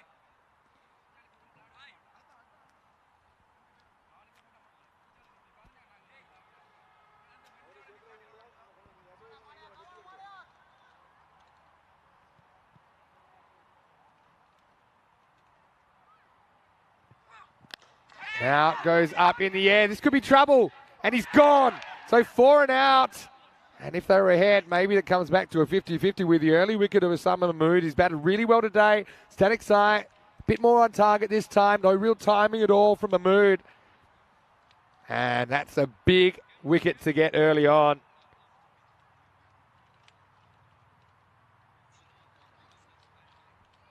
And, man, just didn't time it at all. Wrapped the bat around it. That's Gowrie Navaratnarasa. That takes the catch. But having said that, if you're going to get out early, and get out really early, don't chew up balls. He takes 4 off 2, and there's still plenty of batting to come.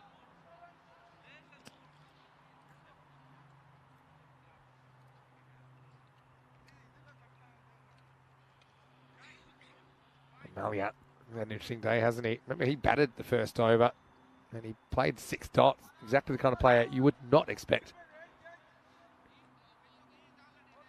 Yeah, just noted in Portugal, catching up on the highlights, as Chris Smith pointed out, a bit another Bairstow-like incident.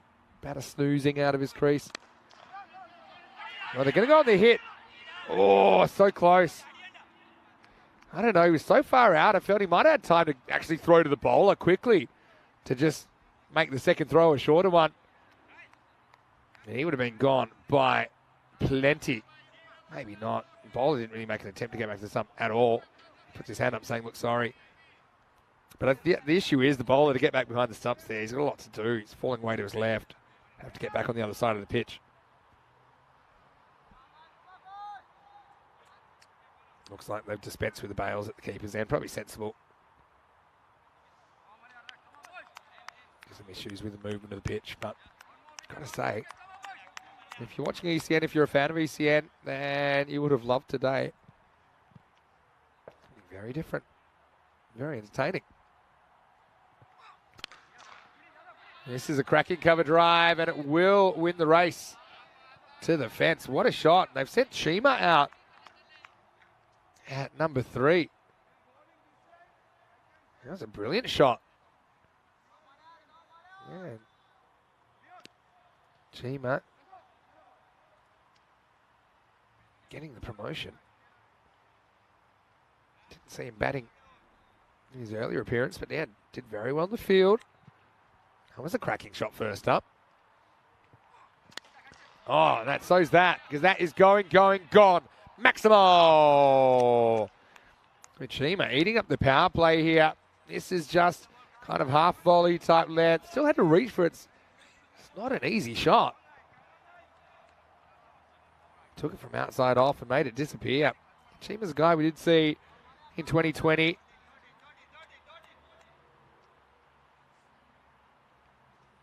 think we saw him from Winterthur from memory. High score of 23 against Cossonay. But did hit 6 big sixes in that series. But again, that's over 3 years ago now. Slow ball. Clever. Change of pace. Said at the start of the day, it's going to be super important. And I think it's proved to be the case. End of the first over.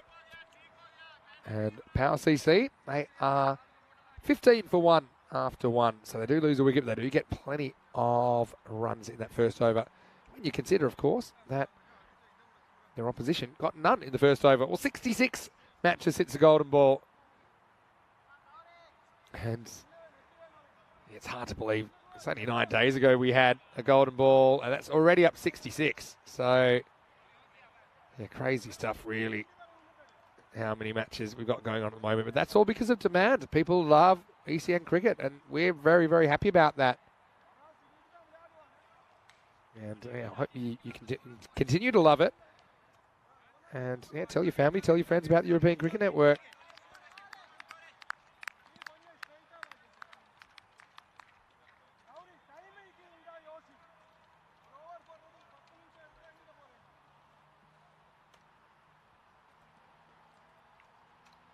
So it's going to be Gowrie, Navarrete, Narasa the ball.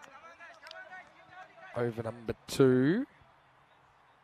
Again, 2 more power play overs. That is super important. He goes after a wide one. He's holed out. Should be an easy catch for Static Zai, and he'll take it. We saw him drop a similar one earlier. He wasn't going to do that twice in a day, and that's a big wicket because that's Faraz Verik, who batted really well earlier in the day. Tried to elevate over the offside.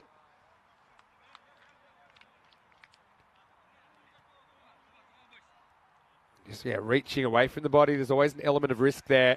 It's away from his eye line. Nicely taken.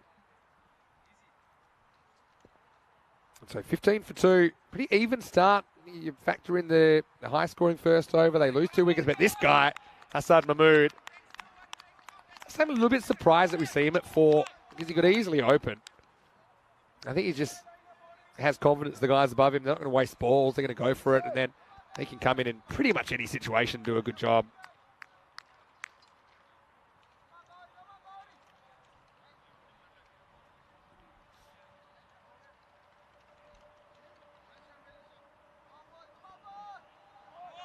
Never at Narasa.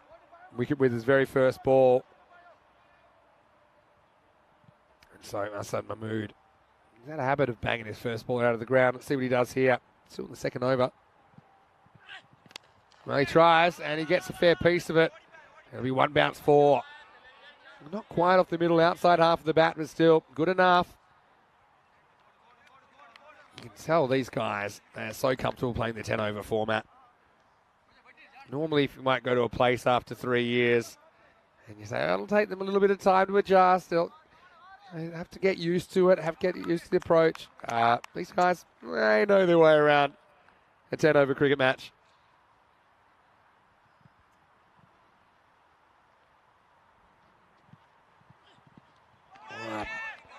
That might be crossing the line between aggression and carelessness for Asad Mahmood.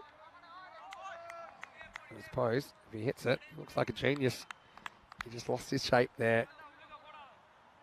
Knew he was in trouble.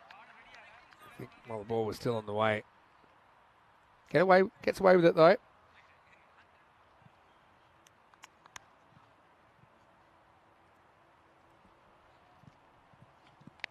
Right, Sky. I don't think anyone's catching this. That man comes around. Could have gone all the way, you know. I think eyeballing this, I think it was 6, but I'm not sure we have this on the replay. So my feeling it was 6. That's what I saw, but yeah, that's what has been signalled. So Maximo, I'd say that's an accidental Maximo. He wasn't trying to hit it there, but he did hit it there, and he does get full value. 25 for 2 now after 10 balls.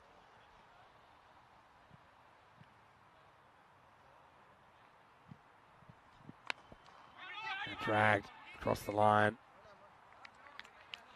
There won't be a run here. Keep an eye on that required run rate. Started at 10.8 and over.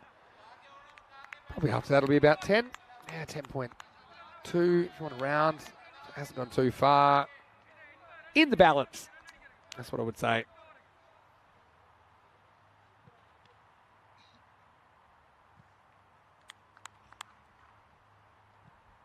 Last ball of the over coming up.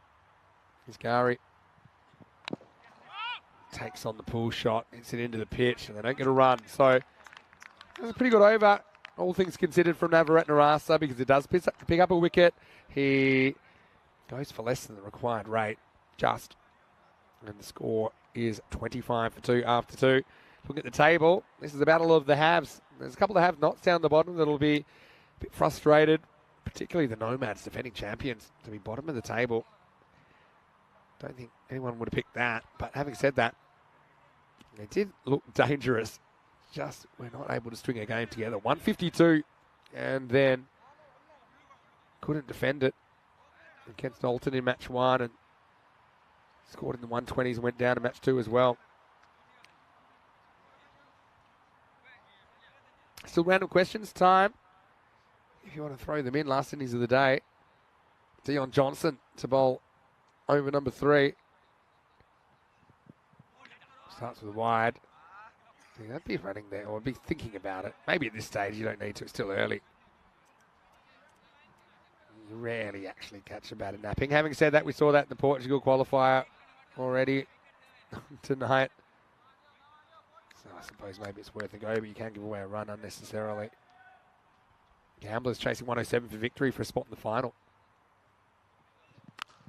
Well, that's 6, and I can tell you just by the sound, because that has gone many a mile. Maximo! And I'm telling you something, if it reaches that thicker grass on the full, man, it's a gigantic hit. This pins the ears back and goes bang. What a shot. Look where the boundary is. Look where that landed, where that ended up.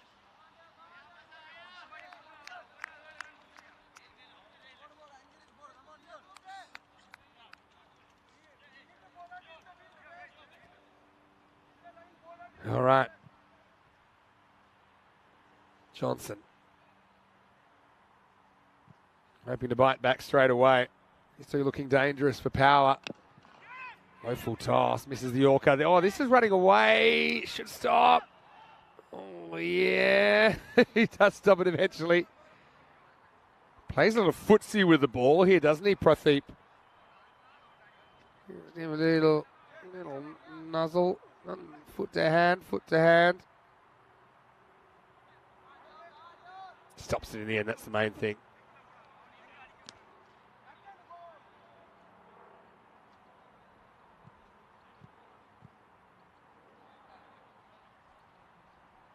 Slower ball, clever.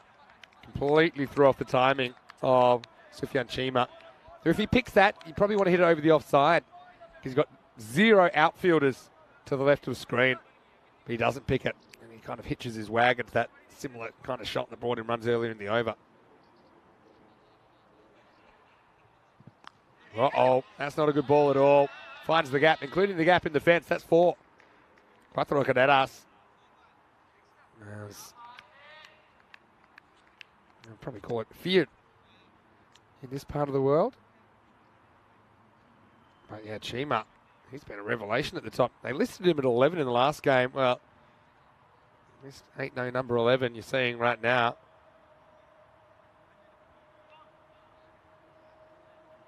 It's been outstanding day to enjoy the cricket.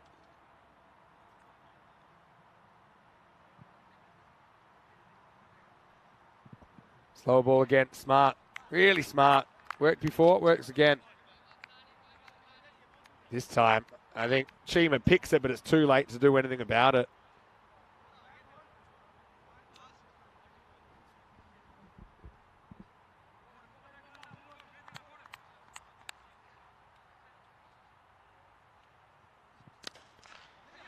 Nice drive, finds the gap, that's 4. Crusade's outfield's actually run a bit quicker than I might have thought at the start of the day. Okay, yeah, it's not lightning, but I mean, these shots on the ground, the fact you can still drive a 4 means it's decent enough. As this partnership continues to grow and cause problems for Alton. That's the end of the power play. And Power are 42 for 2 at the end of 3. So yeah, since that wicket, there's been 11 balls. And there's been 27 runs. So yeah, already these two putting together pretty productive little partnership.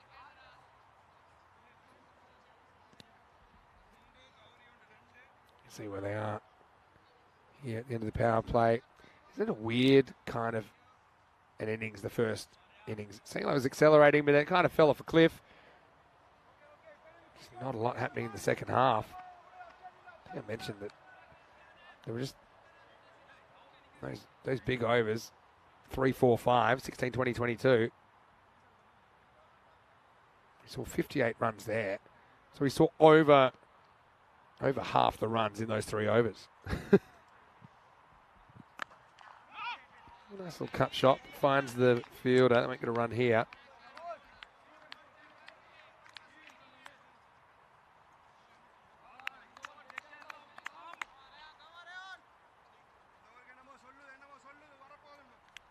A lot of chat out there. It's been a long day for both these two teams. I know you might say, okay, it's only 30 overs of batting, 30 overs of fielding each.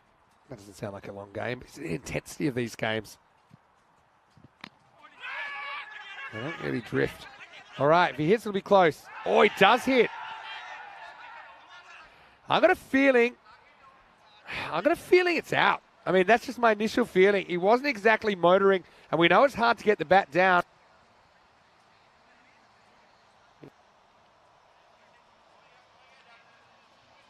Oh, I think he's gone. Look, there. Bale's gone. He's out. He's just out. What a fantastic bit of fielding. I think that's enough for me. He's going to have to tell his story walking. Excellent stuff. You see, he was all over it, and they love it. That's a big moment in the game. Got to say, great work from the crew at Spring Productions. Still at the top of their game in the 11th hour. And Assad, well, he's annoyed. Probably had a bad feeling about that. And yeah, that was an excellent camera shot. It showed that Assad was just out. So remember that, because that's a big moment. Assad run out for 10. And Power get that crucial third wicket, 42 for 3. This will bring Abdul Rahman to the crease. Yeah, Mahmood, I think is his choice to run. It's probably a run there. Has to be a perfect piece of fielding to run you out. He was only just out. But it was Murali Nanasekharam that picked up the stumps and did not miss. Probably one thing we haven't had a lot of today is direct hits.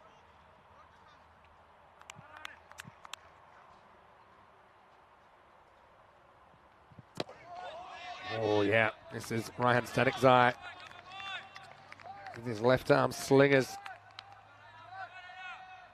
That was right in the block hole. Oh, that's such a big moment in the game. Power pretty much on the rate, but they have lost 3 very, very big hitters. Having said that, Chima's tracking nicely. He's on 26. Abdul Rana new to the crease. He's very capable. Got Baljinder. He looked very good in the brief moments we saw him earlier. This is a thick under edge. Don't think this goes for 4. Well, I might be wrong. I am not wrong. Pretty sure stops this in time.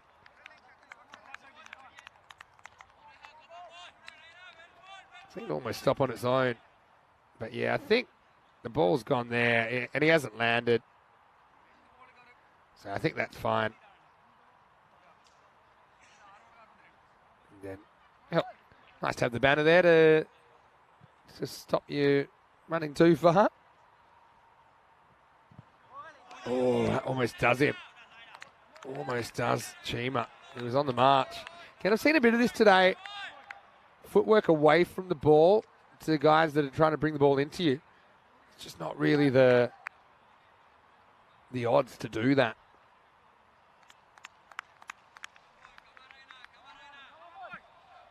Last ball, the over coming up. Again, this game right in the balance. Static Zai. He's only gone for 2 in this over. There's been the run out in this over as well. Well, ball well played. If he hits here, that could be trouble as well. It is. Oh, double gun down in the 4th. And Alton are on fire. The double strike. And can you believe it? Rana, he's run out without facing a ball. Oh, what a piece of fielding. I said we've been light on for direct hits here on opening day. But this is a one-stop